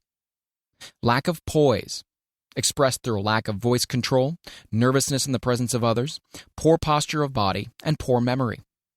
Personality, lacking in a firmness of decision, personal charm, and ability to express opinions definitely. The habit of sidestepping issues instead of meeting them squarely, agreeing with others without careful examination of their opinions. Inferiority complex, The habit of expressing self-approval by word of mouth and by actions as a means of covering up a feeling of inferiority. Using big words to impress others, often without knowing the real meaning of the words. Imitating others in dress, speech, and manners. Boasting of an imaginary achievement. This sometimes gives a surface appearance of a feeling of superiority. Extravagance. The habit of trying to keep up with the Joneses, spending beyond one's income. Lack of initiative. Failure to embrace opportunities for self-advancement. Fear to express opinions. Lack of confidence in one's own ideas. Giving evasive answers to questions asked by superiors. Hesitancy of manner and speech. Deceit in both words and deeds. Lack of ambition. Mental and physical laziness. Lack of self-assertion. Slowness in reaching decisions. Easily influenced by others. The habit of criticizing others behind their backs and flattering them to their faces. The habit of accepting defeat without protest. Quitting an undertaking when opposed by others. Suspicious of other people without cause. Lacking in tactfulness of manner and speech. Unwillingness to accept the blame for mistakes. The fear of ill health. This fear may be traced to both physical and social heredity.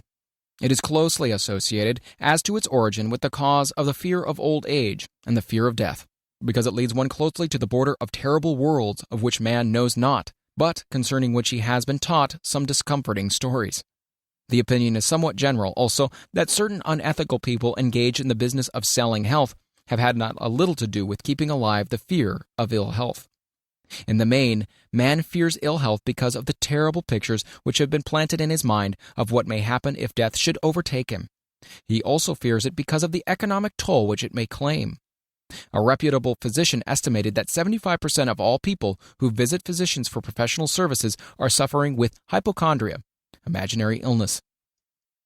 It has been shown most convincingly that the fear of disease, even where there is not the slightest cause for fear, often produces the physical symptoms of the disease feared. Powerful and mighty is the human mind. It builds or it destroys. Playing upon this common weakness of fear of ill health, dispensers of patent medicines have reaped fortunes. This form of imposition upon credulous humanity became so prevalent almost some 20 years ago that Collier's Weekly conducted a bitter campaign against some of the worst offenders in the patent medicine business. During the flu epidemic which broke out during the World War, the mayor of New York City took drastic steps to check the damage which people were doing themselves through their inherent fear of ill health. He called in the newspaper men and said to them, "Gentlemen, I feel it necessary to ask you not to publish any scare headlines concerning this flu epidemic. Unless you cooperate with me, we will have a situation which we cannot control." The newspapers quit publishing the stories about the flu, and within 1 month, the epidemic had been successfully checked. Through a series of experiments conducted some years ago, it was proved that people may be made ill by suggestion. We conducted the experiment by causing the 3 acquaintances to visit the victims, each of whom asked the question, "What ails you?" or "You look terribly ill." The first questioner usually provoked a grin and a nonchalant reply, which was usually something like, "Oh, nothing, I'm all right," from the victim. The second questioner usually was answered with the statement, "I don't know exactly, but I do feel badly." The third questioner was usually met with the frank admission that the victim was actually feeling ill. Try this on an acquaintance if you doubt that it will make him uncomfortable. But do not carry the experiment too far. There's a certain religious sect whose members take vengeance upon their enemies by the hexing method. They call it placing a spell on the victim. There is overwhelming evidence that disease sometimes begins in the form of negative thought impulse. Such an impulse may be passed from one's mind to another by suggestion or created by an individual in his own mind. A man who was blessed with more wisdom than his incident might indicate once said, "When anyone asks me how I feel, I always want to answer by knocking him down." Doctors send patients into new climates for their health because a change of mental attitude is necessary. The seed of fear of ill health lives in every human mind. Worry, fear, discouragement, disappointment in love and business affairs cause this seed to germinate and grow. The recent business depression kept the doctors on the run because every form of negative thinking may cause ill health. Disappointments in business and in love stand at the head of the list of causes of the fear of ill health. A young man suffered a disappointment in love which sent him to the hospital. For months, he hovered between life and death. A specialist in suggesting therapeutics was called in. The specialist changed nurses, placing him in charge of a very charming young woman who began, by prearrangement with the doctor, to make love to him the first day of her arrival on the job. Within 3 weeks, the patient was discharged from the hospital, still suffering, but with an entirely different malady. He was in love again. The remedy was a hoax, but the patient and the nurse were later married. Both are in good health at the time of this writing. The symptoms of this almost universal fear are autosuggestion, the habit of negative use of self-suggestion by looking for and expecting to find the symptoms of all kinds of disease, enjoying imaginary illness and speaking of it as being real, the habit of trying all fads and isms recommended by others as having therapeutic value, talking to others of operations, accidents, and other forms of illness, experimenting with diets, physical exercises, reducing systems without professional guidance, trying home remedies, patent medicines, and quack remedies. Hypochondria, the habit of talking of illness, concentrating the mind upon disease, and expecting its appearance until a nervous break occurs. Nothing that comes in bottles can cure this condition. It is brought on by negative thinking, and nothing but positive thought can effect a cure.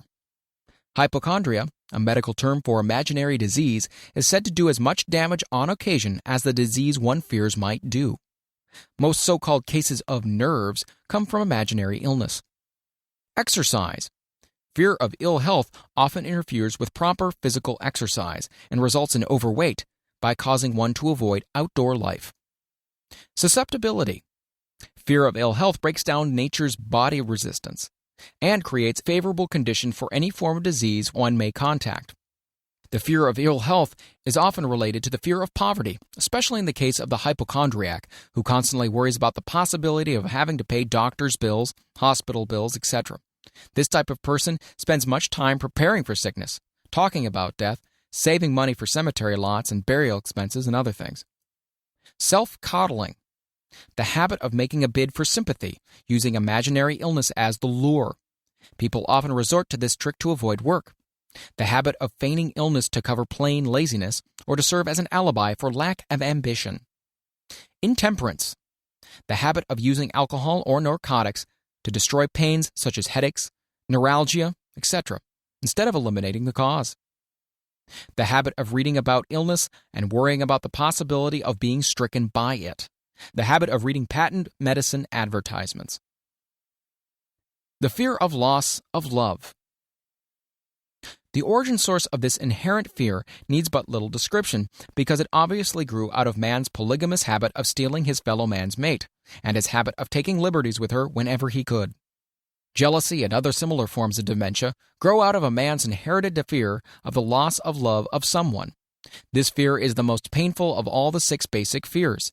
It probably plays more havoc with the body and mind than any of the other basic fears, as it often leads to permanent insanity. The fear of the loss of love probably dates back to the Stone Age, when men stole women by brute force. They continue to steal females, but their techniques have changed. Instead of force, they now use persuasion, the promise of pretty clothes, motor cars, and other bait, much more effective than physical force. Man's habits are the same as they were at the dawn of civilization, but he expresses them differently now. Careful analysis has shown that women are more susceptible to this fear than men. This fact is easily explained. Women have learned from experience that men are polygamous by nature and that they are not to be trusted in the hands of rivals. Symptoms of the fear of the loss of love.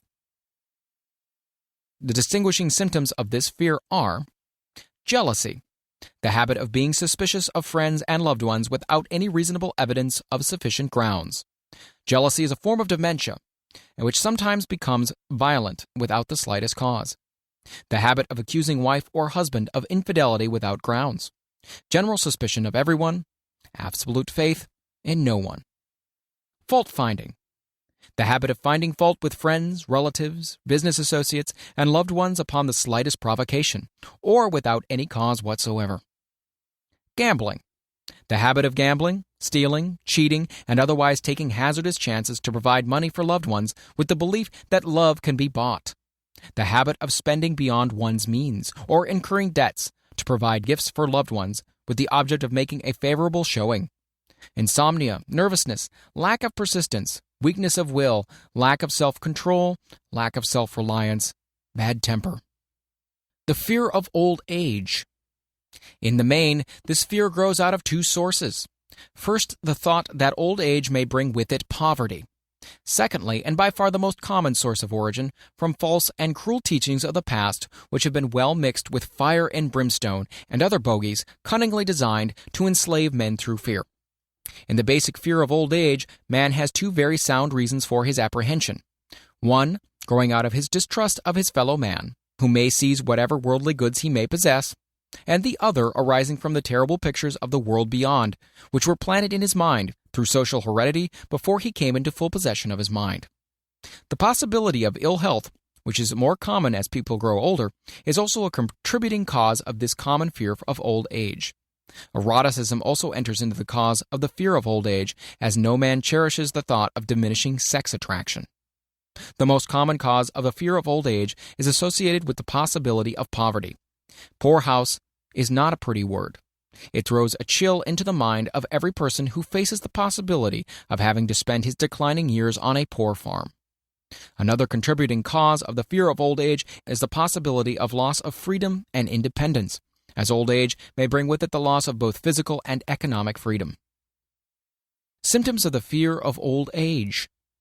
The commonest symptoms of this fear are the tendency to slow down and develop an inferiority complex at the age of mental maturity, around the age of 40, falsely believing oneself to be slipping because of age. The truth is that man's most useful years, mentally and spiritually, are those between 40 and 60. The habit of speaking apologetically of oneself as being old merely because one has reached the age of 40 or 50, instead of reversing the rule and expressing gratitude for having reached the age of wisdom and understanding. The habit of killing off initiative, imagination, and self-reliance by falsely believing oneself too old to exercise these qualities. The habit of the man or woman of 40 dressing with the aim of trying to appear much younger and affecting mannerisms of youth, thereby inspiring ridicule by both friends and strangers. The fear of death. To some, this is the cruelest of all the basic fears. The reason is obvious. The terrible pangs of fear associated with the thought of death, in the majority of cases, may be charged directly to religious fanaticism. So-called heathen are less afraid of death than the more civilized. For hundreds of millions of years, man has been asking the still unanswered questions, whence and whither? Where did I come from, and where am I going? During the darker ages of the past, the more cunning and crafty were not slow to offer the answer to these questions, for a price. Witness now the major source of origin of the fear of death. Come into my tent, embrace my faith, accept my dogmas, and I will give you a ticket, and will admit you straight away into heaven when you die, cries a leader of sectarianism. Remain out of my tent, says the same leader, and may the devil take you and burn you throughout eternity. Eternity is a long time. Fire is a terrible thing. The thought of eternal punishment with fire not only causes man to fear death, it often causes him to lose his reason. It destroys interest in life and makes happiness impossible. During my research, I reviewed a book entitled A Catalogue of the Gods, in which were listed 30,000 gods which man has worshipped. Think of it, 30,000 of them, represented by everything from a crawfish to a man. It's little wonder that men have become frightened at the approach of death. While the religious leader may not be able to provide safe conduct into heaven, nor by lack of such provision allow the unfortunate to descend into hell, the possibility of the latter seems so terrible, and the very thought of it lays hold of the imagination in such a realistic way that it paralyzes reason and sets up the fear of death. In truth, no man knows, and no man has ever known, what heaven or hell is like, nor does any man know if either place actually exists. This very lack of positive knowledge opens the door of the human mind to the charlatan, so he may enter and control that mind with his stock of various brands of pious fraud and trickery. The fear of death is not as common now as it was during the age when there was no great colleges and universities. Men of science have turned the spotlight of truth upon the world, and this truth is rapidly freeing men and women from the terrible fear of death. The young men and young women who attend the colleges and universities are not so easily impressed by fire and brimstone. Through the aid of biology, astronomy, geology, and other related sciences, the fears of the Dark Ages which gripped the minds of men and destroyed their reason have now been dispelled. Insane asylums are filled with men and women who have gone mad because of the fear of death. This fear is useless. Death will come no matter what anyone may think about it. Accept it as a necessity and pass the thought out of your mind. It must be a necessity, or it would not come at all. Perhaps it's not as bad as it's been pictured. The entire world is made up of only two things: energy and matter. In elementary physics, we learn that neither matter nor energy, the only two realities known to man, can be created nor destroyed. Both matter and energy can be transformed, but neither can be destroyed. Life is energy, if it's anything.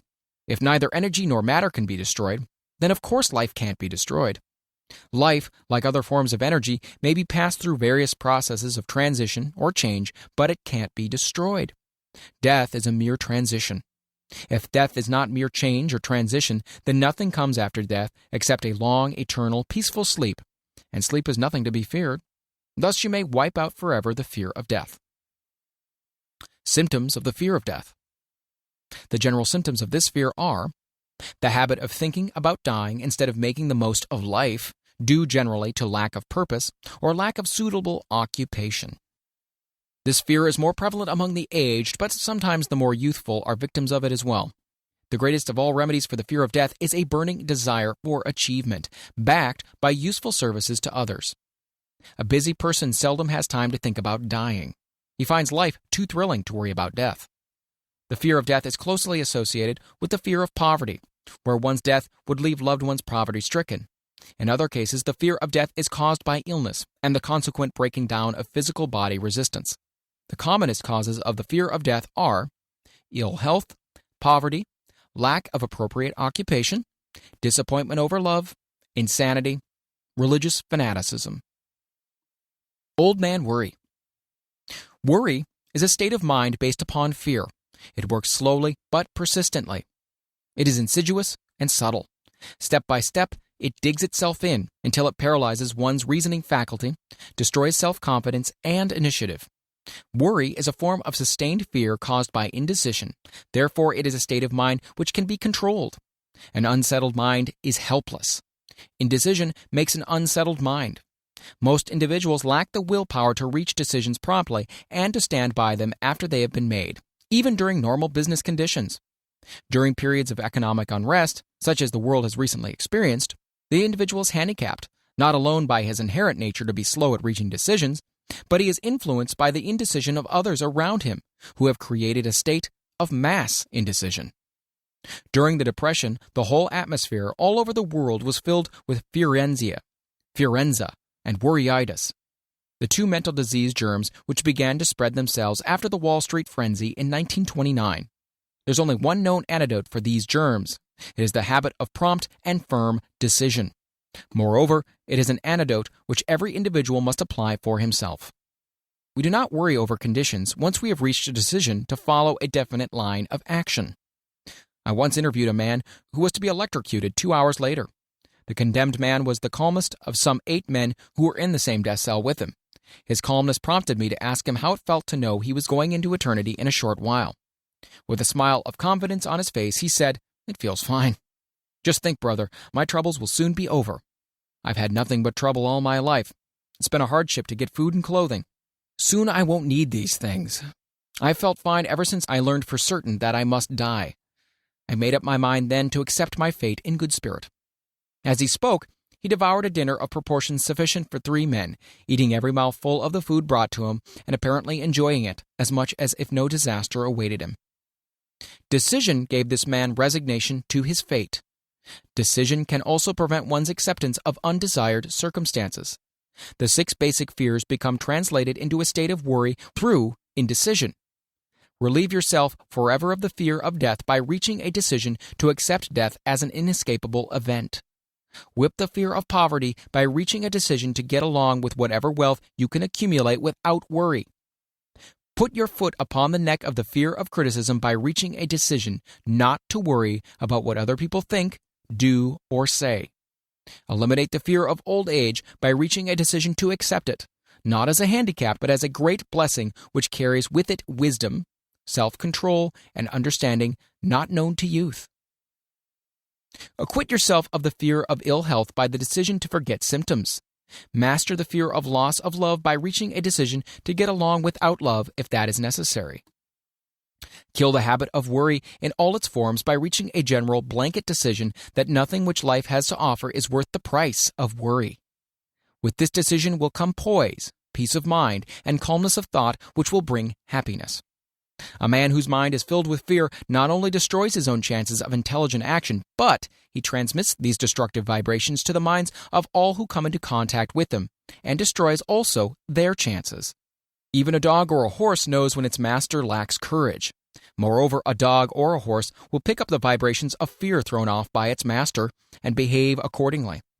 Lower down the line of intelligence in the animal kingdom, one finds this same capacity to pick up the vibrations of fear. A honeybee immediately senses fear in the mind of a person for reasons unknown. A bee will sting the person whose mind is releasing vibrations of fear much more readily than it will molest the person whose mind registers no fear. The vibrations of fear pass from one mind to another just as quickly and as surely as the sound of the human voice passes from the broadcasting station to the receiving set of a radio, and by the selfsame medium. Mental telepathy is a reality. Thoughts pass from one mind to another, voluntarily, whether or not this fact is recognized by either the person releasing the thoughts or the persons who pick up those thoughts. The person who gives expression by word of mouth to negative or destructive thoughts is practically certain to experience the results of those words in the form of a destructive kickback. The release of destructive thought impulses, alone without the aid of words, produces also a kickback in more ways than one. First of all, and perhaps the most important to be remembered, the person who releases thoughts of a destructive nature must suffer damage through the breaking down of the faculty of creative imagination. Secondly, the presence in the mind of any destructive emotion develops a negative personality which repels people and often converts them into antagonists. The third source of damage to the person who entertains or releases negative thoughts lies in this significant fact. These thought impulses are not only damaging to others, but they embed themselves in the subconscious mind of the person releasing them, and there become a part of his character. One is never through with a thought merely by releasing it. When a thought is released, it spreads in every direction through the medium of the ether, but it also plants itself permanently in the subconscious mind of the person releasing it. Your business in life is, presumably, to achieve success.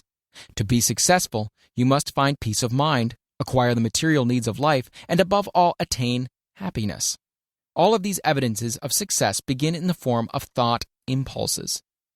You may control your own mind. You have the power to feed it whatever thought impulses you choose. With this privilege also goes the responsibility of using it constructively. You are the master of your own earthly destiny just as surely as you have the power to control your own thoughts. You may influence, direct, and eventually control your own environment, making your life what you want it to be. Or you may neglect to exercise the privilege which is yours, to make your life to order, thus casting yourself upon the broad sea of circumstance, where you will be tossed hither and yon like a chip on the waves of the ocean. The Devil's Workshop, the seventh basic evil. In addition to the 6 basic fears, there's another evil by which people suffer. It constitutes a rich soil in which the seeds of failure grow abundantly. It's so subtle that its presence often is not detected. This affliction cannot properly be classed as a fear. It's more deeply seated and more often fatal than all of the 6 fears. For want of a better name, let us call this evil susceptibility to negative influences. Men who accumulate great riches always protect themselves against this evil. The poverty-stricken never do. Those who succeed in any calling must prepare their minds to resist the evil. If you are reading this philosophy for the purpose of accumulating riches, you should examine yourself very carefully to determine whether you are susceptible to negative influences. If you neglect this self-analysis, you will forfeit your right to attain the object of your desires. Make the analysis searching. After you read the questions prepared for this self-analysis, hold yourself to a strict accounting in your answers. Go at the task as carefully as you would search for any other enemy you knew to be awaiting you in an ambush, and deal with your own faults as you would with a more tangible enemy. You can easily protect yourself against highway robbers, because the law provides organized cooperation for your benefit. But the 7th basic evil is more difficult to master, because it strikes when you are not aware of its presence, when you're asleep, and while you're awake. Moreover, its weapon is intangible because it consists of merely a state of mind. This evil is also dangerous because it strikes in as many different forms as there are human experiences. Sometimes it enters the mind through the well-meant words of one's own relatives.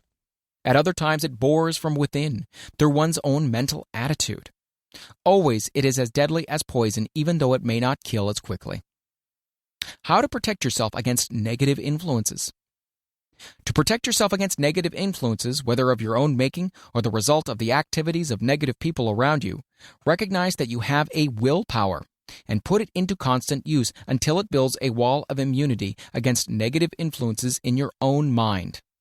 Recognize the fact that you and every other human being are, by nature, lazy, indifferent, and susceptible to all suggestions which harmonize with your weakness. Recognize that you are by nature susceptible to all the 6 basic fears and set up habits for the purpose of counteracting all these fears.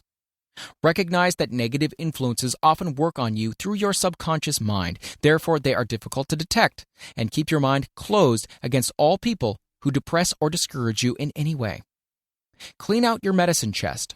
Throw away all pill bottles and stop pandering to colds, aches, pains, and imaginary illness. Deliberately seek the company of people who influence you to think and act for yourself. Do not expect troubles, as they have a tendency not to disappoint. Without doubt, the most common weakness of all human beings is the habit of leaving their minds open to the negative influence of other people. This weakness is all the more damaging because most people do not recognize that they are cursed by it, and many who acknowledge it neglect or refuse to correct the evil until it becomes an uncontrollable part of their daily habits. To aid those who wish to see themselves as they really are, the following list of questions has been prepared. Read the questions and state your answers aloud so you can hear your own voice. This will make it easier for you to be truthful with yourself. Self-analysis test questions. Do you often complain of feeling bad? And if so, what is the cause? Do you find fault with other people at the slightest provocation? Do you frequently make mistakes in your work, and if so, why? Are you sarcastic and offensive in your conversation? Do you deliberately avoid the association of anyone, and if so, why? Do you suffer frequently with indigestion? If so, what is the cause? Does life seem futile and the future hopeless to you? If so, why? Do you like your occupation? If not, why? Do you often feel self-pity, and if so, why? Are you envious of those who excel you? To which do you devote most time? Thinking of success or of failure? Are you gaining or losing self-confidence as you grow older? Do you learn something of value from all mistakes? Are you permitting some relative or acquaintance to worry you? If so, why? Are you sometimes in the clouds and at other times in the depths of despondency? Who has the most inspiring influence upon you? What is the cause? Do you tolerate negative or discouraging influences which you can avoid? Are you careless of your personal appearance? If so, when and why? Have you learned how to drown your troubles by being too busy to be annoyed by them? Would you call yourself a spineless weakling if you permitted others to do your thinking for you? Do you neglect internal bathing until auto-intoxication makes you ill-tempered and irritable? How many preventable disturbances annoy you, and why do you tolerate them? Do you resort to liquor, narcotics, or cigarettes to quiet your nerves? If so, do you not try willpower instead? Does anyone nag you, and if so, for what reason? Do you have a definite major purpose, and if so, what is it? And what plan have you for achieving it? Do you suffer from any of the 6 basic fears? If so, which ones? Have you a method by which you can shield yourself against the negative influence of others? Do you make deliberate use of autosuggestion to make your mind positive? Do you value most your material possessions or your privilege of controlling your own thoughts? Are you easily influenced by others against your own judgment? Has today added anything of value to your stock of knowledge or state of mind? Do you face squarely the circumstances which make you unhappy or sidestep the responsibility? Do you analyze all mistakes and failures and try to profit by them, or do you take the attitude that this is not your duty? Can you name 3 of your most damaging weaknesses? What are you doing to correct them? Do you encourage other people to bring their worries to you for sympathy? Do you choose from your daily experiences lessons or influences which aid in your personal advancement? Does your presence have a negative influence on other people as a rule? What habits of other people most annoy you? Do you form your own opinion or permit yourself to be influenced by other people? Have you learned how to create a mental state of mind with which you shield yourself against all discouraging influences? Does your occupation inspire you with faith and hope? Are you conscious of possessing spiritual forces of sufficient power to enable you to keep your mind free from all forms of fear? Does your religion help you to keep your own mind positive? Do you feel it your duty to share other people's worries? If so, why? If you believe that birds of a feather flock together, what have you learned about yourself by studying the friends whom you attract? What connection, if any, do you see between the people with whom you associate most closely and any unhappiness you may experience? Could it be possible that some person whom you consider to be a friend is in reality your worst enemy because of his negative influence on your mind? By what rules do you judge who is helpful and who is damaging to you? Are your intimate associates mentally superior or inferior to you? How much time out of every 24 hours do you devote to A. Your occupation, B. Sleep, C. Play and relaxation, D. Acquiring useful knowledge, E. Plain waste? Who among your acquaintances A. Encourages you most, B. Cautions you most, C. Discourages you most, D. Helps you most in other ways? What is your greatest worry? Why do you tolerate it? When others offer you free, unsolicited advice, do you accept it without question or analyze their motive? What, above all else, do you most desire? Do you intend to acquire it? Are you willing to subordinate all other desires for this one? How much time daily do you devote to acquiring it? Do you change your mind often? If so, why? Do you usually finish everything you begin? Are you easily impressed by other people's business or professional titles, college degrees, or wealth? Are you easily influenced by what other people think of you or say? Do you cater to people because of their social or financial status? Whom do you believe to be the greatest person living? In what respect is this person superior to yourself? How much time have you devoted to studying and answering these questions? At least one day is necessary for the analysis and the answering of the entire list. If you have answered all these questions truthfully, you know more about yourself than the majority of people. Study the questions carefully. Come back to them once each week for several months and be astounded at the amount of additional knowledge of great value to yourself you will have gained by the simple method of answering the questions truthfully. If you're not certain concerning the answers to some of these questions, seek the counsel of those who know you well, especially those who have no motive in flattering you, and see yourself through their eyes. The experience will be astonishing.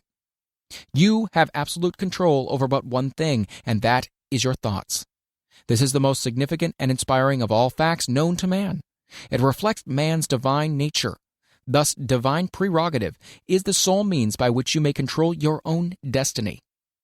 If you fail to control your own mind, you may be sure you will continue nothing else. If you must be careless with your possessions, let it be in connection with material things. Your mind is your spiritual estate. Protect and use it with the care to which divine royalty is entitled.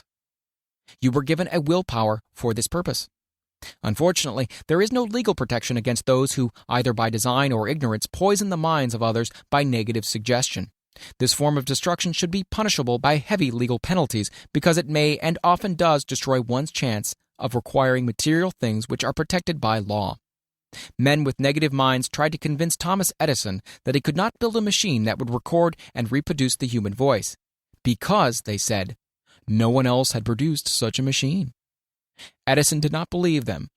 He knew that the mind could produce anything the mind could conceive and believe, and that knowledge was the thing that lifted the great Edison above the common herd. Men with negative minds told F.W. Woolworth he would go broke trying to run a store on 5 and 10 cent sales. He did not believe them. He knew that he could do anything within reason if he backed his plans with faith. Exercising his right to keep other men's negative suggestions out of his mind, he piled up a fortune of more than $100 million. Men with negative minds told George Washington he would not hope to win against the vastly superior forces of the British, but he exercised his divine right to believe. Therefore, this book was published under the protection of the Stars and Stripes, while the name of Lord Cornwallis has been all but forgotten. Doubting Thomases scoffed scornfully when Henry Ford tried out his first crudely built automobile on the streets of Detroit. Some said the thing never would become practical. Others said no one would pay money for such a contraption. Ford said, "I'll belt the earth with dependable motor cars." And he did. His decision to trust his own judgment has already piled up a fortune far greater than the next 5 generations of his descendants can squander.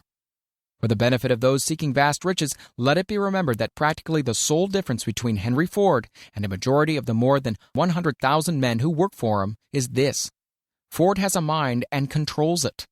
The others have minds which they do not try to control. Henry Ford has been repeatedly mentioned because he is an astounding example of what a man with a mind of his own and a will to control it can accomplish. His record knocks the foundation from under that time-worn alibi: I never had a chance. Ford never had a chance either, but he created an opportunity and backed it with persistence until it made him richer than Croesus. Mind control is the result of self-discipline and habit. You either control your mind or it controls you. There is no hallway compromise. The most practical of all methods for controlling the mind is the habit of keeping it busy with a definite purpose, backed by a definite plan. Study the record of any man who achieves noteworthy success, and you will observe that he has control over his own mind. Moreover, that he exercises that control and directs it toward the attainment of definite objectives. Without this control, success is not possible. 57 Famous Alibis by Old Man If.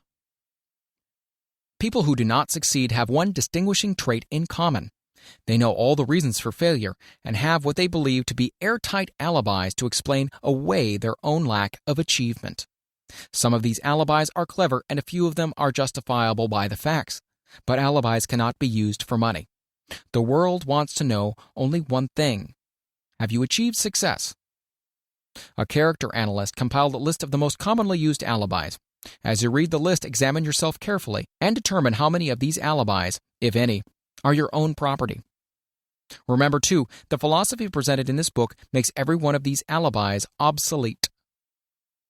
If I didn't have a wife and family, if I had enough pull, if I had money, if I had a good education, if I could get a job, if I had good health, if I only had time, if times were better, if other people understood me, if conditions around me were only different, if I could live my life over again, if I did not fear what they would say, if I had been given a chance, if I now had a chance, if other people didn't have it in for me, if nothing happens to stop me, if I were only younger, if I could only do what I want, if I had been born rich, if I could meet the right people, if I had the talent that some people have, if I dared assert myself, if I had embraced past opportunities, if people didn't get on my nerves, if I didn't have to keep house and look after the children, if I could only save some money, if the boss only appreciated me, if I only had somebody to help me, if my family understood me, if I lived in a big city, if I could just get started, If I were only free. If I had the personality of some people. If I was not so fat. If my talents were known. If I could just get a break. If I could only get out of debt. If I hadn't failed. If I only knew how. If everybody didn't oppose me. If I didn't have so many worries. If I could marry the right person. If people weren't so dumb. If my family were not so extravagant. If I were sure of myself. If luck were not against me. If I had not been born under the wrong star. If it were not true that what is to be will be. If I did not have to work so hard. If I hadn't lost my money. If I lived in a different neighborhood. If I didn't have a past. If only I had a business of my own. If other people would only listen to me. If, and this is the greatest of them all, I had the courage to see myself as I really am, I would find out what is wrong with me and correct it. Then I would have a chance to profit by my mistakes and learn something from the experience of the others. For I know that there is something wrong with me, or I would now be where I would have been if I had spent more time analyzing my weaknesses and less time building alibis to cover them. Building alibis with which to explain away failure is a national pastime. The habit is as old as the human race, and it is fatal for success. Why do people cling to their pet alibis? The answer is obvious.